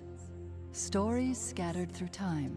It's like the show's playing a game of telephone with Avatar. Those words in that order sounded good, so let's use some words that are a bit similar in a different order, and also make it all about dust. The thing that made Avatar's introduction work is it set up a lot of stuff at once. For example, how this setting's version of magic worked, the thing you didn't mention at all, or the fact there were 4 big nations. You know, the thing you didn't mention at all, except for when 4 castle-looking things turn up for 3 seconds before disappearing. Jean is a pretty direct analog for Sokka, to the point where the creators just say that's what he's based on. Oh no, I'm saying like we when you first did reads, and I was like, we needed like a Sokka character. And this retroactively explains why Jean's plotline was so weird. The Jean arc had this subplot of Jean not accepting Pyrrha's offer to help train him to be a better fighter, but his explanation for why was always really strange. He wants to get better without help, or he's not really a hero, or something. If I can't do this on my own, then what good am I? But he never tries and never pays attention in class, so that's bullshit. And at the end of his section of the story, he just accepts her help. Standing up to a bully taught him to... This confusing arc happens because it happened to Sokka. In Avatar, a story with characters with depth and infinitely better world building, in the beginning Sokka is not a great warrior, but he desperately wants to be one. He's from a culture that looks down on the idea of women being fighters, but then he gets wrecked by an order of female warriors who protect a village on their travels and has to confront his beliefs about women. He learns a lesson from this and begs them to train him. He gets better as a fighter, but this plotline is super engaging for an audience because we get to watch him grow as a person and change his beliefs. Sokka starts out like kind of as a shitty teen. I thought I would really not like him when I first watched Avatar, but he grows so much. He becomes such an interesting character super quickly. So now it's clear why Jean's arc is seemingly missing pieces. It's not just that Sokka was written better, but more specifically, it's clear the writers liked the idea of giving their Sokka character the same arc, but the problem with this arc is it means one of your core characters starts out as a bit of a chauvinist and needs time and work to grow into a better person. But if you're trying to write a cool, progressive anime starring mostly girls, you don't want to have a character acting like that, do you? That sounds kind of heavy. And are you really going to write your character who you voice to act like that? So Jean is written to already start out as basically a good person who respects women's abilities as fighters, who simply needs to learn to accept help instead of refusing it for what is now no reason. It actually turns out that a ton of weird things about RWBY happened that way because they were like that in Avatar. That interrogation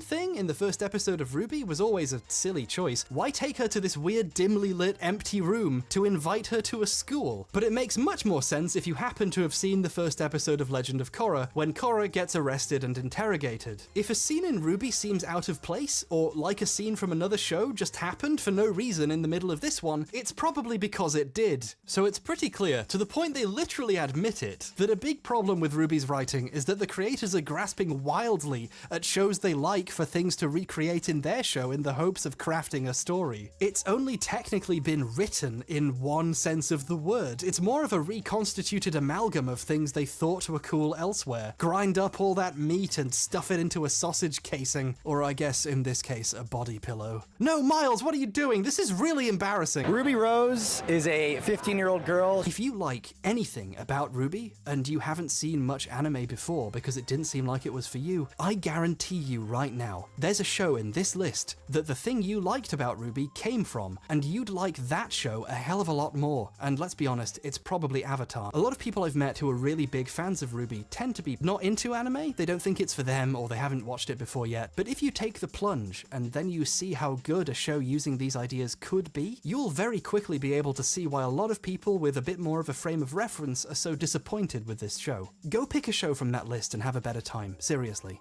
Just make sure it's not Bleach. Don't make the same mistake I did. Please, you mustn't, you have to! There's a scene in Volume 2 where it turns out Yang and Ruby have a family dog called Zwei. There's a dog in Cowboy Bebop of the same breed called Ein. Get it? The creators are trying to make a cute reference to a show they like. They don't seem to have realized they've referenced all the shows they like quite enough already. I was hoping they'd eventually try doing something else. The real impact of all this on Ruby's potential is that it means the things that are truly unique about it get ignored. Because the world building is vague and really just a loose approximation of 9 other cartoons, all kinds of little tidbits crop up that would be so interesting if they went anywhere, but never will. Remember Crescent Rose? You know, one of the most dangerous weapons ever designed? One of the most dangerous weapons ever designed? There is one really interesting story element to it, which is that Ruby designed it. Well, I'm kind of a dork when it comes to weapons. I guess I did go a little overboard in designing it. Ruby designed this weapon. One of the most dangerous weapons ever designed. Now, if you were looking at the script and you'd written these 2 things, what you should do at that moment is kiss yourself and realize that you've just struck fucking gold. The main character of your show is a child inventor who can craft incredible machines that kill. What a fantastic premise for a story. And Ruby loves to read weapon magazines and nerds out about the weapons she sees when she first gets to Anime Warrior School. Like, they've almost written a character here. And everything else about Ruby's character is the most milquetoast stuff possible. Like, oh, she wants to be a hero? Great. I love books. I think this line annoys me so much because, like, Ruby has a really interesting character trait you could be doing something with. Most dangerous ever designed.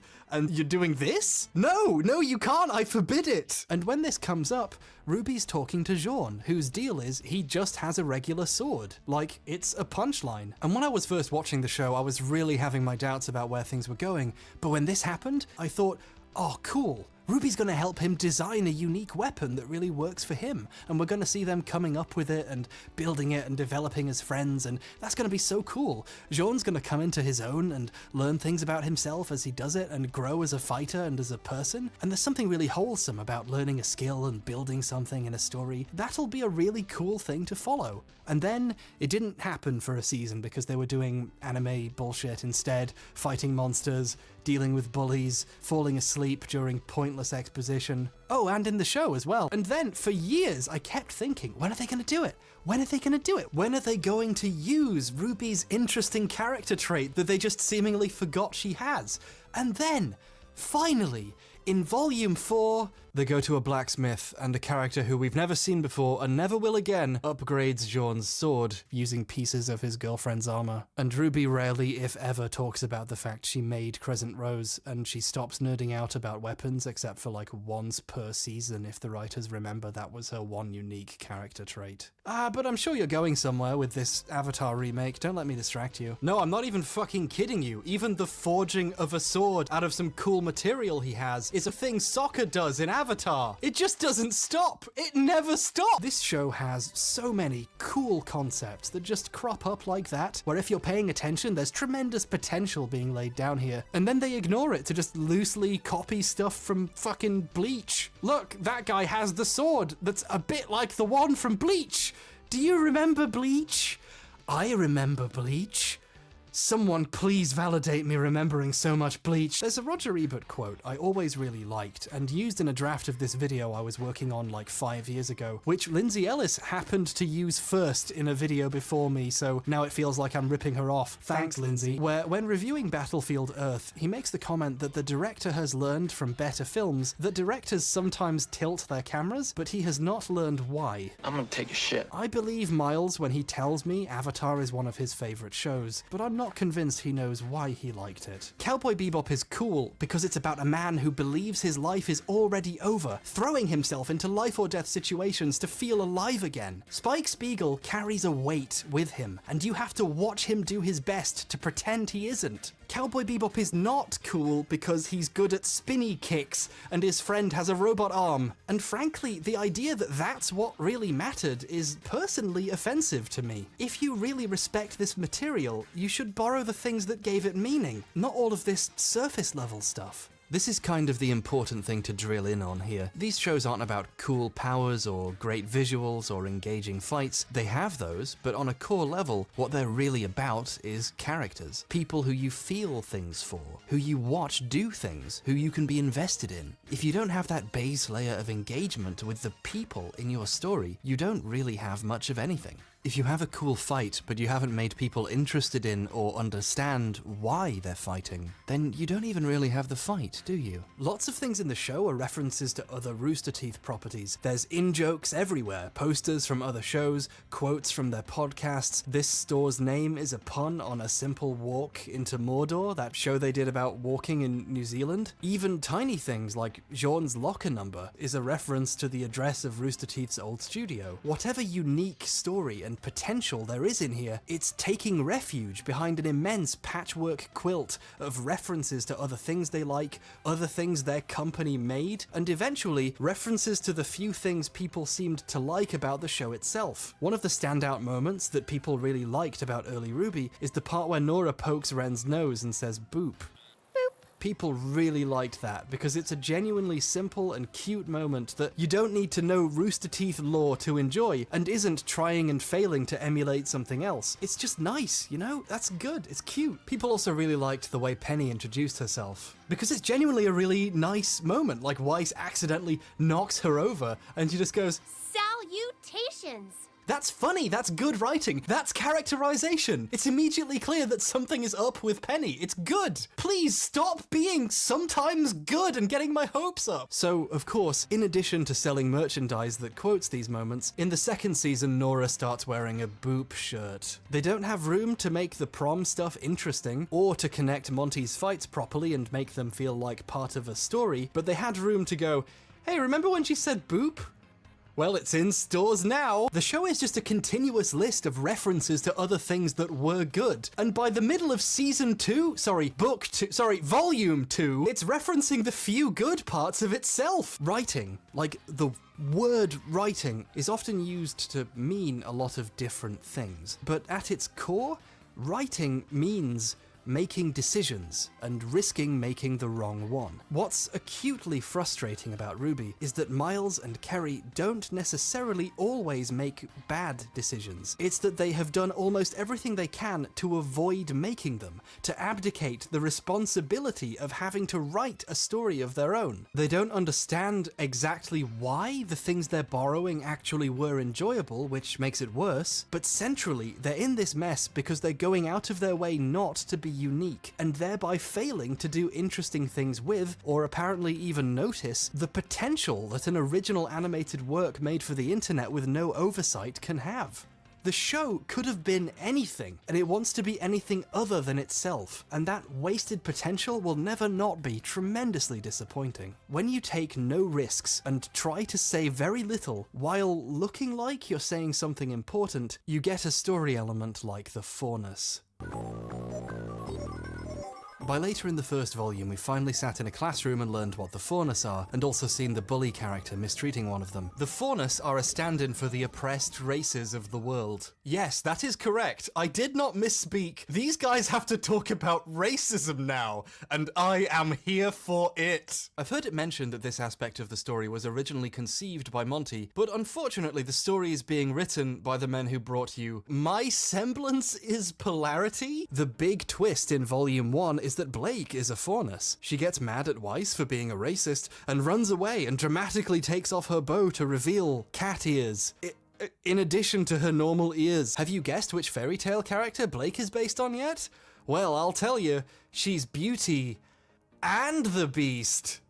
Ugh. Now, I don't know about you, but RWBY didn't initially strike me as a show that was trying to be about something this heavy. I mean, for the most part, it's been an adventure story about kids beating up monsters and bad guys. So when this happened, I don't know, it seemed a little weird. Like, is this particular show, with the tone you've set so far, really ready for something as serious as this? I'm queen of the castle. I'm queen of the castle. Like we're in the middle of this fairly light-hearted show. So light-hearted, characters have a magic shield in fights so they can't get hurt too badly. And then in a classroom, the comedy fast-talking, coffee-drinking professor guy, voiced by the guy who plays Caboose in Red vs. Blue, starts to discuss the horrific tragedy of the mistreatment of the Faunus. Prior to the Faunus Rights Revolution, more popularly known as the Faunus War, They begin to explore the topic of racism by using the comedy silly talkie man.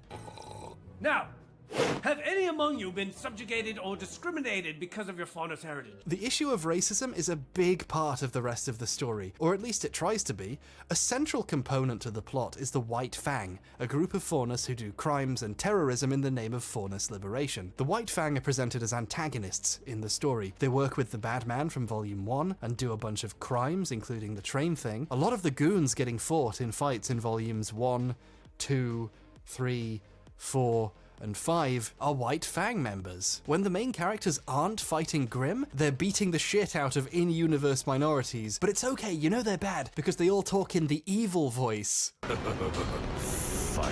I get to kill a Schnee. Oh, I think he might be a bad guy. Once again, we're seeing the writing problems that made Jean's character so terrible creeping in here. This argument between Weiss and Blake comes to a head because, at least initially, Weiss was written to be kinda racist. The White Fang. What an awful bunch of degenerates. I don't particularly trust the Faunus. Her family profited from exploitative Faunus labor and maybe slavery, but it's hard to tell exactly what because the show is written badly. Infamous for its controversial labor forces. And she seems to take the opportunity to be shitty about Faunus when it presents itself. Stop calling him a degenerate. He's a person.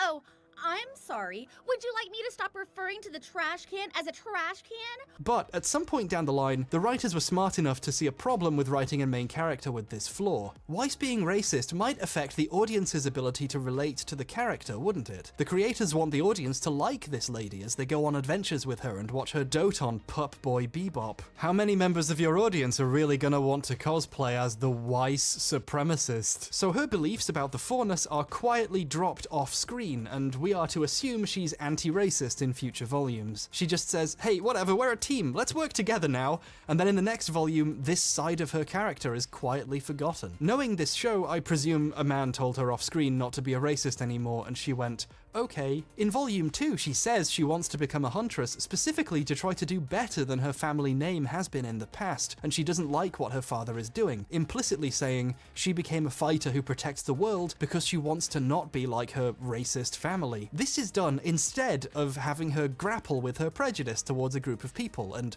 growing and changing and learning. You know, akin to what a story would do. They made her racist and then rewrote her to never have been racist. The writers are far too precious about their characters to permit them to have, like, flaws or lives, or even personalities beyond cookie-cutter heroics. I love books. They don't need to learn anything or grow, which makes them fundamentally uninteresting. And in the same way, the writers are far too precious about their world itself. They want their world to not be so fundamentally flawed that a group like the White Fang is necessary. You see, the issue here is the White Fang are basically in the right. The Faunus are an oppressed people whose struggle for liberation and equality is, immediately, the instant you actually think about it, the morally correct side of the argument. Spoilers for real life, but we recently discovered in lab tests on mice that racism is wrong. But like, if you have a movement whose purpose is to liberate an oppressed group, that means your society has some incredibly deep-set problems, right? People who need liberating from something? You know, the Black Panthers didn't pop into existence because things were fine in the 60s, right? Oh, I really hate H-Bomb's political videos, but I love his media stuff, it's way better. Ha! I tricked you! But Miles and Kerry realized, at some point, that if you introduce a group like this, then the main society of your story is a systemically racist one. And a huge portion of your main characters would be tacitly implicated in this, by living in that society and not doing anything about the way those people are treated. Basically, they'd be writing a pretty grim story where almost everyone is, on some level, racist or at least okay with an unequal system, because a lot of shit would need to change if there's a group like the White Fang running around, and anyone sitting around enjoying the status quo instead instead of doing anything wouldn't be a heroic or positive character in this setting. In other words, you'd have a bit too much social commentary, making everyone really uncomfortable about the parallels to real-world history, and in some places the real-world present, which would be an interesting story. I'd like a story like that, really, but which would kind of suck the fun out of your anime cartoon about killing monsters with sci-fi rocket fists. People aren't gonna buy your Boop t-shirts if they're sad about racism, so the writer's objective was to make a show which explores racism, but without making anyone too uncomfortable, without risking actually saying anything about our society, and without risking saying that the White Fang might have a point, so everyone can have fun watching people beat them up, because they're the bad guys. We wouldn't want any implications to think about. So firstly, the mistreatment that appears in the story is always incredibly minor. It's established that the Faunus have already had a civil rights movement of sorts and been granted equality, but just aren't really getting it yet in some places. Despite being promised equality, the Faunus were subjected to discrimination and hate. Some specific people are still kinda racist. Faunus get bullied by some people in school. There's a no Faunus sign on one bar. There's nothing wrong with the system anymore. Individual racists are the problem. Since we aren't living in a racist nightmare world, we can feel less bad about the status quo of the setting, and more okay with the idea that the White Fang are bad. But even then, they still have a roughly sympathetic goal. If a shadowy group were blowing up the businesses of people who refuse to serve Faunus, or attacking people with unethical Faunus labor practices, which I assume is what a controversial labor force is, half the people watching might not realize these are supposed to be the bad guys. You can't have a story where the liberation movement has a point, because then you're writing a story that's slightly more complex than help, we need to stop the bad guys. And that's not fun. If you're writing a story for tiny babies, you want to be writing a generally okay world that's being threatened by evil outsiders. You know, like the monsters you could have already had be the main villains. So to add an extra level of moral simplification, they have the White Fang be recently under new leadership that are way more violent and pro-terrorism than normal. 5 years ago, our leader stepped down, and a new one took his place. A new leader with a new way of thinking. So okay, now they might have a point, but they're just going about it all wrong with this terrorism stuff. Now we can all get behind how they're the bad guys, even if racism is wrong and they maybe have a point. Get the human! Oh, I think she might be the bad guy, etc. You get the point. The story amounts to a long series of justifications for why the organization whose stated goal is the liberation of an oppressed people can be thought of as the antagonists. The White Fang used to be good guys, like agitating for progress in a nice way, politely asking for racism to end, like good second-class citizens. But then a new leader stepped in who was more violent and aggressive, and now they're the bad guys and not respectable anymore. The problem is you're now effectively writing a story in which the most prominent villains are an oppressed people who are reacting wrong to being oppressed. Yeah, sure, racism is bad, but you're supposed to take it up with your congressman, guys. There's no nuance here. The White Fang are written to be as unequivocally in the wrong as possible. The main White Fang member we're shown is that guy who didn't care about killing innocent civilians with bombs, and who later turns out to want to kill all humans because he sees his people as the superior race. The Faunus are the dominant species of this planet. Oh, also he wants to kill his ex-girlfriend for breaking up with him over the fact he's evil.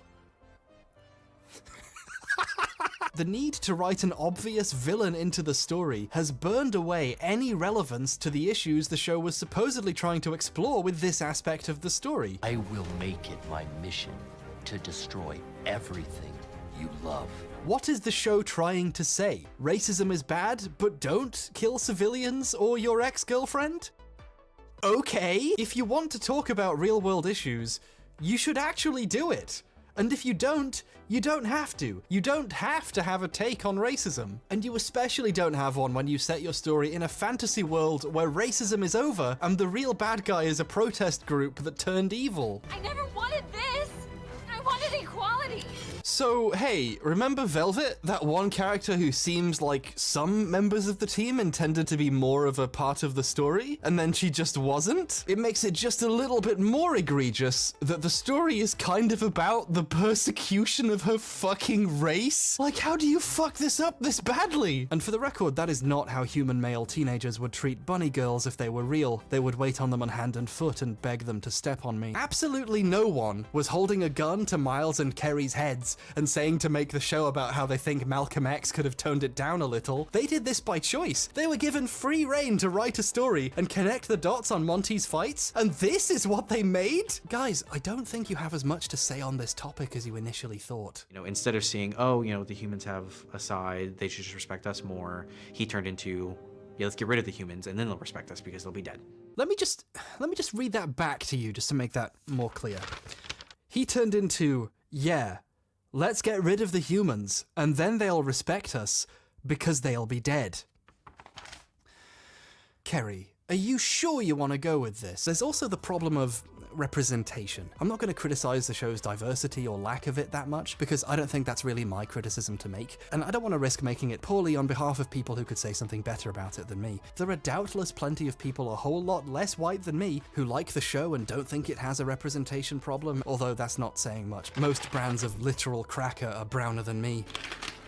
Oh shit, my fucking laundry. Besides, I'm sure some people will tell you there's plenty of black people in the first season. However, I can't help but notice that they have managed to write a show that tries, fails, but tries to deal with the impact of racism on a group of people in society, but in such a way that they didn't have to have too many non-white characters. Instead, they invented a fictional race which consists almost entirely in the story of white women with cute animal ears and a cool buff white guy with a tail. This was a really clever decision. It turns out the way to get weebs to understand racism is to make the target a cat girl. The White Fang are like the Black Panthers, but with the emphasis on the panther. I mean, sure, regular racism is over in Remnant, but here in the real world, if there were too many black characters, some of your audience members might start to smell politics. Now who'll buy our boop shirts? Black Lives Matter, especially when they're white people with vague animal characteristics. But, you know, we can't risk having too many people of color in our show about racism. By the way, you know this animated bit I showed you? That's Blake telling her backstory to Sun. Yes, Sun, another Faunus. She is telling the backstory of a movement Faunus are intimately aware of, that Sun says he knows about. Are you familiar with the White Fang? Of course. I don't think there's a Faunus on the planet who hasn't heard of them. Which describes the history of the treatment of Faunus to one of the only other Faunus in the story. Exposition, guys! Have her be telling this to someone who might not know it. Like any other character in the show. Have you told your friends any of this? God, even Sun's asking why she's telling him. And what's up with all of these teens preparing elaborate speeches about their lives and the world? If you try and get away with a monologue that long in my household, your parents tell you you're a horrible son and they hate you. When you remove all of the moral and ethical dimensions from a story, the story disappears too. When it comes down to it, the White Fang are a bunch of angry bad guys in masks, and all this talk about how they're just reacting to mistreatment. But don't worry guys, things are fine. They're just overreacting.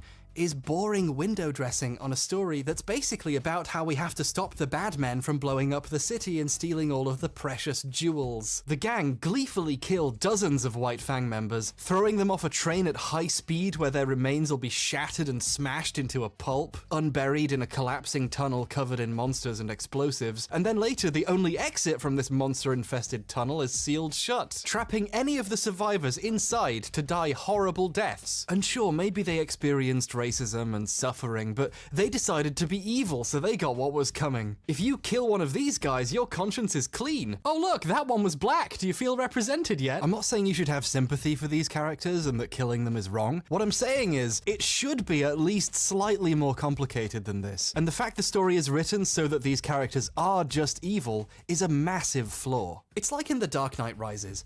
Bane basically has a point. Gotham is corrupt and the people are oppressed by a system that seeks to profit from them and find new ways to spy on and criminalize them if they resist. The Occupy Wall Street movement had a lot to say, and a lot of it was true. It's a stock exchange. There's no money you can steal. Really?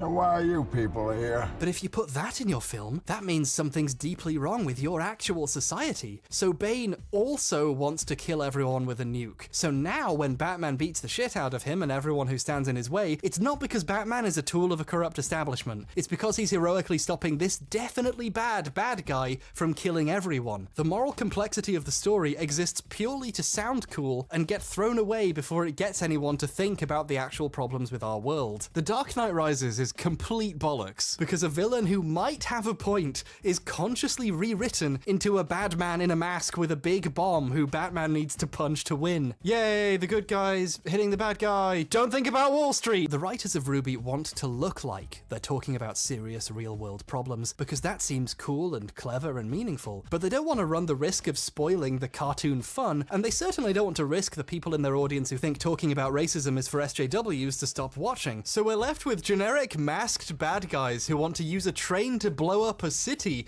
and try to cut off one of our main characters' heads with a chainsaw. But maybe some of them have sad backstories behind them being evil murderers who want to kill their ex-girlfriend? Oh wow, how clever. No thanks. In the actual modern day, right now, in fact literally right now, there are people marching out there in the streets against systemic injustices, racism and police brutality, and a not insignificant amount of people are dismissing all of this as opportunism, as looting, rioting, people trying to cause chaos and anarchy for no reason. When you tell a story with such a massive fixation on a group like this, what you're doing is saying that there are people in real life like this. RWBY is a deeply stupid person's idea of what racial politics are like. Watching this show through now, I can't help but be struck with the kind of horrible feeling that some people are going to watch this and go, yeah, that's what they're like. And the idea of this show playing into people's worst instincts is frankly disgusting. But even on a basic story level, having such a simplistic faction like this driving so much of the plot means that all their parts of the plot basically suck. The potential of this entire aspect of the story is seemingly purposefully declawed, rendering the whole thing as pointless as if it hadn't happened. The bad guys could have just been some evil, corrupted monsters who chose to be bad because they're bad, for no reason, and the story would have been better because it would have been more honest and a lot less uncomfortable. The end point of this bottomless pit of compromises is, well, a compromised story. A story about nothing, telling you very unconvincingly that it's about something actually important in our world right now. No wonder the introduction didn't mention them. They might as well not have been there. We can't really recount the history of RWBY without talking about the death of its creator, can we? After the end of Volume 2, and while in early production on Volume 3, Monty Ohm passed away very suddenly of an allergic reaction during routine surgery. Monty's death was a really tragic event that affected a lot of people, both at Rooster Teeth and in Monty's audience. Monty was well known as a relentlessly passionate worker, and a phrase commonly attributed to him by many, including his widow, was "keep moving forward." So, to carry on his passion, almost in tribute to his life, they continued making the show. I'm going to keep analysing the show now, but as a fan of Monty's work since Haloid came out, I want to mention that I don't feel like I've had room to really celebrate his specific skill and talent in this video, so I'm working on another one just about that. I've been a fan of Monty's for most of my adult life, and I've wanted to gush about why his stuff is so great, but to make sure this video has any kind of decent pace, I've had to cut most of it out. I'll try and have that video done soon. So, Volume 3 obviously struggles with a lot of issues. It's still got a lot of the things we've already discussed. It has the additional problem of the team having to make do without its original creator. But if anything, the biggest problem Volume 3 has is that it gets good. Volume 3 opens on a big tournament between teams from all the anime warrior schools of the world. Every single anime out there eventually does their tournament arc, and, we wanted RWBY to have its version of that. Because how better to prove that RWBY is just like an anime than to give it a tournament arc? I mean, a story would have been nice, but mid-fight, the announcers, played by the professors from the first 2 seasons, explained the entire tournament system. For those of you just now joining us, the show pauses to tell you how the entire system works. Again, exposition, guys, that's just not how you do it. If this is your first time watching, allow us to break down the rules. They're explaining this in the middle of the fight, at the worst possible time to be explaining it. In fact, look at how even worse done this is when you realize it's being done diegetically. Imagine watching the tournament on TV when, during a fight that is currently underway, the announcers interrupt to tell you how the tournament works. In case people who've never seen the tournament before just tuned in, there are infinite other ways of conveying this information to the audience, and they chose now, in this incredibly clunky way?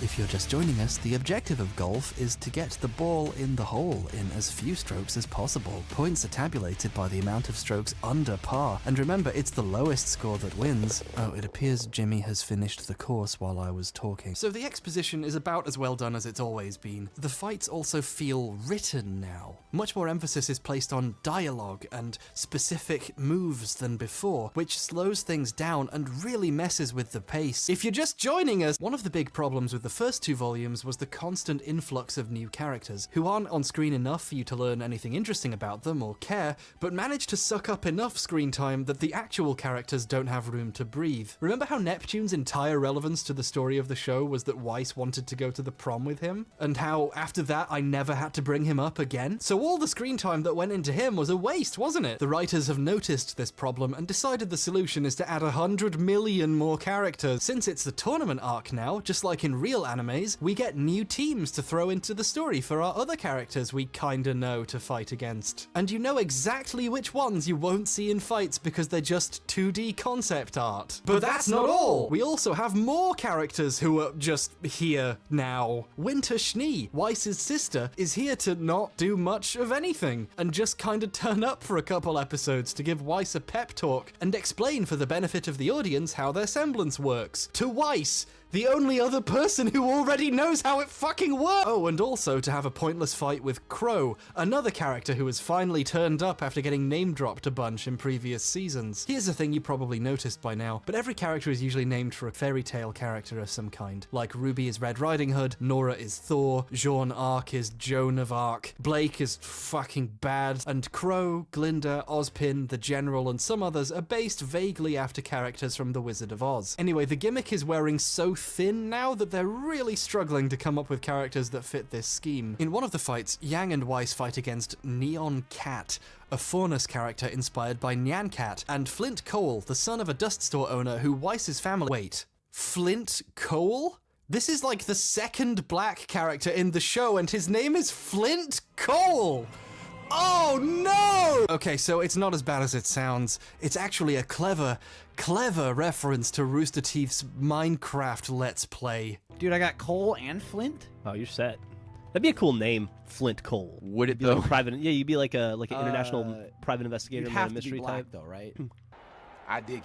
What's his weapon called, anyway? You see, all the characters' weapons have names. They get mentioned in behind-the-scenes material or named in the show. Crescent Rose, one of the most— Mertonaster, Gambol, Shroud, but Flint Cole doesn't appear in many other Ruby materials, so we've not had an opportunity to learn his weapon's name. So the Ruby Wiki has had no choice but to list it as Weapon Trumpet.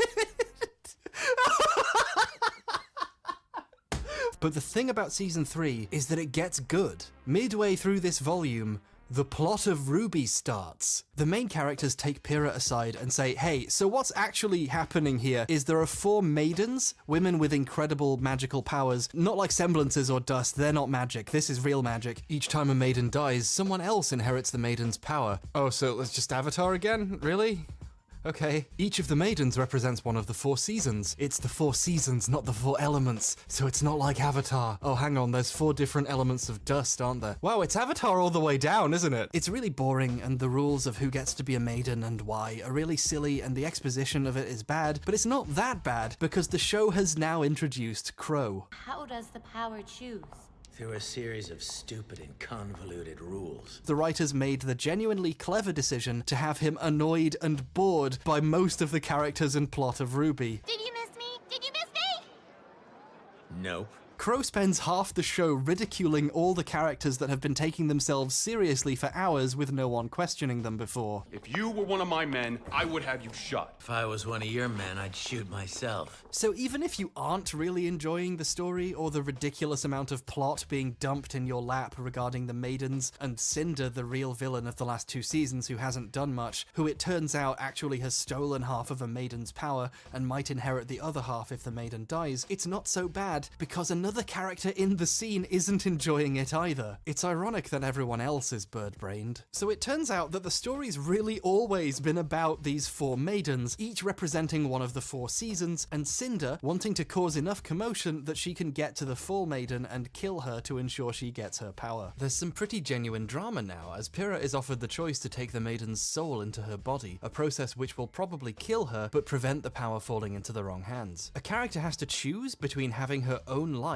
and doing what might be the right thing for the world. Pyrrha is actually given an identity and questions and important choices to explore outside of her relationship to Jean, and it makes her the strongest character in the show. It makes it easier to ignore that the plot is basically yet another Avatar thing. There being people with magical powers whose abilities go to someone else when they die is very Avatar adjacent, but you don't even think about it because the exposition gets made fun of by one character and another character has to make a real choice about it. So it actually works. One of Cinder's goons, Emerald, has the power to make people hallucinate and makes Yang think her guy's attacking her after a round has ended. And while she thinks she's defending herself, the rest of the world sees what's actually happening, which is Yang breaking a guy's fucking leg for no reason. Don't worry, he's a villain and he's in on it and he has robot legs, so it's fine. But no one knows he has robot legs, so this causes a lot of unrest among the people watching and everyone seeing it on TV, and fear and anxiety attract Grimm, so they all start ominously moving toward the city. And Yang's freaking the fuck out because she thinks she's losing her mind and everyone's mad at her. It's like, plot! There's plot happening, guys! Everybody, wake up! The characters finally have to do something! Then, right after, while Pyrrha and Penny are fighting in the tournament, Emerald makes Pyrrha see way worse attacks coming, which causes her to really push her power, and the tiny wires all Penny's weapons are attached to wrap around Penny. And Penny, the character we've known for a whole season, plus like 5 seconds at the end of Volume 1, is torn to pieces. I mean, holy shit! She's a robot, so it's not like a disembowelment, but this was a character, and she's dead. It's fucked up.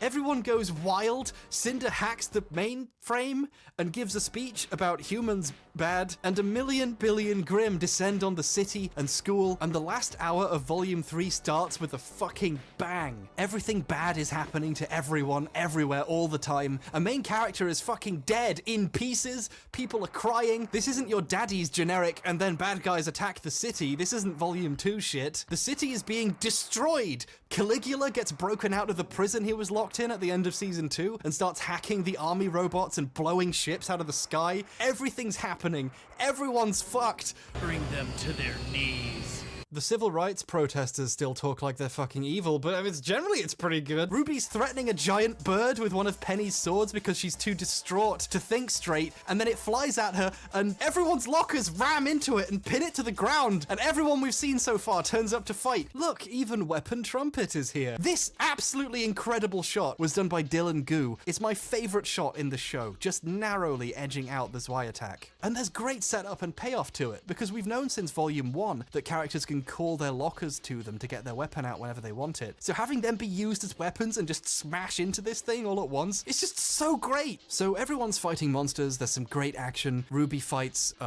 check Malcolm McDowell's IMDb for another comical name. The real world is cold! And he's kicking her and giving a speech about the world being a cruel, cold place. As for me, I'll do what I do best. Survive! And he's fucking dead! They just killed him, he's dead! I mean, holy shit, right? They're destroying the main setting of the story so far and killing off villains in the process. It's great! For a few short episodes, the show isn't like Avatar or anything else on its homework list. You're briefly glimpsing what it looks like when it's trying to be itself, when it's being Ruby. You know, this is why the rest of the show is so frustrating, right? Because every now and then, something like this happens, and you want to see the show this stuff came from. Ruby opens Neo's umbrella, and the wind fucking blows her off the ship they're flying on hundreds of feet in the air. She's dead! She's fucking dead! Until people start to get bored with the show and realize that most of the new characters are really boring. Maybe you weren't supposed to assume the fall was gonna kill her, but she doesn't appear for like 3 more seasons after this. So either the writers had intended to kill her and then changed changed her minds because they wanted the character back, or they just forgot she existed for literally fucking years. Blake gets attacked and stabbed by Adam, and he shares his incredibly good motivation for his actions.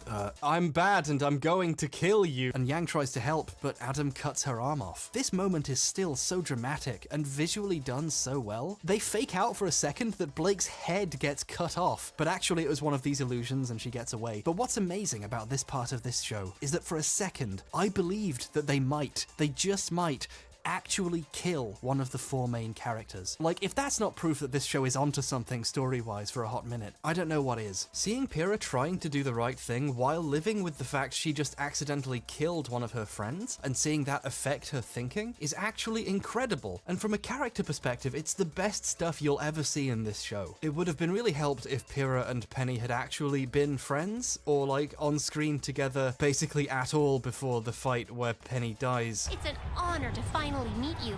Like, at this point, it's actively offensive, like, how poorly spent the time leading up to this fight is, and just how much better it could have been if they'd, like, given these characters a relationship before one of them killed the other. Like, wouldn't that have been meaningful? Salutations, Pyrrha Nikos. Do you remember when she said salutations?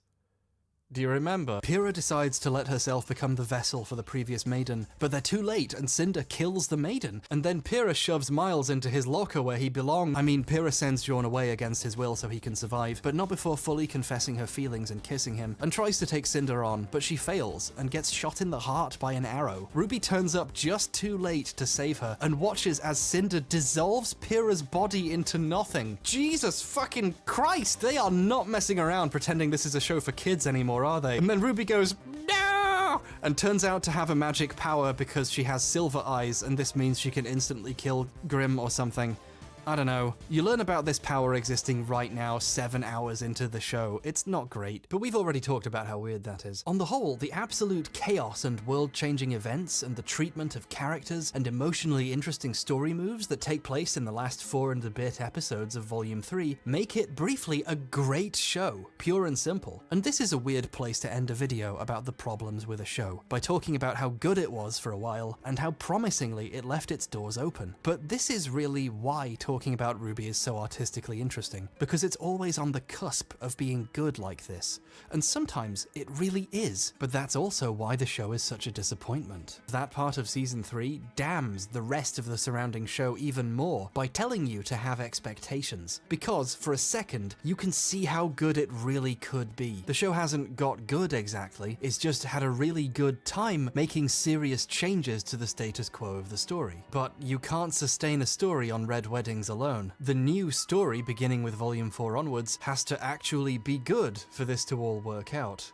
And ultimately, it doesn't. To really explore the more specific problems with Volumes 4 onwards, we'd need a whole other video. I wanted to talk in specific about the first 3 seasons because they stand out as the time the show seemed most likely to be going somewhere, and therefore feel particularly bad when they only do it for such brief bursts, in Monty's fights, in the promising storylines or character moments that get forgotten or dropped, and in the way they really satisfyingly did things with Pyrrha's character. But now that character is gone, so the show's back to having dozens of characters with barely one interesting personality between them. The good parts of the show really can be great, and because of this, all the bad parts are worse than bad. They're also a shame.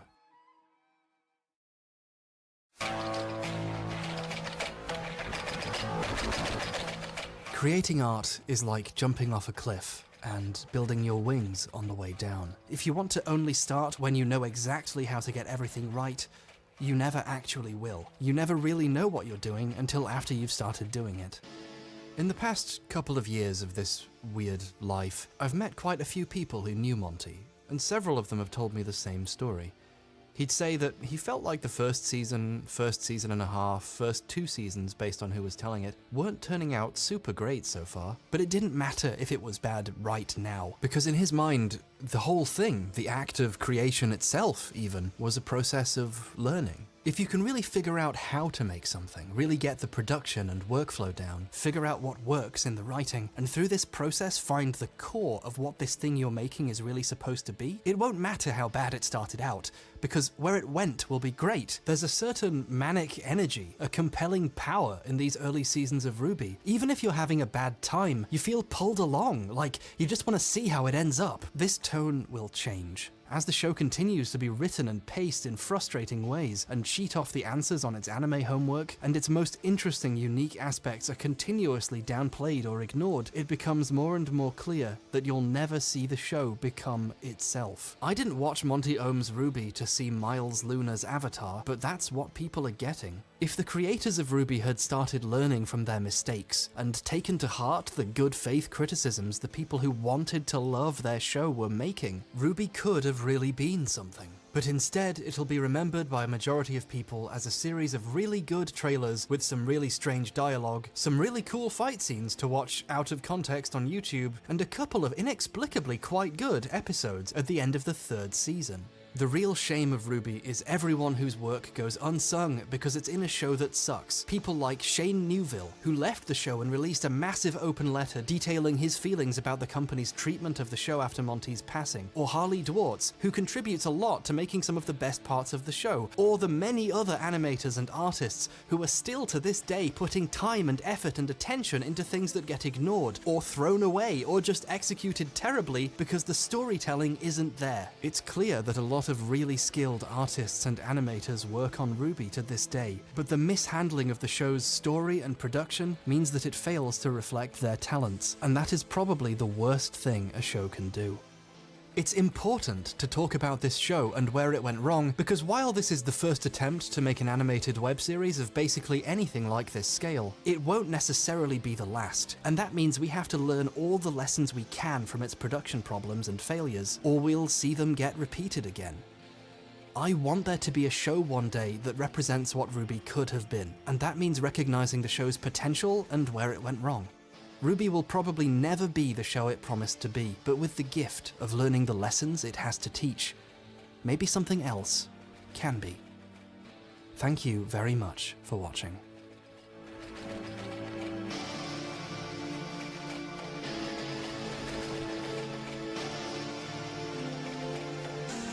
Hey, thanks for making it all the way through this video. I promise to never make anything this long again, for my sake if not yours. This time I'd like to really seriously thank my patrons for watching an early cut and giving me some really useful notes. It was a particularly big help this time, and I really appreciate the difference it's made. I'd also really like to thank Tantacruel, who produced the fantastic opening theme. He has a video on his channel about the process of making it, which is super great, and you should check that out as well. Note to self, have the YouTube pop-up thing do that now. I don't know what it's called. I talked about some serious issues in this video, and it didn't feel right monetizing a video while talking about real-world problems like that. I was going to announce in the Faunus chapter that I was going to give the ad revenue from this video to a bail fund, but Rooster Teeth can be very strange about copyright and monetization, and I don't want to make a promise I can't keep. I'll post an update if we end up being able to do that.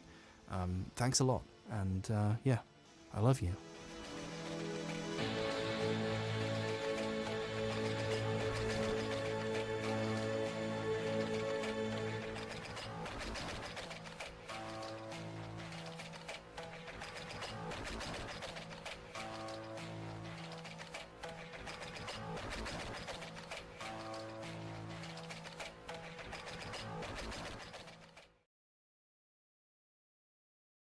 This video is brought to you by viewers like you.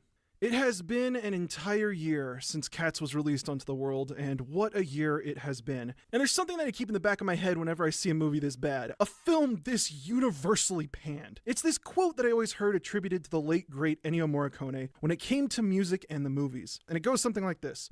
A good film can survive a bad score, but a good score cannot save a bad film.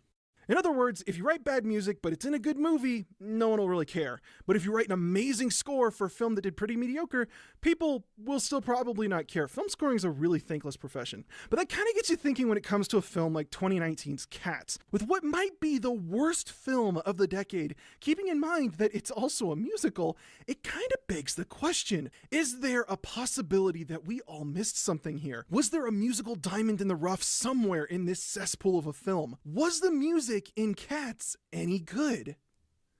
No. Part 1, how the does Cats work? If we're going to talk about Cats, then we have to talk about how it works as a musical, which is not a difficult thing to do because Cats is not complicated. I don't just mean the film. The show Cats is as simple as it is vague, and that's what makes it work so well. I'm not kidding. Just give me a minute here and it's all going to make sense. So let's just go down the whole show. It'll make explaining everything way easier because this show is just so awkward.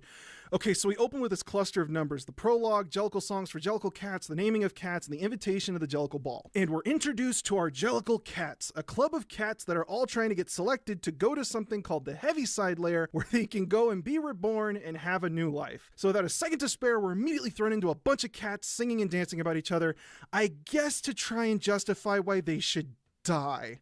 Yay. We get Jenny Anydots, the old Gumby cat, Rum Tum Tugger, the rebellious cat, Grisabella, the glamour cat, who, for some reason, used to be a Jellicle cat, but isn't anymore. She's no longer welcome to the party. Then we get Busterfer Jones, the cat about town, Mungo Jerry and Rumpelteazer, the mischievous cats, Old Deuteronomy, the leader of the Jellicle cats, who gets to select who gets to go to the Heaviside Layer and be reborn, a song about dogs fighting each other for some reason, and then there's this dance number called the Jellicle Ball, fine. Then we have this kind of weird moment at the end of Act 1 where we hear some more of Grisabella's number, then she tries to dance in the Jellicle Ball, but she's like old or washed up or both or whatever, she just can't cut it. Then she sings a little bit of Memory, and then it's the end of Act 1. Act 2 opens with Old Dude singing about, I guess, being happy. We'll get into this later, just trust me. But then we get right back into some more cats, like Gus the theater cat, Skimbleshanks the railway cat, McCavity the mystery cat, who also technically isn't a Jellicle cat. And McCavity kidnaps Old Deuteronomy, only for Old Deuteronomy to immediately be saved by Mr. Mistopheles, the magical cat. Then we get Memory, Grisabella gets selected to go to the Heaviside Layer, and Old Deuteronomy sings to the audience before they all get to go home. Alright, so here's how Cats works. Those opening few numbers collectively function as our establishing number. It's that one song that introduces the audience to the world and sets up our story. It's the Star Wars title crawl in musical form. If you want to know more about how musical numbers work, broadly speaking, you can check out my video on a Goofy movie. So these opening few songs tell us about the world and the characters in it, exactly like what you'd expect from a musical. Total boilerplate opening to the show. Do I actually see with my own very eyes a man who's not heard of a Jellicle cat?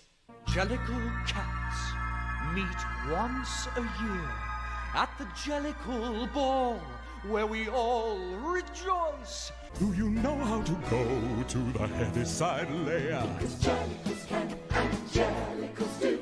Announces the cat, who can now be reborn and come back to a different Jellicle life. They're Jellicle cats, they're going to the Jellicle Ball, one of them gets selected to die, which is weird as hell but fine, and that's the world we're going to be in for the next 3 hours. Great, whatever. Now in any other musical, following your opening number, you'd then expect to get a number where our protagonist walks out on stage and wails to the crowd about how unhappy they are and what they want in life. Something called the I Want song.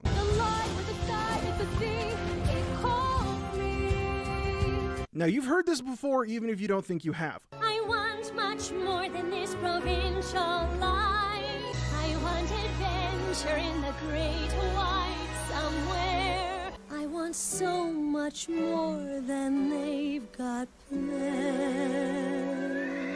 But we don't get that in Cats. Instead, what we get are 2 hours of cats singing about each other and themselves. These are not I Want songs like we get from our Disney princesses. Instead, these are what's called I Am songs. Songs that tell us about characters without really divulging into their wants and desires. Busterfer Jones is not skin and bone. In fact, he's remarkably fat.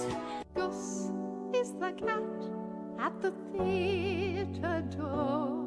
Skimbleshanks, the railway cat. The cat of the railway train.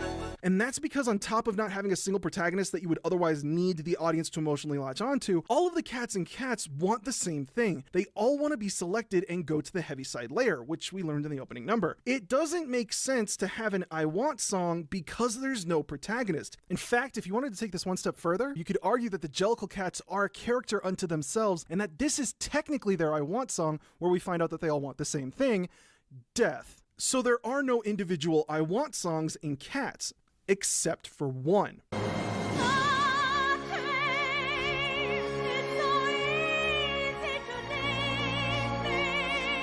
Grizabella the Glamour Cat used to be a Jellicle Cat, wants to be a Jellicle Cat again, and she's now singing about wanting to be a Jellicle Cat again. She is desperate. She's the only cat that doesn't explicitly want to go to the Heaviside Layer. She does not have the same wants as the other Jellicle Cats. What she wants is to go back to what she had and become a Jellicle Cat again. And this number causes the whole show to do a 180. See, I Am songs are typically reserved for the villains of the show. Not always, but frequently. Think about The Dentist, or I'm a Mean Green Mother from Outer Space from Little Shop of Horrors, or even something like I'm Shiny from Moana. Those numbers are literally, this is what I am. I'm a dentist, I'm a Mean Green Mother from Outer Space, I'm Shiny. They do very little to explore the wants and motivations of the characters, and that's on purpose. By making your villain less three-dimensional, it makes it easier for the audience to side with the protagonist, especially in a show that's supposed to be widely accessible for families and children of all ages. Most of Cats functions like Gaston's number. The cats all sing about each other the same way that LeFou sings about Gaston, but even though it's LeFou doing the singing, it's still a song defining Gaston. Now, that's not to say that you couldn't flesh out your villain a little more by giving them an I Want song. Hellfire is actually a really great example of an I Want song for a villain, but imagine how much more complicated and potentially confusing it's going to make your story if Gaston suddenly stopped halfway through the show and sang this huge ballad about how much he's been in love with Belle since he first saw her. It would get really complicated really quickly, which doesn't help sell your show to a theater full of families. Instead, you're typically going to want to give your villain an I Am song.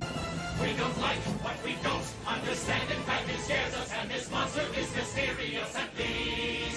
But what that means for Cats is that as soon as we get to the ending and memory, one massive I Want song for just one character, all of a sudden it kind of hits you that we've been dealing with several hours of musical feline circle jerking. Once you hear memory, you'd have to be some kind of sociopathic narcissist to think, nah, give it to the fat cat, he has a monocle, I trust him. All of those I Am songs suddenly become irrelevant to the emotional turmoil that Grisabella's been holding on to, and it's why the cats all suddenly move to be more compassionate toward her. In the course of a single number, this whole show isn't about vanity anymore, it's about agony. And that's it. That's how Cats works. Cats is almost explicitly a case study in how effective an I Want song can really be, and that's it. The show's all fun and games until you get to the end and you realize Grisabella's really been suffering, then the show ends. The whole show hangs on memory having that single massive impact on the audience. Structurally speaking, it's the first 15 minutes of a Disney movie interrupted by 2 hours of almost completely meaningless spectacle. Cats as a musical is just one big climactic moment called memory, and that's it. And if you know anything about marketing and pop music, then you'll understand how this entire show became so famous by being carried by that one number. And this is where the sell for Cats is really important. Cats was the first ever mega musical, the stage equivalent of a Hollywood blockbuster, a musical that was internationally successful and known for its spectacle. Fun fact, it was actually the first ever musical to hook up each of their performers to an individual radio mic so they could project their voices across the hall while doing all that choreography. It's kind of poetic for where it ended up, but we're getting ahead of ourselves. It's such a simple moral that anyone can grasp onto it. It isn't difficult to get. Don't judge a book by its cover. You never know what other people are going through. That's it. Everyone can understand that, and it works. And so, in short, you'd think that this would be a perfect setup for a really, really successful film. Then they decided to add Part 2, Victoria. Okay, so you decided to add a protagonist to the story that, by design, is successful for not having a protagonist. Anyone see a problem with this? Victoria's addition to the film, I think, is the worst thing I've ever seen in an adaptation. And if you stick your head in a microwave for a couple seconds, you can see how and why they thought that the changes that they'd made would work. So we need to go over a few things in a little more detail in order for all this to parse. Midway through Act 1, we're introduced to Grisabella, and we learn that she used to be a Jellicle Cat, but isn't anymore for some reason. Who cares why? Would ever suppose that it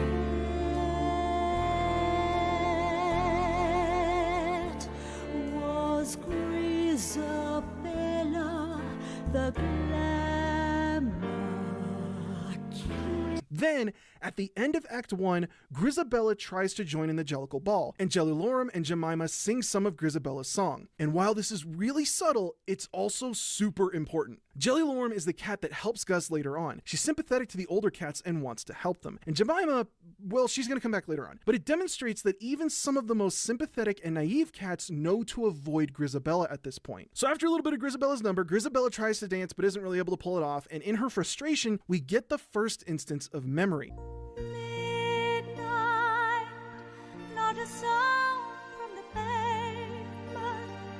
If you pay attention, Old Deuteronomy's trying to reach out to Grisabella, but he can't quite reach out to her because she's like all the way at the front of the stage and he's like in the back, so he can't quite reach. And anyway, so Grisabella does this weird hand thing, which is important, remember this, and then she walks off. It's the end of Act 1 and everyone in the audience goes away to pee. In the opening of Act 2, Old Deuteronomy sings this song called The Moments of Happiness. We had the experience, but missed the meaning.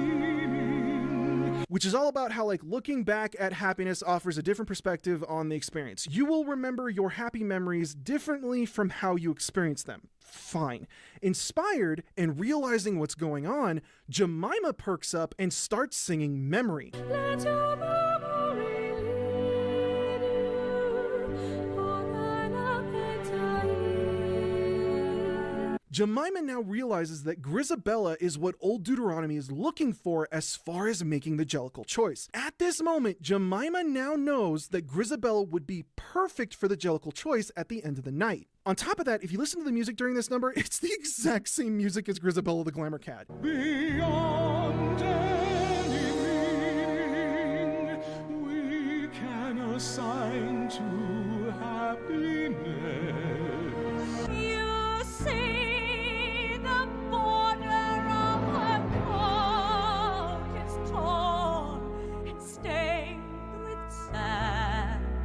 It isn't so much foreshadowing or leitmotif as much as it is just lighting a giant neon sign over his head saying, Grisabella's the Jellicle choice, none of you have a chance. Then the entire second act is full of red herrings. Gus is old and has happy memories, but he still has a purpose with the Jellicle cats. He's the theater cat. And I guess that it's implied that he teaches some of the younger cats, and you're then led to believe that maybe old Doot might pick Mr. Mistopheles because he brings him back after McCavity kidnaps him and he's a hero, but nope, it's not him either. Now, at the very end of the show, everyone's super happy that Old Deuteronomy is back, and Jemima gets on a car and sings a very short song called Daylight, set to the tune of Memory.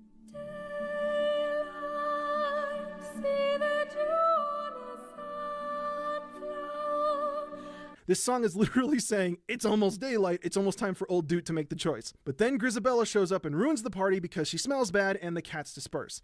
In a last-ditch effort, desperate to be a part of the club again, with absolutely no time left, Grisabella sings Memory to try and convince them to let her join. Memory, turn your face to the moonlight. But it isn't working and she collapses on stage. Oh, but what's that? Jemima comes in like Black Panther in Endgame and starts cheering Grisabella on and tells her there's no time left, it's now or never.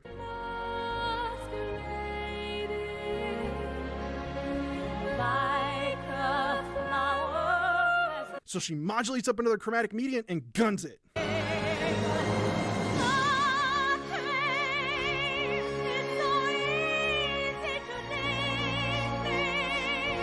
Now pay attention here, because this is where Cats tends to lose people. Like, believe it or not, there's a really weird Christmassy kind of vibe to Memory. Everyone always thinks that the lyric here is Memory all alone in the moonlight. Memory all alone in the moonlight. Stop.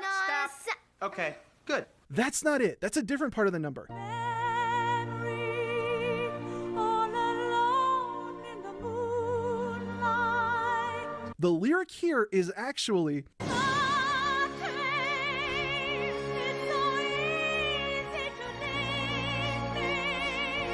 and that's more important than you'd think. Cats gets mocked for being really sexually suggestive, and it is. But the truth is that the physical contact is a big motif in the show. It shows how all the cats are interconnected. The cats touch each other to show that they're not alone. Specifically, they'll do that weird hand thing, just like you see Grisabella trying to initiate whenever she's on stage. When she screams, touch me, it's far more literal than you might think. She's desperate to go back to being a part of the group, and she literally wants someone to touch her so she'll be accepted by the group again. Then we hear the line, "If you touch me, you'll understand what happiness is."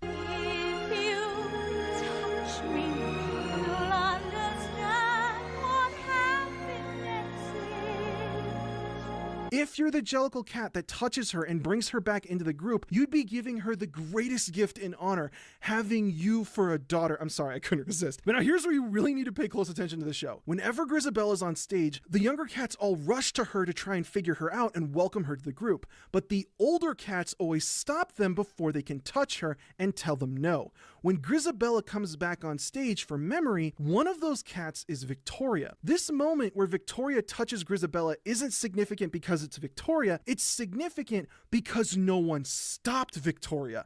It's a universal welcome from the entire clan. That's why old Deuteronomy doesn't literally get up and touch her hand right here, because even though he thinks that Grisabella should be a part of the Jellicles again, it doesn't mean anything if the rest of the clan still rejects her. Victoria has no real significance here. In fact, the whole point is that Victoria is just some random cat. It could be Butthole the CGI cat for all I care. It doesn't matter. What matters is that no one rushed to stop Victoria, and now Grisabella is a Jellicle cat again. And Tom Hooper basically took one long look at all of that and said, "That's nice." Just to give you an appreciation of how much of a colossal misunderstanding of the picture book level story we're dealing with here, look at this scene.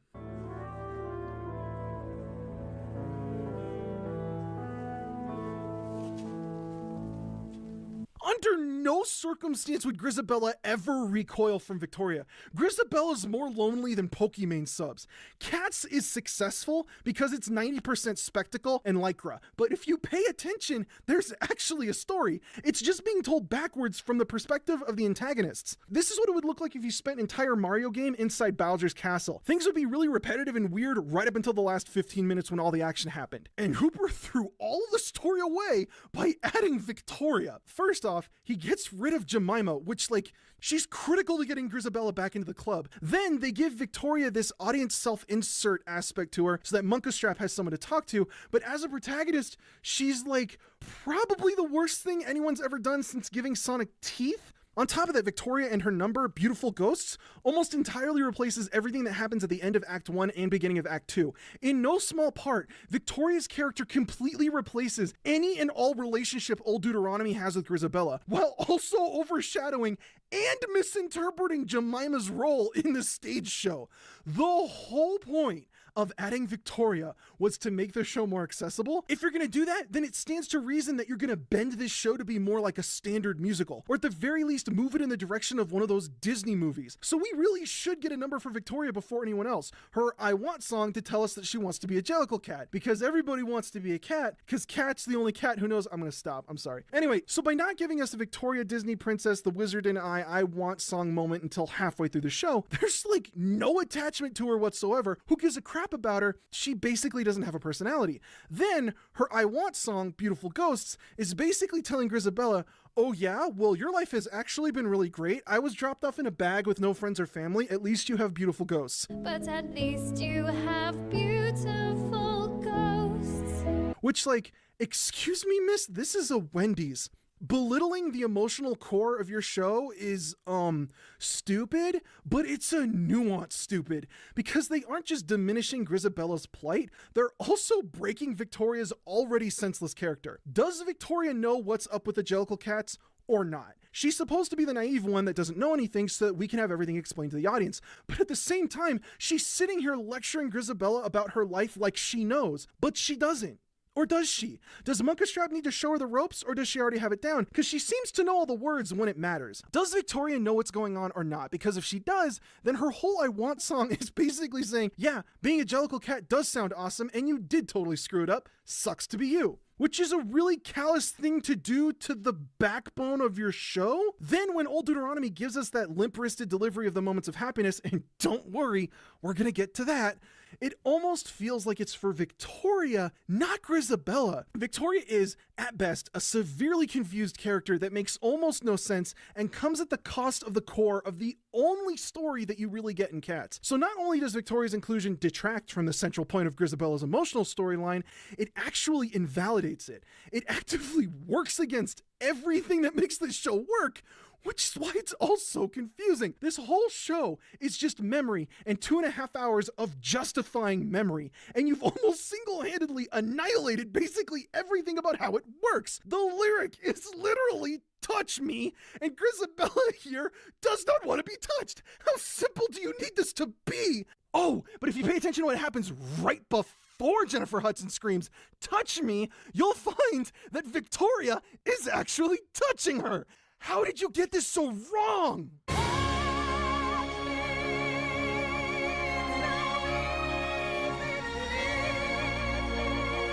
And then they give Jemima's line in memory to Victoria, which is really weird. Sunlight through the trees in summer. Like, if Victoria's entire song is explaining that Grizabella's life is better than hers because she got to be a Jellicle Cat, then why is she suddenly so concerned with bringing her back into the club? What does Victoria want besides having what Grizabella had, and why didn't she express that in her number? What is her motivation for wanting to help her so badly? Daylight, see the dew on her sunflower. And again, I want to reiterate, this song isn't some magical song that summons Grizabella or anything. It's literally just telling us that it's daylight. But this film gets that confused and thinks it's the only reason Grizabella comes to the Jellicle Ball. Like, without Victoria, Grizabella would have never shown up to the party and tried again. It completely removes all of Grizabella's agency. Victoria's the one trying to explain to Grizabella that she's got it good, while also being the one that's trying to bring her back into the Jellicle Cats. So cool, that doesn't make any sense. And then we finally get to the end of memory, and old Deuteronomy sings this line from Beautiful Ghosts. For a reason. All your memories of pain, let them go. So, hey, like, that doesn't have anything to do with, like, anything, unless you're literally about to kill Grizabella and she's gonna dance with ghosts because she's gonna be dead. She just wants to be a Jellicle Cat again. Grizabella's entire character arc is the absolute opposite of this Kylo Ren let the past die crap. She's so desperate to go back to her old life that she dies to be reborn into this club. So cool, that also doesn't make any sense. She's not letting go of the old memories. That's the point. You just don't understand, like, how Cats works, bro. On top of replacing the relationship that old Deuteronomy has with Grizabella, Victoria just gets in the way of everything that Cats has going for it, narratively speaking. And from here, we get into all the performance issues. Part 3, music is hard. Some of the performances in this film are absolutely pathetic. At times, this film feels like an exercise in musical humiliation. I don't even know where to start with this. We might as well dive into the part that everyone likes to rip on.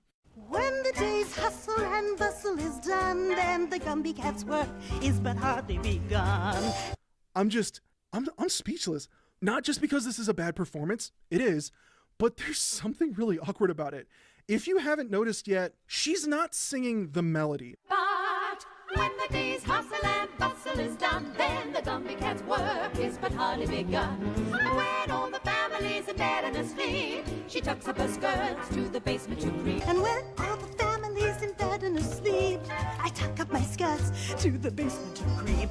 And forget the fact that she's having some really serious intonation problems for a minute, because believe it or not, most of this isn't actually Rebel Wilson's fault. In an excerpt I found from the score from the Cats wiki, because of course that's a thing, you can see that they labeled Jelly Lorem with having the melody in this trio section, and that's the line that they gave Rebel Wilson to sing all by herself. But according to the score, Jelly Lorem is sandwiched in between the other two singers.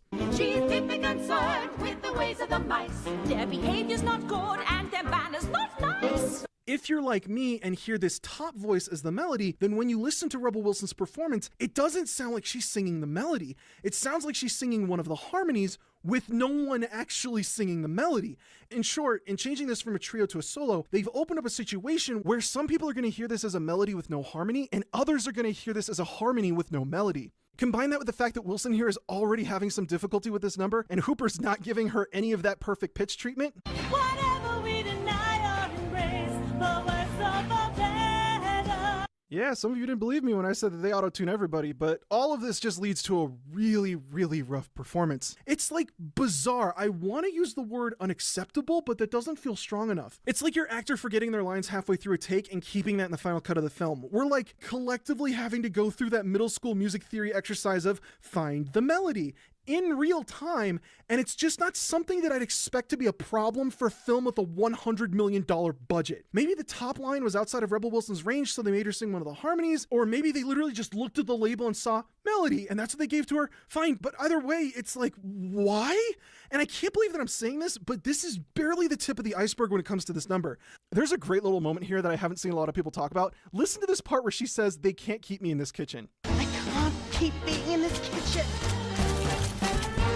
Don't get cocky. Aside from the obvious horror show, if you pay attention, the cockroaches aren't dancing in sync with the music. Keep being in this kitchen.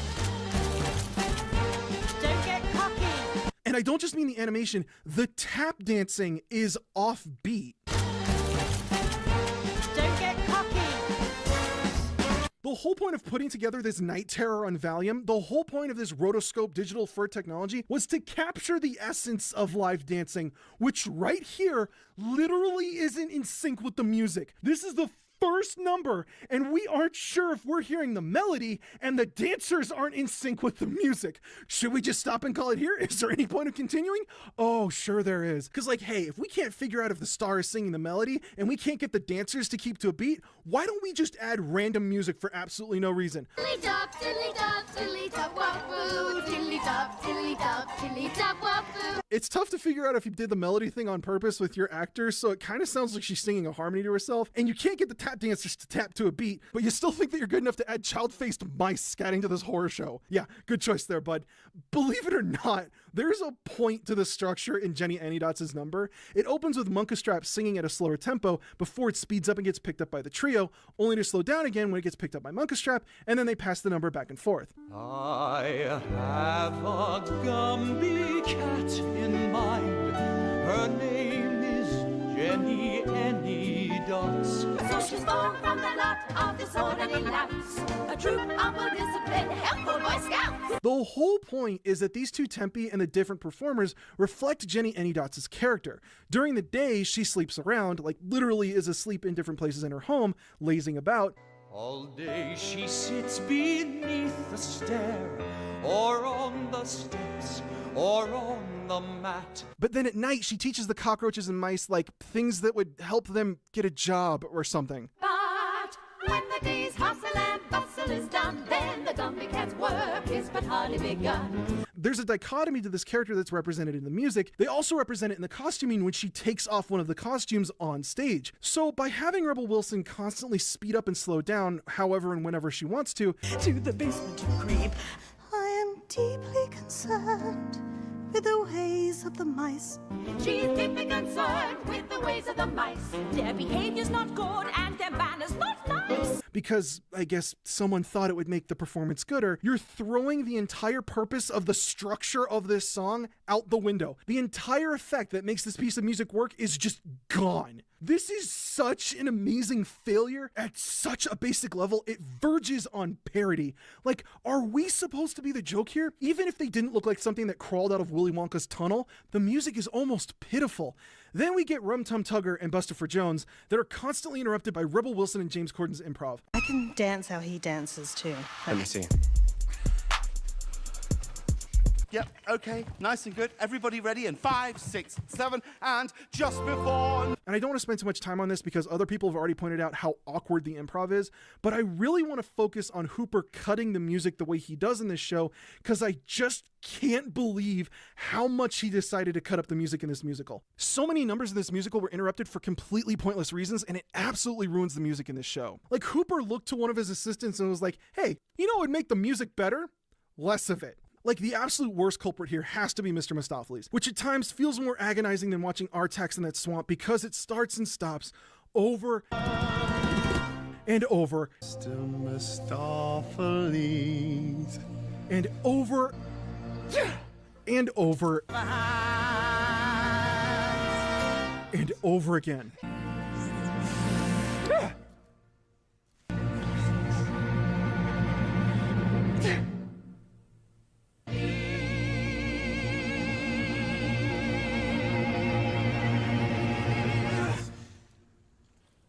So let's get a little positive spin on it here. Let's go over some songwriting 101. You never really want to have your numbers start and finish at the exact same energy. You'll tend to want your song to grow in energy over time, especially if you're writing in this poppy musical theater kind of style. So what happens is that you can break down all the songs in Cats into two groups: songs that start soft and quiet and songs that start loud and fast. What Weber does for the slow songs, which is most of them, is he'll start with a solo, then build up over the course of the number, and then by the end he's pulling out all the stops with the ensemble and the orchestration and the harmonies, and it has a big finish. McCavity is a great example. Starts with a solo.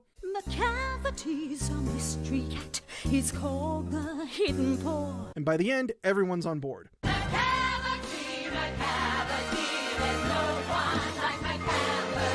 And it's a similar story with Mr. Mistopheles. Starts off with a solo. Ever a cat so clever as a magical Mistopheles.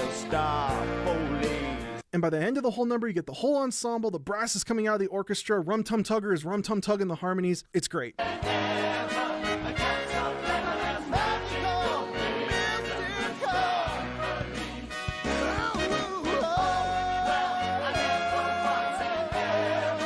But in the case of numbers that start fast and end fast, Weber pulls out a different trick. If you start fast, the only way to make it feel like you're speeding up is to drop the tempo. And that's how you stop a high energy number from feeling like it's stagnating. A great way to make it feel like you're making your high intensity number even more intense is to drop out for a second before throwing everything you have at the audience. Now it's time to rock the show. Come on, you are the star tonight.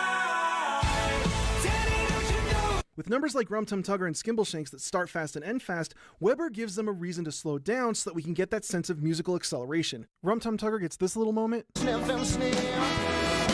Little like what I find for myself. No. See, you catch me and I ride up to my ears and you put. And I actually love this moment in the number where he kicks the ball and Mr. Mistopheles is supposed to catch it, but it totally goes over his head. But Skimbleshanks does something similar. It has that fake train fall apart on stage just to give us a little breather.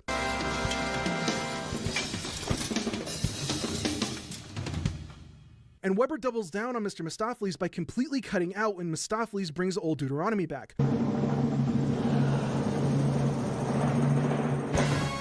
Only to then come back as big and loud as possible when the number ends.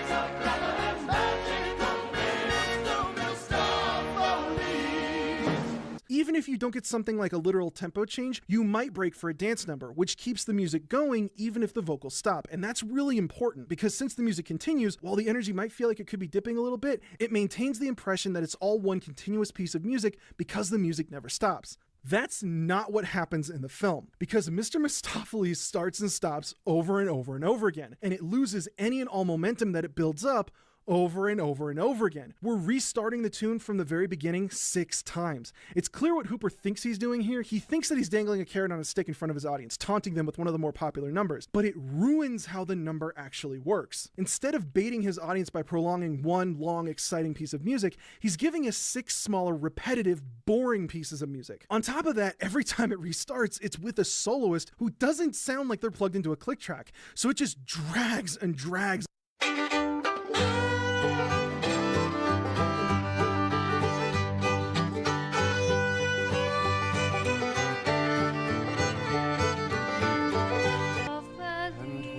Oh, well, I never was there ever a cat. There's absolutely no reason to do this. If it isn't a literal pause in the music so a talk show host can get hit in the nuts, then it's a needless tempo drop in the middle of a number when a character shows up. That's when I would appear, and I'd saunter to the rear. You're so frantic to a man. That's when I would appear, and I'd saunter to the rear. I'd be busy in the luggage van. I love this number, and I think that having Skimbleshanks tap in a way that makes it sound like he's a steam engine firing up is a really, really cool effect, but it completely halts the number. It almost makes it feel like it cuts it in half. And there's no point in interrupting a poorly performed piece of music with brand new, meaningless music. As great as it is that you have Jason Derulo handling this cadenza, just leave him on screen. Stop cutting away. And when it comes to the end with Judi Dench's performance and the addressing of Cats, Weber does what Hooper thought he was doing. So first, your memory I'll jog. So first your memory I'll jog. It's an absolute nightmare. This is probably the most difficult number to perform because it's supposed to start with Old Deuteronomy singing very softly.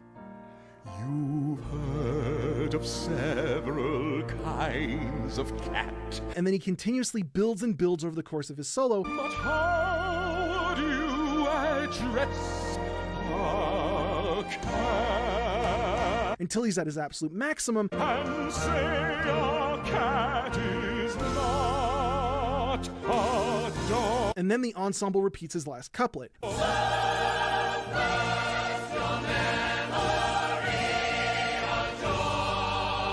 Then it dies down again. With cats, some say one rule is true.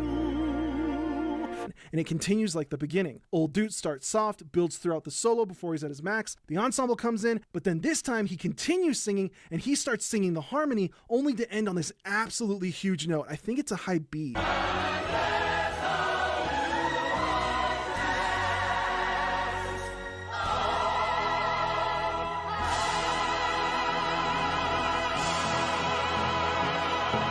The problem here is that Judi Dench just wasn't given the right direction. No one sat her down and explained to her how this number worked. She gives this spoken word-esque performance, which means that she doesn't build during her solos. The ensemble comes out of nowhere and say a cat is not a dog.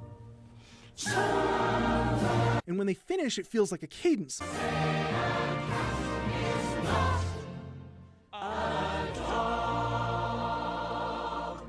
Only to go back to Judi Dench doing the exact same thing at the exact same intensity for another whole minute. With cats, some say one rule is true. It's why the ending just has no punch. Compare this to have his personal taste, and so in time you'll reach your aim and call him by his name. To this. Personal taste, and so in time you'll reach your aim and call him by his name. You can't look at a single number in this film and not find some kind of fairly serious problem with it. Like even with the opening, if you pay attention, you can hear that the ensemble just isn't together. But above and beyond, there's still one name left over. And that's the name that you never will guess. The name that no human research can discover. And beyond, there's still one name left over, and that is the name that you never will guess. And then at times you can hear the choreography kind of getting in the way of the vocal performances. Like right here, whenever you see a cat jumping or landing, that impact throws off their ability to maintain consistent breath support. Angelicals do, angelicals come. Angelicals can, angelicals do. And throughout the Mungo Jerry and Rumple teaser number, Mungo Jerry is constantly doing these movements that's throwing off his ability to hold notes. For we are incurably given to ramp. Oh, taser. And while we're here, why did they use a different version of Mungo Jerry and Rumple teaser? This one's in 4/4, but the original one, or at least the one that everybody knows from the 98 film, has parts that are in 7/8. When the family assembles for Sunday dinner, the moon's made up that they won't get dinner. And I feel like the 7/8 version is way better than what they put in the film. And then there's Growl Tiger. Why? The lyrics literally say that McCavity is a ginger cat. McCavity is a ginger cat. McCavity's a ginger cat. He's very tall and thin. It's the words in the song, dude. The song literally describes what he's supposed to look like. Between memory and this, I'm starting to question if there's a 100% literacy rate in Hollywood directors. I can't get over just how bad almost every aspect of the music in this show is. Even if they did somehow figure out how to make these human-cat hybrids without frightening children, there would still be these enormous musical issues. It's just so painfully apparent that Hooper doesn't understand how or why these numbers work. And in the process of messing the numbers up, he tried to course correct them by adding to them, which only made them much, much worse. But the thing about all this is that he never really had a chance in the first place, because he ruined this show before he even started. Part 4, Stolen Time. A lot of Les Mis is what they call recitative, okay? So the material is really suitable for this kind of freedom. I do the soliloquy and it starts with, What have I done, sweet Jesus, what have I done? Become a thief in the night, become a dog on the run. Have I fallen so far, and is the hour so late? Okay, so that's, if you were singing it literally, it'd be like that. I can go out there, and some takes, I'd be like, what have I done? Sweet Jesus, what have I done? Become a thief in the night. Become a dog on the run. Have I fallen so far, and is the hour so late? Now, I already have a video about how the live recording on Les Mis was really bad, and originally I was going to talk about this problem in that video, but honestly, it seemed too nerdy. Like, who would really care about this? But lo and behold, Hooper dragged it into Cats as well. Okay, so originally I had like a half-an-hour segment here talking about the differences between like aria and recitative, and then the differences between recitativo secco and recitativo accompagnato, and it all got really complicated. From everything I'm getting here, he's describing a secco performance, but most of Les Mis is really accompagnato at best, when it isn't almost explicitly an aria, or at the very least an arioso, but I'm not going to sit here and explain what all that means because we're going to be here all day. In short, he's not completely wrong, but I feel like he's missed some really serious nuances about how like music and opera works. Like for starters, I feel like the soliloquy in Les Mis is a little bit more of an aria because it's just Valjean singing about his feelings and his thoughts and nothing's really happening in the story, but we're just not going to get into it. What this gets down to is that he's talking about taking some really serious liberties with the performance when the music just doesn't really allow for it. Check out how what Jackman's talking about here snowballed into some really serious problems. There's a dance where if they need a millisecond more to form a thought before they express it, they can take that time. I feel my shame inside me. The actors are leading that piano. That is a huge relationship between the actors and the pianist. For whatever reason, whether it was Hooper or Jackman or some other music director, producer, whatever, they decided that what they should do is have the actors lead the performance and then have their pianist that they had on set follow along. I can only speculate why they wanted to do this. Hooper really seems to lack the musical vocabulary to really describe what he wants in any meaningful detail. The click track gives us the pulse, where the piece is flowing. Which is basically a sound that the orchestra hear in their ears. The thing that's taken me years to learn about orchestras is that you can direct them like you direct an actor. Careful of being too romantic. I mean, like, it's written very romantically, but what he's singing about is the loss of absolutely all his friends. Which in terms of him being the director kind of feels like finding out that your math teacher can't count. But in trying to have the actors lead the music, what ended up happening on Les Mis was that the actors basically did whatever the hell they wanted with the music, and then the poor piano player was just left to try really hard. In one scene, you can see the conductor desperately trying to keep this show together, but he just looks so defeated. You will sense that they want to slow down. And the night is closing in. And I either conducted a bit faster or slower, and we sort of did it together, and it's worked. I think it's really worked.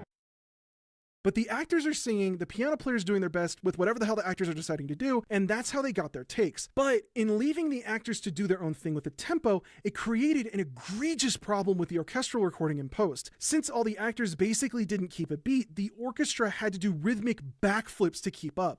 It's agonizing to hear them describe what they're doing. Normally, when you're composing film music, you keep the click either completely regular or with very few changes, so that the orchestra can use it as a simple thing to follow. In this film, because the actors are, made lots of choices about tempo, the conductor has to memorize these flows in tempo, and then the orchestra have to learn it. It goes slightly faster on the downbeat of 66, then beats 3 and 4 is slightly slower. Not to say it's the wrong way round, but it is. And we all learned how to do it, how to manipulate, to push, to drive, to breathe with the actors. At the end of a long day, this was the end of our third session we got, so that's sort of 7 hours later of playing. We get to the People's Song. We played it sort of quite well, but we just didn't get into the moment, into the spirit of it, because we were a bit tired. Just give him a breather, just give him a little. Yeah. I need 2 minutes. Yes, I know. I can't go straight on that. Do you need something? You want a drink? Do you want a cocktail? Just give me 2 minutes. Just give me 2 minutes. And Hooper and McIntosh were so oblivious to this entire process that they put all of this in the special features as if it was some kind of triumph. As if the orchestra managed to conquer some magnificent beast without realizing that they were the problem in the first place. This is the most quixotic thing I've ever seen in a film production since The Room, and I mean that. And it shows. Les Mis is a metric nightmare. One day more, we will join these people's heroes. We will follow where they go.